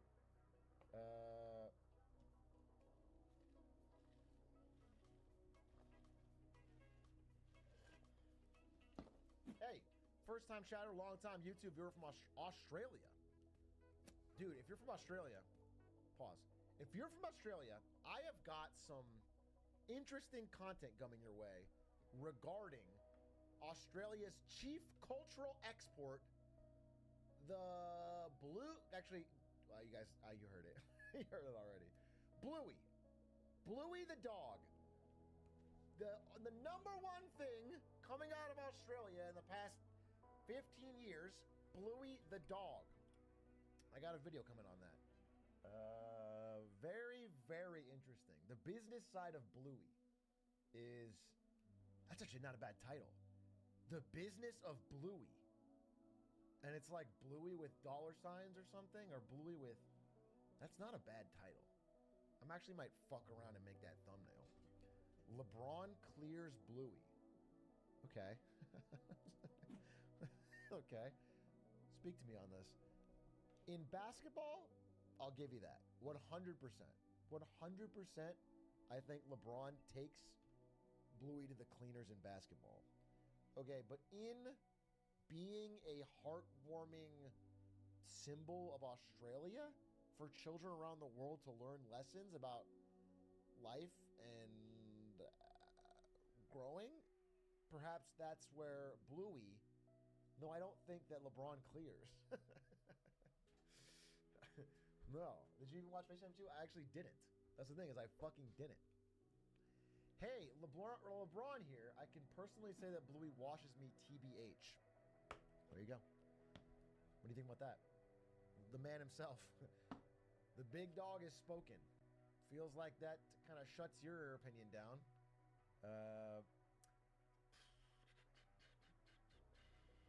Hey, Truck, longtime fan. Saw you play Helldivers and it reminded me of Deep Rock Galactic. Think you'll ever play that game? I can't say that we will, but you know, you never know. One day, if they announce something new or whatever, I'd love a new game that's like that game that we could jump into. Rockin' Stone. But I don't really have any plans for it. I heard some kids have actually picked up an accent from the show. Is that real? Because that could go in the video. Kids have picked up an accent from Bluey. Holy shit. Anyone else's kids speaking Australian because of this show? My 5-year-old twins born in the US, having never left the country, have been on a hardcore Bluey binge, and they now say dunny instead of toilet, fluffy instead of fart. They say corn chips instead of tortilla chips. Holy fuck, we have to shut Bluey down. We have to shut Bluey down. It's poisoning the youth. Disney Junior's Bluey, causing kids to develop Australian accents. That's so funny because it's very obviously parents that are speaking to their kids less than the amount of TV they're putting on. The parents are talking to the kids for 5 minutes a day and then putting them in front of a fucking iPad for 50. And the kids are literally getting raised by Bluey. Wait, is my title still fucking Helldivers? Pilled? No, okay, good. H-Rock, I'm going to SJSU for mechanical engineering. Do you know anything about campus or the SJ life? I'm looking forward to going to SJ Melee Locals. San Jose has good Melee Locals. You'll probably have fun at school. San Jose has no real culture. I think San Jose is a pretty shit city overall. It's incredibly expensive, but without any of like the cool perks that most expensive cities have. It's like feels like it's not, but it feels like it's 95% engineers, mostly with families who don't want to do anything. I mean, there's not like cool restaurants. There's not like cool nightlife. There's not like cool cultural events. It's and just the most expensive fucking housing you'll see in the country, but without any. Yeah, so we didn't like SJ, but I liked NVIDIA, obviously. But obviously, a big factor in me eventually wanting to leave was like me and Ari couldn't stand San Jose. We couldn't. I mean, I couldn't imagine like just settling down there. I couldn't. It was too much for me. I think though, it's like, I'm gonna be honest with you. If you're in college, it's just totally different. You know what I'm saying? If you're in college, you don't have to worry about social activities. It's all through college. You'll find friends there and clubs there, and it's all microcosm. You're fine. I wouldn't worry about the city when you're that young.